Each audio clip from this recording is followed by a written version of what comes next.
All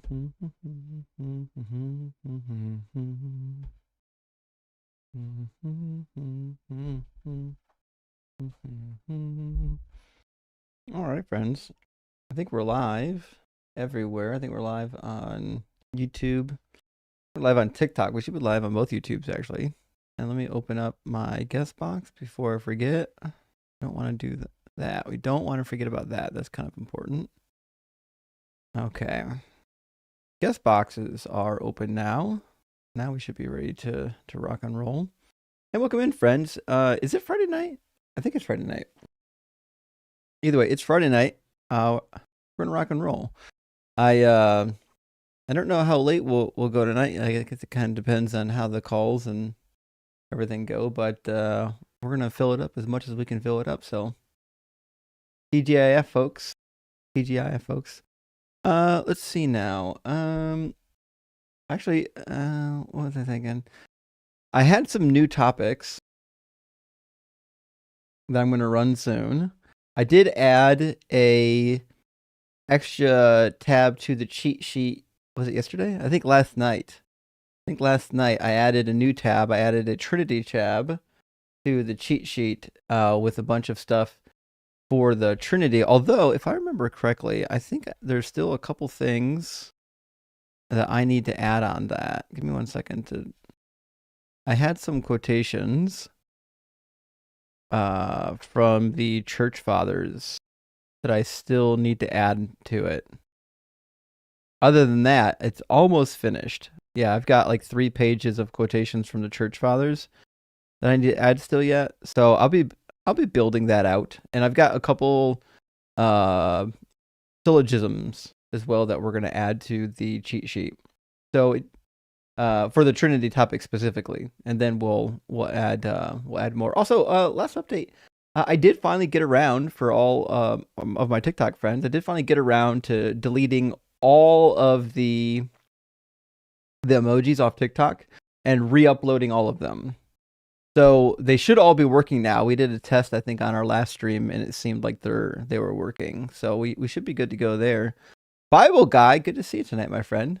Hope you're doing well. Says, cook 'em good tonight, bro. I'm certainly gonna do my best. Certainly gonna attempt to make that a reality. You know what I mean? And helping make a deconstruct says, let's cook rock hard for Doug, simply what for shared. And that is the case. That's what's about to happen. Okay, we do have a guest, early guest, so let's bring him in, and we'll get moving right away. Yeah, hello. Yeah, how you doing, Dom? Are you at least 18? And do you believe in some kind of a god? Yeah. Awesome. And what kind of god do you believe in? I'm just going to argue for classical theism. That's interesting. That didn't answer my question. My question is, what kind of god do you believe in? Yeah, obviously that would seeing as though at least that would entail that or at least the god that I'm going to argue for is ipsum as a subsistent, and it's pure act, right? I'm sure you are. How would you still didn't answer my question. Yeah, how would you attack the argument from motion? My question I did, is, right? which god are you do you not believe in? tracking? Yeah, I said I was going to argue for a god that's right, pure yeah, act, which right? is So are you tracking? which is still not an answer to my question. Do you, yeah, do you know what my it question is. was? Because I'm not going to argue for a specific conception. Do you know what my question Christianity, was? that's not mean that I'm not. So he doesn't know what my question was because he wasn't listening. Because so we'll try this again. So here's what I'll do. I'll give you 5 seconds to tell me what my question was and give me the actual answer to my question, or I'll drop you and put an adult up. What type of God do I worship? And I answer that that I was going to argue, or I worship a God who's pure act, right? And that's what I'm going to be arguing for. And I motivated it by percent. So the answer to the question should be, I believe in the God of classical theism. So I asked you 3 times what God you believe in, and your answer was, I'm arguing for the God of classical theism, which, as it turns out, wasn't an answer to my question. An answer to my question would have been, which God do you believe in, not which God are you going to be arguing for. So the reason why I ask is, I make sure that whatever God you actually believe in real life, I make sure that it actually comports with the argument that you're giving. So, for example, if you give a really bad argument for classical theism, but I know you believe in the Abrahamic God, and your argument contradicts whatever properties of your God exist within your faith, I'm going to call you out on it. That's just like internal consistency, right? So if you believe in the Christian God, and then you make an argument for a God that is not Christian, then it's just going to be a problem. You see? Buddy, you do realize that I'm just going to be arguing for like a God who's like who's ipsa subsistent, which is just going to like coexist with like that. Imagine thinking that you're going to go on somebody else's live stream and just endlessly yap without actually engaging in the dialogue. Buddy, it's crazy to me that these people even exist. It's wild, actually. You're refusing to engage, seeing as though like you acknowledge that the intellect gap is evident, which is why you're trying to like run from the. Imagine accusing me of not engaging when you just dodge every question. Which is why you're trying to run from the conversation. Crazy. So instead of like running, can you actually engage in the argumentation that I presented, or should we conclude to the fact?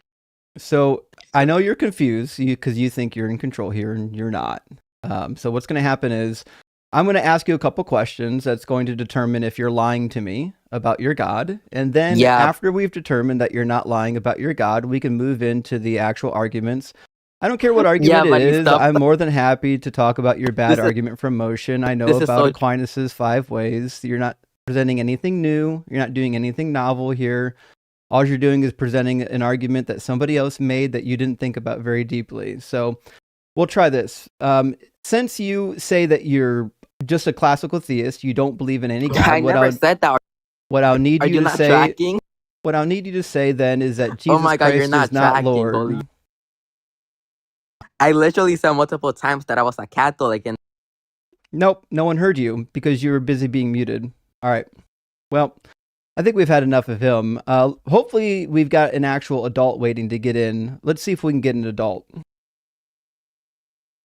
Han, thank you so much for the super chat. Says, on tonight's episode of Justin Reads the Dictionary to Christians, will words finally mean words?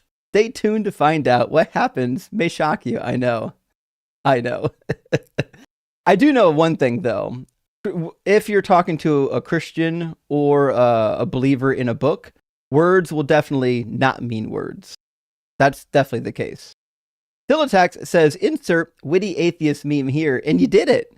You actually did it. This is like an inception. And Unashamed Apostate says, blessed be Doug, who keeps the fire and watches the pot. He delivers us from the Phil Bros and those who season slavery with lies. Now, if he could just stop Volta from destroying your house. I know. Listen, here's the thing.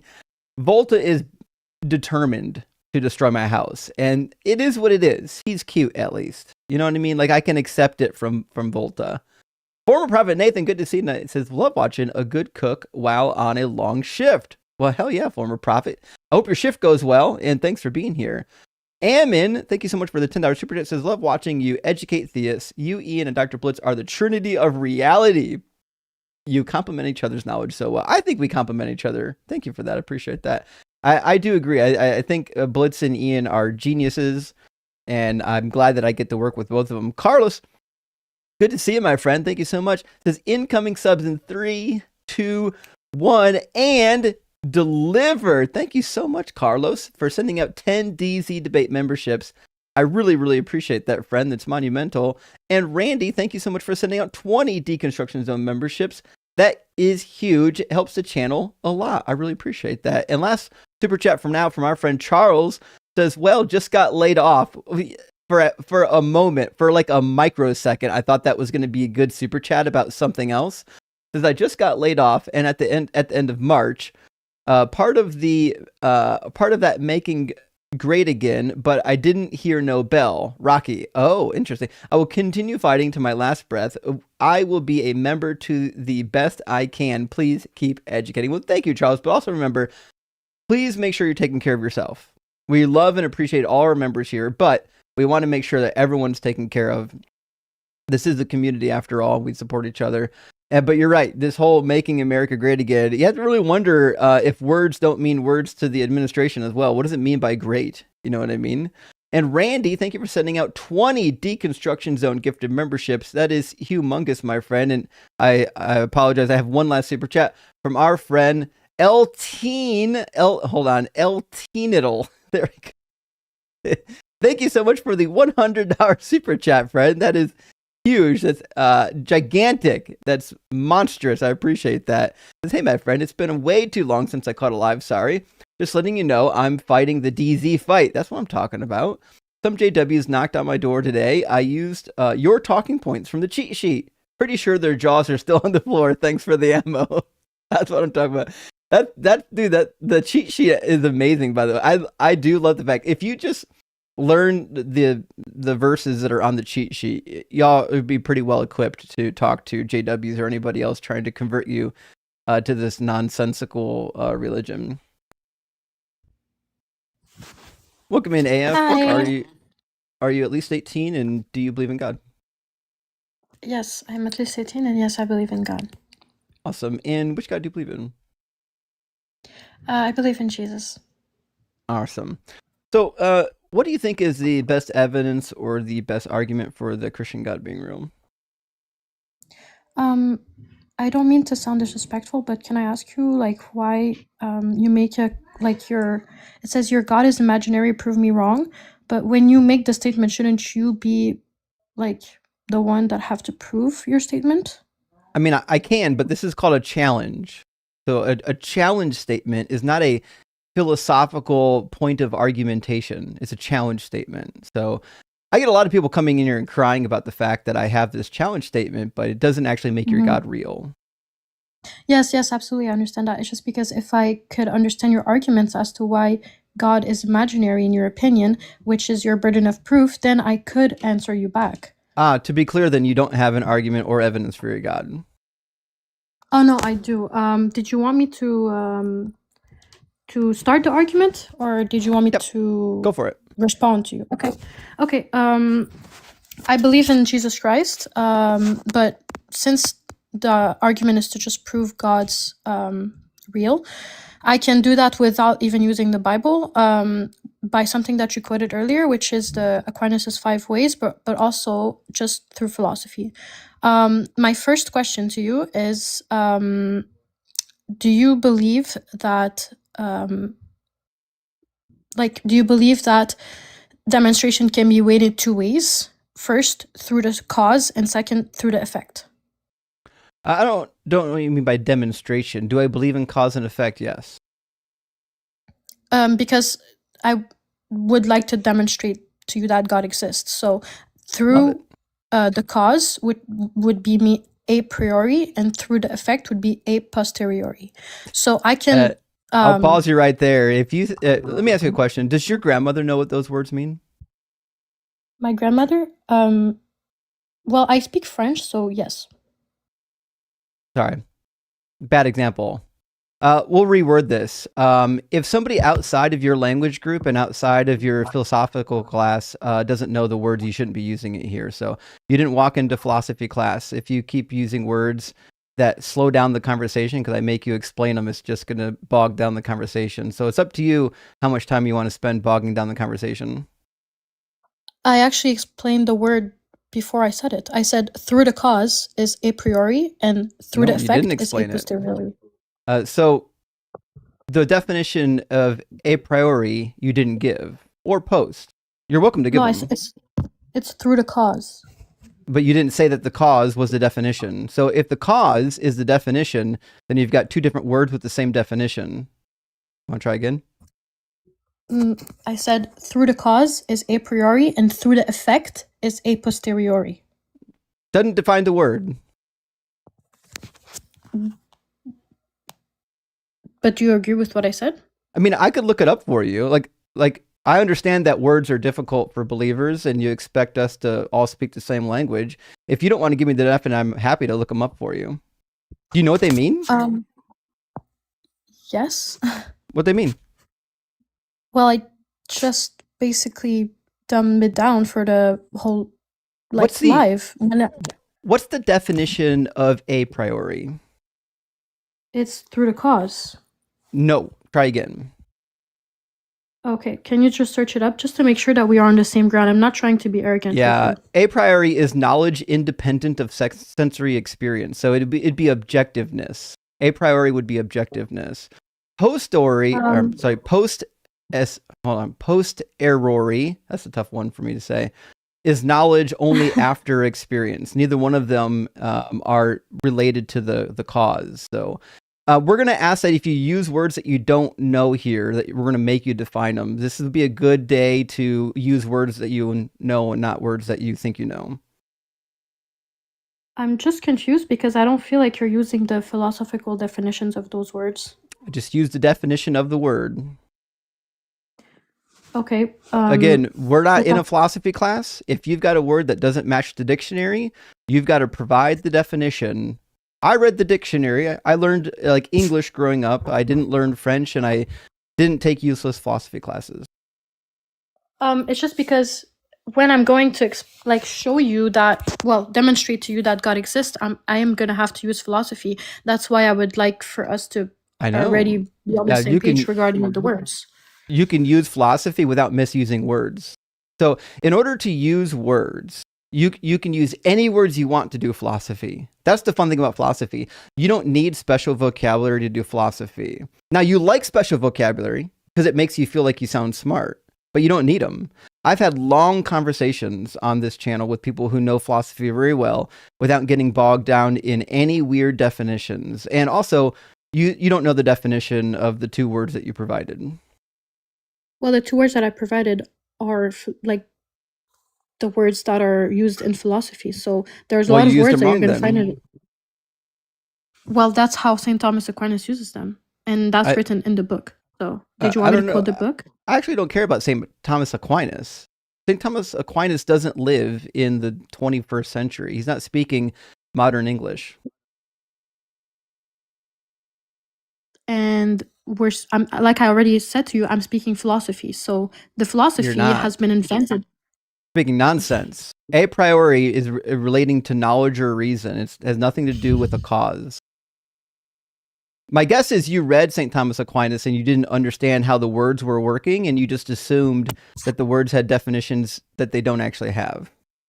No, actually, it actually says demonstration can be made in two ways. A priori, which is through the cause, and a posteriori, which is through the effect. When an effect is better known to us than its cause from the effect, we proceed to the knowledge of the cause. This is literally in the book. This is by doctorate people. And you don't actually know what that... You don't even know what that means. So you're repeating phrases that you don't even know. So the cause being a priori means that it's objective. The knowledge is objective prior to having an actual demonstration. The result of the cause is something you have knowledge of because you can witness of it. That's why it's through the cause. Through the cause. Right. So what you've done is you've read a sentence that you don't fully understand. Now you think that the word cause is somehow the definition in post and a priori. No, I didn't say that. I started by saying that I need to demonstrate. When you use arguments that you don't really understand the words of. So you could try it again. You're more than welcome to give the argument. In fact, I'll just write down the premises for you. What's premise one? Well, as you already know, the 5 ways, I would like for you to explain, the first cause, obviously. It ain't my job to do your argument. You give me the premise, I'll debate it. My premise is nothing can cause its own existence if it has potentiality. Okay, so premise number 1 is nothing can cause its own existence if it has potential. Well, we're going to say potential, right? If it's, well, sure. We know what potential means. It's something that's not actualized. Mm-hmm. Okay. Now, there's a couple problems with premise number 1. The first thing is I don't believe that the universe caused itself. I think that there's an infinite chain of causes. I believe that the infinite universe goes in the future and in the past. And I know you think you have an argument against it, but you don't. You don't have an argument against an infinite past. You only think that you do. The other thing is that you have to support that premise, and I know you can't do it. So, but I'd love for you to try. Go ahead and support the premise that nothing can cause its own existence. Simply by looking at the effects of our world. Is there anything that you know of that can cause its own existence without being dependent or contingent on anything else? Okay, so the support is we've never seen it. The point is it's physically impossible. No. Your claim that the premise is true is based on the idea that we've never seen it happen, correct? No, it's based on the idea that it's physically impossible through the laws. Which law? Which law makes it physically impossible? Well, every law that we know of. Name one. Okay, well, for instance, the law of non-contradiction. I can't contradict myself when I say that my mom gave birth to me. I was dependent on my mother. So go ahead. I'm listening. It's physically impossible. There's nothing in the existence that we have ever seen that has caused its own existence, whether it is materially or through even vegetables, through animals. Like, we don't know of anything that has caused its own existence. So the problem that you have here is that your argument is it can't happen because we've never observed it happening. And that's a bad argument, because then we could easily just apply that to your God. We'd say, well, listen, if our ability to observe something is required for us to know whether or not it could or couldn't be, means that your God's right out. No one's ever observed your God. Nobody will ever observe your God. Well, that's not true. We have like a lot of encounters with gods that are brought up by the saints. And so does everybody in every other religion. So the best you can hope for is if people's personal testimonies are true, that means all the gods exist. Because every god, everybody in every religion has heard encounter stories with gods. In fact, I've got a friend who worships the Greek and the Egyptian gods, and she claims to have experienced 2 of the Egyptian deities. Okay, but those are still... This is not the argument. So it is the argument. The argument is if we don't experience it, that means it's not true. So I said, that's great. That means that your God's not real because no one's experienced your God. And you said, well, people do have these subjective experiences. I said, congratulations. People have subjective experiences for everything. People think they were literally taken up on alien spacecrafts. Do you think those experiences should be believed? But that's not really what I'm talking about. What I'm saying is that it's impossible for anything to cause its own existence, and we can know this not only because we haven't seen it, but because it's impossible. And the reason why it's impossible... That's what I'm waiting for, is why it's impossible. The reason why it's impossible, because if something were to cause its own existence, the thing's essence would include existence. I agree. So then your God doesn't exist because it can't cause its own existence. No, because I believe in a God whose essay is the same as its special essential. plead then. We'll special plead then. Okay. Well, the essence of the universe is that it's uncaused. It's necessary. The essence of the universe is that it's uncaused. If that doesn't make sense. Can you expand on that? If we just get to define what we want into existence, there's no reason why I can't just say the essence of the universe is that one of its properties is that it's necessary and eternal. Sure, but you'd have to prove it. I can prove it because my God... I wouldn't have to prove it. Yes, I can. I only have to claim it because you can't prove your God is real. So you're giving an argument by necessity. The only argument that your God exists is through necessity, which, by the way, you can't demonstrate in number 2.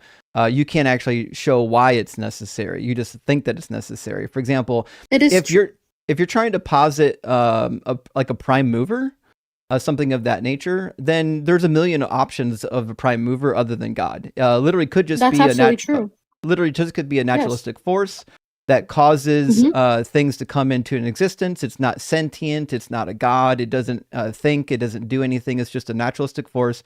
And it's true because it's metaphysically necessary. See how easy that was?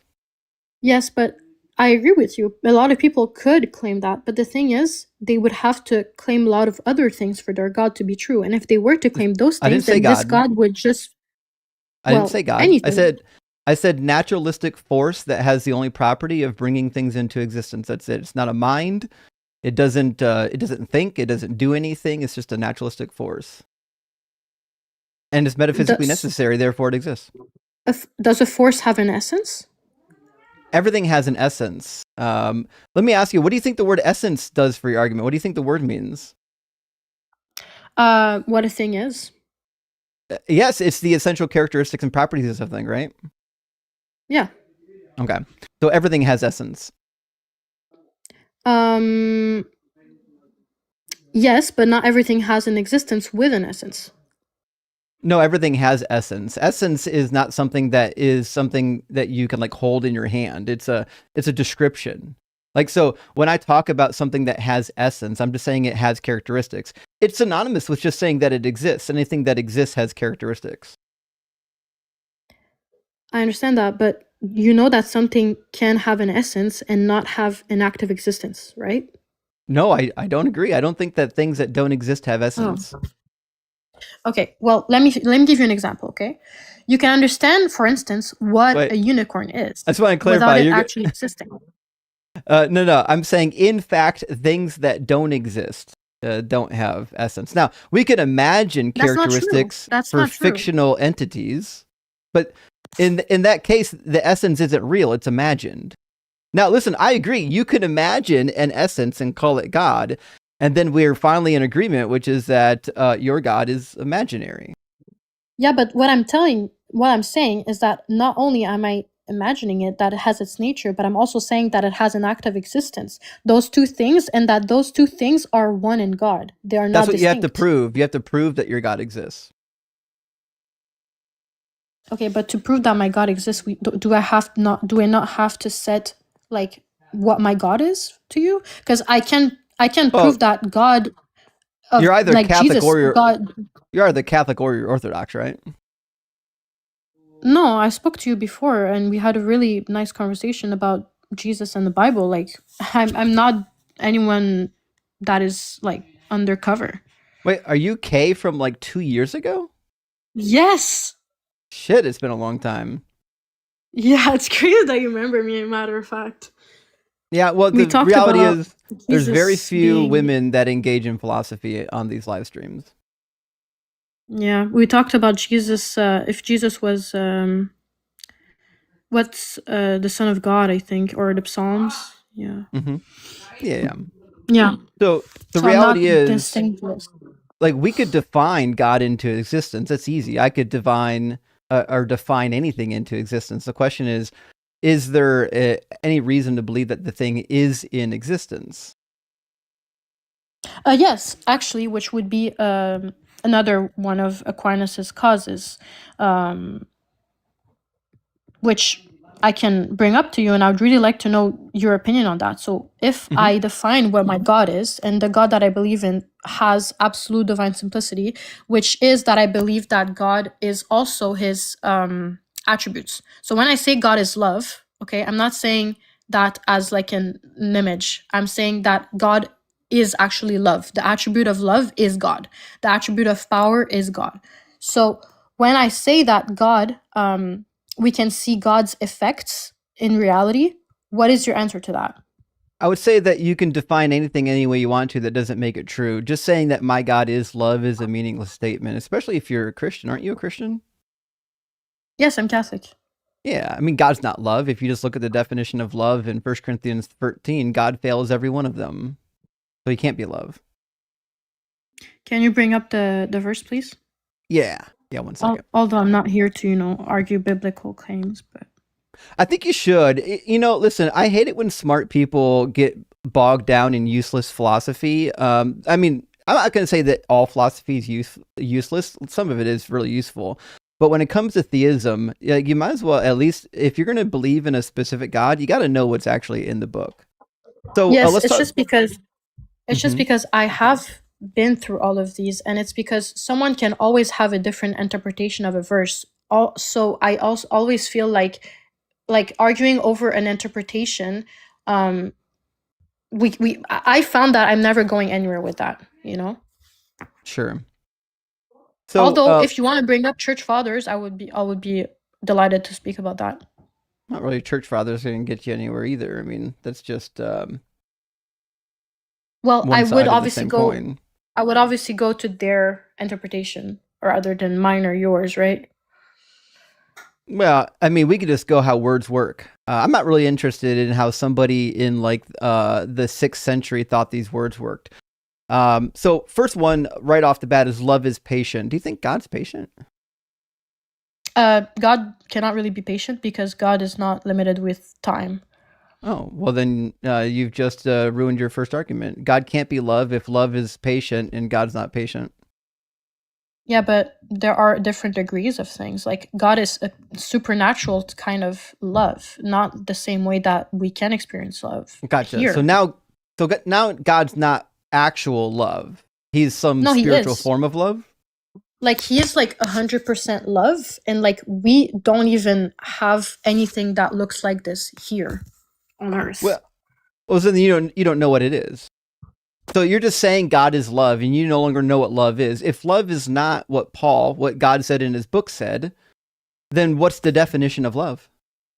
Well, actually, there are, which is another argument of the 5 ways, grades to a thing. So, for instance, when I say that, I don't know, like, this drawing is almost perfect. When I say almost perfect, is because there is something that is 100% perfect, and there's obviously things that are 0% perfect. So the fact that there is like you can grade something means that there, like, for instance, I can say like, oh, I can experience my boyfriend's love, but I cannot experience God's, like, not until how you're married. God is love. I'm not married at the moment. Gotta be careful with that language. Oh, why is that? Depending on what country you're in, when you experience somebody's love, you're having adult relations. Oh, I'm sorry. Oh no, I didn't mean to say that. No, I mean that like when I when I love my boyfriend, not in any bad way. We got you. We're just letting you know, careful with your English wording. So thank you. What does it mean when we say that God is love? What does it mean to say if God is love if it doesn't match what the Bible says love is? It does. It's just that the love that God is something that we can never experience until we meet God. And okay. I understand this. Yeah. God has perfect love, correct? Correct. Okay. So I'm going to do a syllogism for you. And let me know if you need clarification. Premise number 1 says perfect love entails perfect patience, right? Well,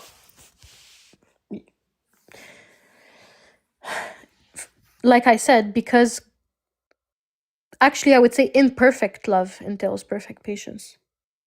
Okay, so imperfect love requires patience. Why does perfect love not require patience?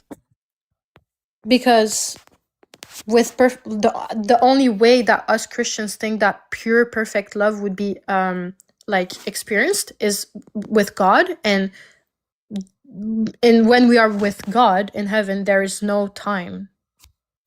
Okay, so that means God can't love then, under any definition of the word love, right? So if you take the actual definition of love, which is really, it's just chemicals in the brain, and not like the colloquial version of love, well, God can't do that because he's got no chemicals, and he doesn't work within time, so he can't do anything. If love is like a behavior, if love is a behavior, right? It's like what we do as human beings or as entities that are agents. Like if love requires agency, then God still can't love because, again, he's outside of time. Agency requires decisions, and decisions require time. Yeah, but that's why I say God is love. But he's not. So if God is love, what that means is that love no longer has a definition. It's a useless semantic argument. Yes, because so what is love? God. Then now that's God is love and love is God. What does that mean? Yeah, that's what I'm saying. So we can never truly experience 100% of those things. We only can experience them at a certain grade. No.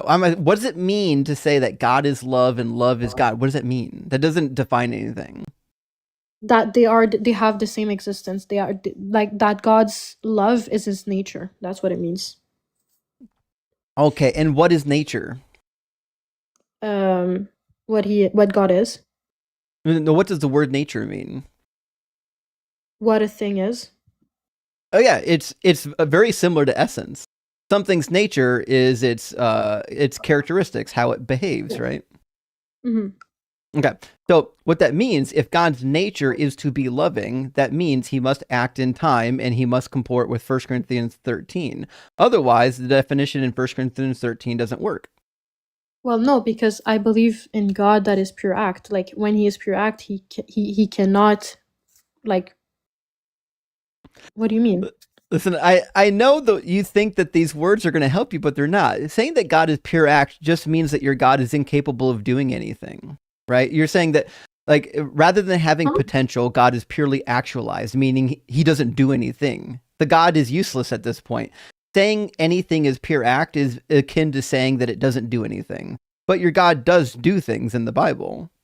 Can you please just tell me the definition of pure act other than actualization? Because I don't feel like you understand in my philosophy what it means. Oh, pure act typically refers to the idea that something no longer has any potential. There's nothing left for it to do. It's already done all things. Like, so Yes. 100% of its potential has already been actualized. But the problem with that is if 100% of all of God's potentials, even his decisions, have already been purely actualized, what that means is he's been doing nothing ever since he became purely actualized. Well, it's a little I get what you're saying, but it's just because it's a little complicated to imagine it, because it's not that God has done everything and now he's sitting and waiting. It's that everything, for God there is no time. So what you're saying, that he's doing nothing, is just his one pure act. For him, it's not like, oh, one day has passed, he's been doing nothing, another day has passed, I've been doing nothing. It's not like that for him. So I don't feel like it's genuine for you to make that, comparison with how we live our world and how God has lived, like how God lives his actualization. No, God can't live. He doesn't match any of those definitions. If God is purely actualized, he doesn't live, he doesn't love, he doesn't create, he doesn't think, he doesn't decide, he doesn't do anything. God can't do anything if he's purely actualized. It simply means that he has no potentiality. Like, for instance, if God is love, that's what I'm saying. If God is love, it's not something that he suddenly had one day. It's his essence. So he doesn't start to love ever. He is love. That's what I mean. No, he can't be love, because you can't give me a definition of love. If you say God is love, and I ask you what is love, and you just say God, you've still yet to define the word. So this is going to be the problem that we keep running into, Kay, is you've like read a bunch of books and you've memorized a bunch of arguments, but I don't think you've thought about the argument. Like, if to say that your God is love, but then you can't tell me what love is now a meaningless statement.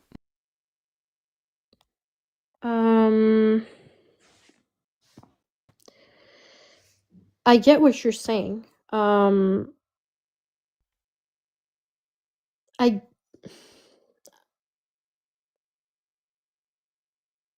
It's just a little complicated for me to explain, because I feel like I know that in God those things are all the same thing. So when I say that God is love, I also say that God is, justice, God is power, God is this. So in God, all of those things are the same thing. So in God, God's love and God's power is essentially the same thing, because they're both his essence, But we, through his effects, see these things differently. So we can say, oh, that was an act of love, oh, that was an act of justice, but in God those things are all the same thing. So yes, I could tell you definitions.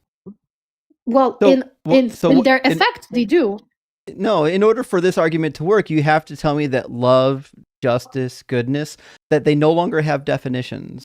And then I'm going to ask you, well, what does it mean to love here on the earth? What does it mean to have justice here on the earth?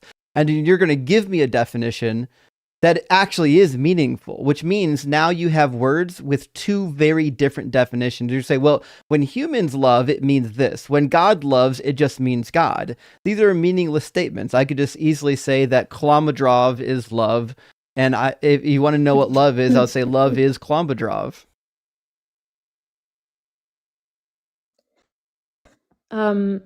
Yes, but then that thing that you're defining should still be making logical sense for it to be real. I agree, and Klombadrov is real. Klombadrov lives inside of time. Klombadrov does actually have feelings and affections for human beings, and does actually like do things. It interacts in time in the real world. So how can he be God? What is the difference? Like, what is different from him that makes him God? Klombadrov's just the most maximal being in existence, which, according to your definition, would make it God. Now, Klombadrov's not omniscient. Klombadrov's not omnipotent. Klombadrov is timeless, obviously, always existed, but didn't invent time. Klombadrov lives co-eternal with time. Okay.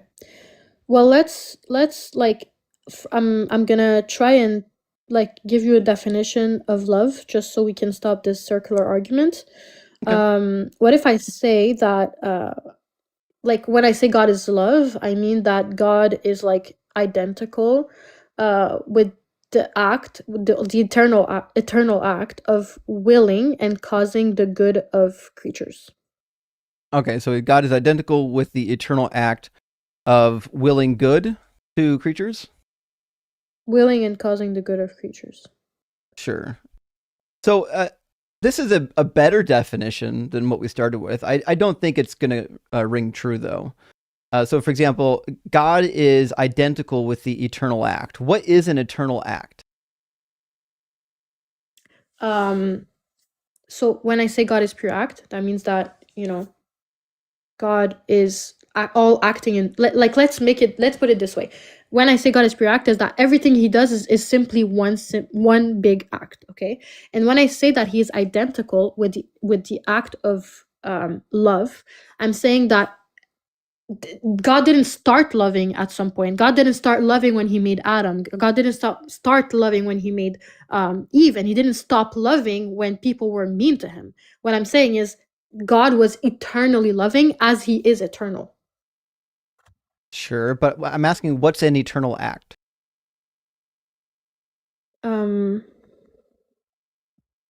Like, I'm trying to find like synonyms, I guess. Like something that does not have a beginning and does not have an end and doesn't change.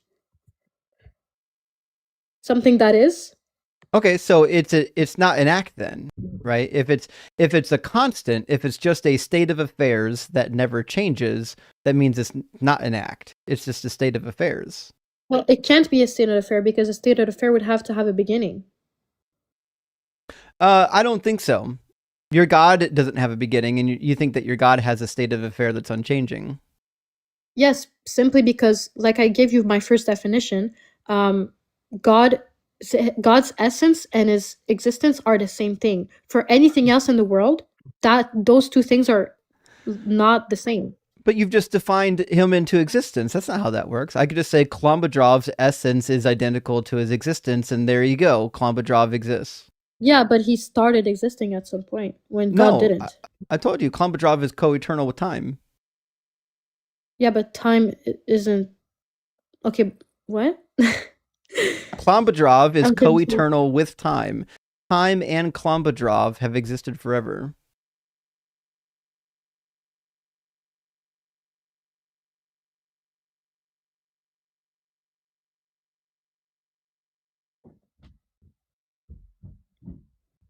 I don't know what the argument is anymore. The argument is that you're just defining God into existence. And that's not really how arguments work. I could define anything into existence if I just wiggle the words around enough. Like that's not how this works, right? So here's what I suggest. First of all, what the God you're trying to define into his existence isn't the God of the Bible. The God of the Bible is a God that is in time. It's a God that didn't claim to invent time. It's a God who does act, like has potential. It makes decisions, in fact. And if you go to Exodus chapter 33, he actually tells Moses that he's got to essentially wait because he needs to decide what he's going to do with the Israelites because he's mad at them. Remember Exodus 32, he almost destroys them, almost kills them. Then he changes his mind about killing them. And then at the beginning of the next chapter, God's like, I need to decide what I'm going to do with you, right? So this is a God that is in time. We have nothing in the Bible that would lead us to believe that this God is somehow transcending time and has no potential and is purely actualized. Can you I don't understand, because obviously through God's effect we could say that, God is deciding, God needs time to decide, but obviously those things are not real when they're defined through the philosophy. But no one cares about philosophy. That's what I keep trying to tell you. Listen, if your philosophical God disagrees with the Bible, then you need to figure out if you believe the Bible or if you believe philosophy. Because that's the problem you're going to keep running into. The God of the Bible is not the God of philosophy. So he's mad with the Israelites because of the golden calf incident. And Moses intercedes, say, hey, why should you kill these people, right? And then it says in verse 14, the Lord changed his mind about the disaster that he planned to bring upon his people. And then in the very next chapter, he's still deciding. He's still like, I need to decide what I'm going to do with you. So this is a God that does act, a God that does have potential. Whatever you're studying in philosophy is unrelated to the Bible. Listen, Thomas Aquinas was a cool dude, but he's a goof. He didn't know what was in the Bible.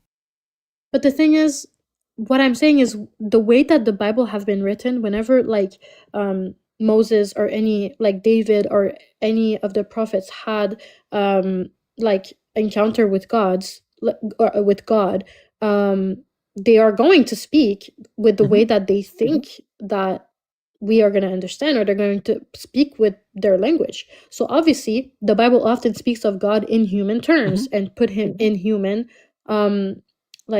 contexts. I don't think that what philosophy is useful for in Catholicism is to explain those passages. Whenever it says that, for instance in Genesis, that God regretted creating humans, do you really think that the Bible means that God made humans and then was like, oh man, I shouldn't have done that? Yeah, that's exactly what I think is happening, because the Hebrew language demands it. And that's the problem, is the church wants to take the Bible and do apologies for it. See, when I read the Bible, I'm saying it means what it says. What you're doing is you're saying, listen, it can't mean what it says. So I'm going to do a bunch of philosophy to make sure it doesn't mean what it actually says. Could God not have just said what he meant?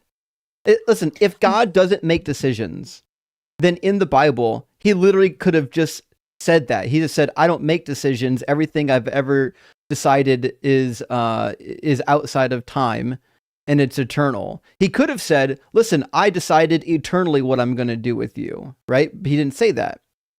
But the thing is, as I already stated earlier, he is appearing to humans who are going to put him in human context. We are not Muslims. We don't think that the Bible came from, that the Bible was written by God. Okay, we believe that it was written by humans who are going to express what they received as a divine revelation in their words. So when for instance, when God speaks, is he a liar? No. Okay, so when God says, I will decide what to do with you, is that not potential?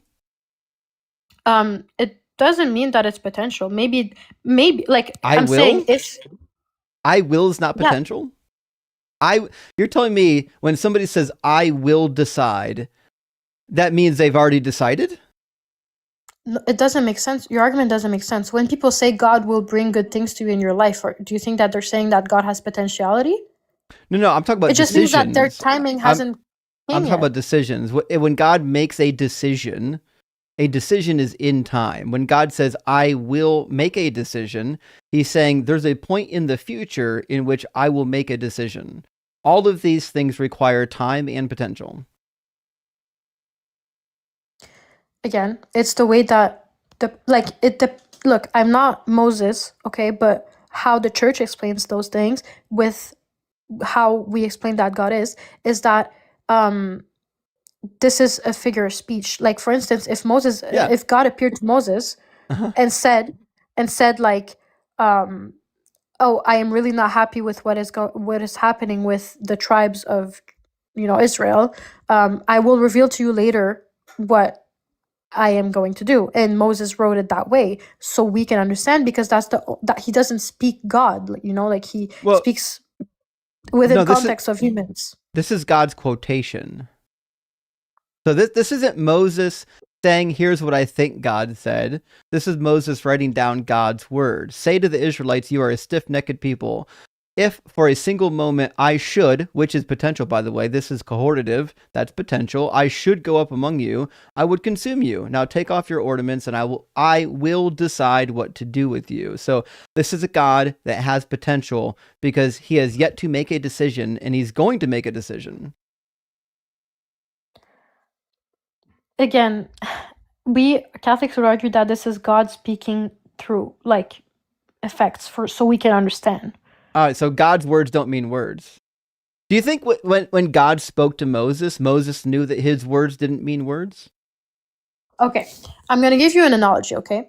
When a mom, okay, tells her kid, oh, yeah, we made your little brother, and a seagull, I don't know what it's called in English, sorry, a little bird came and gave us your, or mom and dad really love each other, and then they made your brother, right? Those words, okay, that's not true. But she's putting those words so her child understands the way that a child can understand things. They're children. Moses isn't a child. He's an intelligent man of over 80 years old. By the way, by the time this is happening, Moses is 80 years old. You can tell an 80-year-old guy, like, hey, I'm going to do something to you in the future. I've already decided what it is. Like, he could have just said what he meant, right? So there's no reason why God has to tell an 80-year-old man something that isn't what he actually intended. Look, because the analogy was just that there are sometimes people are going to say something that is not necessarily what the words actually mean, but they're going to say it so the other person understands better. God does not live within time. God does not. Okay, how do you disagree? This happens every day. I disagree because my argument is that the words in the Bible mean exactly what they say. Right? So you're saying, no, the words don't mean what they say, and you have yet to actually give me a good reason why I should take the words in the Bible and say they mean something else. Which, by the way, you would have to come up with some sort of verifiable way to determine what the alternative meaning is. What is the alternative meaning here? Okay, wait. Someone in the comments said something. They said she's saying that anthropomorphic language is analogical. And I disagree. I don't agree. I do not agree that the Bible is anthropomorphizing God. That's something you would have to find a way to demonstrate, and I know you can't do it. I can demonstrate it because we believe in God that lives outside of time. So we have to that's a belief. Anthropomorphize God. I'm not asking what you believe. I'm saying show from the text. See, what you're saying is my religion teaches me that I have to read the text this way. I don't care about what your religion says. I said, show me from in the text why I would believe that this is somehow anthropomorphic language. Well, in Revelation, it says, I am the Alpha and I am the Omega, which means I am the first and the last, which means that God is eternal. So we believe that God is eternal through the text of Revelation and more.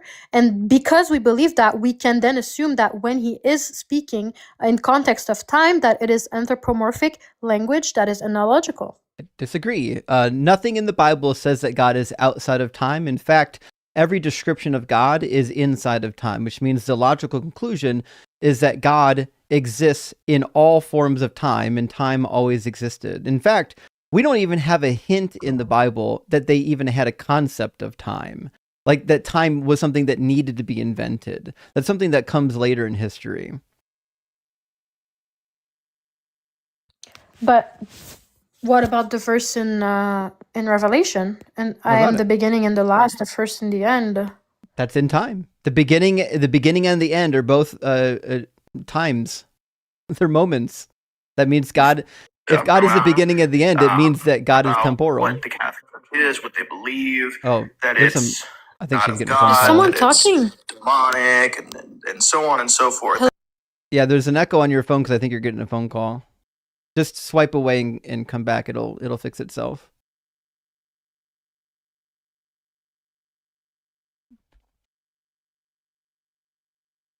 It's a shame that so many smart people are getting bogged down in philosophy that has nothing to do with the Bible. Welcome in everyone from the Ian raid. Big W. Good to see you, friends.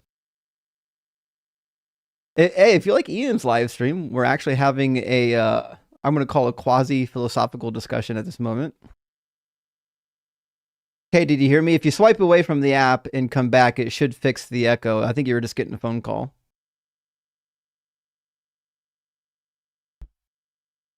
Is it okay now? A lot of community within Who's the Catholic talking? Church, not just from your local parish. I have no idea. But also, it's very helpful if you have like Do you hear it? Yeah, I'd hear it too. like a monastery near you. Is it me? Well, and so- also if you have. So there's a TikTok glitch. I've seen this before. So there's a TikTok glitch where sometimes it imports audio from another stream. So the only way to fix it is to drop, close the app, and come back, and I'll bring it right back up.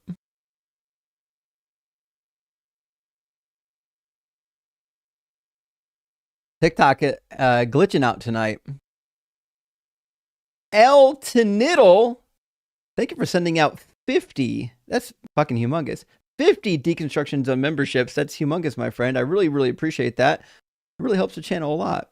And maybe Necro. I'm reluctant to say this is Necro, but I can definitely say it might be Necro. Thank you so much for sending out 10 Deconstruction Zone gifted memberships. I really appreciate that, friend. Monumental. And Demonzel, thank you for sending out the $20 super chat. Says, sounds like someone who just finished her first week of Philosophy 101. Well, actually, I talked to Kay 2 years ago, and we had kind of a biblical/philosophical discussion. So she's been studying all that time. If I remember correctly, she does like Aquinas.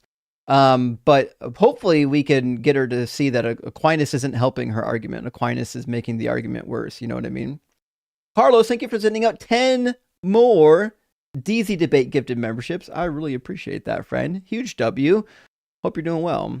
All right, Kay's back. We'll bring Kay back. Welcome back, Kay. I think it's probably fixed now, right? Yep. Thank you. Okay, we should. You be can good. keep responding to the comments if you want. I don't mind.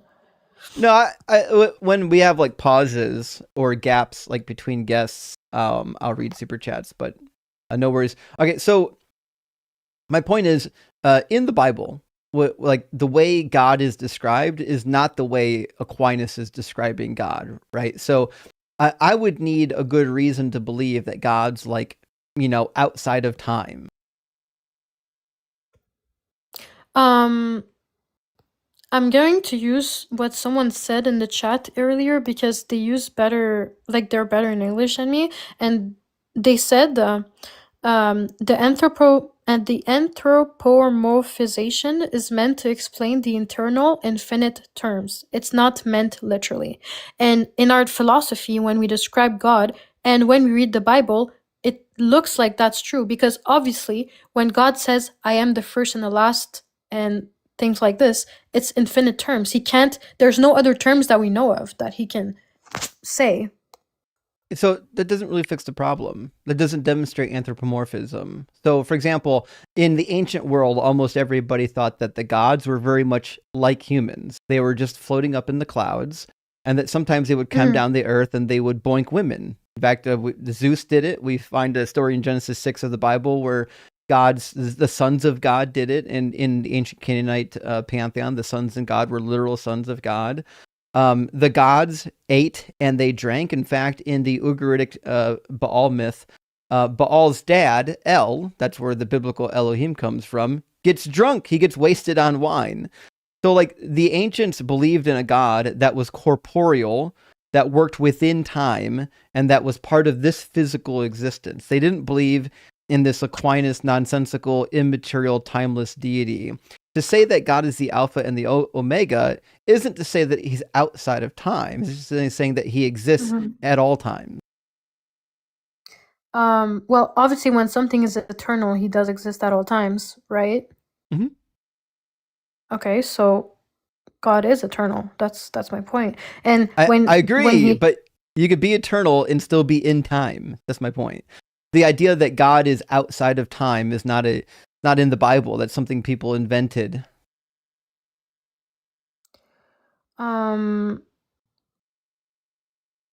in two Peters, it does say that, like, it says something along the lines that the Lord, a day is like 1,000 years. one day, yeah, you're good. So all that means is that God has a different timeline than us. Like if a day like us is similar to 1,000 years for God, it just means that God, like we're dust on the wind. We're a blink of the eye and we're gone. God's not like that. God lasts forever, which means, for us, a day is nothing to God. That's all that means. It doesn't mean that God's outside of time.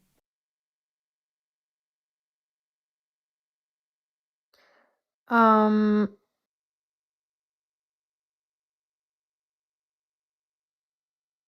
searching, sorry, a verse. I think it's Isaiah also, in Isaiah 55, and this could explain. I'm sorry, I have a hard time saying the word anthropomorphic. It's a tough one. Yeah. In Isaiah, it's 55, 8-9. It says, "For my thoughts are not your thoughts, neither are your ways my ways, declared the Lord. As the heavens are higher than the earth, so are my ways way higher than your ways, and my thoughts than your thoughts." So this is saying that, the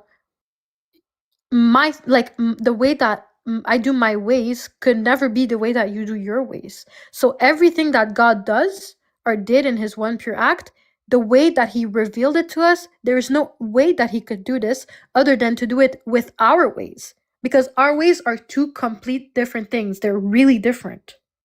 And when I say really, I mean in the philosophical sense, a real distinction. This is not defining God's nature as being outside of time or being immaterial or being in that he doesn't think. Nothing of that is in this passage. That's for the that's the anthropomorphic argument that you say in the scripture. You say, like, for instance, he said that God has to decide. Well, in Isaiah, God says, my ways are much different than your ways. The way that I think is much different than how you think. So God does have to put those things in infinite words and act and say things that we are going to understand in our context.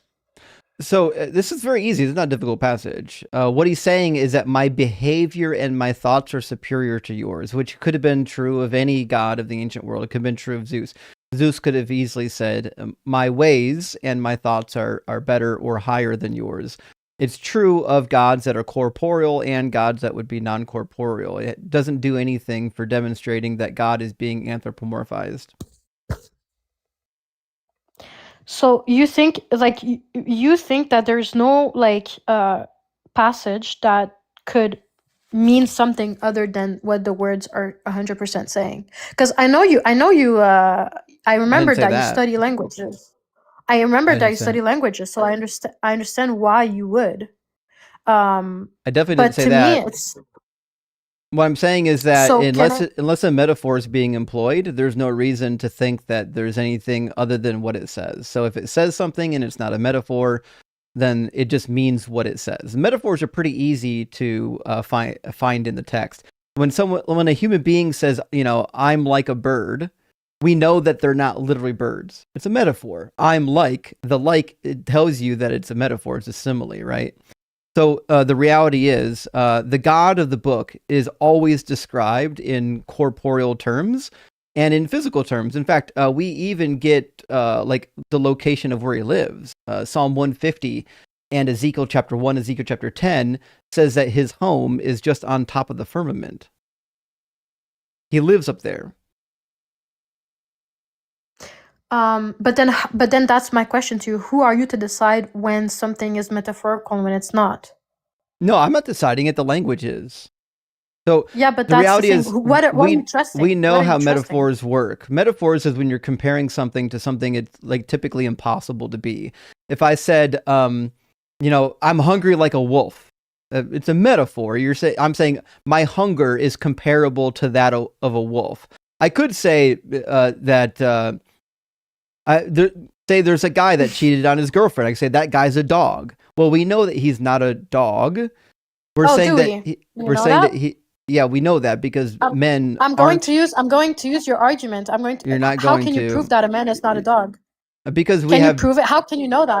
Because we have definitions. So the definition of a man What definitions? is different from the definition of a dog. A dog Okay, is but an entirely I different can say that about species. anything. Okay, then words don't have any meaning then. So if you can't differentiate between a dog and a man, what that means is words are completely useless in your worldview. We shouldn't have any words. Do you not remember this? This is the argument that I gave you earlier. I told you, for instance, that nothing can cause its own existence. And you said to me, well, how can you prove that? I said, well, it's physically impossible. And also, obviously, because we have definitions, and also because we can see reality. And you said to me, well, you can't prove it. And I was like, well, there is nothing in this existence that has ever caused its own existence. Okay. And you said, well, I can say that about anything. Well, here I am to you. I think that, how can you prove that a man cannot be a wolf? How can you prove that this is a metaphor? Okay, because a man and a wolf have different definitions. This is just following the laws of logic. Okay, God and humans have different definitions. This follows the law of identity. The definition of a man and the definition of a dog are different. A man is not a dog. A man is a man. Okay, but earlier you gave the example of that. I don't know what that thing that you said is co-eternal with time and whatever. You gave that definition. You gave this thing the same definition as you would give God. Klombodrov. What? Yeah. Why do you think that I took so much time in the beginning to define God? I gave you Klombodrov so I can demonstrate to you that there are arguments, like the argument you're giving could be used for anything. It could be used for the life-granting unicorn. It could be used for Doug, the rock of all grounding. It could be used for Klombodrov. If we just get to define our thing into an existence, there's nothing I can't define into existence. It's useless. It's silly. But that's my issue, because that's why I took so much time to try to define what God is in Catholicism and in Christianity, because when we don't, then we end up saying, well, God can be anything else, right? The same way that a human cannot be a dog or a human cannot be a wolf, right? Right. But what I'm showing you is that the God of the Bible is not the God you're describing. The God in the Bible is a God that has location. It's a God that's in time. It's a God that thinks, that eats, that actually has actions, that has potential. The God that you believe in, the God that you're arguing, is not the God of this book.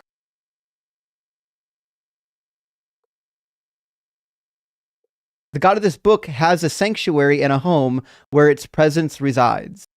The God of this book has a presence that translocates. It moves around. Okay, let's say that God is eternal. Does that mean that God lives within time?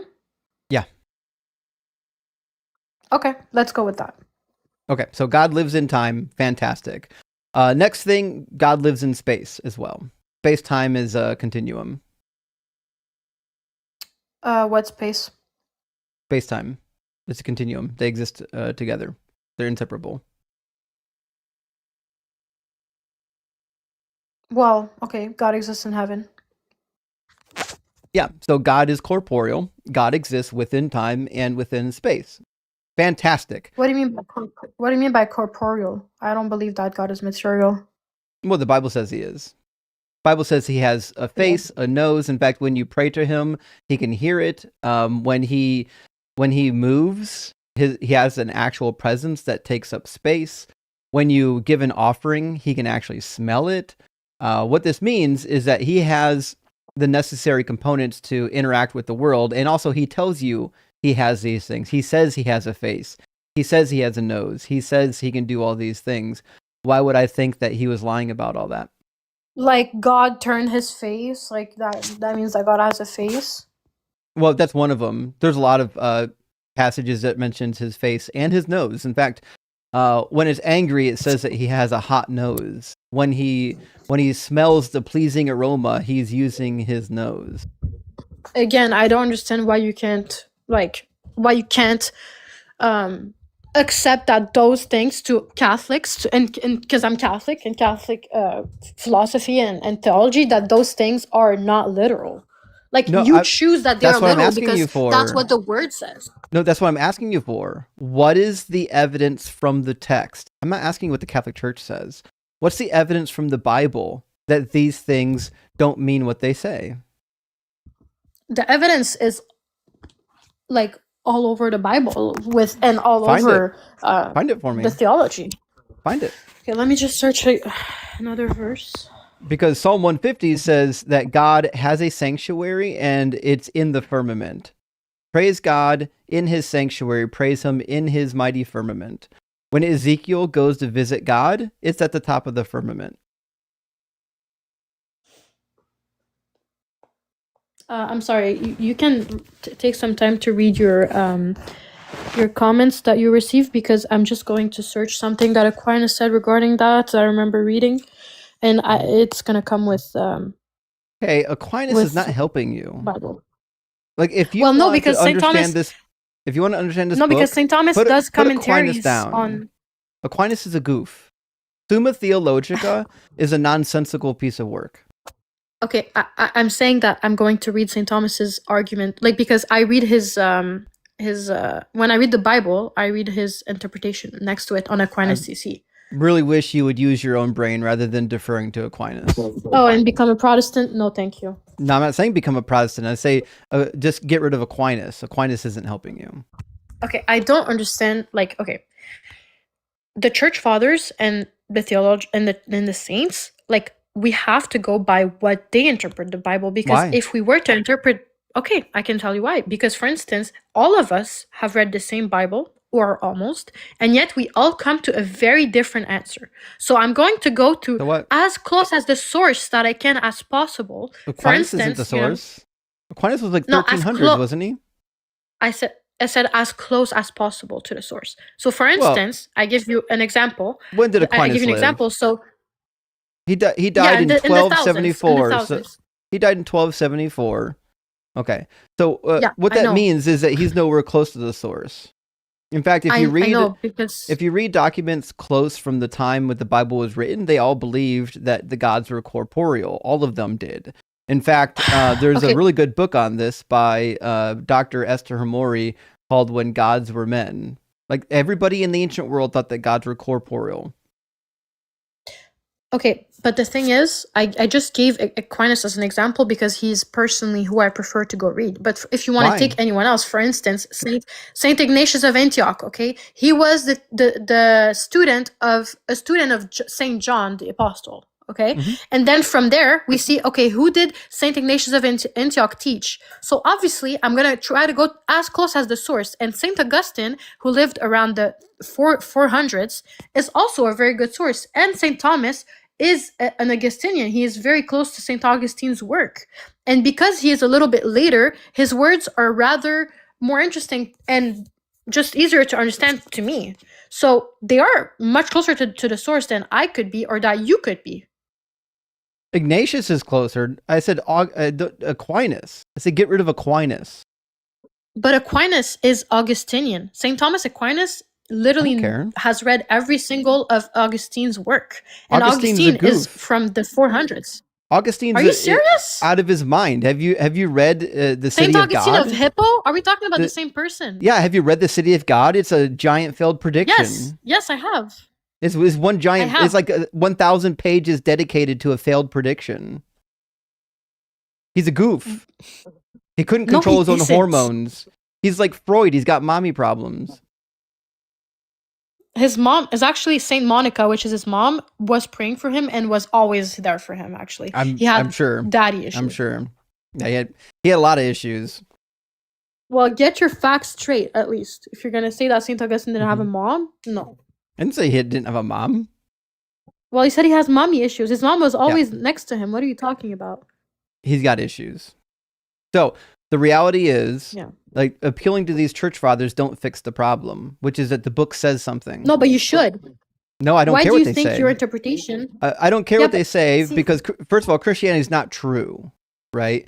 So this is demanding that I tell you that you have to read the New Testament through the lens of the Book of Mormon. That's preposterous. I'm not going to read the Hebrew Bible through the lens of the New Testament. Never going to happen. That's what I don't understand. Why would you take your own interpretation and not the interpretation of maybe the Saint Ignatius of Antioch, who was taught by apostles? Because they're all wrong. Nothing in the New Testament. How do you know that? I know it for a fact because the Jews are right. The Jewish people understood their Hebrew Bible, and the Christians were goofs. That's why Jesus fulfills 0 prophecies. That's why Jesus' lineage doesn't go back to David. That's why the 2 lineages you have for Jesus are completely irreconcilable. That's why the New Testament's written in Greek rather than in Aramaic. The people who wrote the New Testament, the early Christian church, didn't understand the Hebrew Bible, not one lick. They're all goofy. They don't know anything. They're dumb. They misquote the Old Testament. They say that things are prophecies that aren't prophecies. This is one thing. If you think authority matters, go ask the ancient rabbis why they rejected Jesus. Okay, but you said you know for a fact, and then you gave me subjective arguments. No, I didn't. Can you explain yourself? I didn't give you an argument at all. Well, what I'm telling you is that if you think authority matters, if you think understanding a text matters, then you shouldn't be asking what the Catholic Church says about the Hebrew Bible. You should be asking, what did the ancient rabbis say about their own text? Asking me to read the Hebrew Bible, which says that God has a body, through the lens of the New Testament and then subsequently the New Testament Church, is meaningless. That's like me telling you that you have to read the New Testament through the Book of Mormon. Do you think that you should have to read? Do you think that you should have to read the New Testament through the lens of Joseph Smith? Let me explain something to you, okay? I am not a hypocrite. When I read the Old Testament, I do look at Jewish rabbis' commentaries. Those are very important for the understanding of what is happening. But you can't make that same argument with Joseph Smith and the New Testament, because Joseph Smith is nothing near. He's nothing near the source. What I'm saying to you is, I want to go the closest to the source as possible. Jesus wasn't Are you near saying the that source? Joseph Smith? Jesus is the source. Are you saying that Joseph Smith is closer to Moses? Are you saying Joseph Smith? Moses lived 1,400 years prior to Jesus.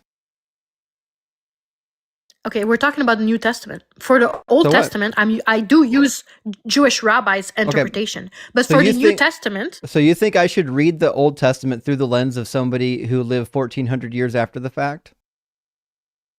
You can read Saint Augustine if you prefer, or Saint Ignatius. I would be very happy to go only through Saint Ignatius's lens of the New Testament. I think you've missed a problem. You missed a problem. Why should I read the Hebrew Bible through the lens of somebody who lived 1,400 years after the events happened? Why are you saying the Hebrew Bible as if, the Hebrews didn't, as if what it is. The New Testament doesn't exist? That's the name of it, the Hebrew Bible. That's what we're talking about right now. I'm giving you passages from the Hebrew Bible that describe God as having a body, that describe God as being corporeal, that describe God as eating and being in time. And you're saying that's your interpretation. You're saying none of these. No, it's not my interpretation. It's literally what it says. See, this is the difference between you and me. I can read the Bible and I say, hey, it just means what it says. You read the Bible and you say, no, it can't mean what it says. It must mean something else. And then you twist yourself into a pretzel trying to figure out what it must mean. Well, no, I don't. Like I said, when I read the New Testament, and when you read the New Testament, you shouldn't take your own interpretation. You should take an interpretation that is closest to Jesus, because at the end of the day, the New Testament is. Why I'm not quoting I didn't quote the New Testament once. You did. So again, I brought you verses from the Hebrew Bible that clearly describe God as having a body, having a location. I'm asking you, why should I believe that God doesn't have a body? And your only answer is, well, these church fathers later said he didn't. Well, Jews don't believe that God is material, and they do believe that God is eternal. And oh no, I disagree. So I don't understand. Oh, you think Jews believe in a material, physical God? Yeah, they said so. In fact, they even describe how he exists at the top of the firmament. In the Talmud, they describe that God exists at the top of the firmament in an air pocket, and then over top of the air pocket is the waters that are on the other side of the firmament. He has a physical location on top of the firmament. And I can read it. I can read it in Talmud for you if you want. I mean, sure, you can bring up the text. Yeah. we've got. I still don't understand why the anthropomorphization is not a good argument for you, honestly. Because it's not an argument; it's a claim. So you made the claim that all these verses are just anthropomorphic language. You have yet to give an argument for why I would accept that claim. So just saying that that is the case doesn't make it the case. I would need you to demonstrate that it is the case. That's the power of my argument. The power of my argument is that these words mean exactly what they mean. And you're saying, no, the words don't mean what they mean. They must mean something else. And you have yet to give me a good reason why I would believe that they mean something else. But in the Jerusalem Talmud, Rabbi Phineas says that the name of, referring to Rabbi Hoshea, says equivalent, talking about the space and also the thickness of the firmament where God lives. It says equivalent to the space between the earth and the firmament, so is the distance between the firmament and the upper waters. So he's saying there's distance between the firmament and between the upper waters. There's a gap. It says, according to the passage, let there be a firmament in the midst of the water at the midpoint in them. Rabbi Tanhuma said, I will say the source, had it been stated, God made the firmament, he divided between the waters that were on the firmament, I would have said that the upper waters rest directly upon the firmament, but since it is said, and the waters that were above the firmament, indicates that the upper waters are suspended above the firmament by the word of God. And this is the explanation in the Talmud for how God lives at the top of the firmament, if in fact there's water up there, because he can't live in the water. So he said there's a space, and the waters are suspended by his spirit.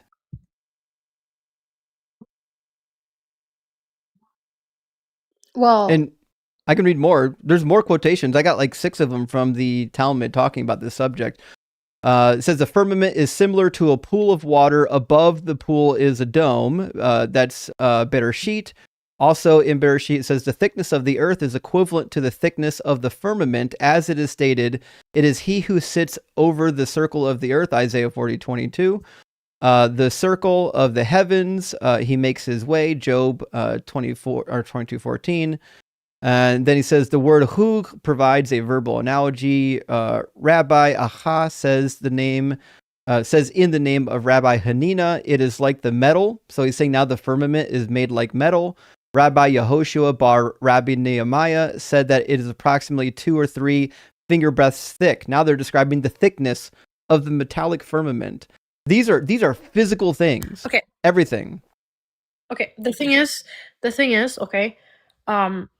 I understand when you say that you read something and that when you read it, you just, what it says is what you believe. I totally understand that.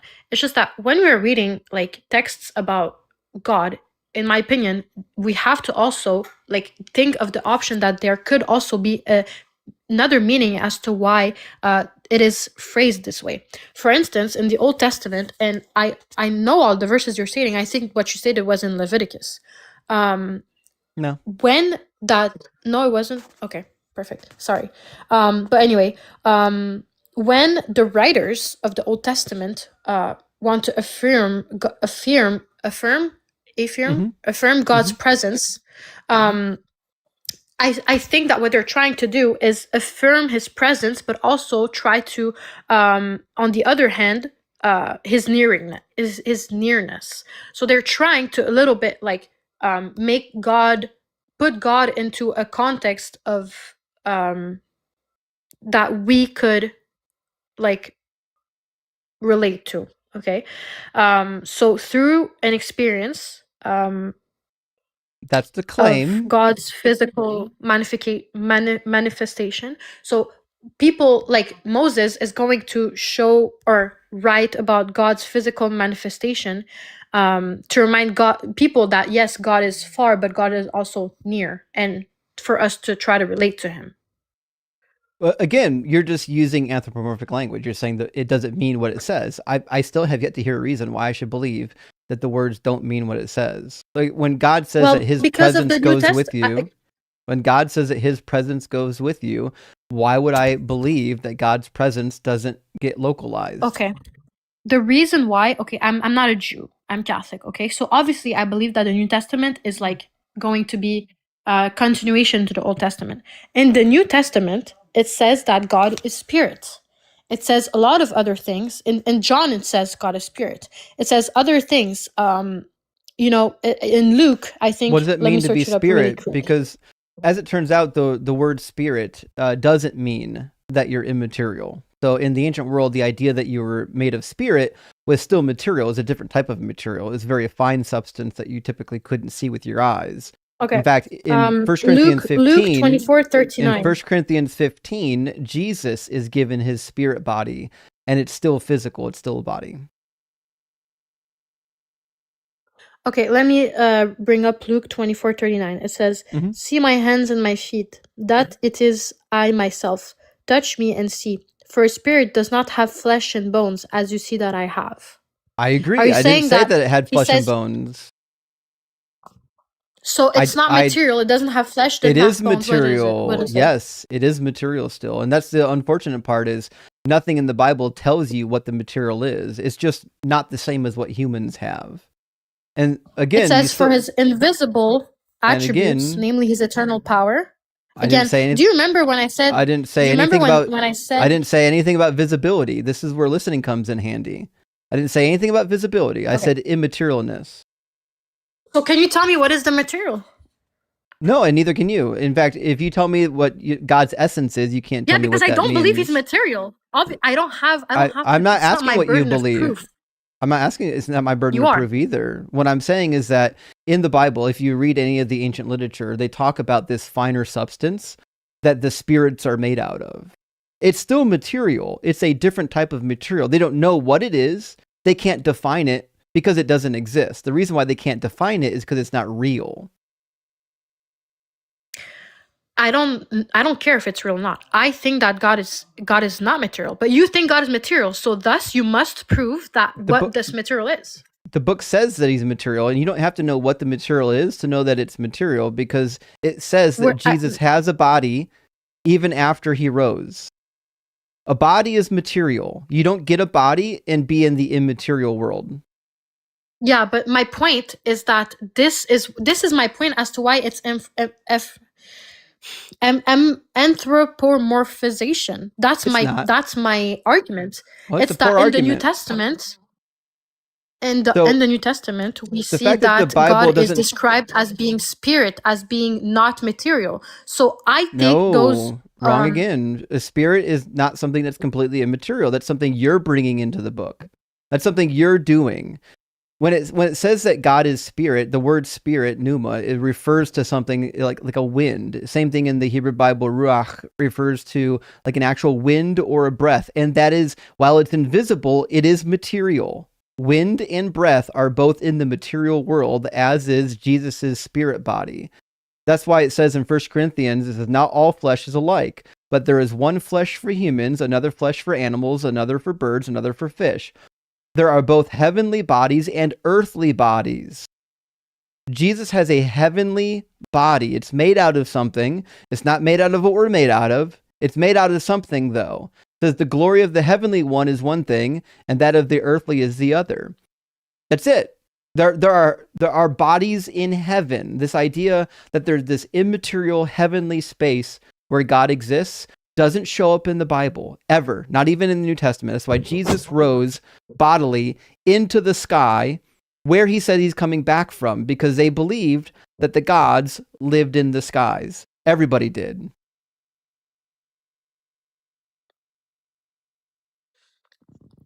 Again, it's like, since God has to speak in words for us to understand, heaven is not like really describable perfectly. So he is going to say like to give something as close as we could understand it to be. Nope. Heaven is just the sky. Uranus in Greek and Shemayim in Hebrew literally refers to the skies. In fact, we know for a fact that Shemayim refers to the skies because it literally thinks that there's water up there, and the root word of Shemayim is mayim, which is water. It's a dual form. It means water. Shemayim is the skies. It's where there's this other celestial body of water. That's where the rain comes from. It's not referring to some plane of existence far away that is immaterial at all. That's not in the Bible. That's something you have to read into it. Yeah, my whole point since earlier that I've been arguing with you is that you have to read into the text that you read. It's No, you not don't. everything that is written is lit, but that's where we disagree. No, I agree. Respectfully. Our disagreement is that I think the words mean what the words mean, and you don't like what they mean. You have to change them.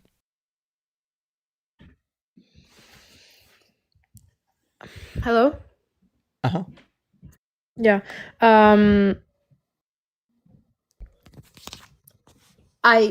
I mean, look, if you want to say that my interpretation of the sentences means that I'm changing the words, I'm fine by that. But I want to know why you think your interpretation is better than mine. It's not an interpretation. This is where you keep getting wrong. You think I'm interpreting the words. I'm not. I'm saying the words literally mean what they mean. That's it. I'm not telling you that they don't mean what they mean. So, like, if you read a book that said the sky is blue, the only thing you should take away from that is that the sky is blue. If I walked into that and said, no, actually, it doesn't mean the sky is blue. It just means that the sky is sad, because sometimes to be blue is to be sad. Well, that's nonsense. You would need to give me a reason to believe that that's what it actually meant, right? So I'm not interpreting it. I'm telling you it just means what it says.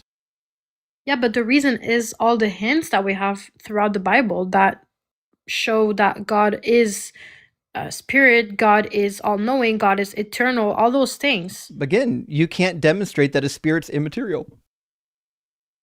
You can't demonstrate that it's material. No, I just did. So I don't know if you missed it. The heavenly bodies have a body.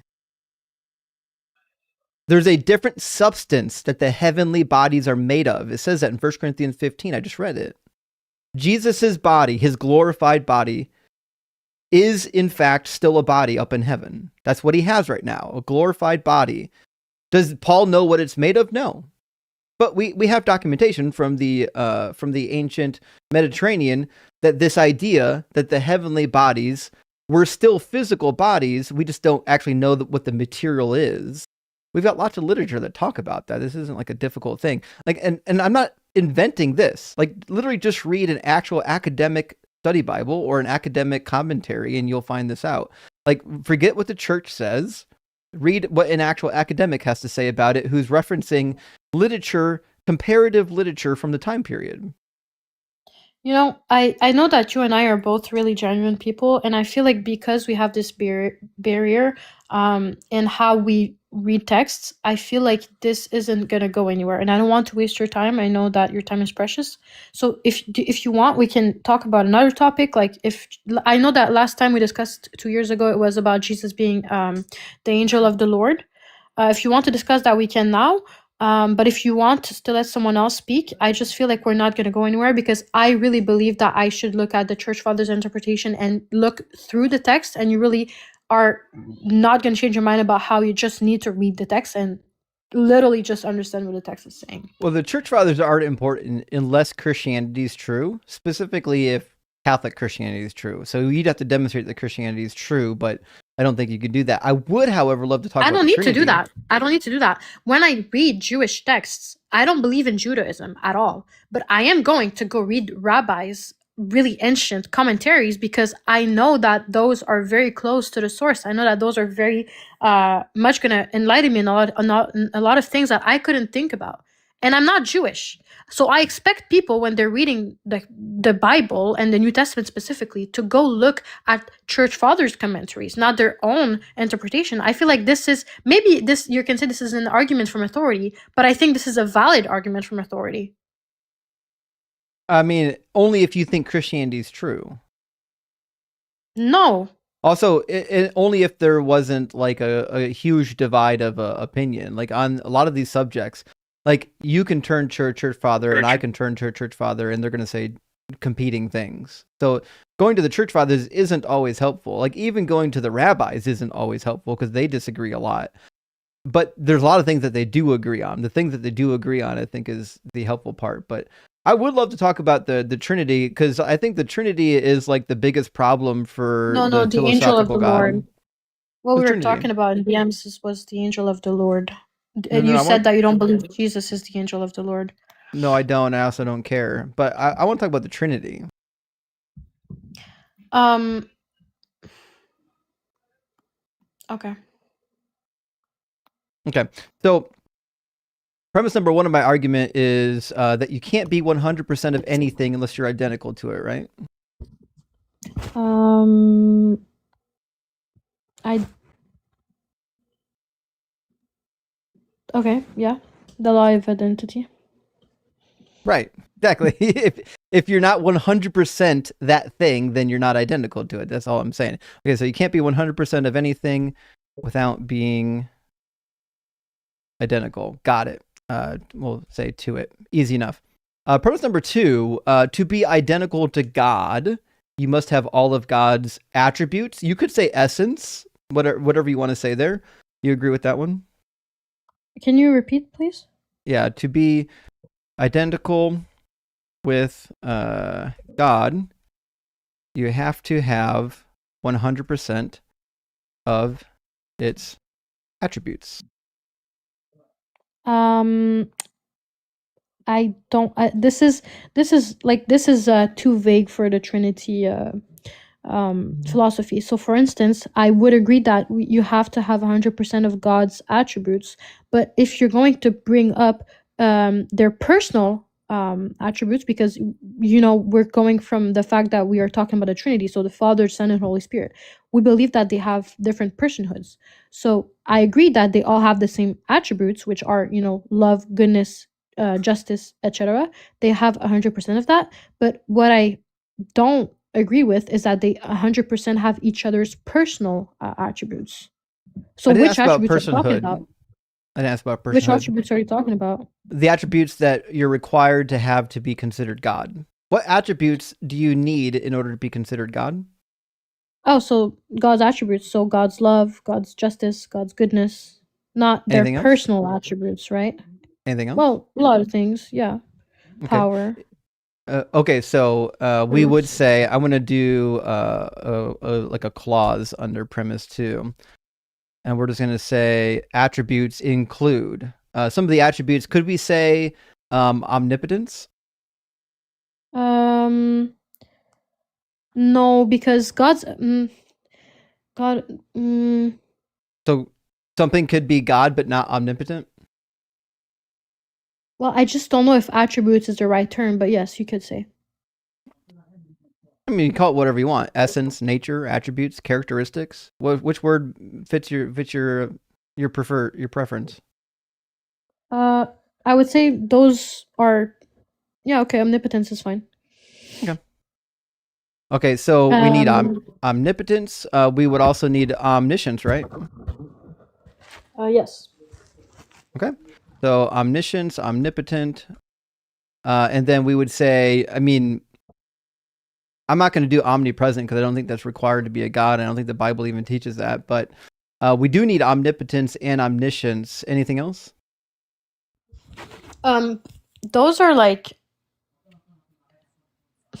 those. It's just because in St. Thomas, like in the theology that I read, attributes is more like God's love, God's power, not like omnipotence, omniscience. Like this is just things that God has. Is the Trinitarian God omnipresent? Yes. Okay. Okay, so some of the necessary attributes are omnipotence, omniscience, and omnipresence. Anything else? Loving, goodness, truth. Okay. Well, truth is an attribute. Like you can't possess truth. Like you just truthfulness, I guess. There we go. Truthfulness. Fair enough. Okay. Premise number 3, I think, should be pretty easy, which is that Jesus was not omni. He wasn't omnipotent. He wasn't omnipresent, and he wasn't omniscient. Do you agree or disagree? I disagree, but how is that P3 not conclusion? P3 is not a conclusion. It's just either a statement. Is Jesus omni? Yes or no? Yes. Okay. So are you saying Jesus knows all things? Yes. Okay. What about Matthew 24:36 when there's something he says he doesn't know? Oh, so he doesn't know the hour? Yep. I'm pretty sure you heard all of the arguments regarding that, right? Like you heard the arguments of the Jewish marriage tradition, right? Not a good one yet. Okay. I do know about the fictional Jewish marriage custom, though. The it's one not that real, says that by the way. It's the father of the groom that can announce the day of the wedding. Yeah, that's not true. Okay, can you prove that? No, that's your claim. You have to prove that that's a real tradition they have. That's my claim. But you're saying okay, it's not true. Then support it. Support it. Support your claim.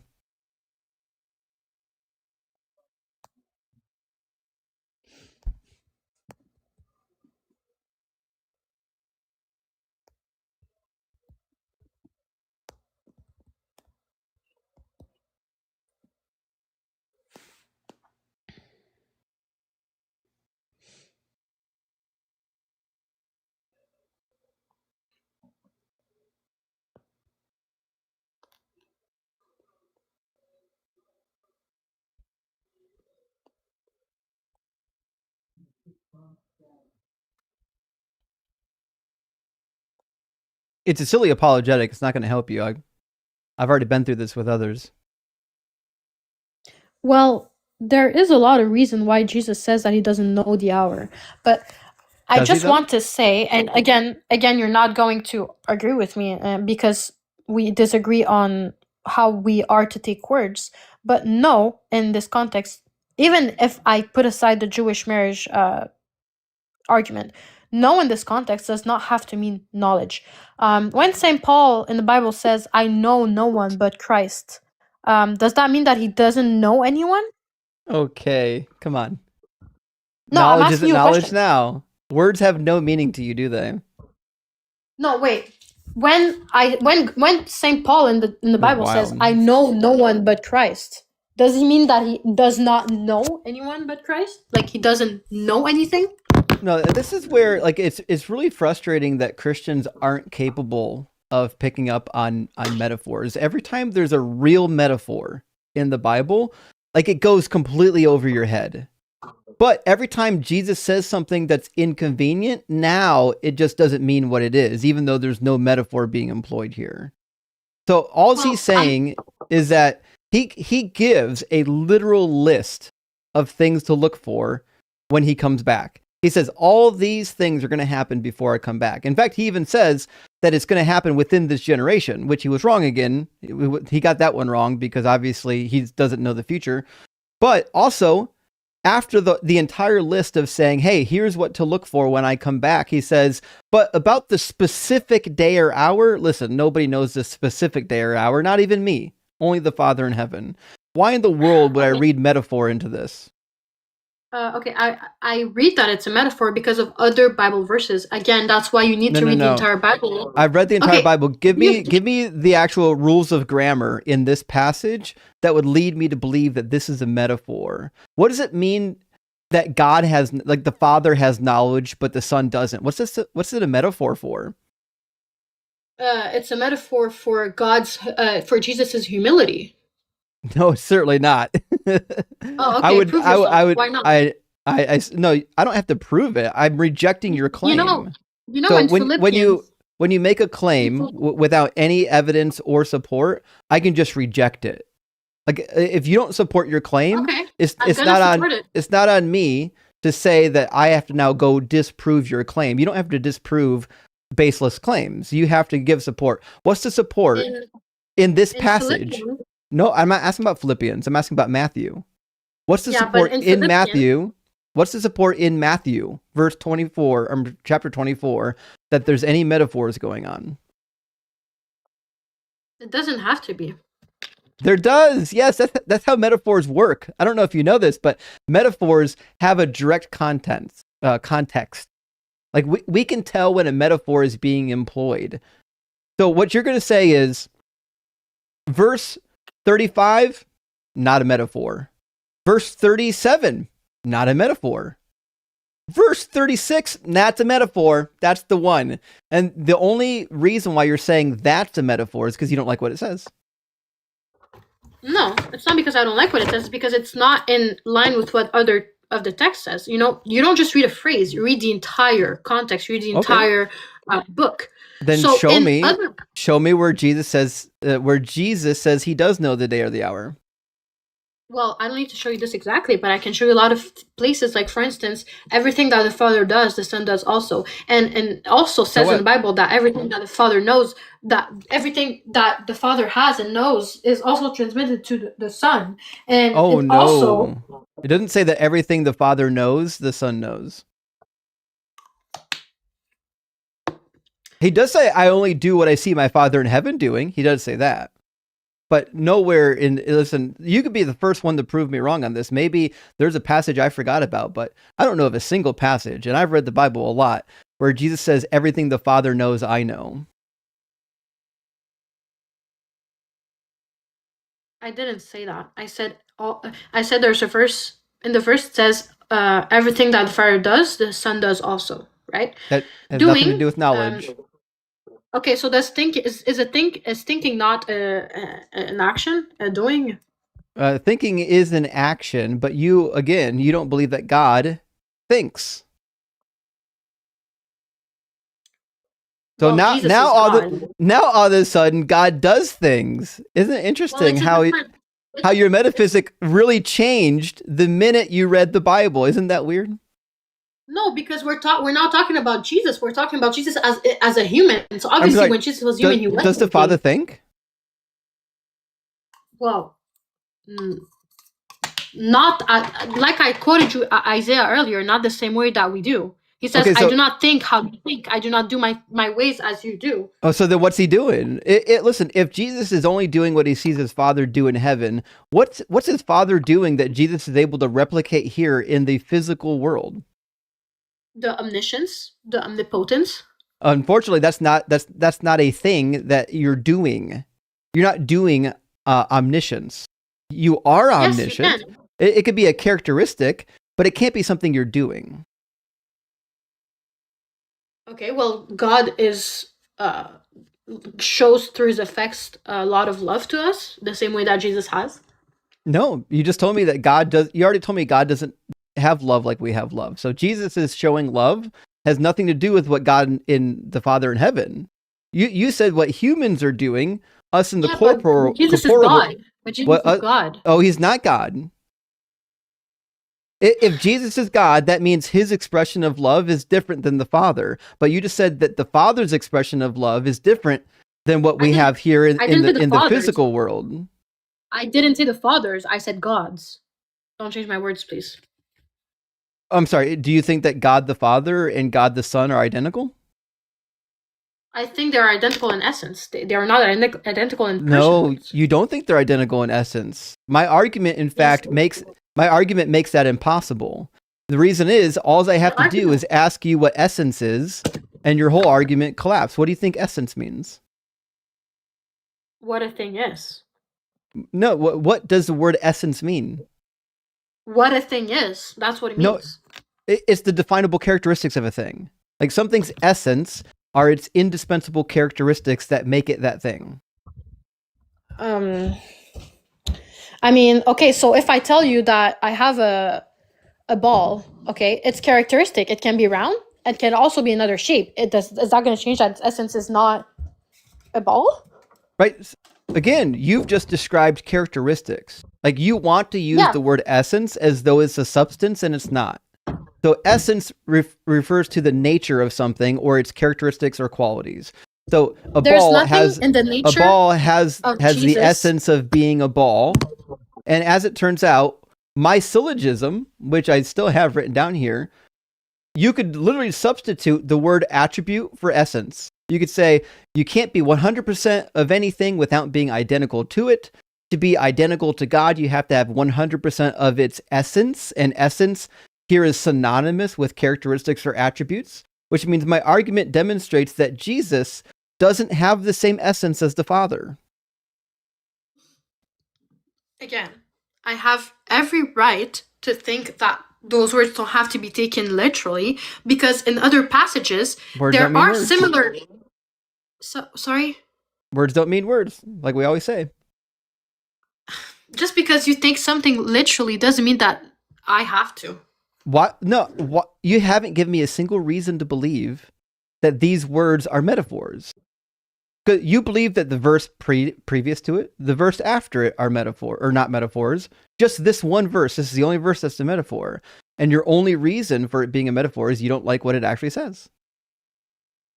It's not because I don't like what it says. It's because it doesn't make sense with the context of the Bible entirely. It does. It does make context. It does Jesus, not. It does Jesus not. at no point in the Bible is a Trinity ever affirmed, not at one verse. This is a post-biblical innovation. This is something that you guys have to put into the Bible. The original story of Jesus was that he was the Son of God, just like David was the Son of God in Psalm chapter 2. Psalm chapter 2 says that today you have begotten me. So Jesus is the begotten son, just the same way David is the begotten son. It's not till much later that people had to invent this nonsense talking point about the Trinity. It doesn't show it in the Bible at all. Okay, what about Proverbs? What's the verse again? 34. Who has ascended? The poem of Egwire? To heaven? I love this one. Who has ascended to heaven? You're not going to like this. Who has gathered the wind in his hands? Who has bound up the water in his clothes? Who has established all the ends of the earth? What is his name? And what is the name of his son? I know. You want to hear the actual explanation for this? Because I bet you've never heard it. Okay, who's speaking? Who's speaking? Did you read verse 1? I read verse 1. Yes, it's just that I know this verse by heart. You should know the whole chapter, because the whole chapter tells you what's happening. It says the words of Egor, son of Jakah, an oracle. So this is a person speaking. A human being is speaking right now. Okay, so an actual human on earth is speaking. It says, "Thus saith the man, I am weary, O God. I am weary, O God. Am I wasting away?" So we've got a guy that's now doing a lamentation. He says, "Surely I am too stupid to be human, and I do not have human understanding." Do you think that this person is a human or not? Yeah. Gotcha. Okay, he's just saying, I'm really fucking stupid. And that's okay. People say that. He's now humbling himself before God, which is why he says the next thing, "I have not learned wisdom, nor have I knowledge of the holy ones," the Kodashim, the angels. "Who has ascended into heaven?" Now, this is the interesting part, is who has ascended into heaven and come down? This is a question. At the time he's saying this, he believes nobody has. Now, he's also wrong, because there have been people that have ascended into heaven. He doesn't know if they've ever come down, but Elijah theoretically came down. Hold on, Kay. No, but wait. Hold on, Kay. Why are you assuming that? We're almost there. You'll get to the finish. I don't agree with that. I'll let you finish. Just pause. So the reader obviously doesn't understand Elijah, who wrote a letter after he ascended into heaven, unless you think he's writing heavenly letters. But it says, "Who has ascended into heaven and come down? Who has gathered the wind in the hollow of his hand? Who has wrapped up the waters in his garment? Who has established all the ends of the earth?" This is something that a God does. So he's now asking. He's asking about, is there a human being who has done any of this? No. Which is why he ends it with, "Hey, what's the person's name and what's the name of the person's child? Surely you know."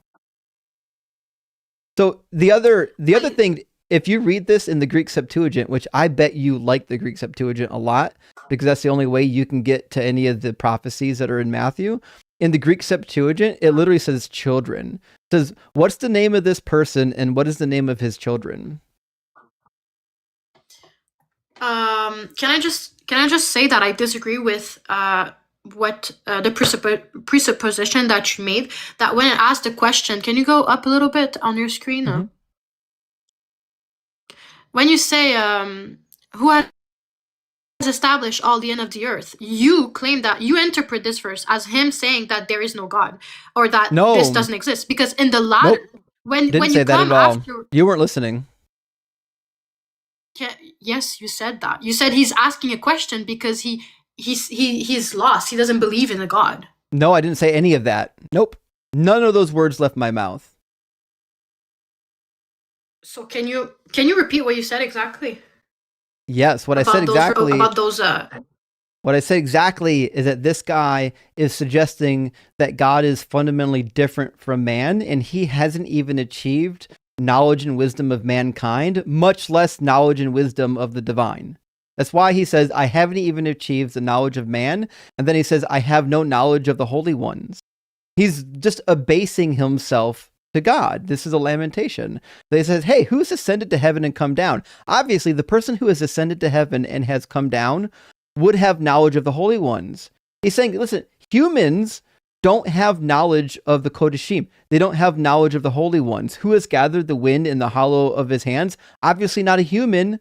Who has wrapped up the waters in a garment? Not humans. Who has established all the ends of the earth? Not humans. What's this person's name, and what's the name of this person's child? Surely you would know, because there's no human who has knowledge of the divine.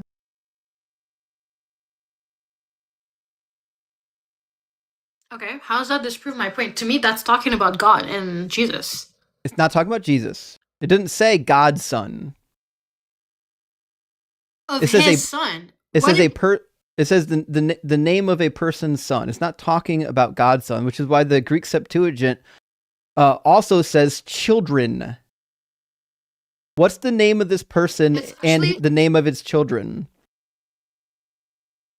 It's actually, if you read in the context like you just did, he's like saying, who established all the ends of the earth? And he is a Jew, or whatever he is. He believes he believes that God has done those things. Okay, you're right. So he believes that God has done it, not man. Okay, right. So he says, "Who established all the ends of the earth?" And then in the verb, not man.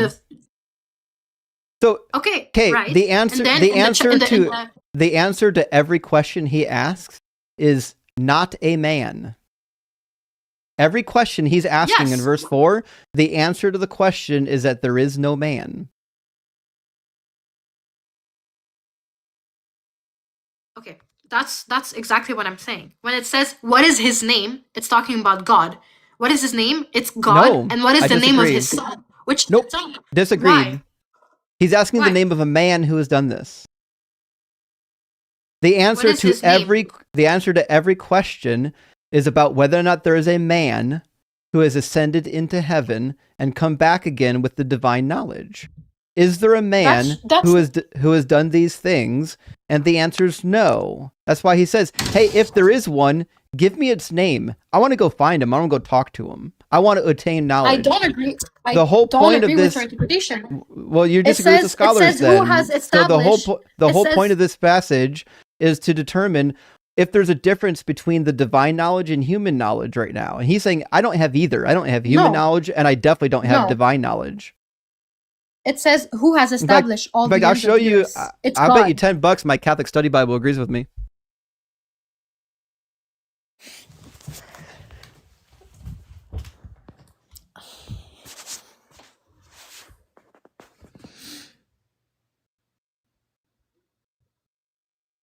You know, the comments don't have to be that rude, guys. Like, I'm just a random girl on the internet. You don't have to be that rude to me. And I love all of you, even if you're not nice to me. You don't have to be rude. Why does it say who has established all the ends of the earth if it's not talking about God? Because it's not a man. Again, the answer to every single question here is not a man. Only God did these things. Did a man gather the winds? Nope, God did. Did a man wrap up the waters in a garment? Nope, God did. Who established the earth? It was God. That's why he says, hey, what's this person's name? If a person did this, I want to know the name of his name. That's why he says, I agree. Agwar denies he has secret heavenly knowledge. The purpose of the denial is to underline that God directly gives wisdom to those whose conduct pleases them. The Hebrew phrase, do you know, at the end of verse 4, which is supported by the versions, the phrase, however, does not appear in the important Greek manuscripts. Vaticanus, Sinaiticus, spoils the sense. For Agwar, not God, is the questioner. The phrase seems to be an addition to the Hebrew text borrowed from Job, where it follows a cosmic question, just like Job was questioned, hey, were you there when I laid the foundations of the earth? That's what's happening here. This is about who has knowledge. This is not about the Trinity, it's not about Jesus, it's not about God having a son. In fact, if you think God has sons because of this, you should wait until you read the rest of the Hebrew Bible, because God's got at least 70 of them. But when it says, I don't disagree with you that he's not talking about a human. It says, who has established all the ends of the earth. Obviously, that's God. And what is the name of, what is his name? What is the name of the person who has established all the ends of the earth? Exactly. They don't exist. What is... No. Yes, it's God. Wrong again. And what is the name of his son? He's not asking that. He's not asking if God has a son. He's asking, what's the person? Where can I find the person that has done these things? They don't exist. Yeah. This is a rhetorical question. He's not saying that God has a son. That's preposterous. In fact, the only passages that talk about God's son is Psalm chapter 2, and then all the references to God's many sons, the sons of God, the ones that we call the angels. Yeah, there's different, like, types of sons, I guess, and different types of kings, and different types of all of the things. You're reading Jesus into this, because you've been told that Jesus is here, but Jesus is not here. So I know all of the apologetics, Kay. There's not a word that's going to leave your mouth I've never heard before. I'm 41 years old, Kay. I've been reading the Bible and studying it for a long fucking time. I've got 2 degrees in biblical studies. Nothing that leaves your mouth is going to be new to me. Just know that. So what I'm telling you, this interpretation, my interpretation, matches what the rabbis say. It matches what the scholars say, and it matches the context of what we find in the Proverbs, specifically this proverb, and what we find in other wisdom literature like Job. Namely, that there's a difference between human wisdom and divine wisdom. Human wisdom is not comparable to divine wisdom. That's why the answer to this question is that no such mortal exists. So why did he have to bring up the person's son? Because he's asking if a person exists. It's a rhetorical question. So, for example, I used to design robots for a living, right? Robots are fucking awesome, by the way. They can do crazy things. So I used to design, at one point I was designing centrifuges, and centrifuges are crazy. Like, we were designing these that had like 40,000 G-forces. They're insane. Like, you put a color t-shirt in there, it's going to come out white. Now, I could say, listen, this centrifuge is not anything like humans. This centrifuge is spinning so fucking fast that it's literally incomparable to humans. Like, who can put a t-shirt in and turn it so fast that the color comes out of it? Who can put a living cell in here and smash it to smithereens with G-forces? Who can do all these things? What's the name of this individual, and where can I find them? We know what I'm talking about. I'm comparing a human being to something that's not human, and I'm saying, hey, find me a fucking human that can do this. Tell me where I can find them. That's what's happening. But why did he bring up his son? Because it's a human being. Human beings have sons. God doesn't have a son. Established. The word son. The word son is meaningless in the Trinity. The Father, the Son, and the Holy Spirit. You can call the Son you can call the Son anything you want to. If Jesus is co-eternal with the Father, he's not a son. The definition of the word son precludes Jesus from being it. That's why the earliest Christians were adoptionists. The early Christians believed that Jesus was an adopted son, just like David was in Psalm 2. This nonsense language about Jesus being a son is ridiculous, because the only way he could be the son is he's contingent or dependent on the Father. And if he's contingent or dependent on the Father, then he's also not God. We don't need, it doesn't matter how you call him, okay? It doesn't matter, because what the issue is that you're not understanding the philosophy of the Trinity. When we say that he is the Son of God, we don't... What's it mean to be the Son of God? Tell me. In the sense of Jesus? Yeah, what's it mean that Jesus is the Son of God? It means that the attributes that are different from the Father is that he does not so his attributes are different? Okay, so the personal attributes. So Jesus has attributes that are not identical to God. personal attributes, not. You can call them whatever you want. They're still attributes. So Jesus lacks attributes that God has. In Trinitarian theology, okay, the Father spirates the Son. Obviously, the Son cannot spirate himself. Right? You mean generate? Same thing. Okay, so what does the word generate mean? Again. So again, I already know. It's not the same meaning. I had 12 years of Catholic school, Kay. I know what you're talking about. I know that the verbiage in English is that the Son is being generated by the Father. What does that mean? That it's not temporal, it's eternal. The generation of the Son. What's the word generate mean? Do you want me to give you like a definition? The word generate means to cause or produce. So if Jesus has a cause or production that is dependent on the Father, what that means is that he's contingent. If he's contingent, then he's not God, because the definition of your God in philosophy is that he's not contingent. I don't agree with your definition. In the definition of the philosophy, because I'm sorry to tell you, but philosophical definitions and dictionary definitions are not the same. In the theology, that's why it's so cringe when y'all use words that are wrong according to the dictionary, when you get to make up your own definitions. It's not make up. It's for different, like, then, do you then know tell a me, word can be used tell me what the in word, different contexts? Tell me what the word generate means then. Okay, I will. By Saint Cyril of Alexandria, generation refers to two distinct but inseparable acts regarding the Son of God, emphasizing that the same. Yes. Nope. God doesn't act. Yes, he does. God is one single pure act. No. God doesn't act if he's one single pure act. Being pure act means you don't act at all.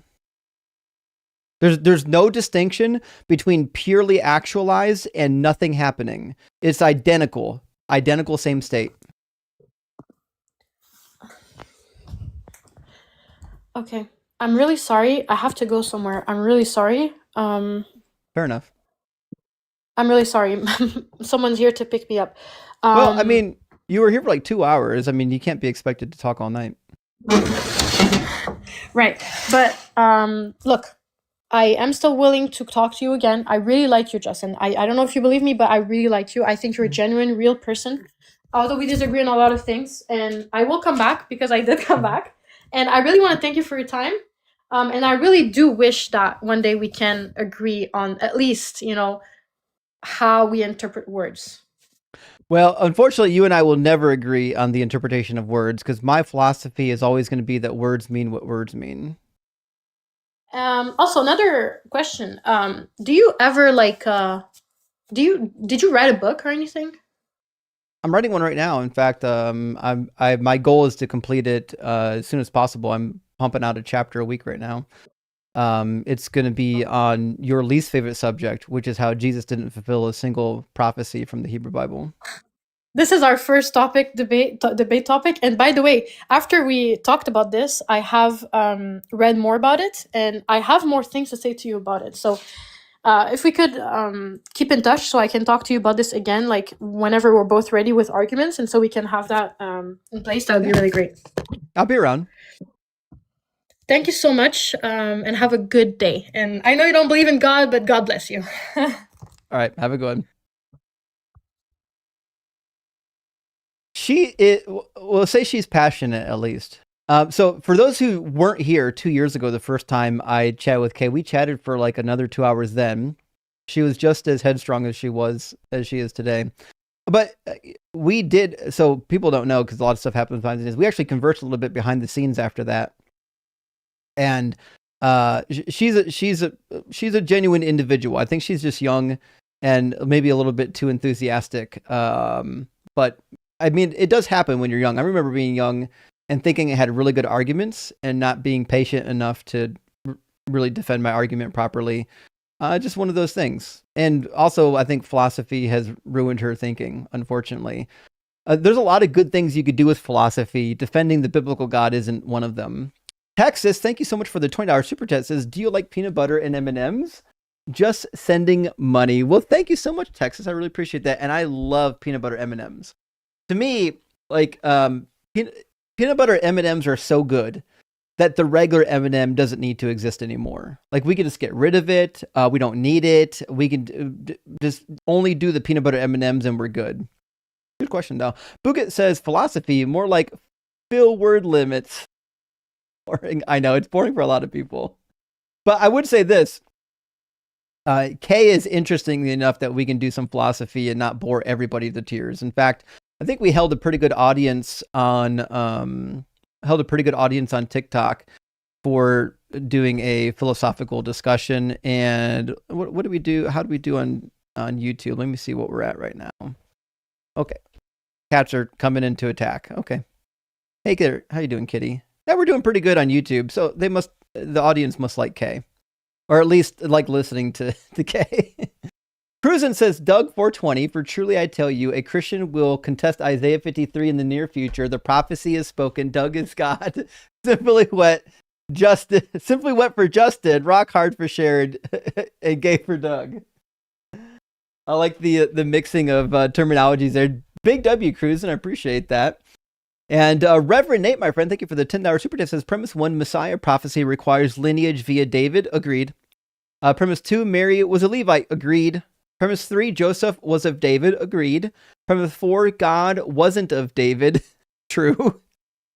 Conclusion, virgin birth equals Jeebus. Can't be Messiah. I agree. Postscript, imagine family dinner if God isn't a Christian. I know, right? To be fair, like, it seems like only 2 versions of God are the versions that people argue about. They argue about the Christian version and the Muslim version. And the reason why is because both of those versions of God require you to convert the entire world. So they have to. That's why I keep telling atheists, hey, don't go out to Christian live streams and like try to debate them there. You don't have to. They'll come to you. It's part of their religion. They have to come and convert you. And they think they have truth. They're indoctrinated. They're told that they have the truth that can't be disputed. And then they come here and we see what happens. Mick says, enjoying the show. Not much to add. Well, thank you, Mick and or Mike. I really appreciate that. Sorry if I got your name wrong. And the Demon of Reason says, you inspired me to start a channel. My daughter is 16, autistic, immigrant mom. She's afraid of Christian nationalism, and I want to make things better for her. Listen, you should start a channel. It is a problem, and we need as many people to speak out as possible. Also, there's actually a pretty large group on TikTok for, I guess what we would call like families that have children with autism. Definitely check out TikTok. There's some groups on TikTok you might enjoy. Gosh says, thanks for the awesome content. Well, I appreciate that, Gosh. Thank you for supporting the channel. I really do appreciate that. And Dylan says, in Genesis 6:3, does God limit lives to 120 years? Kind of. It seems to be the suggestion.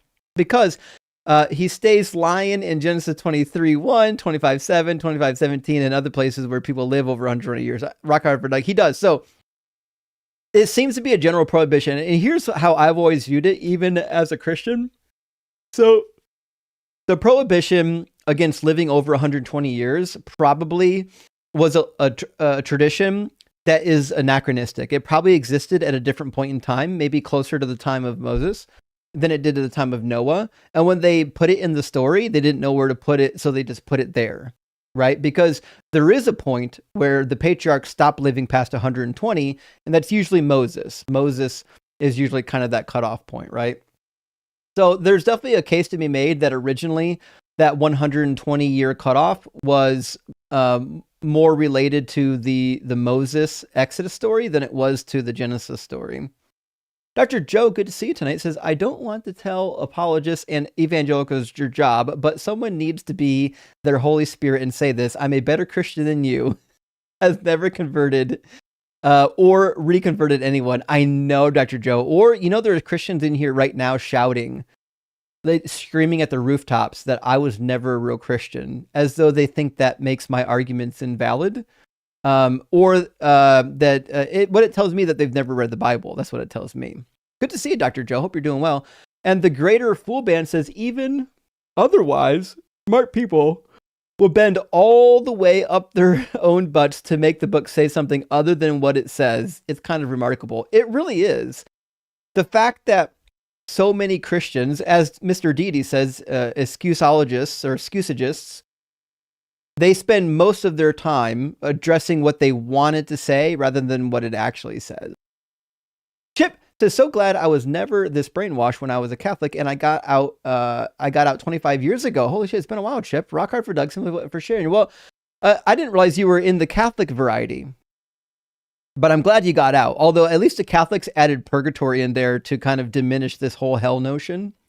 I am the Big Cheese says Marcion and Celsus were closer to the people she named. I agree, actually. Let's use them. Aquinas is a heretic that was more influenced by Aristotle, Plotinus, and Islam more than Augustine in the Bible. I agree. Augustine, he's insane out of his mind anyways, but Aquinas is not a man who's really acquainted with the scriptures. I know he thinks he is. I'm sure he was smart. I'm sure in real life he was a smart guy, but I would much rather take like St. Francis of Assisi over Aquinas. Bryce Aroni says, if all scripture is God-breathed, but God can't use words to describe reality in ways that human can understand, then why the hell does he rely on scripture as it is the primary means of communication? Agreed. If God communicates to you via scripture and he just thinks that you can't understand anything, then he should tell you. He should preface it with, listen, I can't really describe to you the reality, so I'm going to describe this to you in a way that you can understand it. That's what we do with children. We tell them, like, listen, well, it's complicated. Let me explain it in a way that you can understand it. God could have said that. But he didn't say that. They want to think he said that. Diobola says, K, doing more to install fear of hell in non-believers than any fire and brimstone rant ever could. Wait, what now? Doing more to instill fear in the hell of... I think you're confused, Diabolus, because none of us non-believers are afraid of hell. We don't believe in hell. I guess I failed to see what you're trying to hint at here.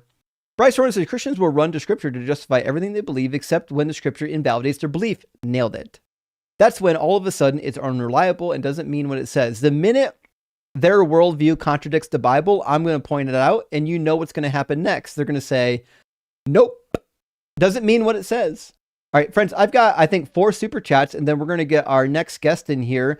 Brandon says, it would be nice to see you debate Sam Shamoon or God Logic. Well, I don't think they're ever going to show up here, although they would probably look at your content and run. Most likely, I don't think they're ever going to show up on my live stream, and that's fine. I don't expect that to happen. I don't think any of the big name apologists are ever going to show up on my channel because they can't hang with the Bible. And they know in order to win a debate against me, you have to make it Bible-based, and they can't do that. Marky says, I have a syllogism for you. 1, God is agape, Greek for interpersonal. That's not really interpersonal love, kind of, maybe. 2, agape requires another person to love, perhaps, yep. Premise 3, God existed before anything else. True. Premise 4, there was no one for him to interpersonally love. Premise 5, conclusion you mean, he can't have existed forever. Agreed. If God is the definition of love and it requires another entity to love, then there wasn't. Although, Christians would fix that with the Trinity, right? He self-loved himself. That's why he sacrificed himself to himself. Adele says, just a donation and a hello. Good to see you, friend. Also, just finished reading the Revelation by Elaine Pagels. Curious if you read it, as I found it fascinating. Well, thank you, Adele. I really appreciate that. And thank you so much for popping in, saying hi, and supporting the channel. Have I read it? Nope. Sorry, I have not read it. I do love Elaine Pagels. She's awesome, but I haven't read that book. You'll have to let me know how it is, or maybe I'll pick it up myself and give it a read. But unfortunately, I'm so behind on other reading that I don't know when I'll be able to get to it. But I do love Elaine Pagels. She's really bright. Really bright. Good to see you, Adele. Last super chat from Samurai Jack says, hey, Justin, found one for the cheat sheet, easy but hidden, that disproves Jesus' omniscience. Mark 11, 12 through 14, the fig tree. Jesus doesn't know if the tree had fruit, nor if it was the correct season. So, I mean, this is true. Jesus curses the fig tree because it's out of season and doesn't bear fruit, which would lend itself to the idea that Jesus thought there would be fruit on it, and then he was angry when there wasn't fruit on it. This is a very fair point, Samurai Jack. I appreciate that. Big W. might have to use that because there's no reason for Jesus to be angry at the tree if he didn't expect there to be fruit on it. That makes sense. Now, I've been around long enough to know that Christians will say some nonsense like, well, it was performative. He knew it wasn't going to have any fruit on it, so on and so forth. That's kind of nonsense they'll say. Okay, next in line is from the YouTube queue. We got 2 people that are waiting in the YouTube queue for what seems to be a long time. One doesn't have a name, so we're going to bring in Nameless, and then we'll bring in John after that. Welcome in, person that came in without a name. What should we call you? You're on the screen right now. Hopefully you can see it. Oh, sorry. Hold on. Try it now. Do you have a microphone? Hold on. Let me see if you have a microphone plugged in. It shows that you don't have any hardware connected. You might have to refresh your browser. You might have a really bad connection. Which probably is why you don't have a name displayed either. I don't think you're actually fully connected.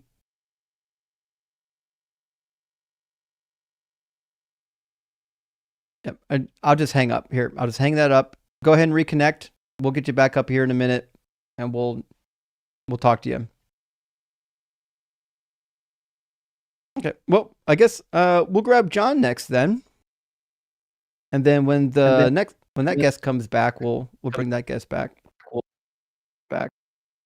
Oh, hold on a second. I need to refresh my There we go. That last guest finally dropped. Why is there echo happening right now? Hold on.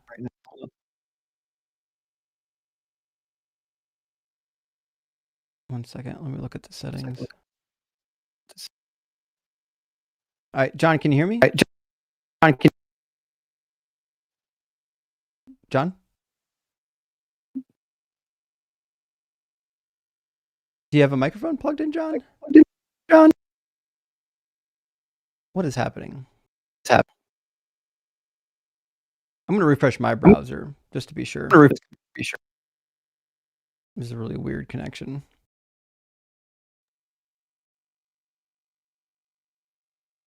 All right, John. Something's not quite with your hardware, man. Your microphone's not plugged in. We can't hear you. Or something else is happening. I mean, can you guys hear him? I can't hear him.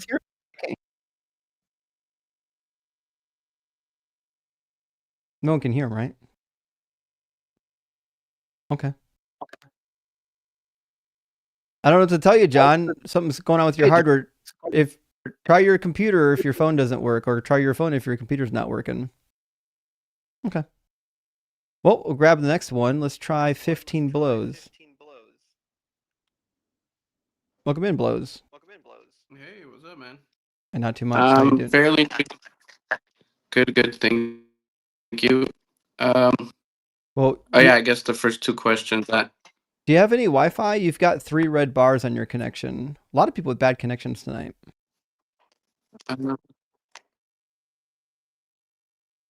Now it's frozen.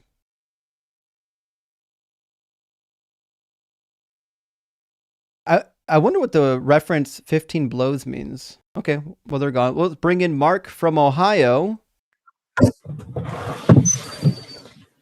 Welcome in, Mark from Ohio. Hi, can you hear me now?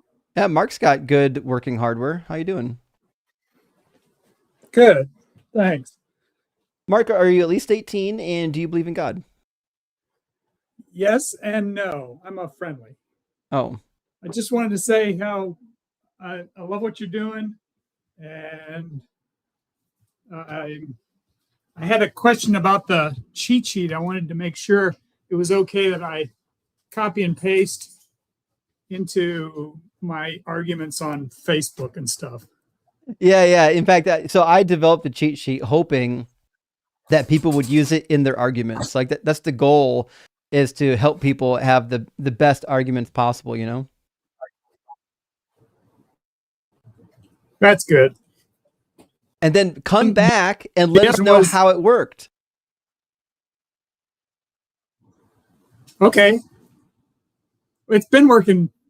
Oh, well, you can't make much progress with folks that have decided that all atheists are wrong.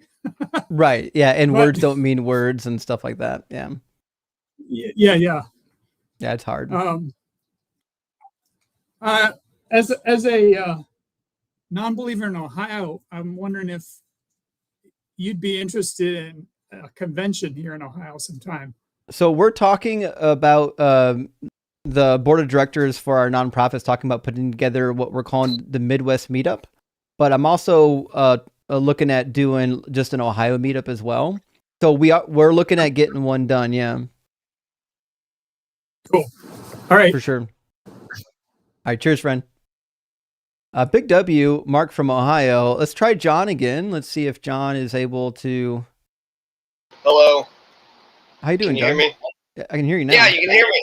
Yeah, good. I changed the microphone from the built-in thing to the camera, so fair enough. Got this working. Yeah. Jesse, is that your name? Is that what you said earlier, or somebody? It's your name, Justin. Jesse? What's your name? It's Justin. Justin. Hey, Justin, big fan. First time caller, long time listener. Sure thing. So, are you a believer? I am not. No, I believe in Jesus. I like his moral teachings, and I now am. I was a devout Catholic. Then I've been a strong anti-theist, and now I've kind of come back to Jesus because I believe in the historicity, just barely. I believe in the historicity, and the bridge that actually got me there back to Jesus was the Paul, his writings. He acknowledged that he knew James and that he knew John and that he knew Peter. So even though there was no first eyewitness accounts and Jesus never left any writings down, there was a person that knew people that actually saw, eyewitness accounts. So I'm kind of back again, but I don't believe in heaven. I don't believe in God. I believe in the moral teachings of Jesus. And so that's actually kind of what I want to talk to you about, is that I kind of want to just talk a little bit about Jesus because I'm an atheist, but I feel like he's a failed revolutionary who left behind a bunch of great moral teachings. Would you agree with that? No, I think he has horrible teachings. I think he condoned the laws of Moses, which are horrific. He condoned and chastised the Pharisees for not practicing the law of Moses, specifically in executing the son that curses their mother and father. And then he specifically says that people that don't follow him are going to be drawn before his very presence at his return and slaughtered before him, which to me is horrific. The idea, like the moral principle that if you disagree with a tyrant, they have the right to cut you up into pieces and destroy you. Is that from Revelations? No, Luke 19. Okay, so in general, I'm thinking about the main thrust of Jesus. He says, "He who is without sin cast the first stone." I like that. That which you do to the least of my people, you do unto me. So care for the most vulnerable. I also like his revolutionary message where he says that the last will be first and the first will be last. So the poor and the powerless will be the rich and the powerful. None of that's unique. I'm not saying that it's unique. All of that teaching already existed in Judaism of the time period. Like everything Jesus did in the New Testament isn't unique to Jesus. He was not innovating anything. I'm not the expert that you are, I'm sure, but I don't really care much for the Old Testament at all. The New Testament, it does seem like he breathes a brand new life into the old. There's a lot of problems with the Old Testament.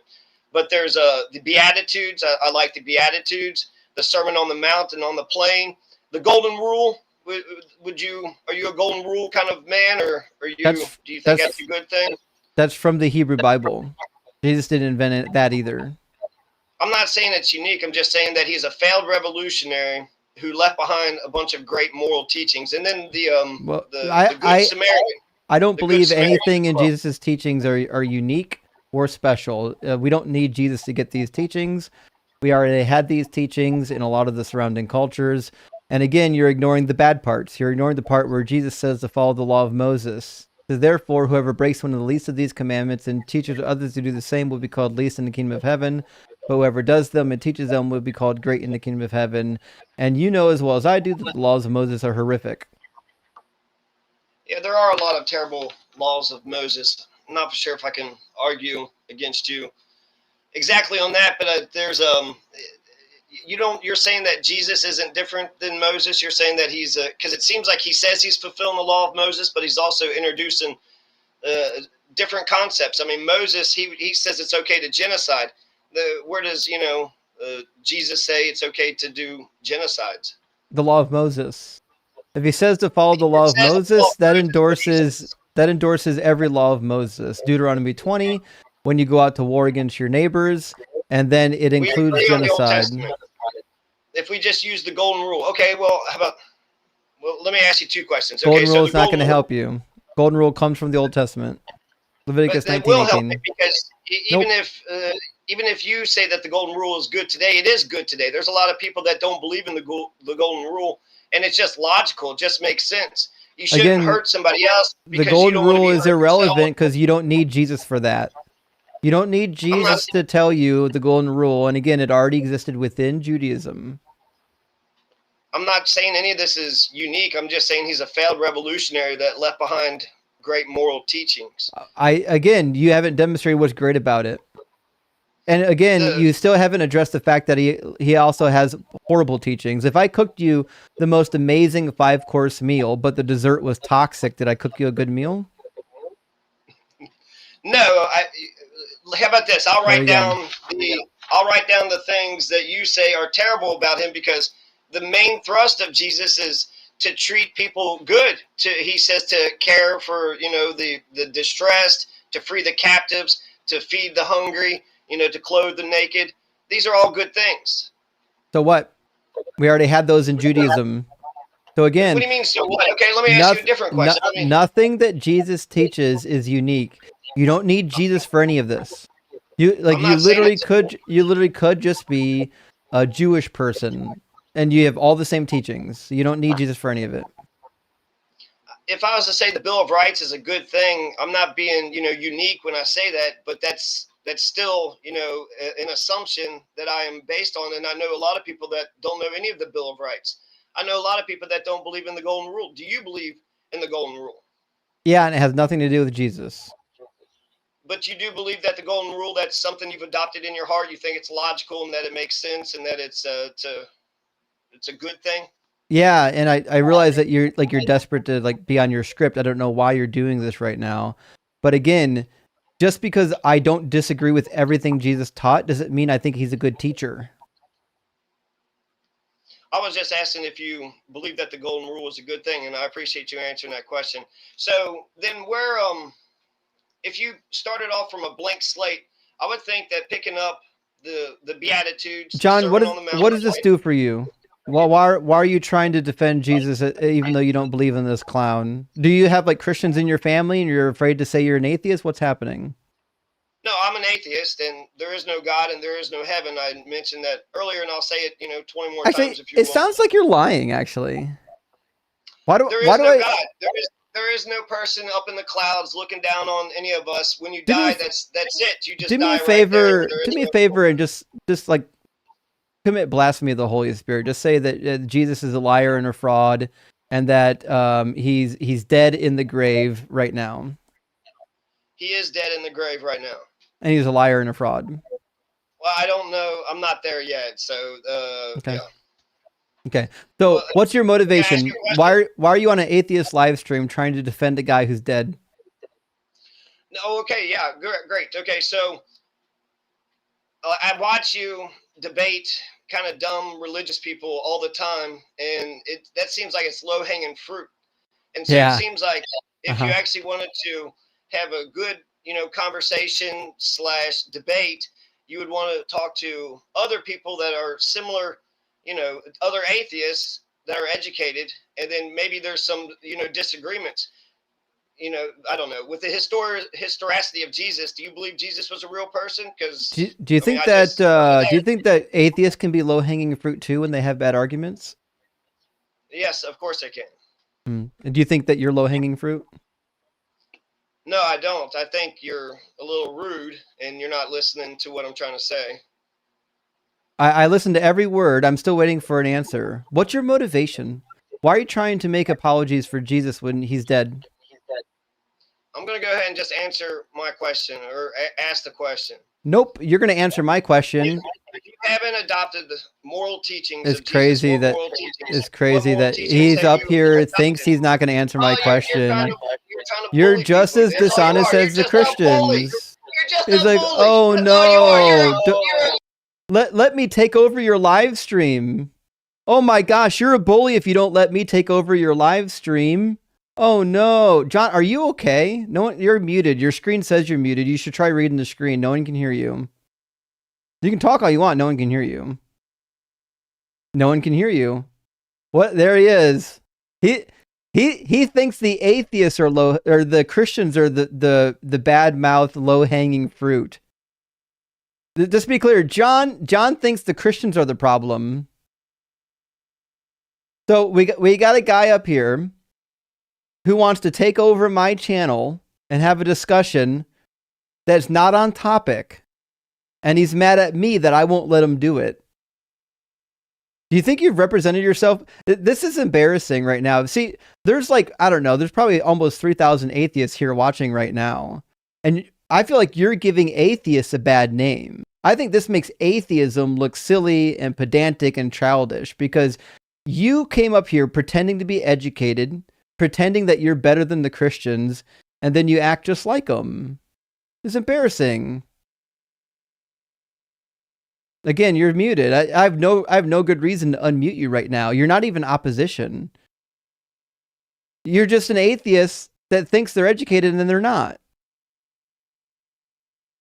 I'll leave him in the background while we take the next guest. It should be fun. Here's how long he hangs on for.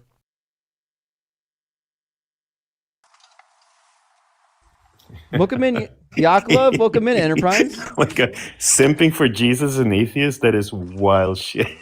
I know. Hey, how you doing? Like what's going through some of these people's heads?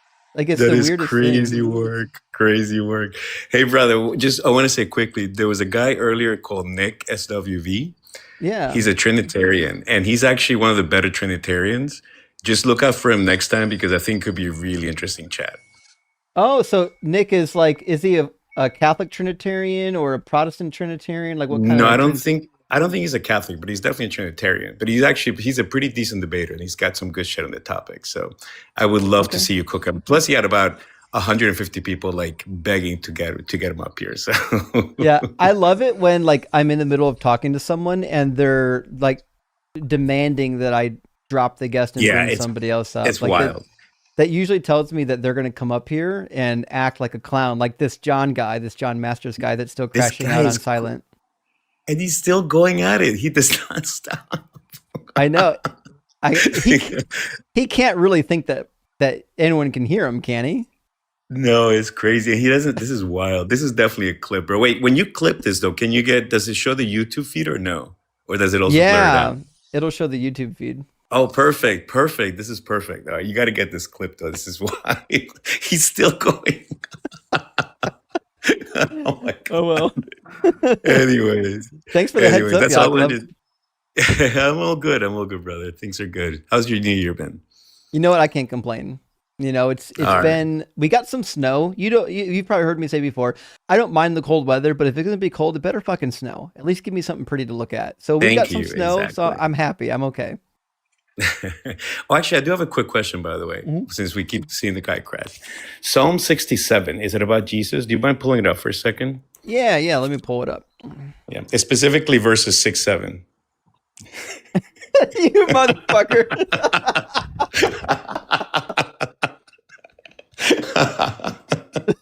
I had to do it. That was good. All right, I want to drop out. I'll let you go. Good seeing you. Happy New Year, brother. Thanks, love you as always. Care. Love you as well. Bye. W Yaakov, he fucking got me. All right. Oh, Yaakov for the win. All right, Enterprise, welcome in. Thanks for being patient. Are you at least 18 and do you believe in God? Yes, I'm 41 and I do believe in the God of the Bible. Okay, awesome. And what do you think is the best evidence or the best argument for the Bible God? Yeah, sure. So the best argument for the Bible God is his Holy Spirit, which he gave to those who believe in Christ. Oh boy. Because the Do word, you have that? yes, I do. What can the Holy Spirit do? So what the Holy Spirit can do is bring to your remembrance the word of God. He's righteousness. He stands in place of us for God, for us, before God, that way our sins won't be counted against us. And he leads us every day in righteousness. He gives us the strength to love. He gives us strength to forgive. He gives us the strength to persevere, endure any trials, tribulations, temptations. Interesting. I can do all those things without the Holy Spirit, so I don't really know what the Holy Spirit. Can you demonstrate the Holy Spirit, like today for us? Well, can I just correct that last statement you gave? So when you do it, it's based on man's own understanding and it's based on your strength. No, When but I do it, my question was, can you demonstrate? Is there something you can do while you're here that can demonstrate the power of the Holy Spirit? yeah, I can love. I mean, I can love. I I can. can do that. I don't But have the that's what Holy I'm trying to Spirit. say, Dirk. But that's what your love is a man's understanding. My love is from God because the Oh, Holy Spirit is you God. you got a special love. Yeah. So, you think that the Holy Spirit is love? Do you think, or you think God is love? Do you think love is a substance? What do you think it is? No, love is God. Love is No, His core. Love is no. the What Word what of is it? God. The Word of God. The Word of God is love. Now that's meaning. Yes. Does that mean that In the the Word of beginning, in the what is in what the does it mean? beginning was What does the it mean Word. to be? What does it mean to be love? It means that God is in you because God is love. But that can't be the case because 1 Corinthians chapter 13 gives a list of what love is, and like God doesn't match that list. Are you talking about where it says love is kind, love is joy? You talking about Yeah, that? love is patient. Love is Yeah, love is kind. patient Love and is kind. long Yeah, suffering. Love doesn't insist on its own way. Does Yahweh insist on its own way?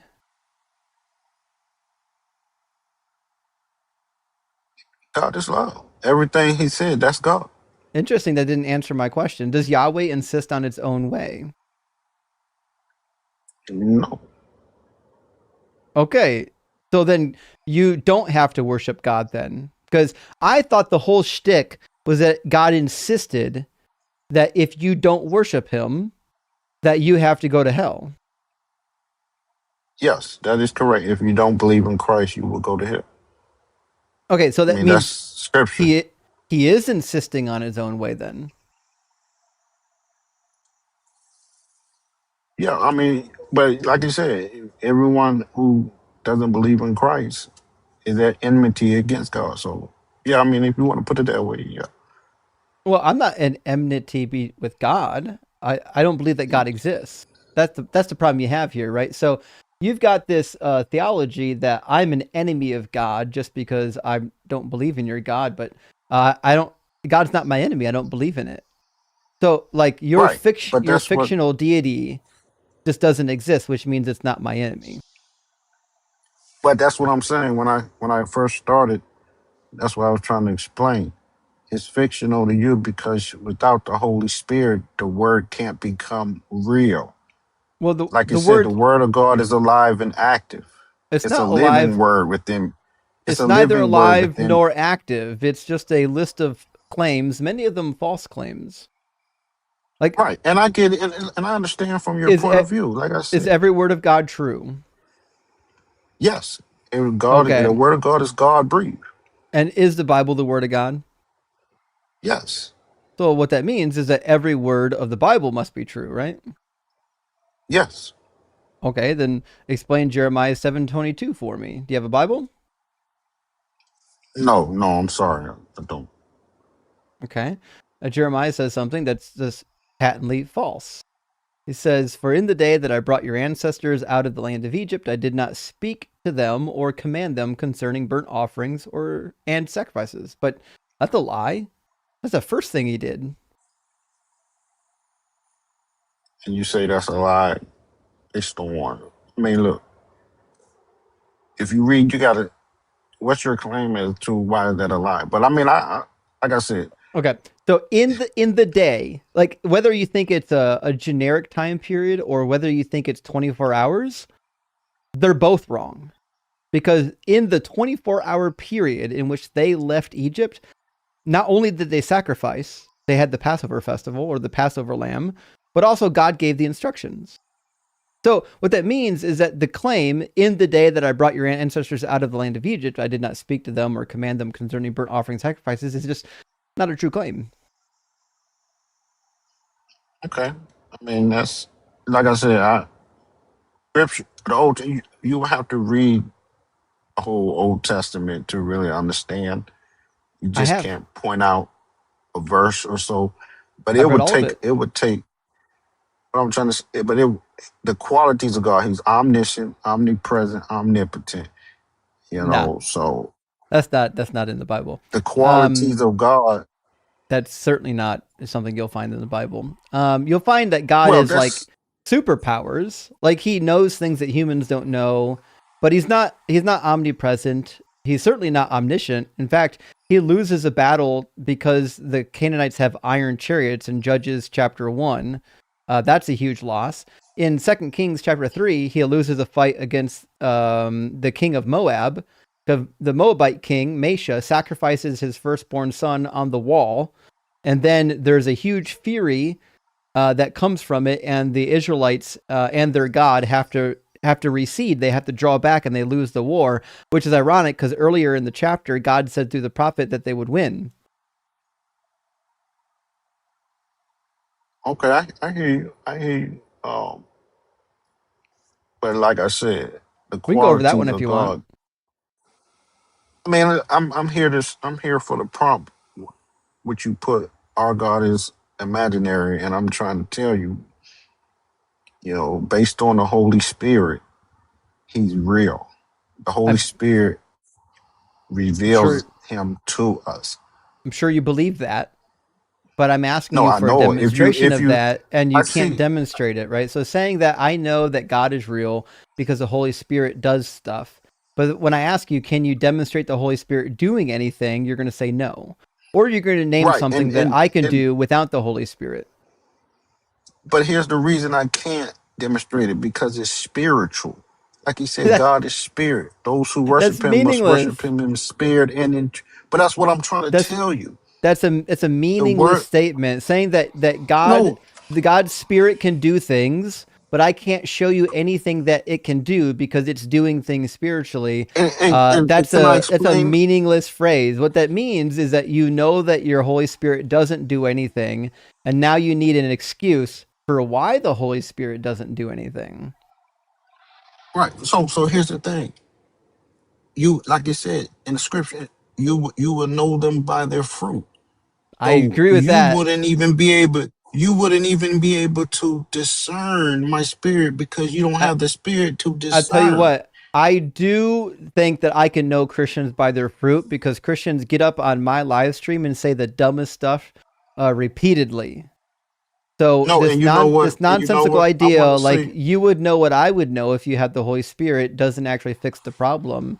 If you can't demonstrate that the Holy Spirit is real and that you have it and that it can do things, then saying that I need it to understand your position is useless. I could say, listen, you need the spirit of Klombadrov. The reason why you don't understand, the reason why you're in this Bronze Age cult is because you're lacking the spirit of Klombadrov. You actually can't understand my argument or me at all until you accept Klombadrov. Do you accept Klombadrov?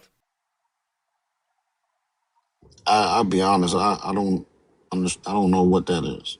But I know because you don't have the spirit of Klombadrov. You just proved it. See, that's the real problem. The problem here is that you've got no spirit, and I've got the spirit of Klombadrov. But can I say this? If you were around me for a long enough time, you would know that my spirit is different. Even unbelievers have mentioned. Even unbelievers have mentioned that I'm different. But they You probably wouldn't are know different. what it is. They wouldn't know what it is because they don't have the spirit to discern it.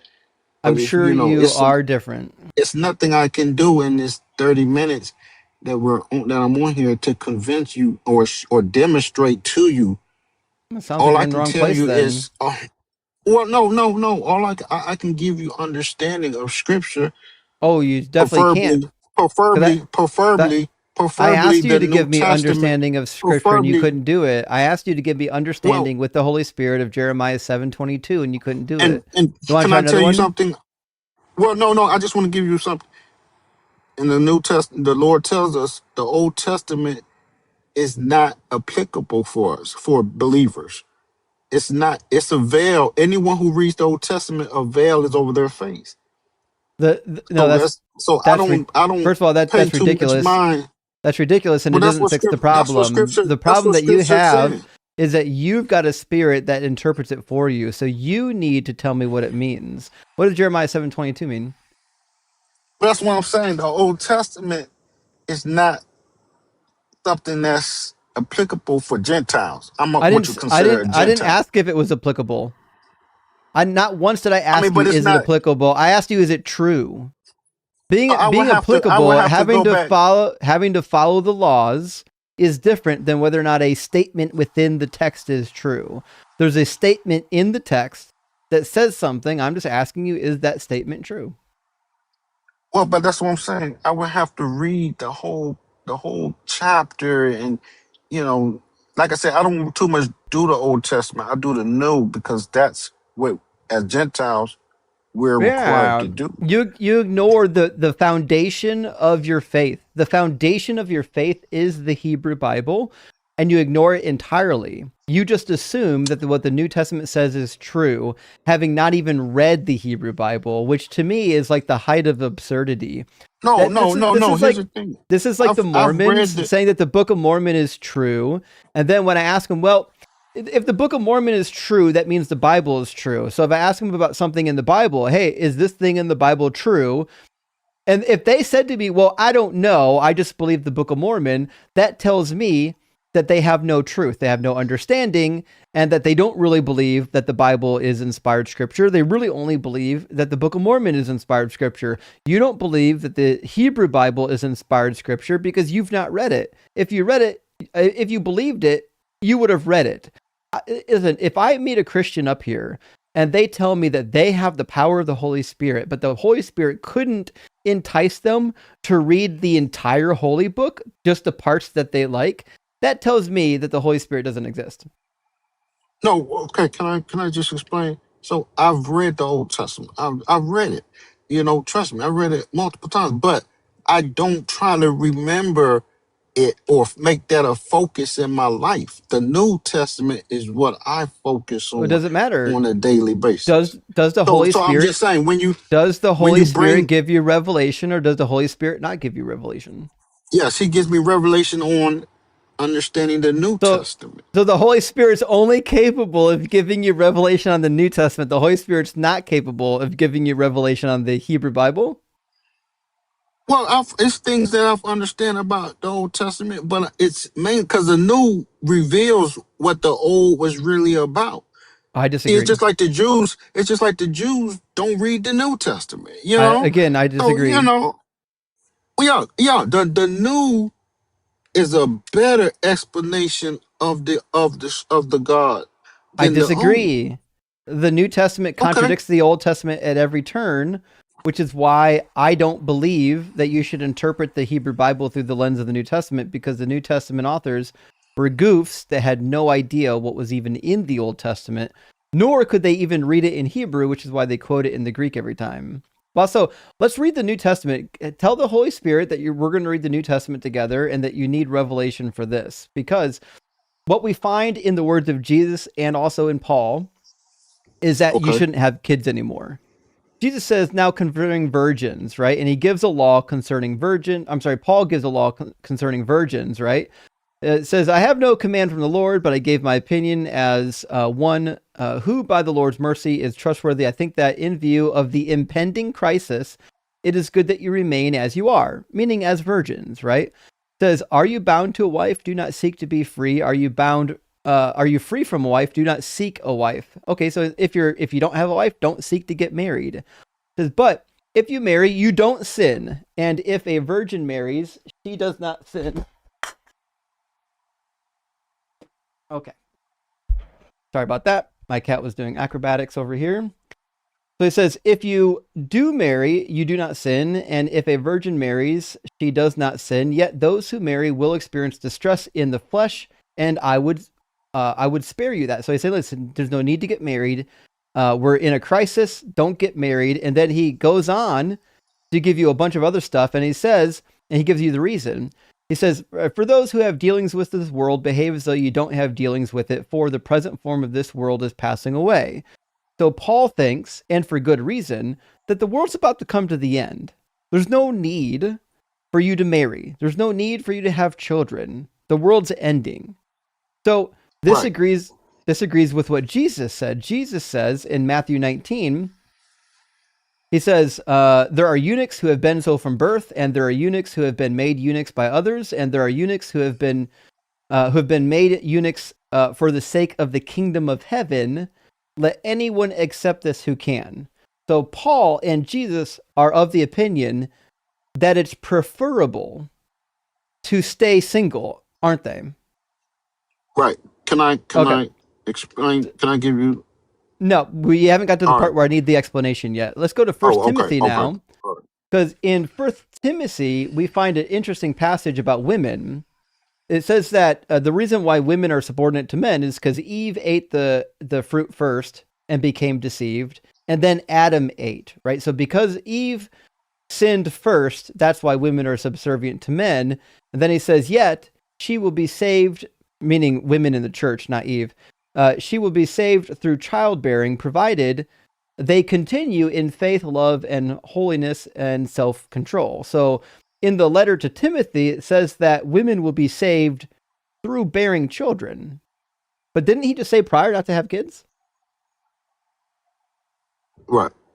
So what Paul was talking about is because of the times that we're in, when you get married, your heart will be divided because you won't be able to fully serve the Lord. So that's what he's saying is, first of all, it won't be any marriage in heaven.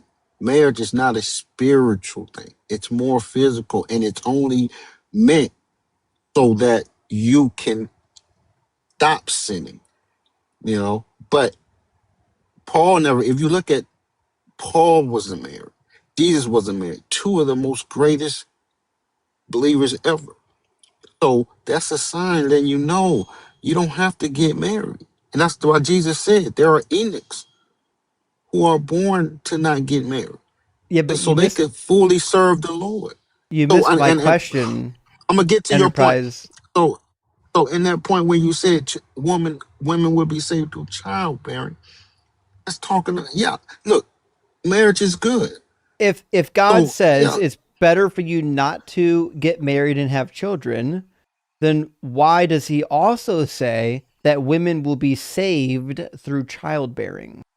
These are contradictory statements. So what that means is that it just means that women can't be saved.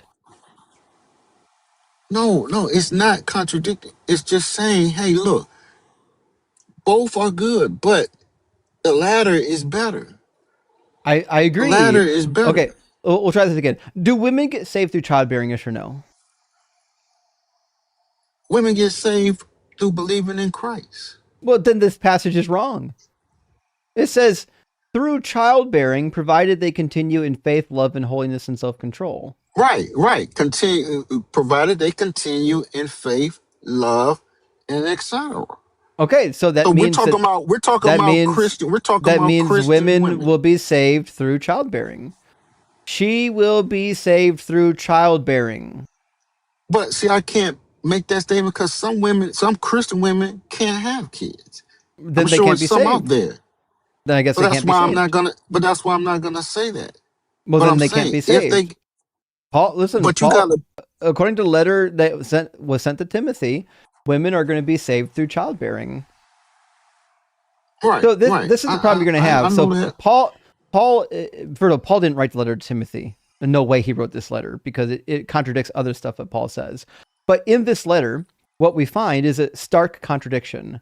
There's this idea that, especially in the epistles to Timothy and the other pastoral epistles, there's this idea that you should be married and you should have children. In fact, women will be saved through this. But in Paul's real letters and in Jesus's teachings, you shouldn't get married and you shouldn't have children. This is just a straight up contradiction.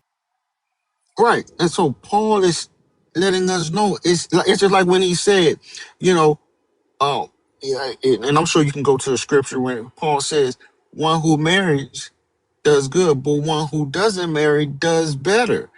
Because he can fully devote himself to the Lord.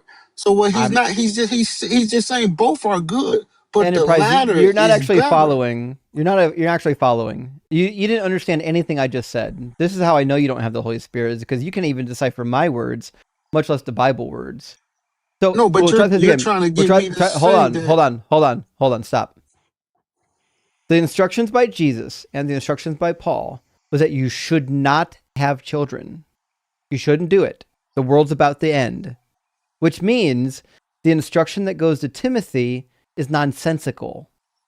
The instruction that women will be saved through childbearing entails that it's good to get married and have children. That's why in the pastoral epistles, we also see this idea that someone who wants to be an elder or a deacon should be a married man who, according to the translation, depending on which translation you have, is a man of only one woman. So the reality is, what we find in the pastoral epistles don't match what we find in the Pauline epistles, namely that one says you should be married and have children. In fact, women will be saved through children. If you think women are saved through childbearing, what that means is that you're telling women they should have children. That's contradicting Paul's words. Paul says you should not have children. Right. And so you can't take that literal. There we go. We found it. Yeah, the words don't mean words. They're not literal words. No, I'm serious, because you can't take, because I mean. And why is that, Mr. Reed? Because it's devastating to my case. You can't take that literal, when he said women will be, because a woman can have 10 kids. Is she more saved than one who has one?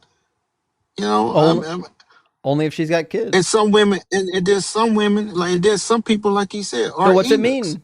Enterprise, tell me what it means. What does it mean? What's it mean to be saved through childbearing?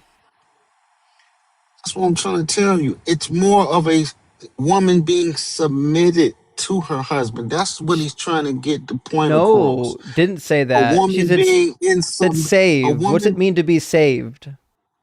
Right. That's just. I'm trying to give you the proper interpretation. He's basically trying to. What the point he's trying to make? I asked you, what does it mean to be saved? To believe in Christ and to continue in the faith, like he said after. And what's the parameter in 1 Timothy, chapter 2:15, to be saved? The childbearing. That's what I'm saying. There you go. Okay. What he didn't mean it literally. Then what does it mean? Literal. What does it mean to be saved through childbearing if it doesn't mean saved through childbearing? No, you're not explaining it. What does the word saved mean? What does the word saved mean in this context? Yeah, he's trying to say a woman who is in submission to her husband and continues in the faith and etc. That's the woman which God helps. Why do Christians get up here and lie so much, Enterprise? Do you honestly think that's what it says? Because we just read it. What it says if you look at Paul, is that what it says, Enterprise, what it says is she will be saved through childbearing. If it literally meant she'll be saved through submission, then it should have said she'll be saved through submission. It doesn't say that. Right. It says she'll be saved through childbearing, which means the salvation is by means of bearing children. And can I take you to what Paul expounded on? It. Paul said, wives, be submitted to your husbands. I know Because it's an Ephesians order. God, chapter 5. We all chapter 5 and 6. man, We all and heard it. woman. Everyone knows it. Every Christian Right. who's ever been to church more than once knows the household code. We know that in the book of Ephesians, there's a different layers of headship. We get that. That doesn't answer my question. My question But that's was. what I'm saying. My question was in meant. My question wasn't. No, it's not what it meant. I didn't ask you what Ephesians said. I asked you in the verse. I'll put it back on the screen. If your answer doesn't include something about this passage, then it's not an answer. My question is easy. When it says that women will be saved through childbearing, what does it mean to say saved through childbearing? What's that phrase mean? Submission. It doesn't mean that. Being saved through childbearing is not the same thing as submission. Childbearing and submitting to your husband are two different acts. But I get it. That's what he. Christians Paul, don't know how words work. They have to mean something other than what they actually say. Words have no meaning whatsoever to Christians at all. You guys might as well not even have a book. No, but you know what? The words don't have meaning. I agree. They're not, because it's spirit. It's spiritual. You said a whole truckload of words that had no meaning. It's spiritual. It's spiritual. Yeah, it's a spiritual child, I'm sure. All right, listen, Enterprise. Yes. You're nice, but you're not equipped for this conversation. I got to move on, okay? Okay, hey, thank John thinks I'm coming back. John, are you insane? Are you out of your mind? Like, you're delusional. If you think that you're going to get any more airtime on this live stream other than us making fun of you, you're absolutely out of your gourd. Not going to happen. Yeah, go ahead. Go ahead. Show it. Let's see what you're working with. He's so tough. I'd love to be as tough as John. Could you imagine being that tough? I would love to be half as tough as this guy. Sha-la-la-la-la, welcome in. Are you at least 18 and do you believe in God? Yes and yes. Awesome. Also, I apologize. I meant to read some super chats between that guest and I forgot to. Friends, I'll grab some super chats after this guest. Sha-la-la, which God do you believe in? So my approach to God is not exactly by religion. It's more of an intelligent being that I believe that exists.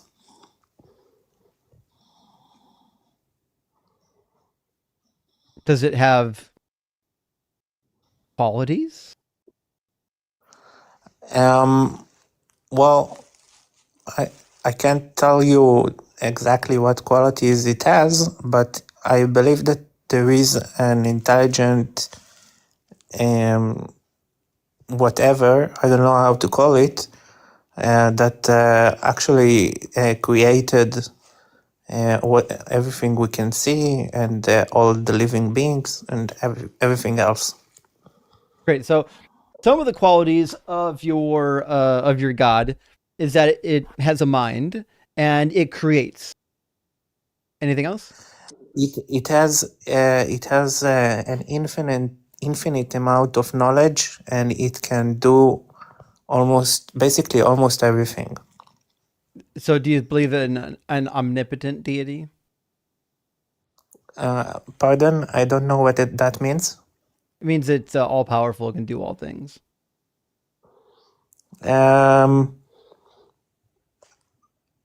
I think it's hard to say all things, but I think that almost everything. Yeah, it's not like magic. He can't do magic, but he understands the world, this world, much better than anyone else. He's the most intelligent being that exists. And by the way, I don't want you to imagine what I'm saying as something big. More of something very, very small, like smaller than microscopic atoms, let's say. So your God isn't omnipresent then? I guess so. Okay, so your God is in space-time. Yes. Okay, did your God create space-time? Yes, I think so. I mean, I think he's. Wait. It's a good question. I think it's not a part of space time. It's one more dimension. Something that we can't really. Your God grasp. created the space that it lives in. He didn't create it. I'm not sure. Maybe, but he definitely has the knowledge to do complex things, such as living beings, and maybe even construct things larger than and not only living beings. Maybe even it's not living. I'm not sure how to say it. I'm sorry. My English is a bit rusty. I'm not a native speaker. Yeah, I guess I don't. Okay, so you've got a weird God. That's fine. What's the evidence that this God exists? Well, the most compelling evidence is that me and you are talking right now, and there is like so many complex lives, not only humans, that exist. That it's hard not to imagine that there was a designer that helped leading it the right way, and not just randomly happen over the years. Okay, so it's hard for me to believe that.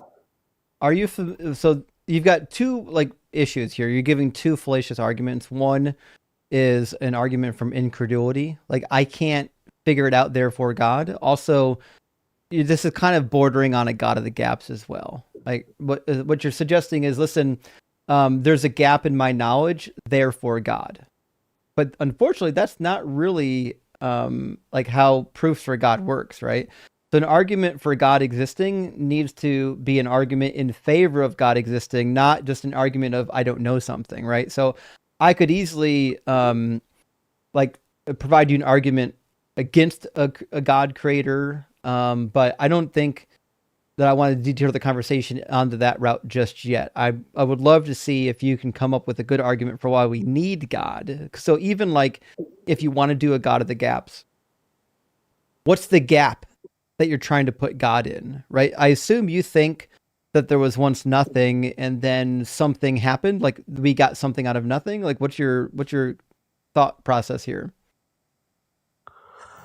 I'll be honest. I'm not sure what happened or how it happened. I don't think anyone is very certain, so I won't guess. But I do believe that we have a gap in our knowledge right now in science as well, not only in religion. That there must be something in a somewhere deep, like not in the dimensional of the space-time, that could explain maybe not God as most people view it, but some intelligence, some kind of intelligence. That's my main point. I guess I'm struggling with this. I didn't hear an argument at all. I didn't even hear an answer to my question. So what was your question again? Okay. What do we need your God to explain? Do you believe that there was once nothing and that your God created something from nothing? Is that where you find the gap to squeeze your God into? Like, what do we need your God for? I believe that God has the ability to understand chemistry, to understand biology and physics, and to make incredible things happen. Just hold on. I'm not asking you to describe your God. What I'm asking for is, what do you think it is that your God did that we need an explanation for? Because from best I can tell from science, the best I can tell from science, the universe is eternal. There wasn't a state of nothingness ever. And evolution is just a fact of science now. So what do we need God for?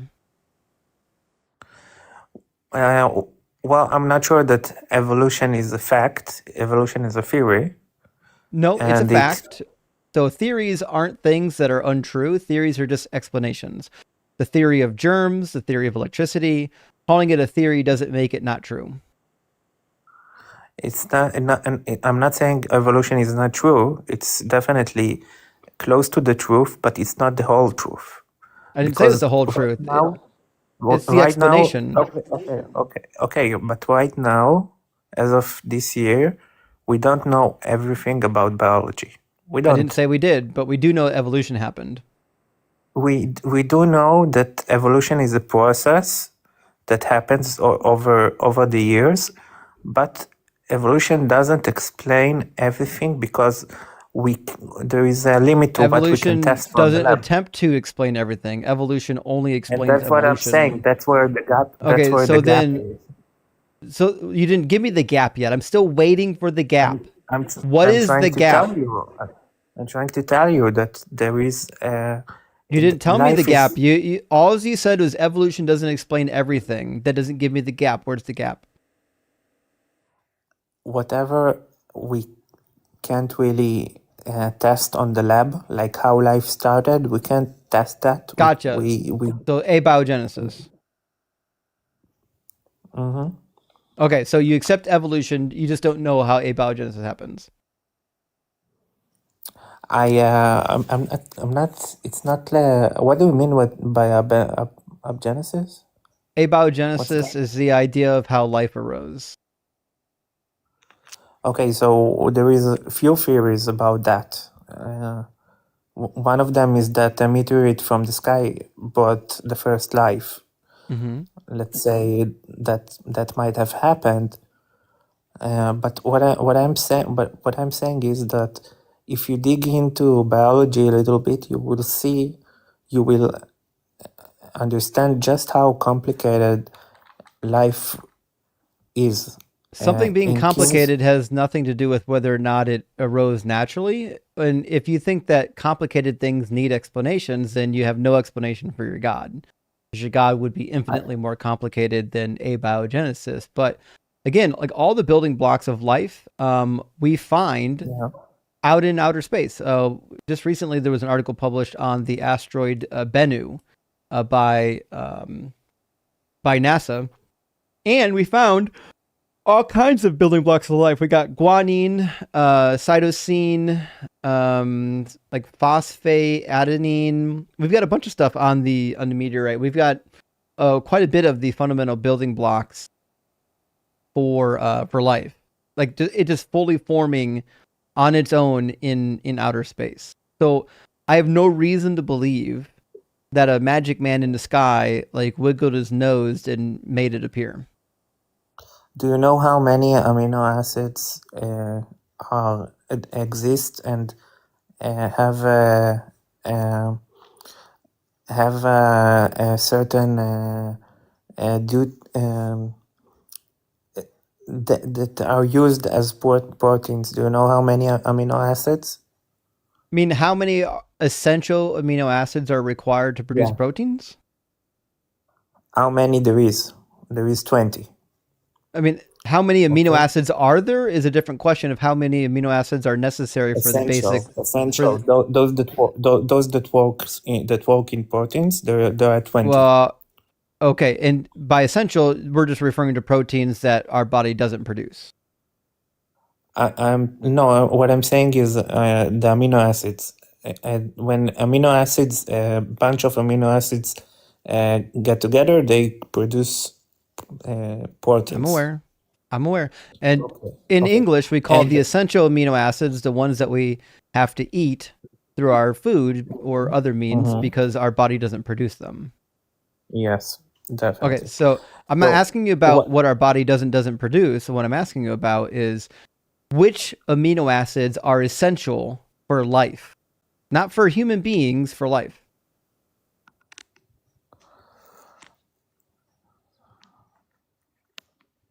Basically all 20. Basically. You think all of them are required? All of them are required because not all of them we can produce, but all of them are required to... No. Those are required for the life we have today. I'm asking you, at for the first living cell, how many amino acids were required? That's a question that I don't think anyone has an answer to. Right. That's my point. Because you're trying to say that because things are really complicated complicated now, we couldn't have had the origin of life. But the origin of life is infinitely less complicated than what we have now. If you're thinking that like life spontaneously arose and then was immediately as complicated as what we see today, well, it's silly. No, I don't. I didn't say that. What I'm saying is that as life evolved, there must have been an intelligent designer that That's helped what you can't it. Support. I can support that. So you can't, Shalala.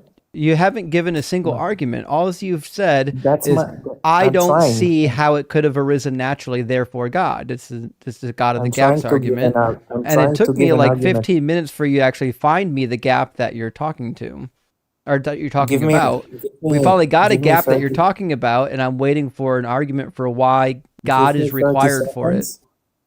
Give me 30 seconds and I'll give you something to think about. Maybe you won't agree with me, but I'll give you something to think about, okay? Are you going to answer my question, or are you going to preach?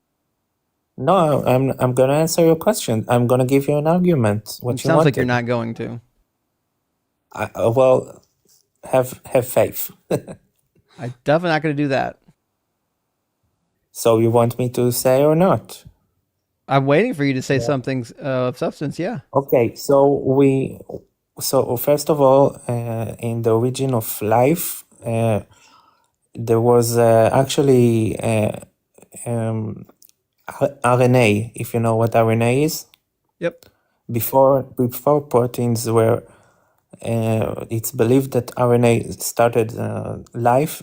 It's where life began, and slowly it evolved and to the life we see with amino acids, with proteins, and all of that stuff.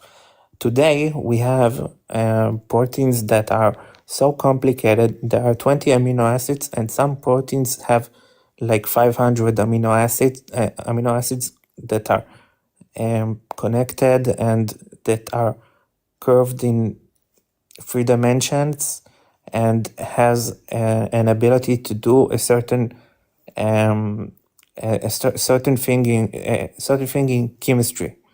That's super complicated. It's improbable that it happened just naturally without any intelligent designer. We don't know. You did exactly the thing that I told you not to do, which is just because something's complicated today, does it mean that the initial instance was complicated? So if you look at the RNA hypothesis, the RNA world hypothesis, it's not going to say that the life arose that is as complicated as what we have today. Like this is the problem you keep having. You keep saying, listen, things are really complicated today, therefore it couldn't have happened. But it didn't start out that complicated. It started out very simple. And through 4 billion years of evolution, we got to today. That's why it's complicated today. Also, we have a real scientist with us that loves this topic. I'd love for you guys to share some information. I heard you guys talking about abiogenesis, so I just wanted to quickly come up and to say a few things about it. I would love for that to happen. So what does he seem to be confused about? Well, the basis of the argument so far is that life is too complicated to have arisen on its own. Okay, so the first part is that life would have not started off as complicated as it is now because it would have evolved over time. But we have the evolution of simpler organisms over time. So for example, life likely started as protocells. We have specific studies demonstrating, for example, a very recent one demonstrated that protocells can spontaneously form with cysteine short chain dioesters That's a study you can just look up. Protocells spontaneously formed by cysteine short chain dioesters, and you should find the study. It's very recent, from 2025. There's another study, de novo macroscopic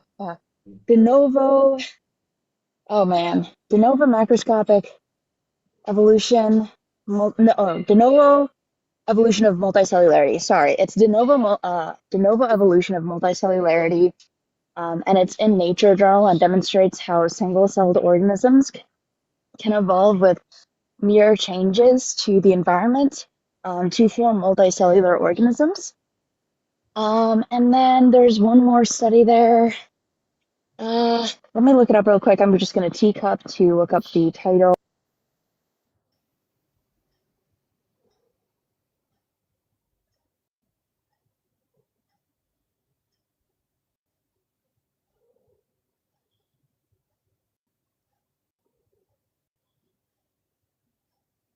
I've got some of them on the cheat sheet. I need to update the cheat sheet and add more to it. Self-growing protocell models in aqueous two-phase system induced by DNA internal replication mechanism. I'm sorry, it's a very long title. It takes me a while to remember, and it's from 2025.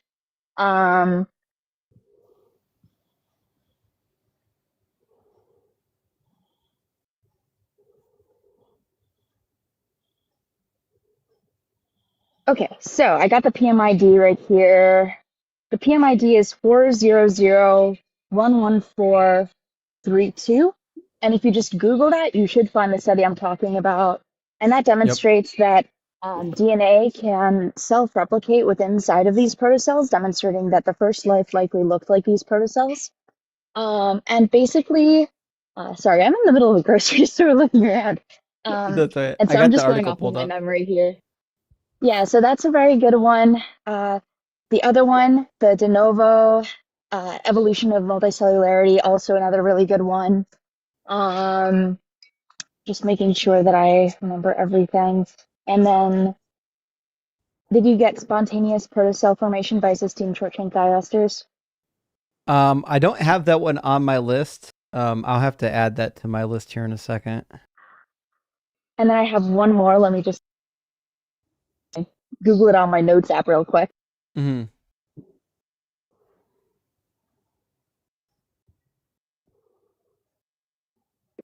Oh, I found a really good one. So this one is concomitant. I'm really bad with these complicated English words. Formation of protocells and prebiotic compounds under plausible early Earth atmosphere. So what all of these studies demonstrate is that protocells can occur spontaneously and naturally.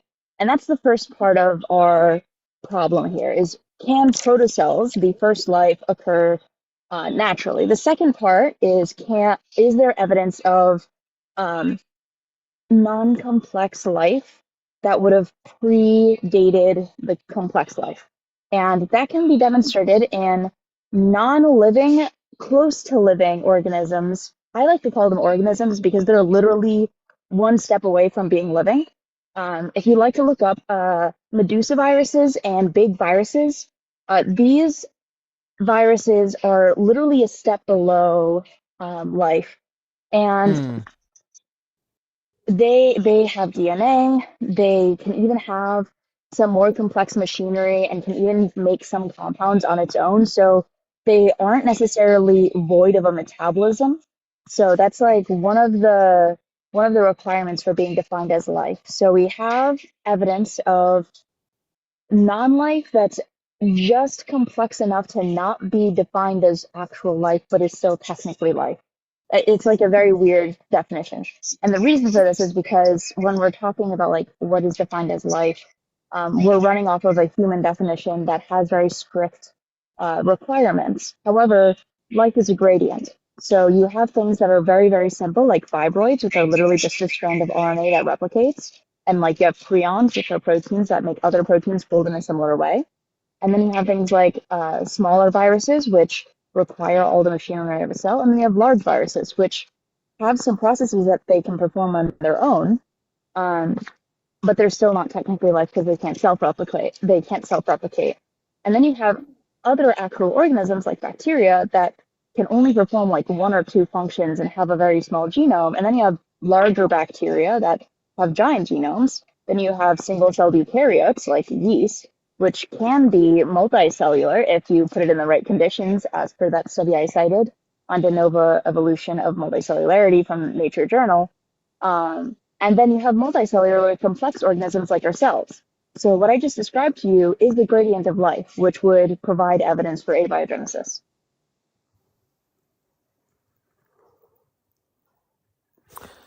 You seem to have a lot of knowledge about biology. Yep. So you know just how long DNA can be on multicellular organisms, right?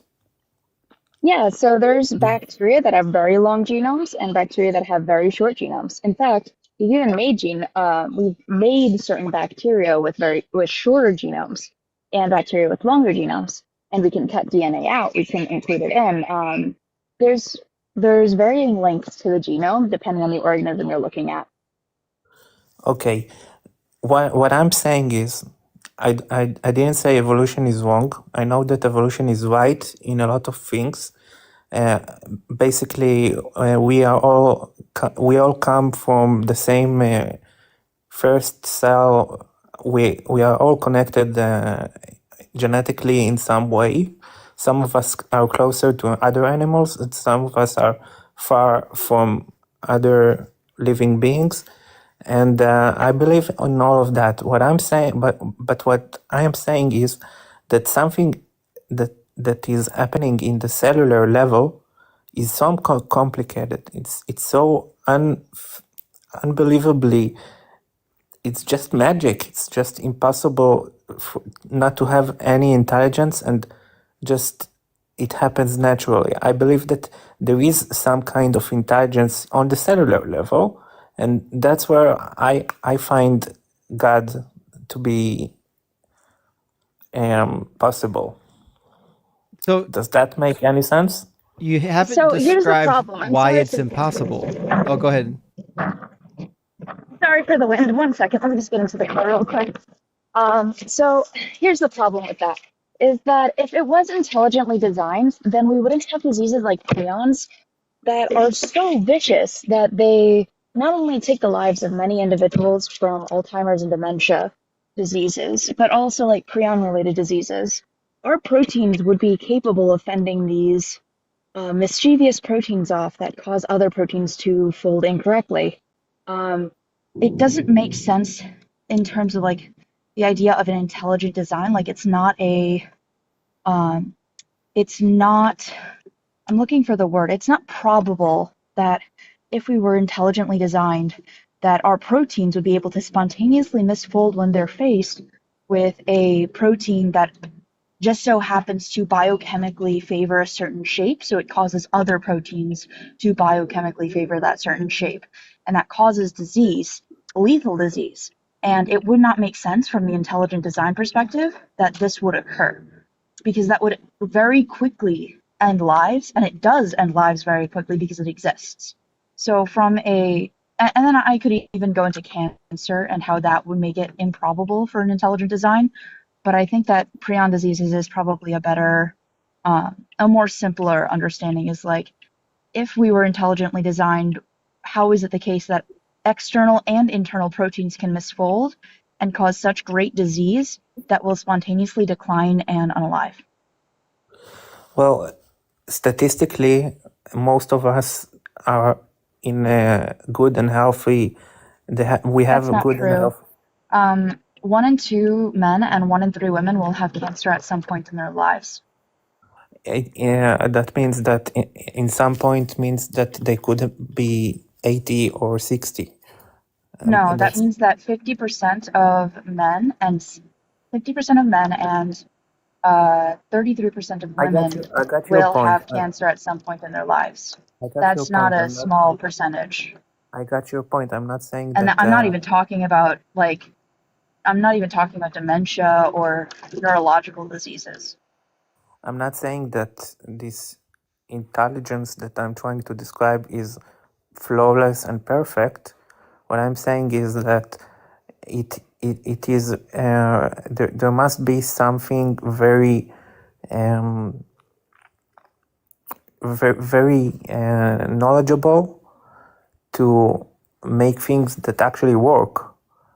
No, he didn't. It can If he's intelligent. Oh, sorry. Go ahead. No, that's the point Snitch is making.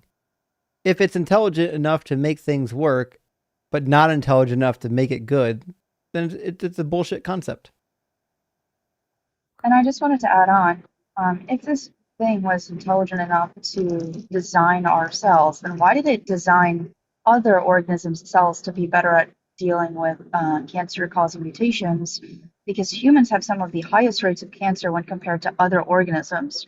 So when compared to cats, dogs, rats, mice statistically get less cancer than humans. So did this being make mice and rats more equipped to handle these chronic diseases than humans? Does this being prefer mice and rats because they make these animals less susceptible to neurological and cancer-related diseases? look. Everything you are saying is basically true when you believe and it's true that there is natural selection and the people that have disease in their genome, they will probably have less It's not just diseases in the genome. So approximately 58% of cancer cases based off of the UK Biobank are due to somatic cell mutations that occur throughout a person's lifetime. So this has nothing to do with your initial genome from when you were conceived. yeah, but you're trying to describe is natural selection. That's not And natural that's selection. This is random mutations that occur as you live throughout your life. Somatic cell mutations means that every time you cut yourself, every time that you fall down, every time you scrape your knee, every time your cells have to grow, so every time a child becomes an adult, their cells are dividing. And as these cells divide, you have an increased likelihood of disease. And so as this occurs, mutations occur, and those somatic cell mutations result in 58% of cancer cases according to the UK Biobank. In fact, the majority of cancer cases are not due to environmental factors, and not all of them are heritable. A very small proportion of them are the heritable kind, and usually those are the pediatric cancers. The kinds of cancers that predominantly occur are genetically due to random mutations that occur as you age. That's the reason why the rate of cancer increases as lifespan increases. Would you say overall that life is an incredible thing? A living I mean, I organism. value life. That doesn't mean No, that I think that a living it's organism, but scientifically, divine. biology, it's a very, very unbelievable thing. Like if you study the immune system, how it works. I would have to disagree that it's like a crazy. Like I do agree, it's a beautiful. Like I love looking at cells. I think they're absolutely beautiful, especially when I transfect them with GFP and make them glow.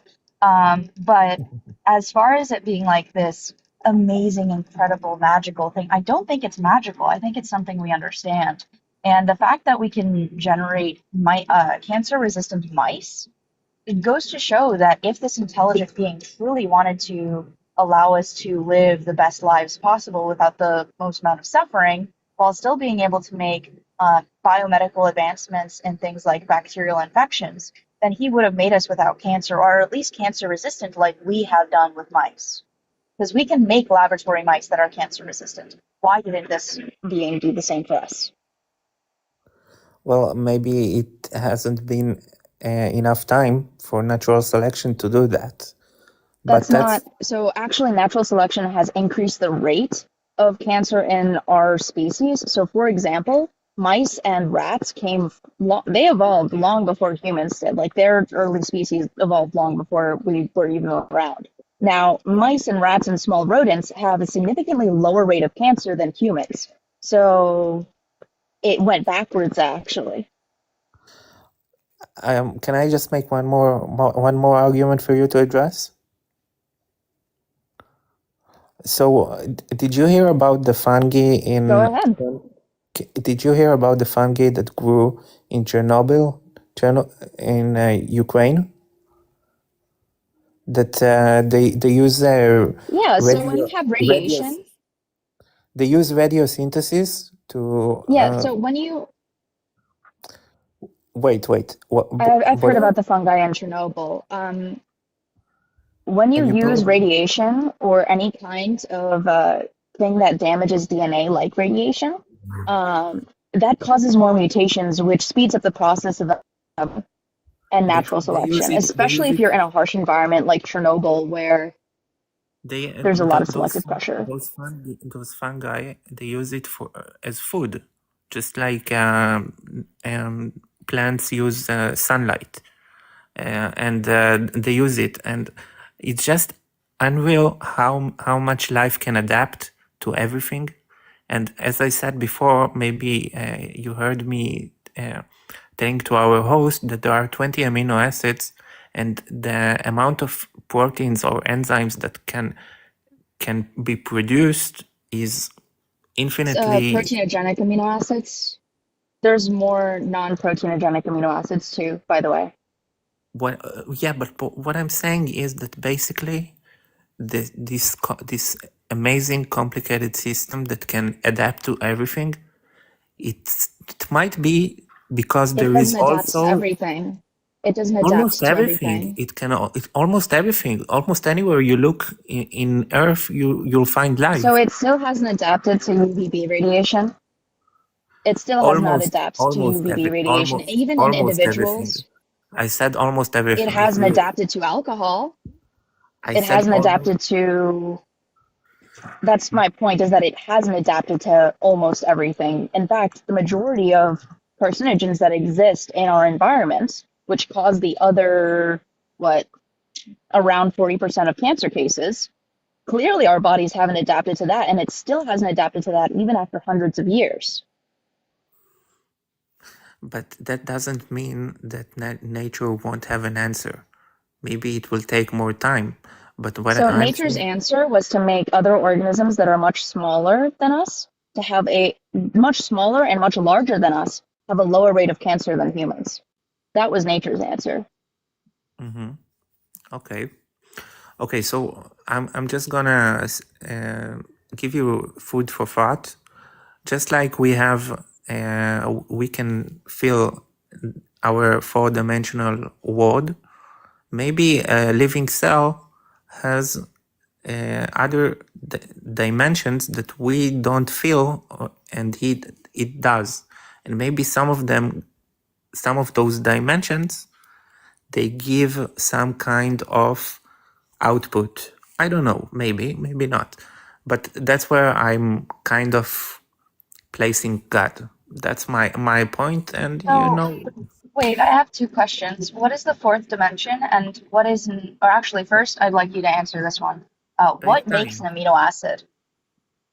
What makes an amino acid? I'm just curious if you know. What do you mean? The atoms, the molecules?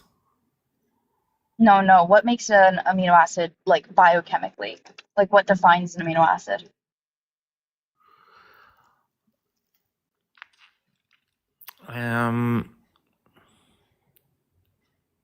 And don't teacup or Google it. I just want to see if you actually know. To be honest, I don't know exactly. I know that it's comprised of molecules, probably nitrogen and oxygen and carbon, but I don't know exactly what you're asking, because I'm very rusty with my biology. But it's comprised of. This would be biochemistry, and it would be a carboxylic acid group and an amine group. So there are proteinogenic and non-proteinogenic amino acids. Just because we use 20 of them doesn't mean that there aren't more out there. And it doesn't mean that we necessarily have the most efficient proteins. In fact, some of the best proteins out there are the intrinsically disordered proteins from water bears, which are able to protect these water bears in extreme conditions from nuclear bomb levels of radiation to extreme heat to extreme cold. We don't have any of these kinds of proteins, and we've been around for quite a while. And so it's clearly probably we aren't the best designed. No, that that's not true. I mean, in nature, you are going to be in the best designed in the best way to survive in your habitat. So maybe that's not something we So we're need. designed. So we're designed for 50% of us to get cancer. Look, DNA and mutations happen. Shit happens. I'm not saying At a significantly higher rate in I'm humans not than every saying other I'm not organism. saying my God is flawless and perfect and doesn't do mistakes. I'm not saying even that it intervenes in everything. What I'm saying is that maybe on the cellular level, something draws intelligence from a dimension we don't really understand right now, and maybe we will So understand in 100 or 20 years. there are Technology. organisms. So just gonna say this right now, because there are organisms that suffer less than humans, then would you say that your God, by the understanding that suffering is bad, does your God value other animals like mice and Yeah. rats more than My humans because God, my we God has designed them to have less chronic disease? no. My God has no morals. You're mistaken. I don't believe in fairy tales and She didn't morals. ask you So then that your God though. is not all good. She asked me if God did that mistakes and make people Right. sick and stuff. Yeah. And that's not my point. My point is that something we don't completely understand happens on a cellular level, and what you're But we do trying to understand it. we don't understand it fully. You don't know anything, everything that happens inside the cell. If you try We to, understand the basic concept. we do, we Like understand understanding the basic concept. specific mutation is one thing, but understanding that mutations cause disease is another. We already know that mutations cause disease. It's just a matter of like understanding the millions upon millions of different mutations that can occur to cause that disease. Not understanding something fully is not an argument for whether or not something's true, by the way. I'm not saying it's true. I'm just giving you food for thought. I don't know if it's true. Just like you don't know. Just like you don't know for to be sure that clear, you're right. the argument that Scientific has given, I think twice at least, that you haven't addressed is why is it, if your God designed biology, we assume your God designed biology, why did he design it so that there are some animals that really don't get cancer, at least not at very high rates at all, but he designed it so humans would get cancer? Did your God know that this was going to be the case? Okay, so some animals have the ability to grow limbs. If you cut them to two, nope, they will nope, grow. Shalala, that didn't answer my question. I asked a yes or no question. Did your God know that this was going to be the case? Yes or no? I'm trying to answer your question. Nope. Your answer needs to be a yes or a no, because I asked you a yes or no question. Did your God know that this would be the case? Yes. Gotcha. So your God did know that it would be the case that the way it designed us, we would get cancer like 50% of the time. Did your God intend this to be the case? If it happened in reality, then yes. Okay, so then that goes back to Snitch's point, which is it doesn't strike me that a God intended this to be a good design, or unless you think your God's evil. Like, do you think that your God's evil? No, I don't. I just think that mistakes is nature's way of sometimes this fucking is not up. this is not a mistake. You said your God knew this was going to be the result with the way he created it, so it's not a mistake. It's not a mistake by definition that he's like said, okay, let's do this and let's do that. It's not the way things work. There are a lot of variables like environment, like radio waves So I can give or you an UV. example. Wait, I can give you a specific example of why humans get more cancer than other animals. The reason why is the animals that don't get a lot of cancer have a more efficient P53 gene. P53 is a defense mechanism against cancer, and humans have an insanely inefficient and low level, like low expression amount of P53.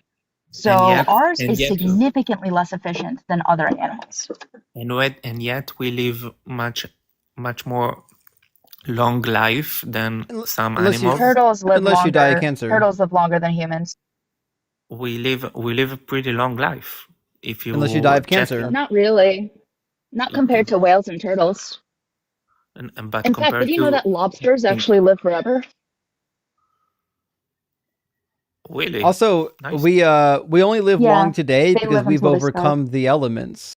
Humans didn't always live this long. True. So lobsters will literally live so long that the reason why they unalive is because they starve. That's crazy. Yeah, it's crazy. And there's actually a jellyfish that can reverse its own age. Yeah, I read about that recently. Jellyfish can have eternal life. Some of them, because they live in the ground and they pop out. But I'm sorry, my English is Wait, not did you that just say great. that jellyfish? Yeah. You said that jellyfish pop out of the ground? Yeah. In yeah, the that real world? Oh happens. my god, I'm so sorry, Mochi. Yeah, some of them, yeah. I understand that you're saying like they pop out of like polyps. Polyps, Like yes. that's something. Yes. Polyps, I meant polyps. I will say though, if you're trying to argue that humans live long lives, we really don't in the grand scheme of things. There are so many more animals that live much longer lives than us. And there's too many examples of like the inefficiency of the design. So for example, like about 40% of fertilized eggs never make it to birth. That's a stupid high ratio. Definitely, but still, like what kind of a design is that? What kind of a designer would make it? Here's how they reproduce, but also I don't know, about 40% of them will never make it. You know what's the problem now? Now I get it. You're trying to think more macro, and I'm trying to say that it's more micro. That it's like but the not way remotely what we're saying. What we're saying is if something took the time to design this world, it's either completely inept or incompetent, or it's evil, or our hypothesis is true, which is that life originated on its own. The reason why diseases and cancer and failed births happen, all that stuff, is because there is no God. We're not designed, and we're a product of chaos. That worldview has actual evidence for it. There's no evidence whatsoever for the God hypothesis, not one.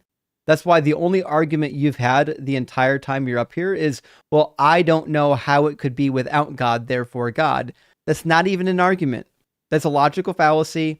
Like if you were in a real debate, they wouldn't even let you do it. I've only let you do it because I'm trying to get you to a point where you can recognize the problem of your argument. Do you think that you would make the same point if we were alive 100 or 200 or 300 years from now and technology? I would argue that if God created any kind of organism, it would be water bears. It wouldn't be humans. Water bears are crazy. Maybe that designer I'm talking about is actually cellular life, not multicellular. That they evolved over time. I actually wouldn't argue that for most cellular life. So, for example, for things like viroids, bacteria, like it's painful, bro. Every time I wave my hand, I'm pretty much committing a mass G against some bacteria. Like it's bad for them. But for water bears, they're chilling, bro. They're hanging out. They're having a good old time surviving literally every single world catastrophe ever. Right. Listen, Shalalala, you're nice enough guy, but we're gone on 45 minutes, and your only argument so far is well, I don't know, therefore God. So I think it's probably time to call it quits here and bring up the next guest. Thank you very much for your time. Yeah, thanks for coming by, bud. Cheers. Snitch, thanks so much for hanging out with me. Thank you for letting me up. Is it all right if I hang out with you, or would you want me to drop down? As long as you want, you're always welcome here. I love to stay up. I always love talking about abiogenesis. Oh, good. Let's get some W's for Snitch in the house. All right, let me and grab. Home. Ooh, Sorry, I'll let you go. I just wanted to say, now that I'm home, I can actually read to you the titles of the studies. So just let me know if you Okay, want any good. of them. Okay, good. I got to grab some super chats and we'll get our next guest. And if you're still around after that, I'm going to make some more spaces in my cheat sheet, and I'll make some room for more articles, and then so I'll be ready here in the near future. I'll be chilling Primo, out. thank you so much for the $5 DZ Debate gifted memberships. I really appreciate that. And also, Simeon's with us tonight. Thank you, Simeon, for the $10 super chat. Says, I know I super chat a lot, but I've never mentioned how much I love you, your work, and this amazing community. Before finding y'all, I felt ashamed to be an atheist, but now I'm being my best me and happy. And that's the great part about getting to do the deconstruction community is we've now got, I think, the community large enough where we're actually getting resources. There are people that are helpful.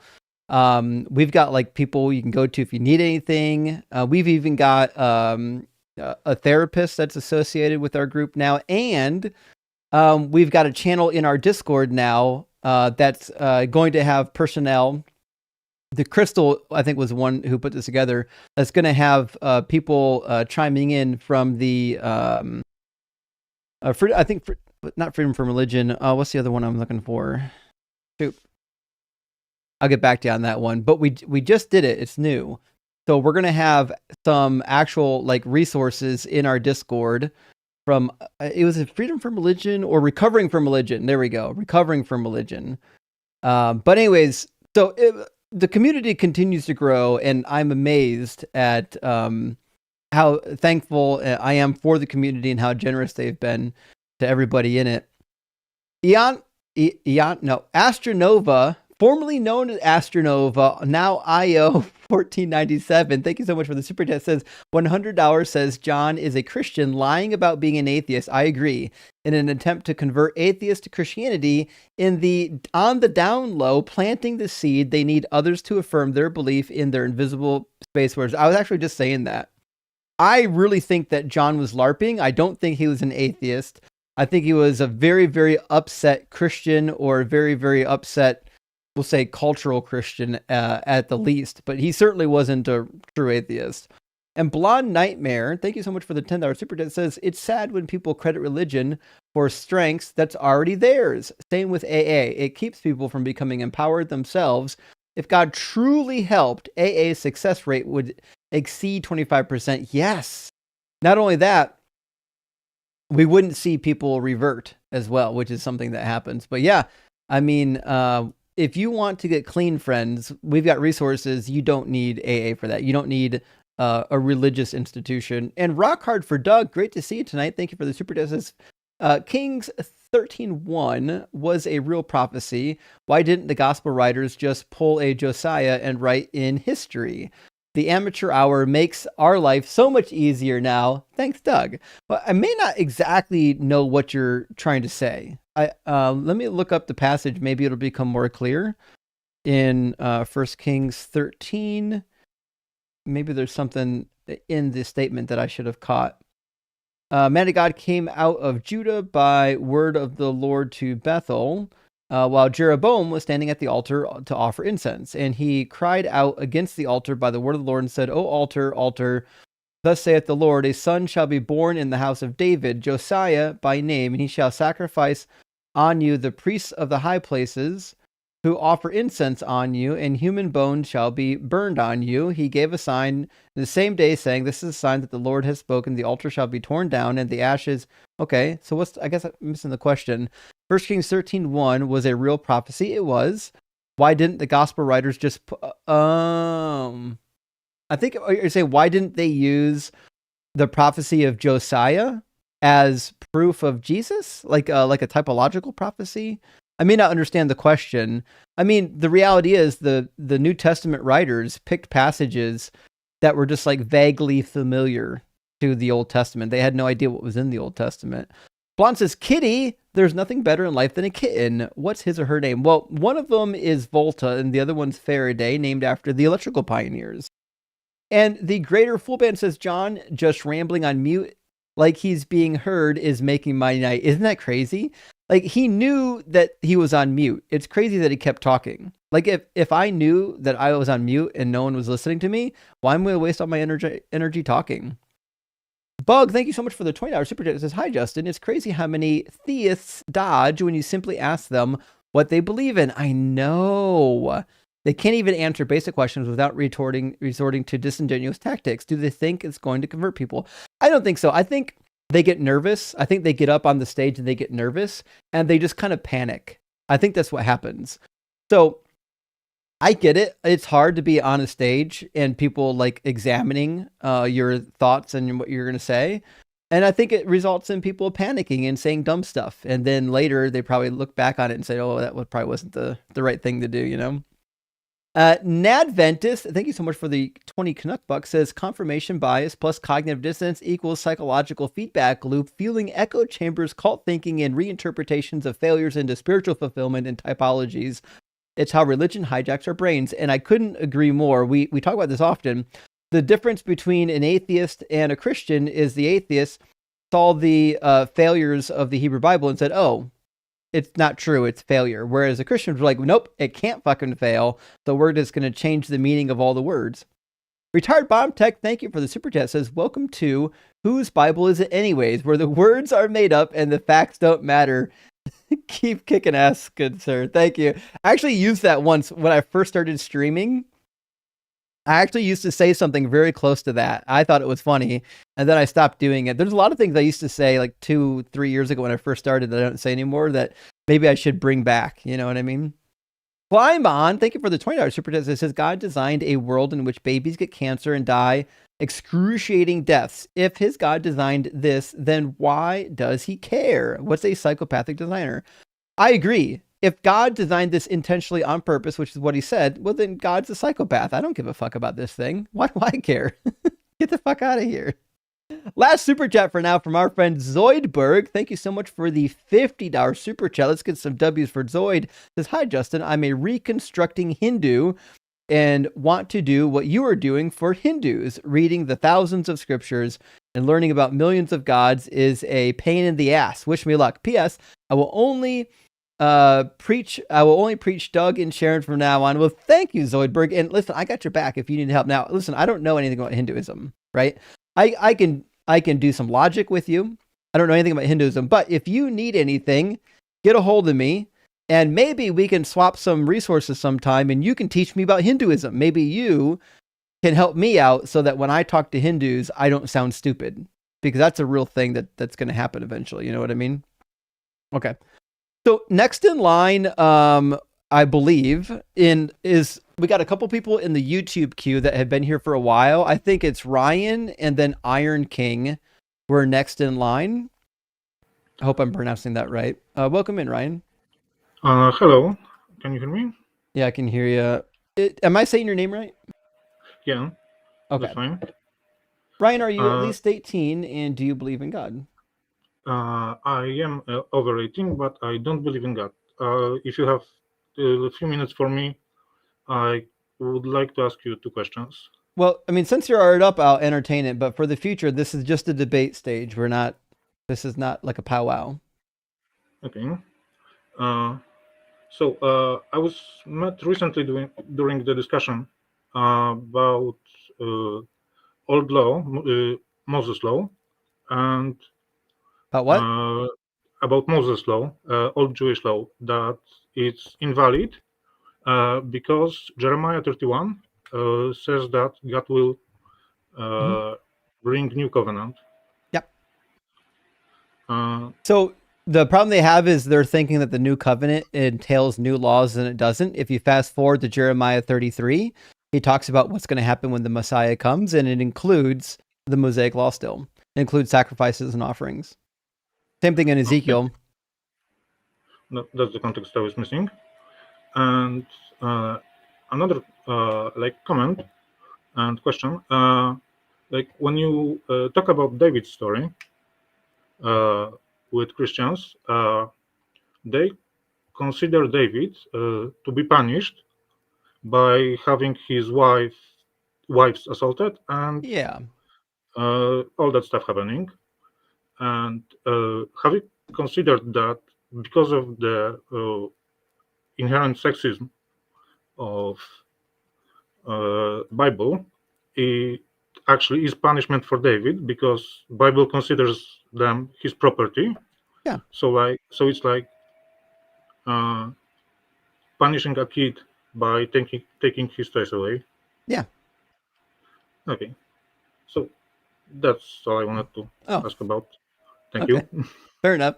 Well, it's good to hear from your friend. Best of luck on your debating Christians. It sounds like you're in dialogue with some Christians and they're giving you bad talking points. Yeah, that is it. All right. Cheers, friend. Thank you. Bye. It is interesting, no matter what Christian is being debated and no matter who's debating them, I can basically predict which bad talking points they're going to come up with. It's wild how little answers they have. All right, let's get Iron King in here. Iron, are you at least 18 and do you believe in God? Yeah, I'm over 18. Wait, and can do you hear believe me? in God? No, I'm actually an agnostic atheist, but I just need to say something quickly. Okay, first of all. Okay. All right, and we're going to move on to somebody who's here for the right reason. Let's grab Tulip. Welcome in, Tulip. Are you at least 18, and do you believe in God? Yeah, I do. I do believe in a God. I actually had a conversation with you not too long ago with Faith Deconstruction about the idea of nobody deserves hell. Oh, you mean Leaving Faith? Leaving Faith, yeah. Okay. Yeah. Yeah. Mm-hmm.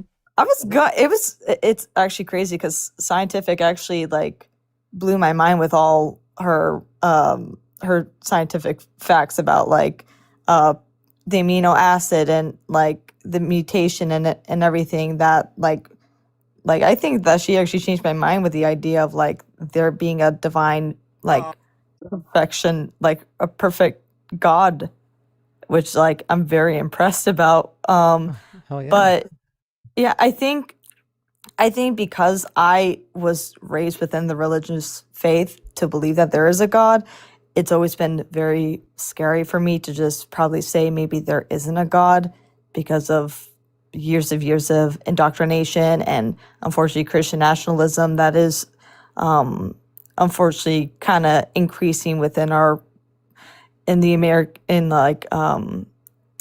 United States today. So I just thought that was really interesting. So, I don't know if you've watched the channel very much, but typically we do various topics, and tonight's topic is whether or not God is real. Did you have an argument for God being real?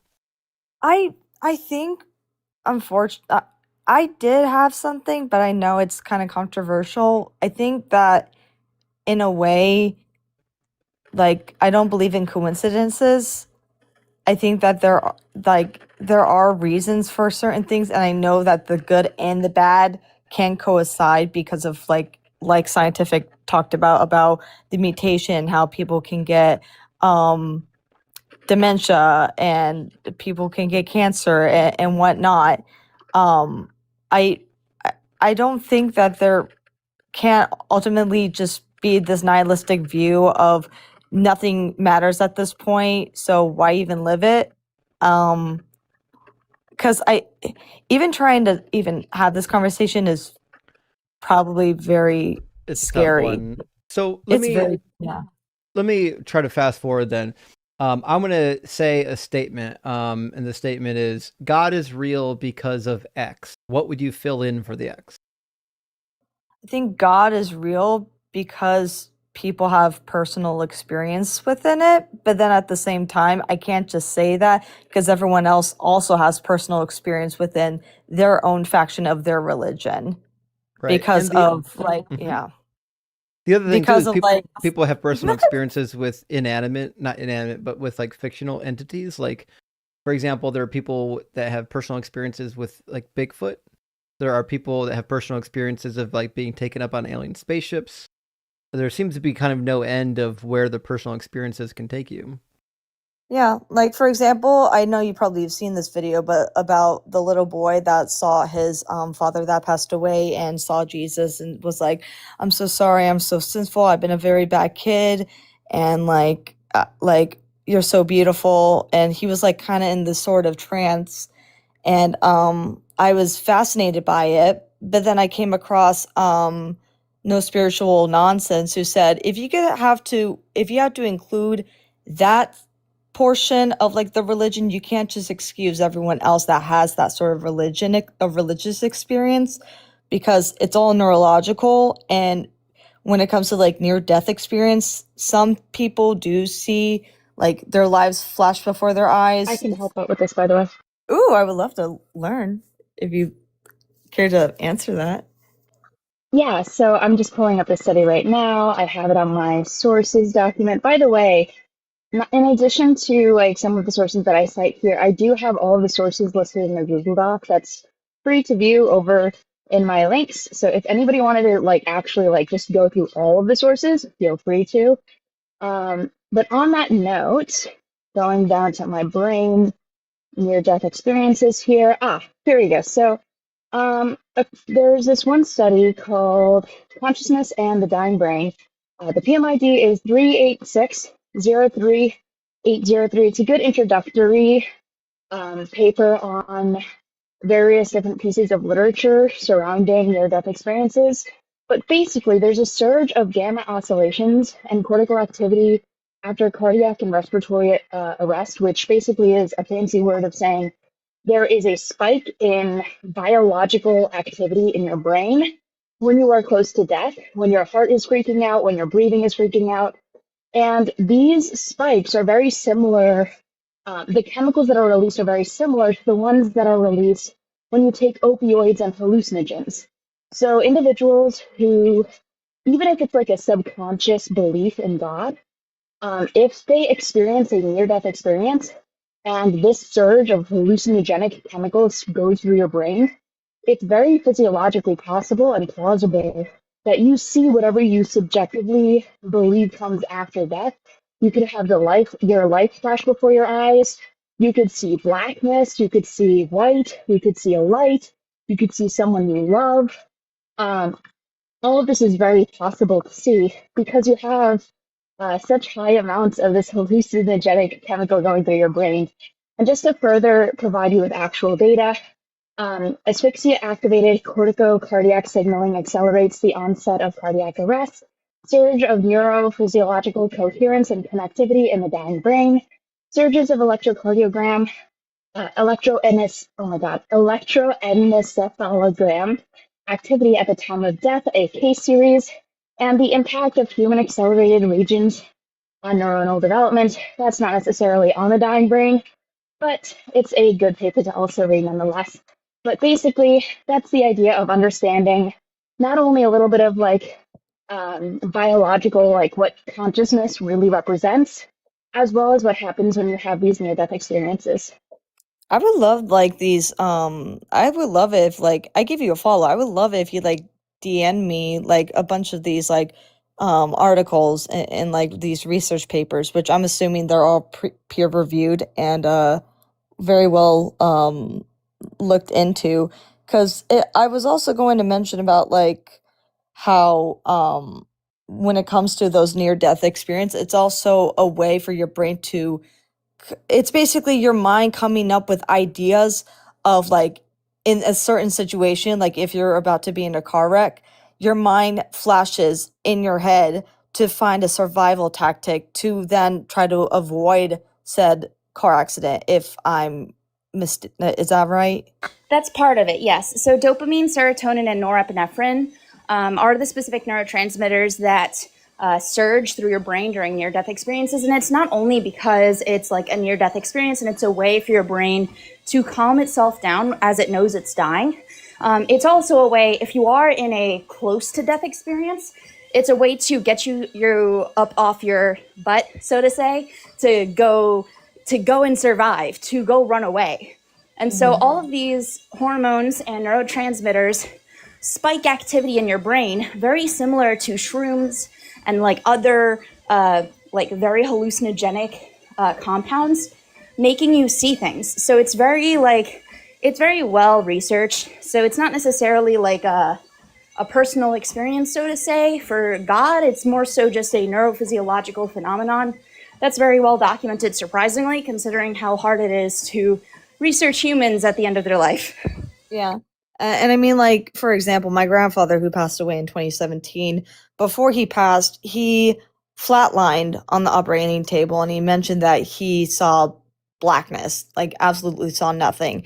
And like in those instances, of course, it's not like you're about to be in a car accident. No, this is more like, oh, they're under the knife and they're under anesthesia and they flatline. Is there like a difference between the two with like someone who's about to be hit by a car versus somebody that's under the knife? Yes, so when you are under, your brain actually turns off in a similar way that you do when you unalive. That's the reason why a lot of people forget their memories or literally have no memory of being under, and it seems like time is going by very quickly. I know this because I've been under anesthesia 4 times due to having 4 surgeries in the past 2 years, unfortunately. But this is a very well-known phenomenon.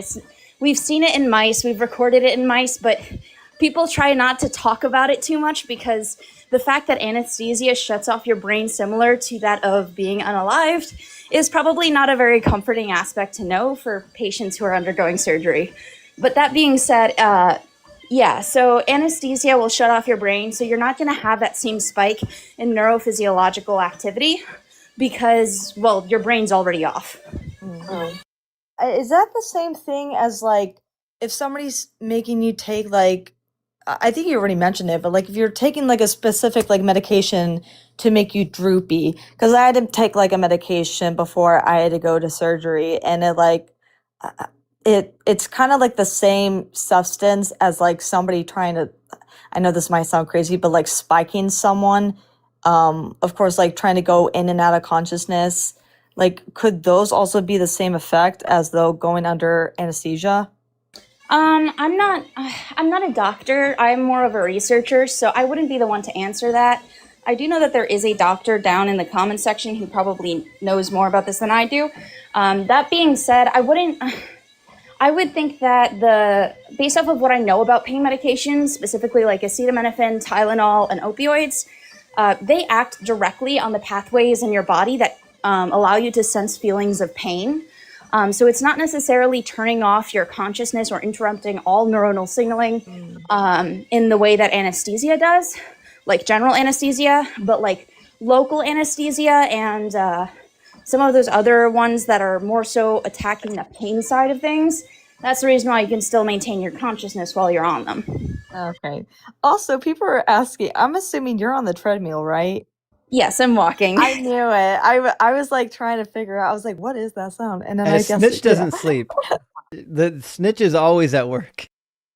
I work 2 jobs, and I'm also going for my master's right now too. So we're both women in You and me both. Yay!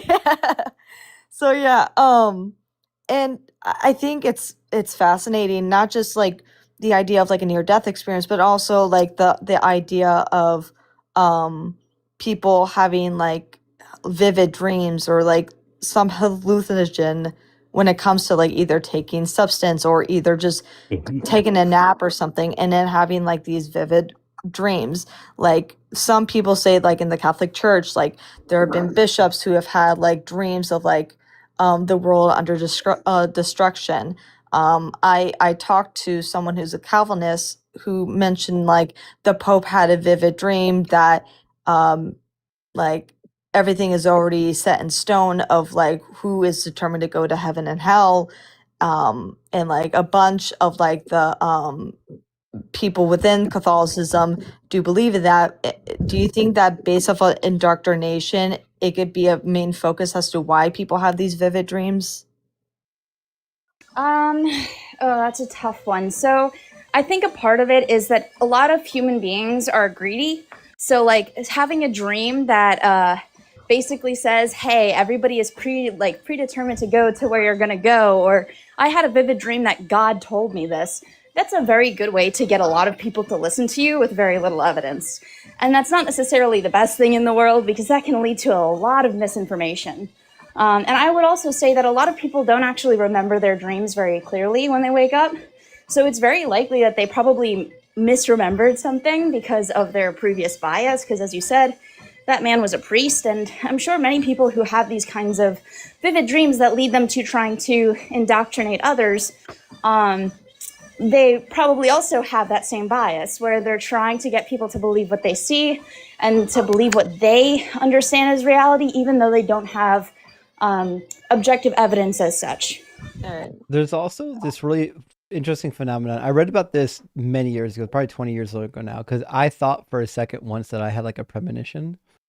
And I found this study, and I don't know where it was anymore. I have to dig it up, see if it still is on the internet. I found this really interesting study where they tried to figure out if people were really having premonitions. And like one of the procedures they were doing is they were having people like document their dreams like immediately when they woke up. And it turned out that people who claimed to have like a lot of premonitions or things like that, when they were forced to document them, they never came true, not one, right? It seems to be, I think this is what they're suggesting from psychology, is that people who claim to have premonitions, their brain after the fact is convincing them that they knew it before the fact. Because when we ask people to actually write down what they think are premonitions, they never come true. That's interesting because like when it's actually kind of weird how like when you have a certain dream in that moment you feel like you're going to be able to remember it in the morning, and then when you wake up in the morning you completely forget it. You know, it's like those things where like you see in a movie where somebody's having a dream and they have a specific dream and then they wake up and they don't remember it, but you the audience know that there was a dream. It's kind of like that, especially because like the brain is a very powerful organ, and I think like even like neuroscientists are still like doing like a lot of sleep studies that kind of like understand more about like these dreams, especially within like a certain demographic of like whether they're religious or not. And like it's crazy because when I grew up religious I never really had like vivid dreams of like eternal damnation, maybe because I had it easy and I didn't have like the fear of like orthodox or fundamentalists that tell me about how like you are to burn in hell because of X, Y, and Z. I think like because I had it easy growing up within the religion, I never had this high expectation of like ever doubt the faith or have this sense of like doubt of like there's good out of it, there can't be any bad, until I experienced more organizations within the religion outside of what I knew because I was very naive in my thinking before then. Yeah. Yeah, so you brought me up for, I think, the explanation of specific drugs. Yes. Well, go ahead. As I saw you in the What were you box, gonna I say? assumed you had something to add, so I'd love to hear it. Yeah, so specific drugs. So again, pain is just a sensation that is felt, as every other sensation is felt through the transmission of signals through neurons. So different drugs like NSAIDs, the non-steroidal anti-inflammatory drugs like ibuprofen, aspirin, etc. They inhibit an enzyme called cyclooxygenase, which produces prostaglandins, and an increase in prostaglandins causes an increase in nociception, which is the sensation of pain. So that is how they work. They inhibit the enzyme that produces prostaglandins, reducing them, which reduces inflammation and also the transmission of pain. And the same would happen with paracetamol, but it only affects the central nervous system. So it doesn't carry out an anti-inflammatory effect on the body. It only causes a decrease in the nociception, and other analgesics like morphine and fentanyl. They're opioids. So they bind to opioid receptors in the brain, causing a reduce in the transmission of pain. So these are common mechanisms. And other stuff like antidepressants like amitriptyline and nortriptyline, they also cause a specific pain reduction in specific types of pain that are associated with depression. So, and regarding hallucinations, drugs for Parkinsonism actually cause hallucinations by increasing dopamine in the mesolimbic and the mesocortical pathways like levodopa and carbidopa, etc. So again, we know how hallucinations work, and antipsychotic drugs like haloperidol and aripiprazole, I think, like other like different types of them, reduce the concentration or the off balance between between acetylcholine and dopamine in the mesolimbic and the mesocortical pathways, causing a reduction in hallucinations. So we know how the mechanisms of hallucinations work and how to prevent them and how to induce them. Mm. And like when it comes to like of course, like anesthesia, like absolutely eliminates the feeling of like certain pain. It like kind of like cancels out the idea of like anesthesia just stops a neurotransmission from a specific area or from the entire body. So anything that is sensed is either reduced or completely eliminated depending on the concentration and the type of anesthesia. Mm. That's very fast. I would like to like know more about like hallucinogen, especially like when it comes to like certain religious practices, you know, with like indigenous cultures and how they use like these what is it, like these sorts of like tents to like basically smoke the herbs to be able to like speak to their ancestors versus like people who are like talk to the spirits in like in Buddhism, or like I think like those types of studies I would love to be like in like love to learn about, especially with like different demographics within each culture and how they perceive within what they see and what they're taught. I think I think it's the same saying of like you are what you eat. I mean, it's like you are what you learn. Where you like if you learn something beyond like wherever you grew up with, whether it's cultural, religious, or anything like that, you're basically programmed to understand said culture to then be like have your brain flip the switch in any instant of maybe this is the reason why we're here, or maybe this is the reason why we're like even talking at this point because of said like religion. Hey Tulip, let me ask you a question. You sound to me like you're whether you know it or not, you might be in the process of deconstruction. Do you think you feel like you're in that process?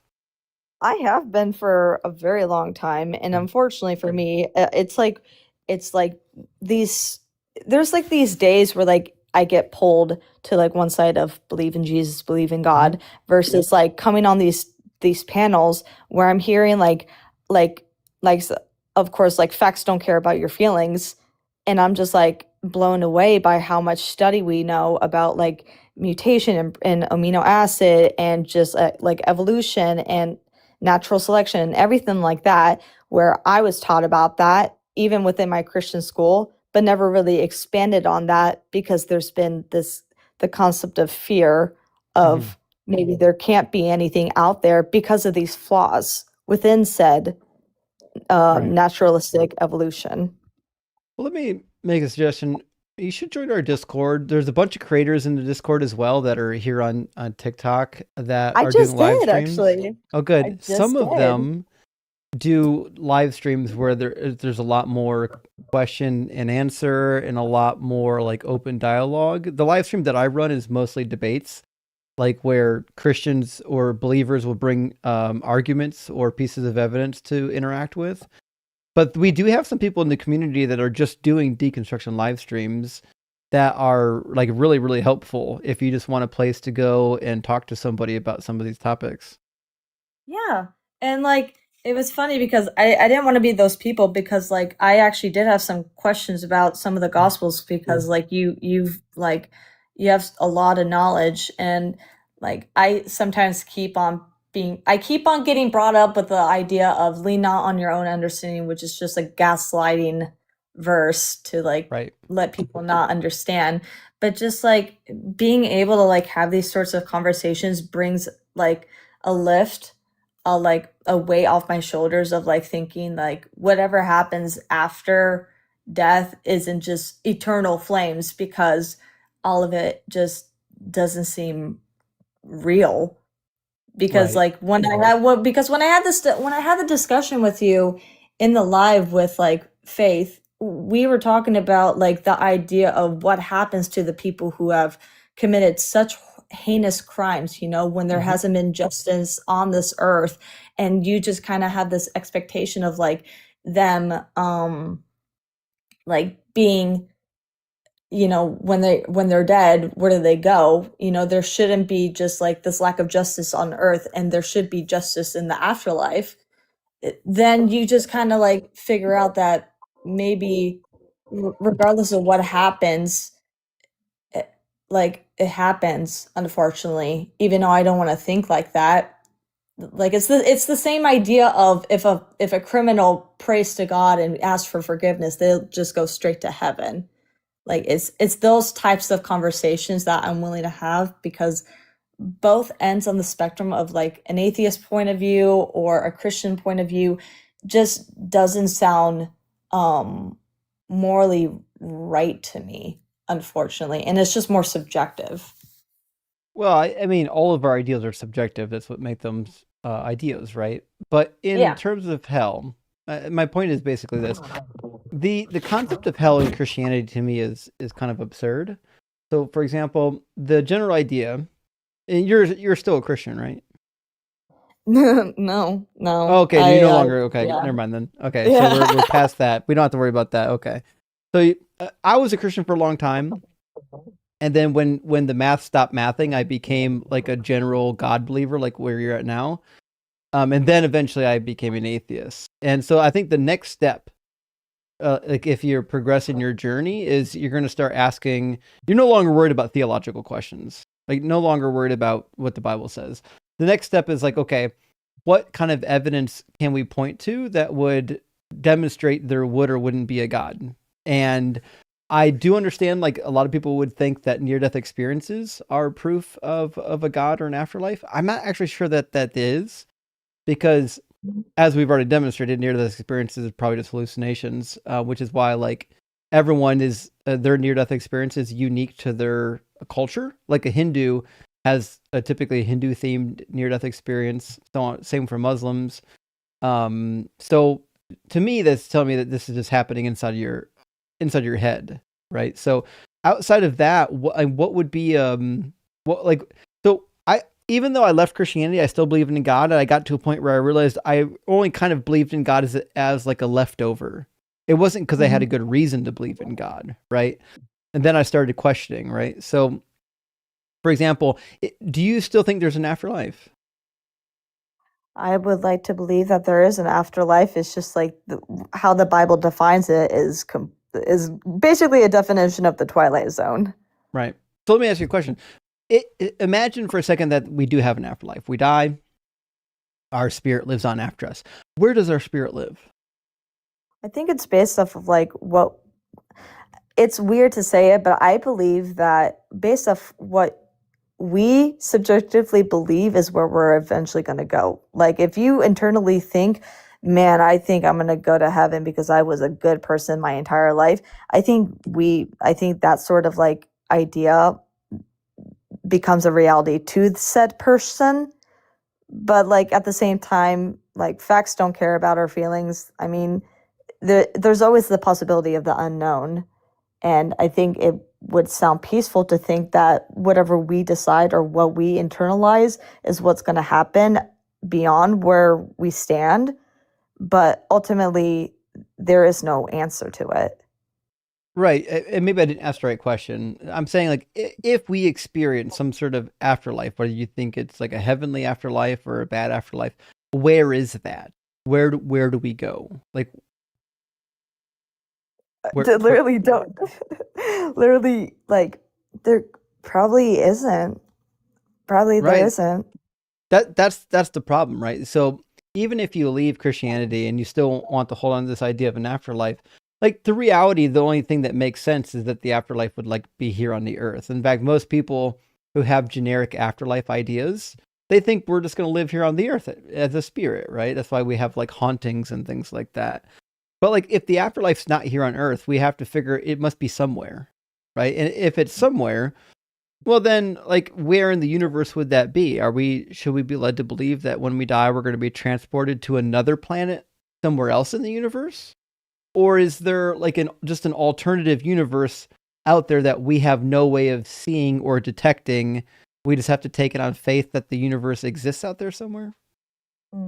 I mean, there's lots of like one idea is the idea of resurrection, or not resurrection, reincarnation, right?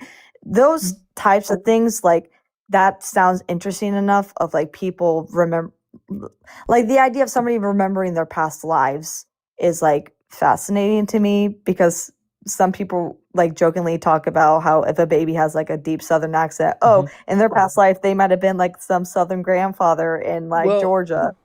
That brings up a good point, and it plays into my question. Even if you believe in reincarnation, it assumes that there's some sort of eternal existence, like that doesn't have an end point, but it's here on the earth, right?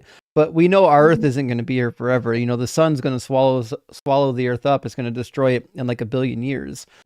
So like the idea that we're going to live forever somewhere, it just can't be here. It's got to be somewhere else.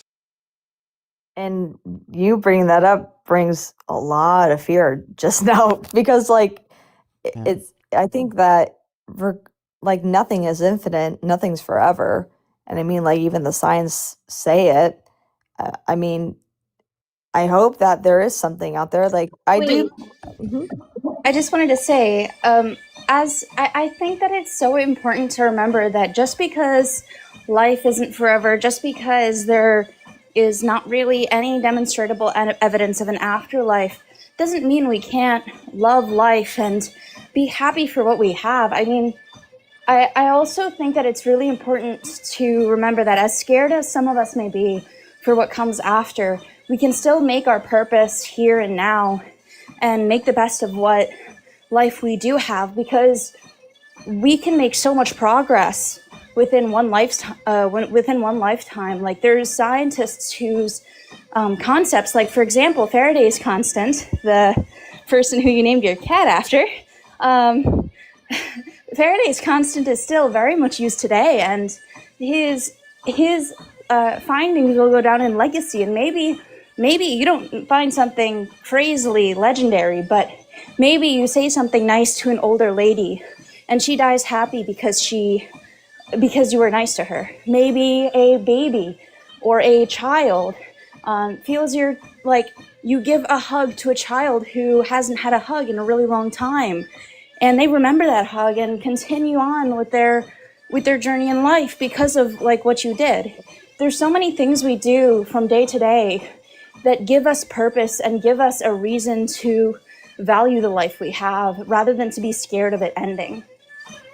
I mean, I love your point about that, but sometimes I can't, like, if we're gonna talk realistically of like things, like trying to live the best in life, we can't like really excuse about the people who were taken from us too soon, you know, when it comes to like child loss, or like when it comes to SIDS, or anything when it comes to like a child that has cancer, or somebody who was who already had like 3 kids and passed away in a car accident.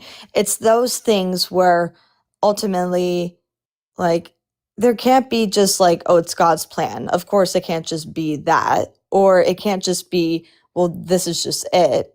Like, we try to live the best life that we can.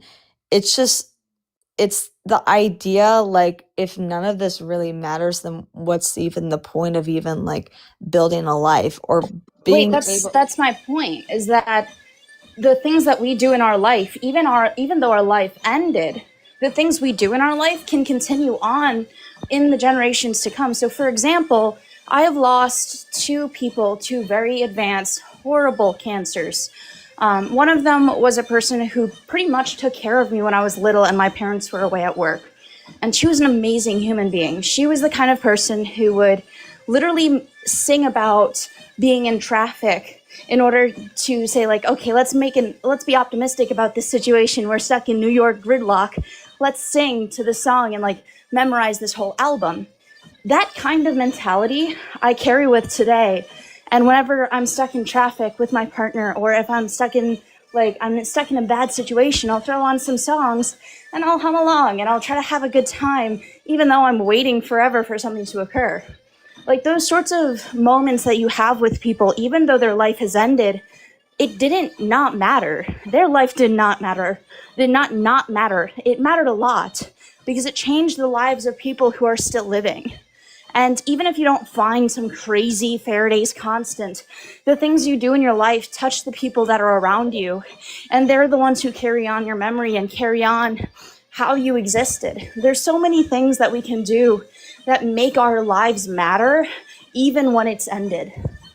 Yeah, but I think like even outside of like who we love that's gone away, I always think about their perspective of things and their point of view of like a 6-year-old child dealing with a sorry to be a little trigger warning, like being involved in like a school pew pew. You know, it's those things where like even after they were like unfortunately unalive and like the parents had to live on and try to keep their memory alive, it's those instances where I can't just say, well, their life was made meaningless, and of course it will still continue on, but the idea of somebody carrying out that act to unalive a child is inhumane, and like it's terrifying to think about like these, like how the world is full of chaos, and the world never needed chaos to begin with, and yet it still carries on today.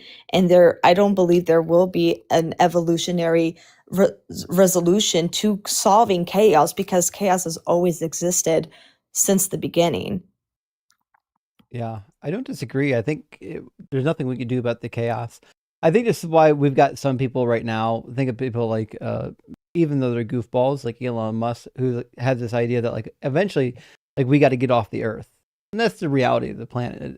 The reality of our planet is one day it's not going to exist, and if we want humanity to continue on living, we've got to find out how to live outside of our planet. You know what? We might be able to do that one day. I don't know when. But it certainly is a thought. I do know this though, and you've heard this before. You miss every shot you don't take. The reality is, if we don't make attempts to continue the human race at all costs, eventually it will die out, right? So, but that's back to what Snitch was suggesting though. Like, listen, like I know that like my life is not going to be infinite. Like I'm gonna pass from the living eventually, but I know that I'm not dead today. I owe it to myself today to really live the shit out of this day and every day that I wake up this side of the ground, right? So when I first started deconstructing, or when I first really became an atheist, this idea of not living forever was terrifying to me. But eventually it kind of goes away. Like I remember when it first hit me though, like I remember I was useless. I couldn't get any work done. I couldn't function. And then eventually you normalize. You talk to other people that have already been there. You talk to hopefully a good therapist. We've got one in our community, Dr. Joe. Highly recommend Dr. Joanne Ketch. And eventually you move forward just like everybody else does, But I understand that at the beginning of it, it's terrifying. It's scary. I get it. Yeah. And I think the one thing that I do kind of struggle with, and I mean, I don't think it's a bad thing because like it's subjective to me, but I believe in the idea of like manifesting, and I do believe in prayer, because I feel like you can't just like ask for something and then like when you try to do it, it's just going to come expectedly for you, because that's just not how life works.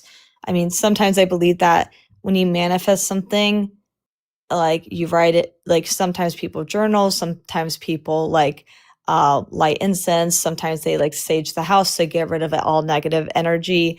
I think in those senses, I think again it's a more of a neurological idea of, because you're raised within it, it must be true. Because like I even pray every 11:11. Like my mom and I do this thing like every 11:11. We like text each other the number, and then we put a heart emoji, and then we talk about how we pray for each other. And like even I just type in 11:11 without even praying. I think there's like a correlation between those things where it gives a sense of peace, but at the same time, I can't just ultimately just say that because I manifest within an 11:11, it doesn't mean it can be 100% true. because I want to be able to separate the two, but at the same time, I think because I'm so like adapted to it and it's like this sense of comfort, Right. it doesn't hurt anyone in the Right. No, end. I agree. I'm with you. Well, listen, Tulip, we talked for a bit. It sounds like Yeah. you're in the process, and we got to get a debate rolling here before everyone bails. But I appreciate hearing from you again. And deconstruction is hard. It's a long process. You know, it took me like a decade to get through to get from the beginning to end of my deconstruction. So, like, there's no rush. Just hang out with us. I know the Christians will say that we're dirty, rotten atheists, but we're actually pretty decent people. So hang around, and you'll meet people. Hopefully you'll find some answers to some of your questions, and hopefully you'll have a good time doing it. Yeah. I have one more question, and it's a gospel question. Are you okay with that? Yeah. Okay. I had this conversation with someone about the idea of the 613 laws that were not supposed to be abolished because of Jesus's sacrifice. But then he brings up in Luke 24 verse 44 that talks about like that everything written about me in the law of Moses, the prophets, and the Psalms must be fulfilled. And then he talks about how to suffer and to rise from the dead on the third day, and the repentance of forgiveness of sin is to be proclaimed in his name. So is there a correlation between like is that a contradiction with like I've not come here to abolish the laws but to fulfill them, versus like him saying, well, because I was on the cross, you're immediately forgiven? So the general idea with Jesus saying that he came to fulfill the laws, Christians don't really know what this means typically because they haven't read any literature. But typically, what Jesus is really saying is, and that's why in Matthew 5:17 it says, "Don't think that I came to abolish the law; I came to fulfill them." So, fulfill can never mean abolish; they'll never mean the same things. You can't say that he didn't come to abolish them, but also he came to abolish them. That would be ridiculous. So when Jesus says he comes to fulfill them, he's actually addressing something that he's about to do in the passage. Namely, he's about to kind of rebrand some of the laws. And there's this general idea of like the law was there, but I'm going to bring it to this more fuller, more impactful meaning. Like I'm going to bring out the deeper meaning behind some of these laws. You know what I mean? So when Jesus says he come to fulfill the laws, that's what he's actually referring to. He's not saying that the laws are going to go away, which is why if you go to Matthew 5, verses 18 and 19, he says, "Truly I tell you, until heaven and earth pass away, not one letter, not one stroke of a letter will pass away from the law until all is accomplished." And all definitely includes the heaven and earth passing away, which is why the next verse says, "Therefore, whoever breaks one of the least of these commandments and teaches others to do the same will be called least in the kingdom of heaven. But whoever does them and teaches them will be called great in the kingdom of heaven." So there's this principle. Jesus says, listen, it's not a salvation issue. You can get to heaven without following these laws. He says, but if you want to be great in the kingdom of heaven, you got to follow these laws. Now, when he talks to the rich young ruler, he says, what must I do to inherit eternal life? Jesus said, follow the commandments. And so we find this idea of Jesus throughout the Gospels of constantly reinforcing following the laws. When he healed the lepers, he says, go present yourselves according to the law of Moses at the temple. So Jesus never once said the law was going away. That's something that was innovated after he died. And nothing in Jesus's words ever intimated that the law was going to go away. This is strictly a post-death biblical innovation. Yeah, so just like him, quote unquote, like talking to the disciples about like repentance and forgiveness, it would not like mean anything because that's just an add-on to like the gospel because of the letters being written, correct? Yeah. If you want to know what Jesus said about the law, the only thing that matters is what Jesus actually spoke. What somebody said about him is irrelevant. Like there's a passage in Mark chapter 7 where Mark makes a statement about what Jesus did. Jesus makes a statement about what makes you clean. And Mark reinterpreted that statement, and you find a note in the text from Mark, or whoever wrote it, saying, when Jesus said this, he declared all foods unclean. But that's not Jesus saying that. That's Mark giving you his opinion of what he thinks this means. But if you actually look at Jesus's unambiguous words, he said, follow the law. So... Interesting. Because like when that person said that, he's like, I got you. Yeah, that means you just have to forgive and like the laws aren't even there anymore. So thank you for like helping me out with that. I definitely join your Discord. If I have any more questions, I would love to come to you for that. But thank you again for having me up here. All right, You cheers, guys friend. have a Good to hear good from night. you. Yeah, bye. W Tulip. I do remember talking to Tulip on Sarah's live stream. For people who don't know, Sarah, when I say that, is Leaving Faith. The name of a Leaving Faith channel is what she's referring to. Great channel, by the way. But also, by the way, make sure while they're up, you're dropping a follow to Ems and Scientific Snitch. They help me out quite a bit. And I really am grateful that they can pop in on the live streams and help out. It really does go a long way, because asking a guy like me to explain medicine and biology is not going to happen. I can't do it. GH, thank you for the $10 super chat. Says, I wish Ian was here to give his diatribe about how he, John, will never live down this debate performance. He will stay up all night realizing how absolutely dog shit he did today, or something like that. I do love when Ian gets a little His bit rhetoric spicy. is amazing. I know, it's so good. Like his non-debate, but the meta rhetorical skills that Ian possesses is pretty wild. Hank, thank you for the 616. As Christians claim credit on behalf of Christianity for science itself, then come up on streams and reveal they know nothing about science. Yes. They'll say nonsensical things like, just because there was this, like, there's this Catholic dude once that discovered some science thing, therefore God did science. Not how that works. Martin says, we need to boot... What? We need to boot Snitch for driving on the phone. That didn't happen. I don't know if y'all was paying attention, but Snitch wasn't talking and driving. She wasn't driving and living. She is, however, walking on a treadmill, and that's okay. Yeah, Kelly, just so you guys know, I don't have a driver's license. I can't drive. See? There you go. There you go. Mind your own business, friends. Kelly says, I'm still a theist, but having so much energy available now that I'm no longer in denial. My Bible is a psychopath. Much better now as the cobwebs clear. Definitely, Kelly. I agree. Listen, I was much happier as a generic theist than a Christian, because I didn't have to justify the atrocities of the Bible. It wasn't my problem anymore. I don't have to tell you why it was good for God to chop babies up into little bits.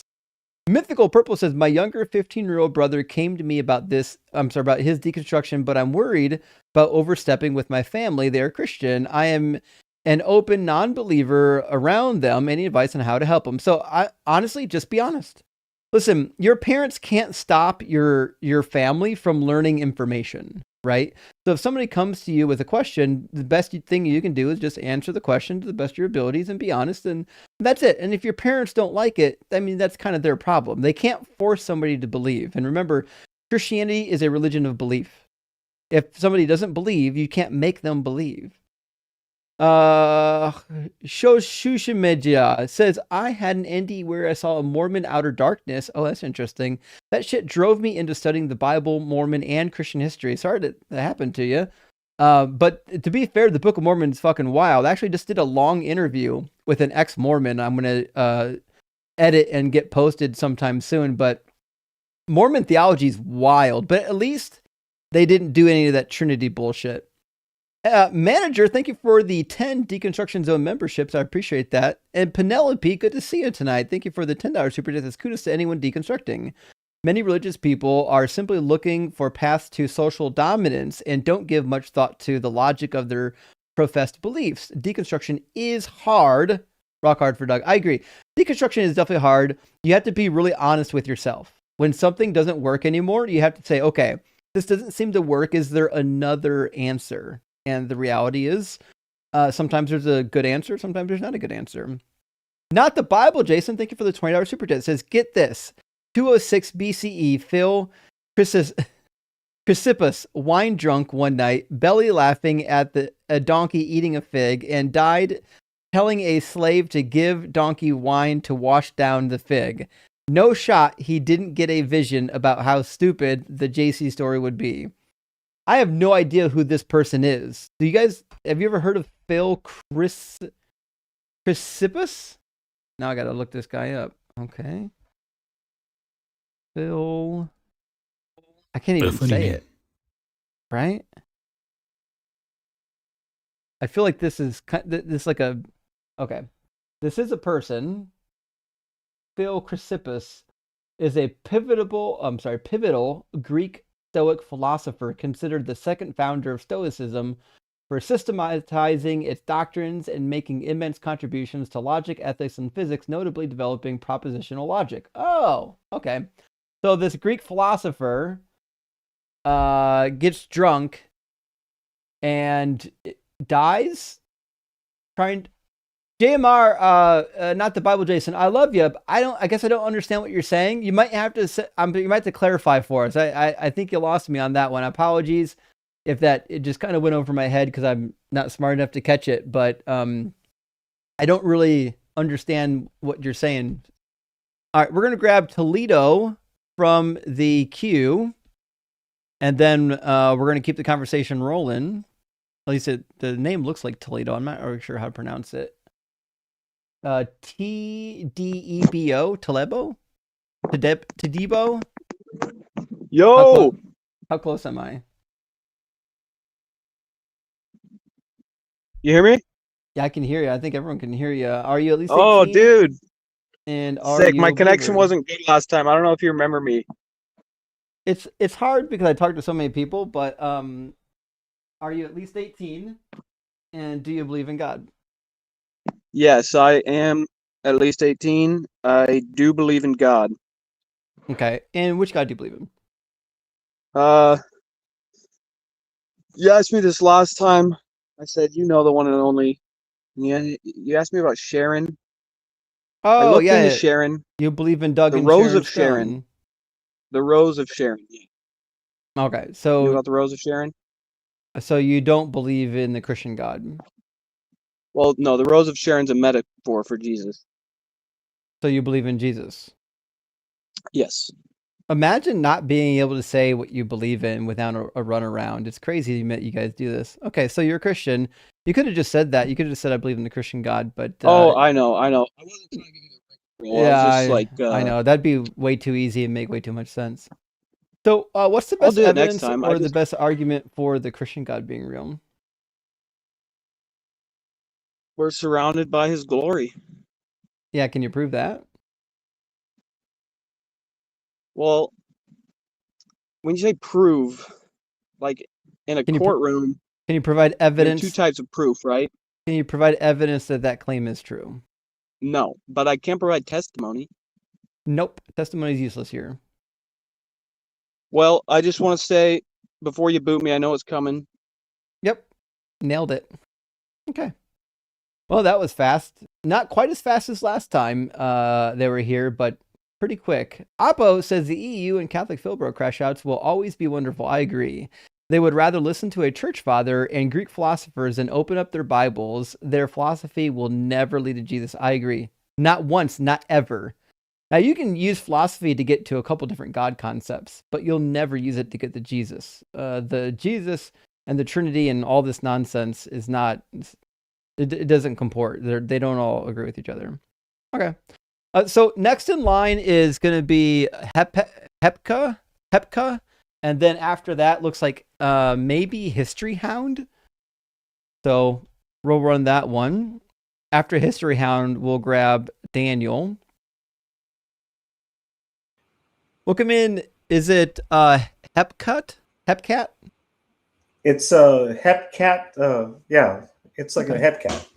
Welcome in. Are you at least 18 and do you believe in God? I am. Yeah, I'm 55 and I'm kind of more spiritual, but I have a couple questions. One for you, Justin. I kind of stutter, so I hope it's cool. Well, that's okay. And I mean, a couple of science questions. Yeah, we've all got our problems. I've got a lisp, and you'll hear it if you listen closely. Sometimes I really fuck up. Wait a minute. I also have a lisp, but hey, sure. I'm a huge fan, so this is kind of weird, but okay. So the spiritual question is, it's been a couple years. I want to hear your take on Ammon Hillman. Oh yeah. And yeah, and from the science point of view, I kind of want to hear what they have to say about Michael Levin, because I'm kind of a huge fan of the line, and I always hear a lot of points of view about consciousness, and from the scientific point of view, I would love to hear what they have to say about Michael Levin, who has some opposing points of a view when it comes to a consciousness, universal consciousness, and cellular consciousness. Okay. So, and I mean, me, personally, I'm more of a spiritualist. I don't believe in. I'm not really a theist, but I do believe in spiritual. Yeah, like Buddhism. Consciousness. Yeah. Okay. Wait, who do you? Sorry. So, the second individual, Michael Levine, I have no idea who this person is, so I can't help you out there. I've never even heard of him. Okay. I'm sorry, I already forgot. Who's the first individual? Oh, Ammon Hillman. Ammon Hillman's a goof. Ammon Hillman, yes, please. So, listen, Ammon Hillman is a guy. He went to school and he got some credentials in classics, and I'm sure he's really good with classics, but he shouldn't be touching the Bible. He has no idea what he's talking about with the Bible. Right. And I'll give you a perfect example. He thinks that the Greek preceded the Hebrew Old Testament, that they translated the Greek into Hebrew, but that simply doesn't work because there's so many Hebrew word plays for the names of things that only work if it was originally written in Hebrew. For example, it says that woman was called woman because she came from man. Well, that wordplay works in English. It works really well because woman is from the root word man. However, it also works in Hebrew. It says that she would be called Isha because she comes from Ish. And Isha is just the feminine grammatical form of Ish. So it works out really well with the grammar. The problem is that doesn't work at all in Greek. At all. So there's no comparison in Greek. They wouldn't have translated that whole, what do we call women? None of that could ever work if the creation story was written in Greek. So we've got so many examples like this of this would only work if the original text was in Hebrew, that there's no reason ever to think that it was originally written in Greek. But I get it. There are certain parts of the Greek Septuagint that it looks like they're original. And I'll give you an example. There's one of the Psalms, which it was Psalm 45 or 62. I forget, 68. One of the Psalms, I forget which one it is. One of the Psalms, the translator, when they translated it from Hebrew to Greek, took a lot of liberties. And a lot of the translations, when they translated it from Hebrew to Greek, they lost the poetic sounding nature of it. Anytime you translate a poem or something that has rhyme and meter from one language into another, it loses all that poetic flair. So when they translated a couple of the Psalms, they just reworded it. They just reworded it so that it had a meter and it had some rhyming to it, because they're like, well, fuck, we don't want it to sound like shit.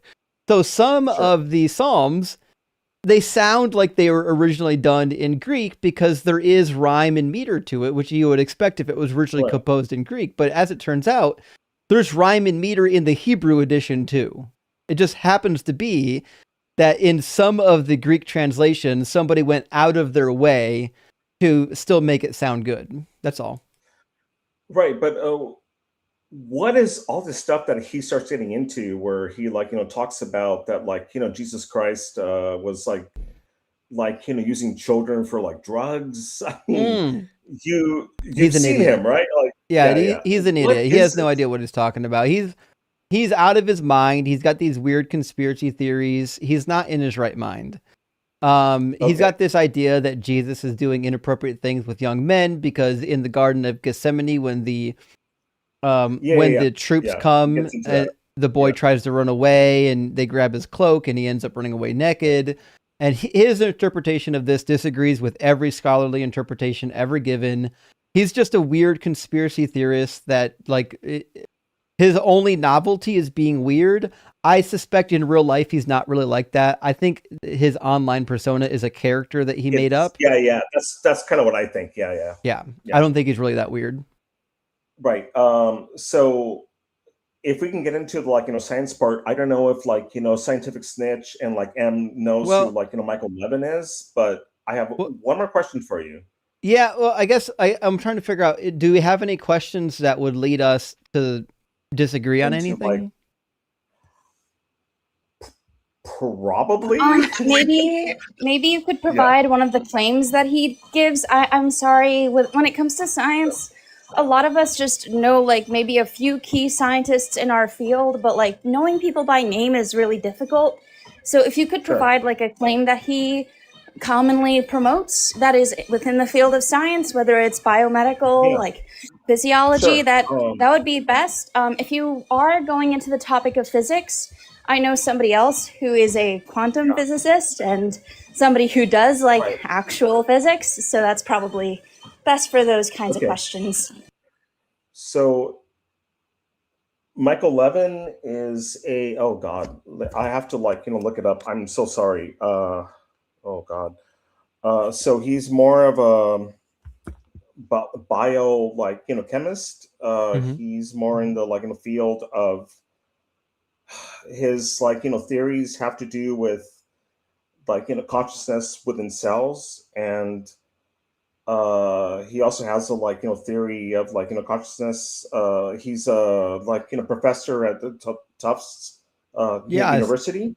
I pulled up his profile. He's got a real education. He's not a not a hack. I mean, he's not a hack, and that's the reason why. I mean, a lot of the stuff that he's talking about. So I'm more of a spiritualist, but my leanings. I feel that society should be more on the atheist side, just for things to function well.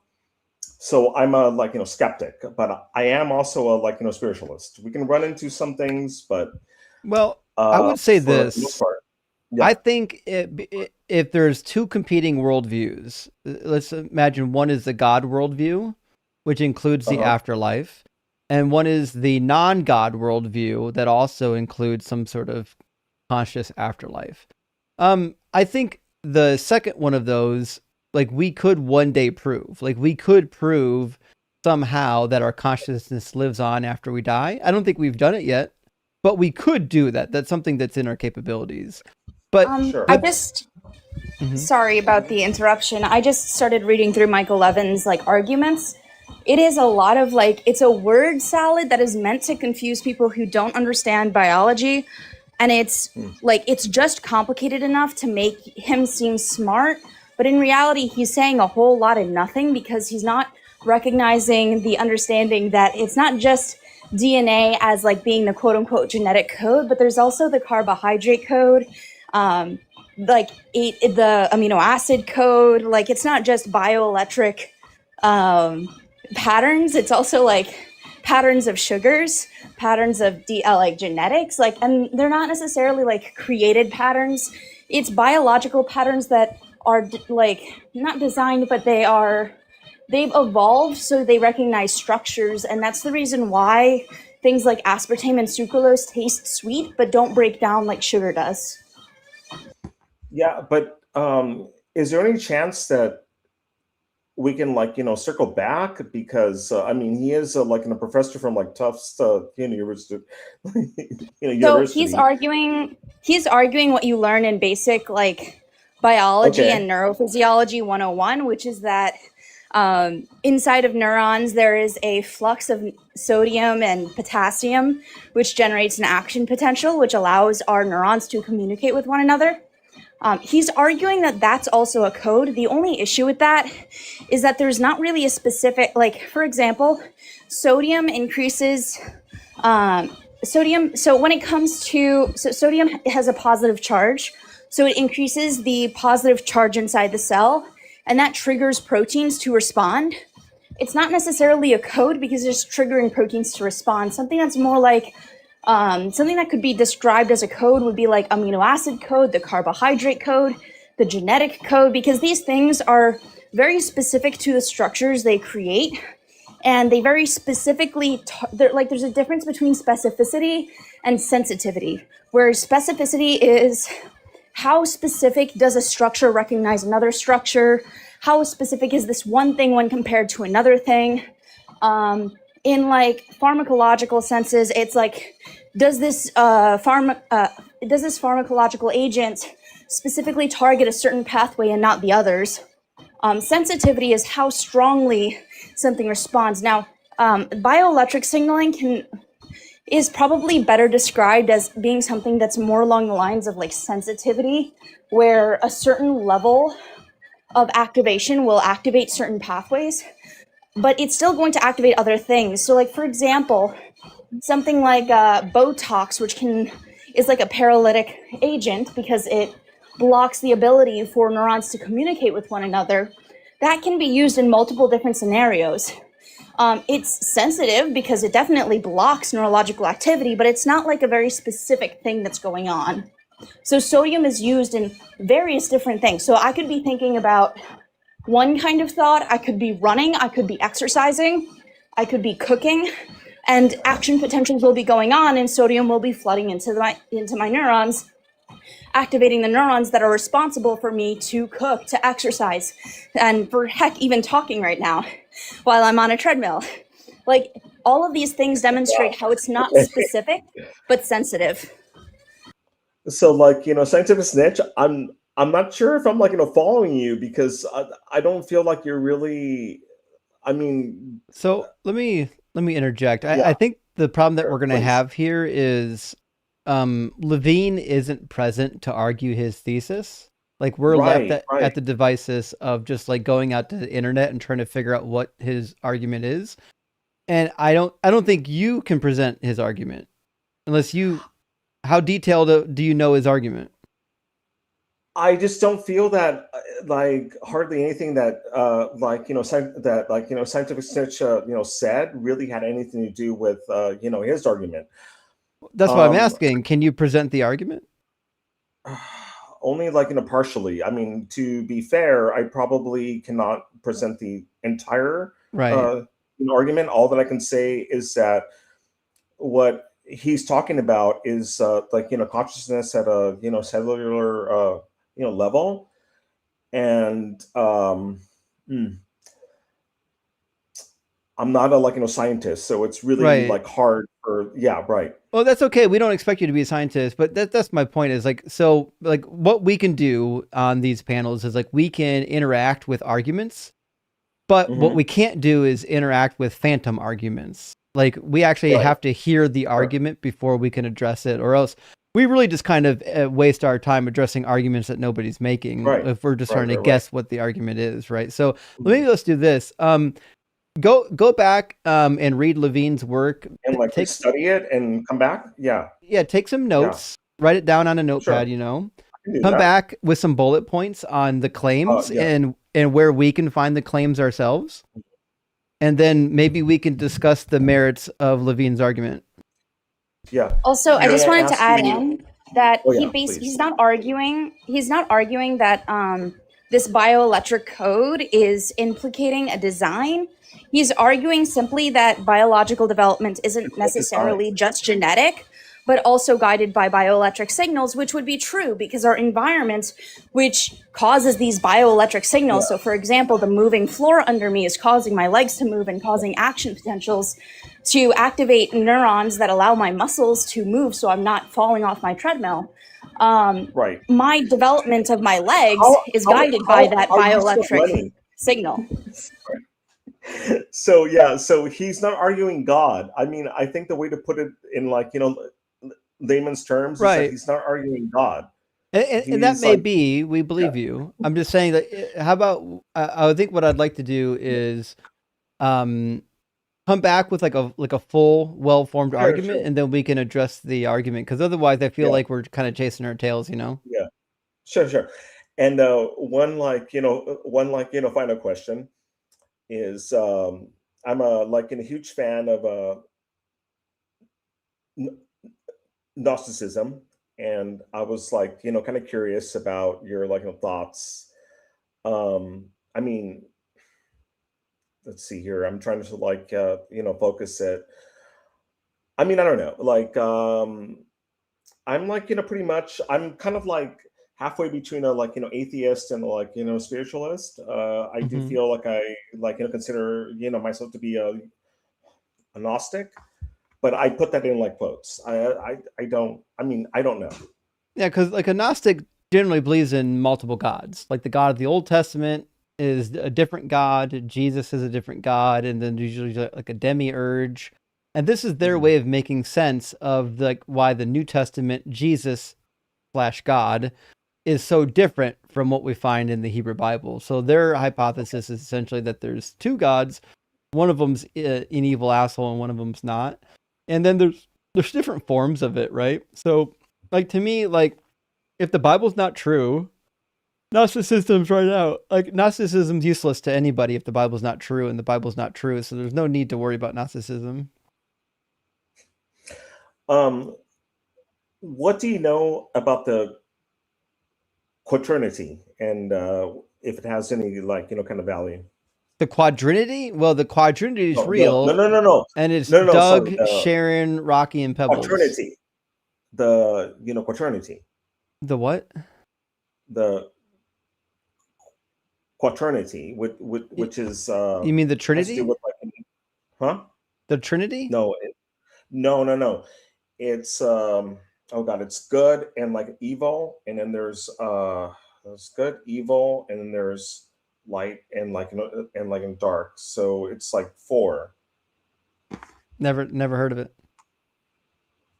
It's a like a Gnostic concept. It has to do with the like self being in the center, and then there's good, evil, and shadow, and like in dark. Never Yeah, heard of it. it's okay. Yeah. Okay. Sorry, man. So I will like come back. I will like study Michael Levin and try to get his like nutshell, and yeah, like thank you so much. Okay. Good to hear from you, friend. Thanks for watching. Sure. I know some people are annoyed that I took the guest because he was mostly shooting the breeze, but he waited like 3 hours to talk to me. So like, I get it, guys. I get it.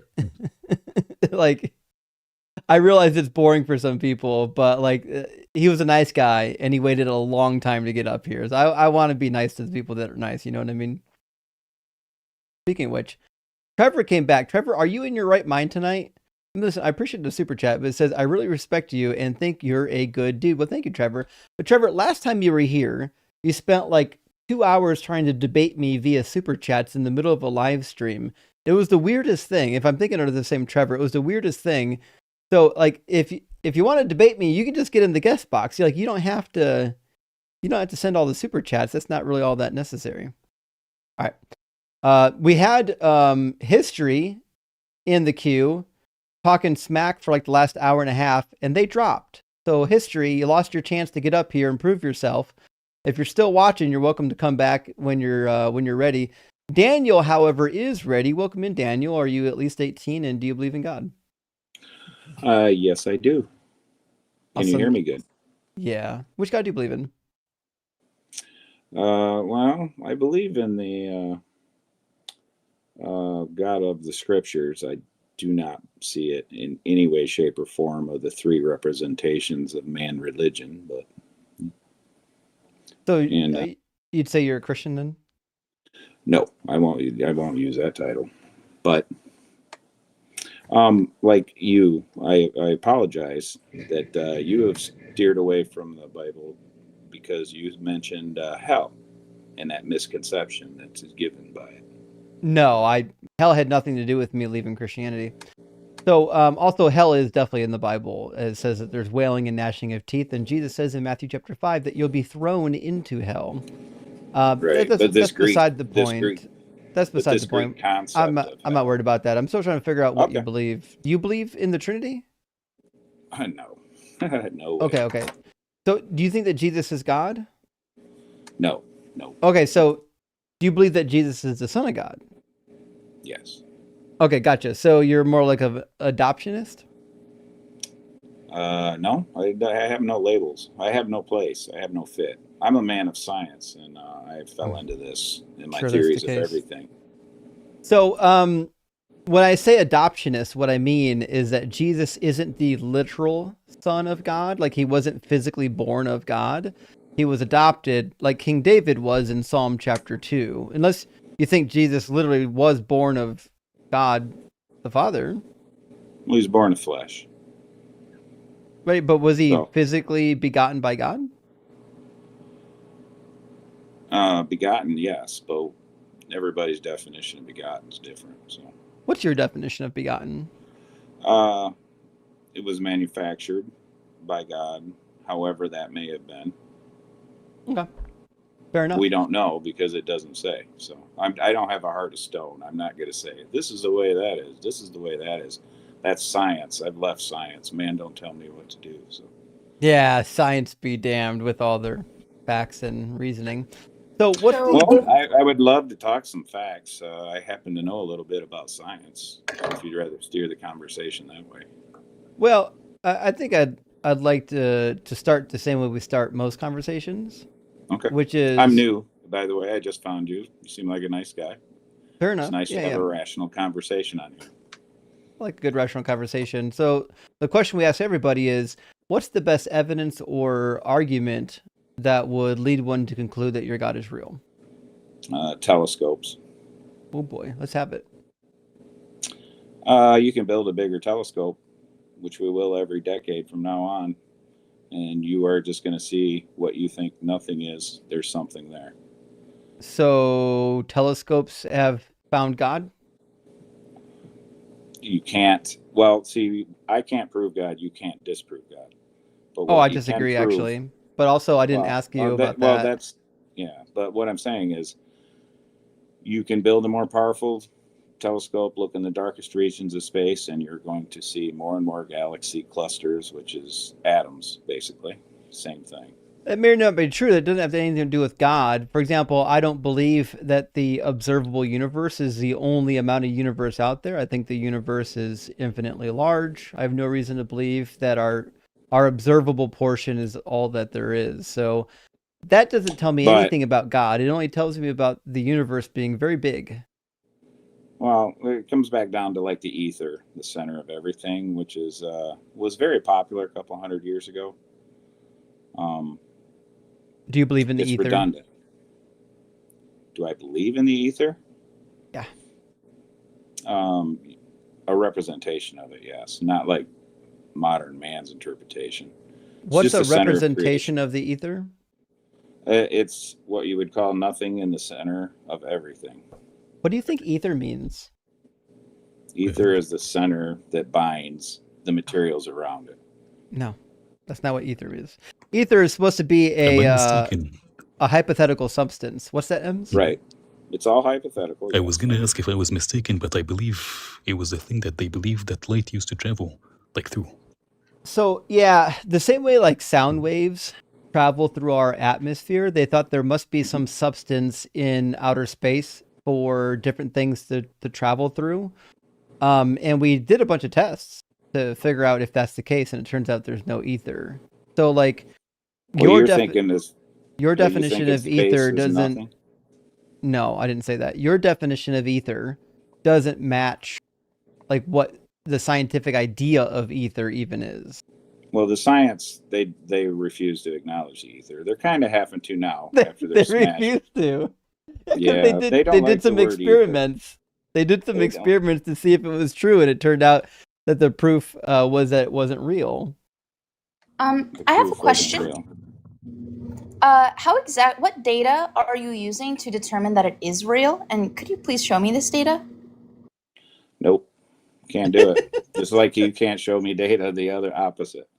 It's all in conception of the mind. We can, but to be clear, to be clear, the ether, not only is the ether real, but also it doesn't mean what science thought it was. Can you, like, first of all, I'd love for you to present some evidence that your claim is true, but I'm still waiting for a definition. What is ether? It's the bonding material at the center.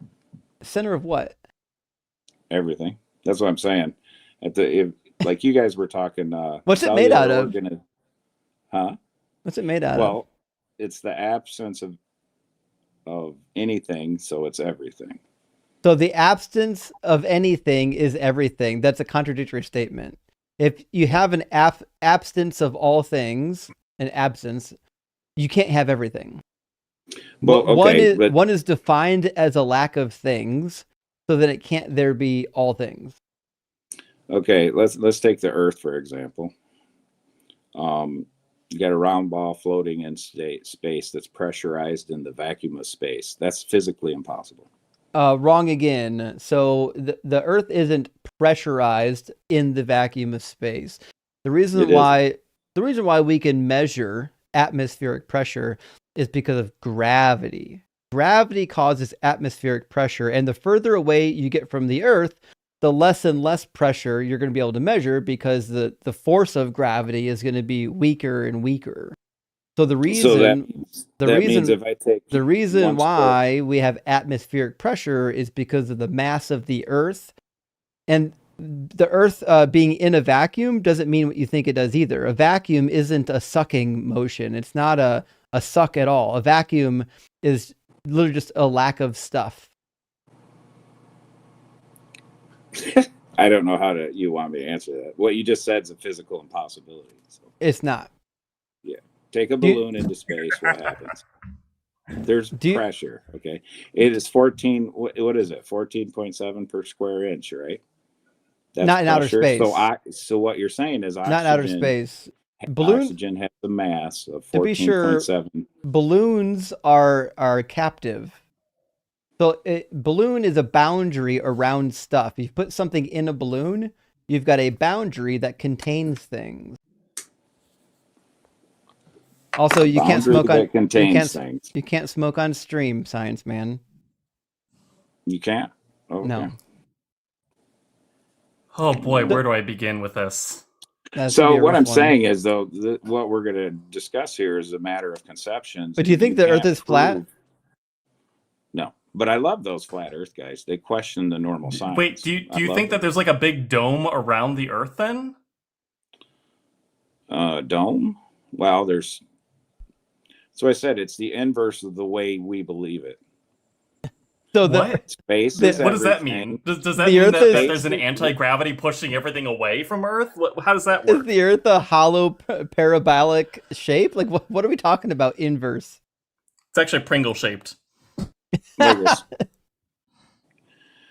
The theories that you're arguing here there's no explanation for, and you can't tell me what they are. Just like we haven't listed a single theory. You have no idea what we're doing. Gravity, magnetism. Okay, I know the model of gravity, and this is something that we have experimentally confirmed.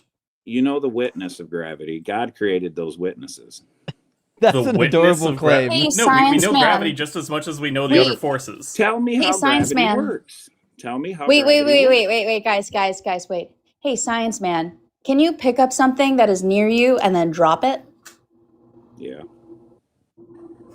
That's gravity. That's the action of gravity. Yes. Tell me how gravity works. You tell me how this piece of matter that I'm suspending. Want to go for it?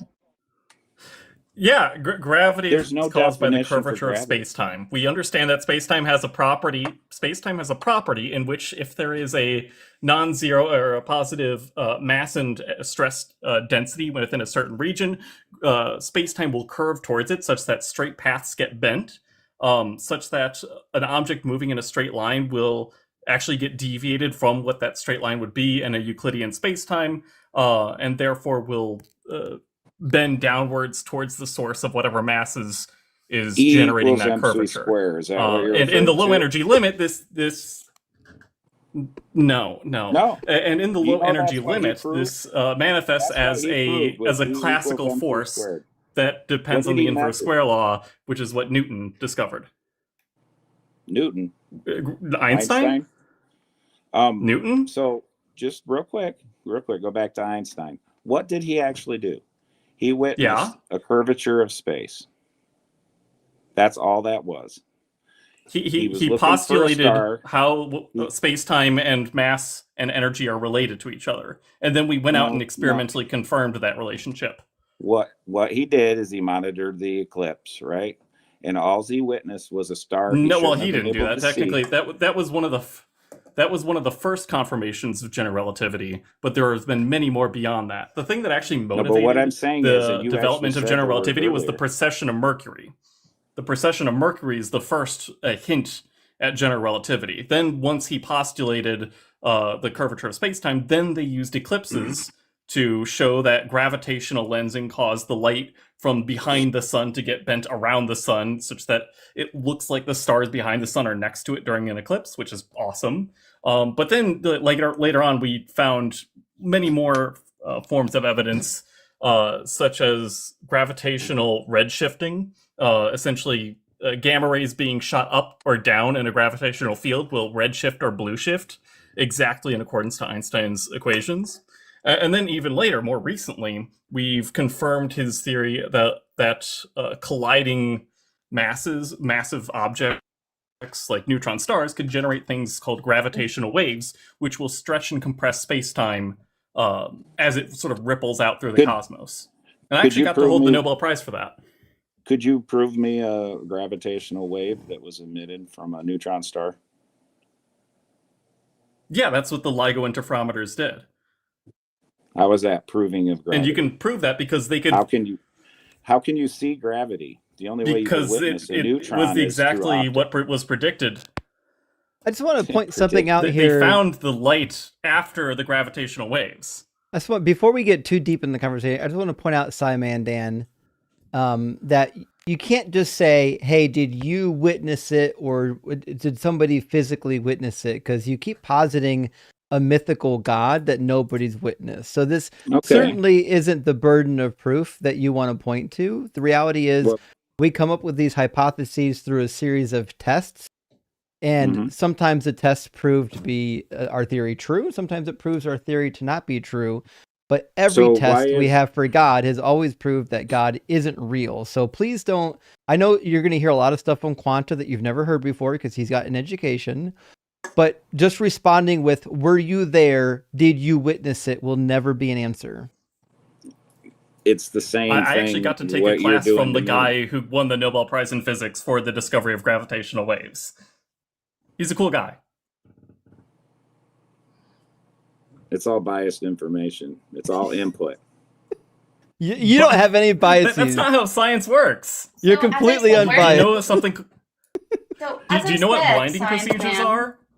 We go through extreme lengths to make sure that bias does not influence our experiments through things called blinding procedures. There was one experiment that was on called the muon J-2 experiment, which had extensive blinding procedures such that there was a value that all of the experimental data was shifted by, and that value was kept in a locked box with a single key managed by one person, not in the experiment.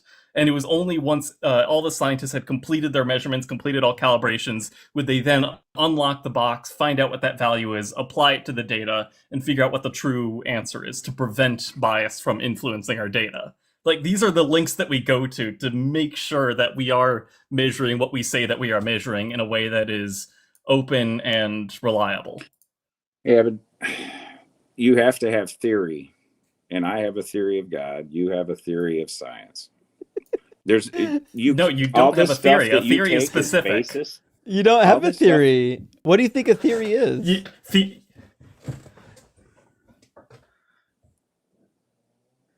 What do you think the what word you have theory is not even wrong in the words of Dirac? Yeah, what do you think a theory is? You don't even know what the word theory means. That's all that you're throwing at me as theories. Well, no, what's the word theory mean? Know. You don't know how gravity What's works. the you word don't know theory how magnetic mean? Waves work. But hold on, we're going to get somewhere. What does the word theory mean? It's what you're going to theorize as being true. No, a theory is an explanation for a theory is an explanation for something. So, for example, when I was in school, I learned electrical theory. Electrical theory is the explanation for electricity and how it works, but calling it a theory doesn't mean that it's hypothetical. Do you honestly think a theory is literally just an explanation for something? Sometimes theories are really, really good, but in science, a theory isn't just a guess. It's something that's based on facts and evidence. Why we have germ theory, electrical theory, quantum theory. These are all theories. They're not guesses. All theories. No. And also, wait. So, Hypotheses are hypothetical. No, hypotheses are hypothetical, not theories. Theories are based on evidence and based on observations. So as I said before, you don't have a theory of God because you've never actually seen God. Right. You have no observable evidence of God. Can I speak, please? I would argue he doesn't even have a hypothesis. Can I have a minute? Yeah, I agree. Yep. I was going to say one brief thing. To have a hypothesis, you have to have something specific. This is vague. This is vague and untestable. That is not even all a on the same hypothesis. page. That's worse. Okay, we're all on the same page. So Scientific, Quanta, and myself, we're all on the same page. I want to make sure that we're going to move forward in unison here. So I want to hear the theory of God. So the theory of God needs to include an explanation about how it exists, how you can falsify this concept. What can you do to prove it false? And also, what can you do to prove it true? Well, I've come across this on my theories of everything. All right. And I studied all the top writers, and you have to have more belief in their theories based on the theoretical past of their influences. Here's the one thing that That's talked me into amazing. You God. said a whole truckload of words that had no meaning. I ain't going to convince you. That word means what you think it means. I'm not going to convince you. Okay. But what I am going to say, but you couldn't. Yeah, go ahead. In the beginning, okay, in the beginning, you could not create beginning of what? something out of nothing. Beginning of what? Everything. You could not create. Why do we think there? Why would you? We don't believe there. We don't believe there was a beginning. Quanta, do you think there was a beginning? Probably not. There are some coherent models that do describe a first moment, but at that point, there's a timeless state that the universe was in. It didn't come out of nothing. I don't. Time is just a. I don't believe there was ever nothing. Just a measurement of consciousness. What's the argument for nothing existing? Time's only available between me and you. You have your timing. I have my timing. There's no relevance in between. What does that even mean? What? This is just it's a matter of concept. No, time exists. Yes, man. Can I ask you a Time question? exists just as much as space exists. This is why you can actually exchange the two under special relativity. Like they are intrinsically tied to each other. So if you are devoted into saying that time is not real, then you have to also say that space doesn't exist. And at that point, that's just like reductio to the point. This is turning into a Trinity argument. You're gonna, it's everybody arguing against me on this is what they do. You exact same thing. They all gang up. They say all their relative information out there. Let's get back. This is my field. Let's get back to the beginning. I'm a physicist. This is my field. Beginning of what? You're a witness of God's creation and His rules that He's applied to it. That's what you're wrong. The data does not support that conclusion. That's what I'm saying. Let's go. God would not fill all of space with cancer-causing radiation. That would be cruel and. Well, you know what? That's ridiculous. That talked about earlier, cancer-causing radiation. We, according to the Bible, used to live to be 1,000 years old with perfect DNA. That's not true. Okay, I can help out here. Okay, so wait. There is a million-year-old, 3.4 million-year-old turtle bone with cancer. In DNA, to talk about genetics and DNA. Okay. She just did. You didn't hear it? There is a million-year-old bone with cancer that, by the way, came before humans ever existed. Can I and get this little statement out? Little statement, then discuss that. Cancer. So, all right, what's your statement? If we had perfect genealogy, perfect DNA, the structures were good, what would create decay? What would create radiation? Yes. Wait, yes. Just out of wait 1 second. Just out of curiosity. The radiation peering through, break the DNA strands. It starts a decay process. Okay, that's not how cancer works. That's not just how cancer works. It causes point mutations, but that's not the only method. There's many methods for cancer, but a lot of it has to do with the social engineering of the way we live. No, But give me Social no. Actually, engineering. What? no. This According is to the UK Biobank, 58% of cancers are due to somatic Biobank. cell mutations, which are random, and this is also based off of a Mutations. systematic. Cell mutations are Can you, influenced by the Broski? processes in what we eat, breathe, Okay, smoke, you've spoken for a everything. very long time. Can I please speak? You've let Quantonaut speak. Why won't you let me speak? Okay, thank you. So, according to the UK Biobank, as well as multiple other data cohorts which can back up what I'm saying, and I can cite the specific review paper and study which actually analyzed this to determine what percent of mutations are due to environment versus due to somatic cell mutations, which are entirely random and accrue as you age and grow. Across multiple cohorts of data, 58% to around 60 to even upwards of like 90%, depending on the type of cancer. So, for example, brain cancer specifically have between an 80 to 90% are attributed to 80 to 90% of brain cancers are attributed to somatic cell mutations, which are random mutations that accrue as we age and not due to environmental factors. That leads only about 10% of brain cancers. Can you please let me speak? You've let Quantonaut speak his entire spiel, but you're not letting me speak my entire spiel. I know, but I want to question as the I one said, statement. well, can you just let me get it all out? So now the reason why we have these somatic cell mutations is because of these things called proto-oncogenes. Now, proto-oncogenes have a dual purpose in our life. The first purpose is to allow us to grow up and also to heal injuries and also to repair whatever else we need to repair, whether it be due to eating something too hot, whether it be due to sneezing a little too hard, whether it be due to getting an infection.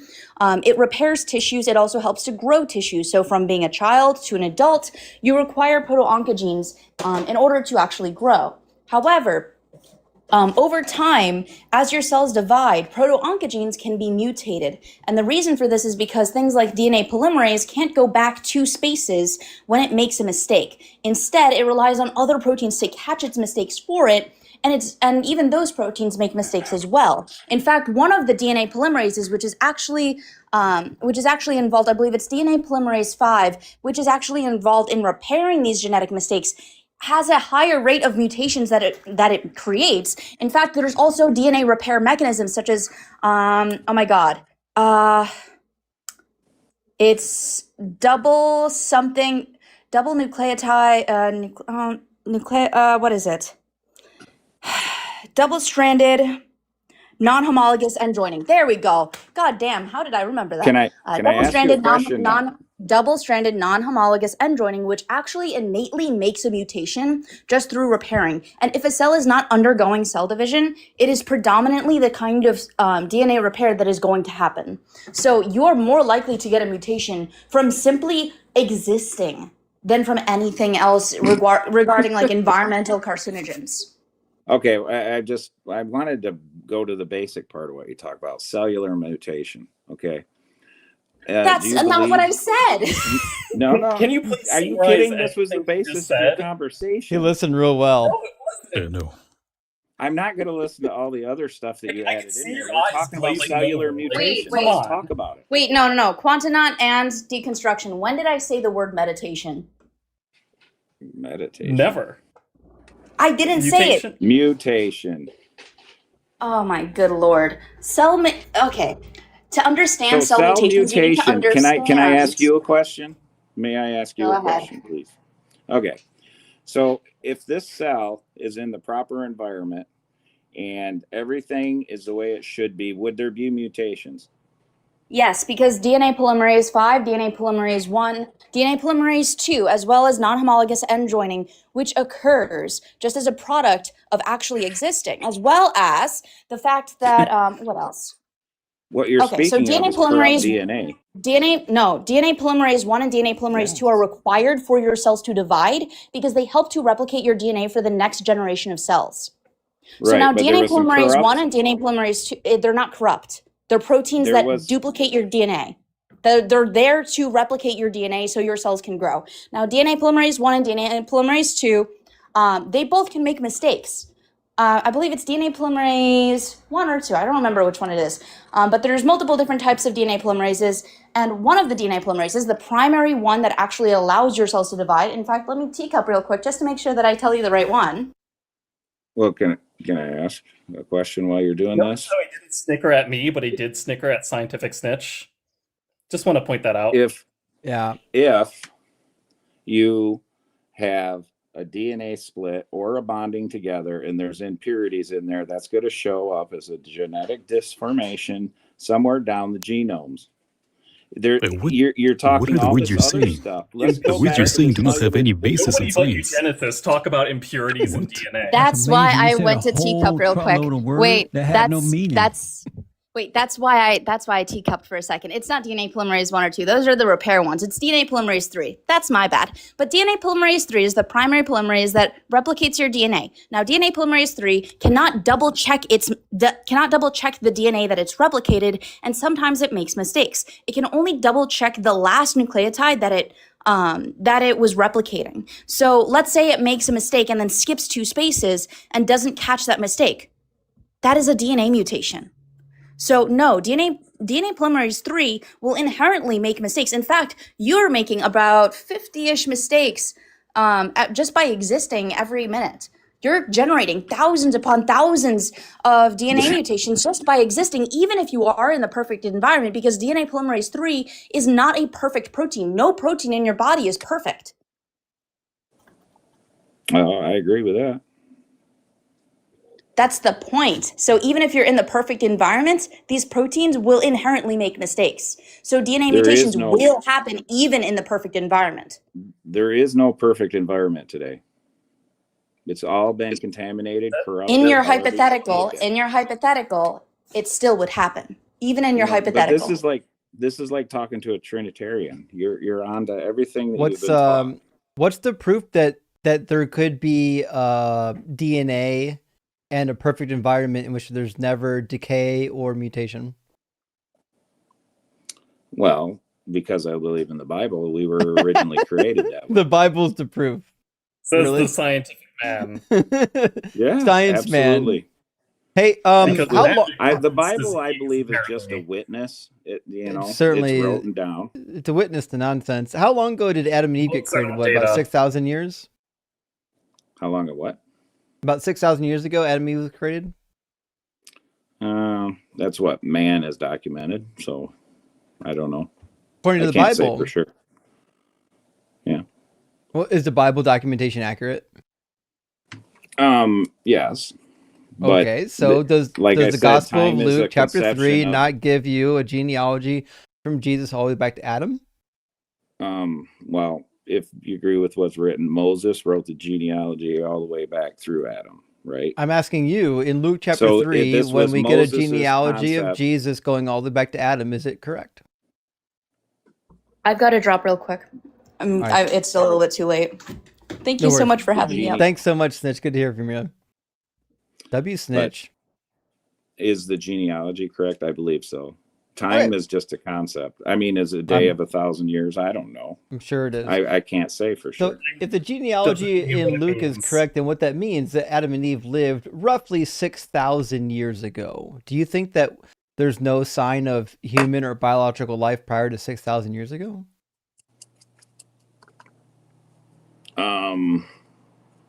I don't know how to word it, but yeah, that's fine. Yeah, that's fine.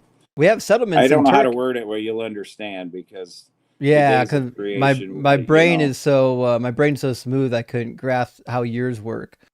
So no, that ain't what I'm saying. What we have in Turkey and in other places in the Middle East, we actually have settlements that are 12,000 years old.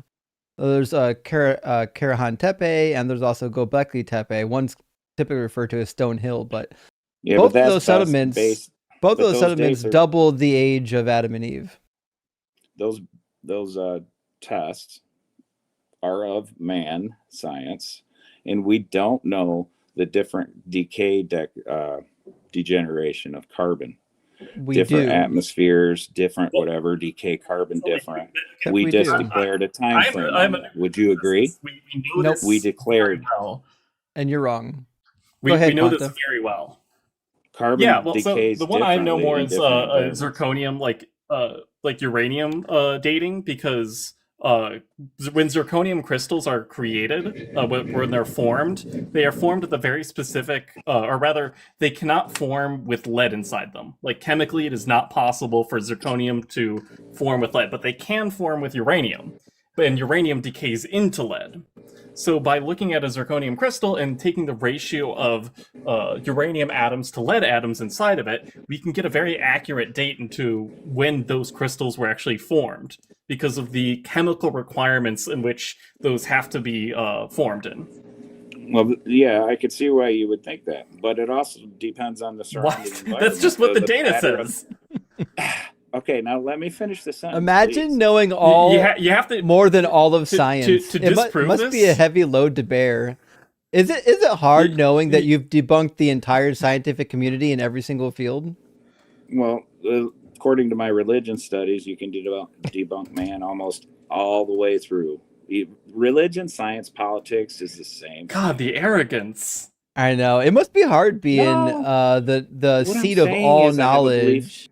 Is the Bible true in all that it says, or just like most of what it says? Well, it is truth, yes. It's just 100%. Who's translating?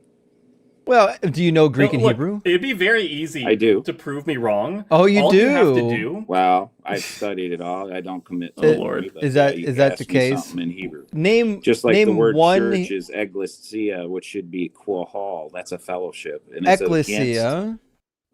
Ecclesia translates into quahal. Quahal. And so what there's no QU in Hebrew. Can you name a single verbal stem in Hebrew? No. Oh, okay. So you don't know Hebrew. Gotcha. Okay. So, anyways, let's go look at some passages in the Bible. Maybe you can tell me if something in the Bible means what I think it means, because there's some stuff in the Bible that seems a little bit problematic to me. Okay. So, for example, do you know who the father of Josiah is? And I'm sorry, the father of Jeconiah? No, I could look that up easy enough. It's in 1 Chronicles 3:15 and 16. It also shows up in Jeremiah. The father of Jeconiah is supposed to be Jehoiakim. Now, unfortunately, when we get to the book of Matthew, Matthew gets the wrong father.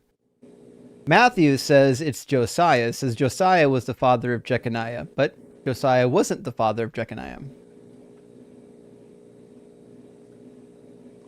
I'd have to read in context if they're talking about the same one. There's many repeated names in the Bible. Not Josiah and Jeconiah. But yeah, I don't know. Now, also, Matthew leaves out 3 different individuals.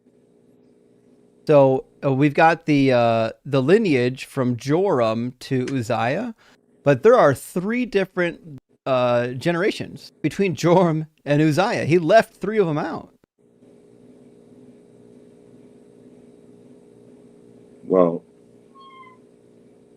can't answer.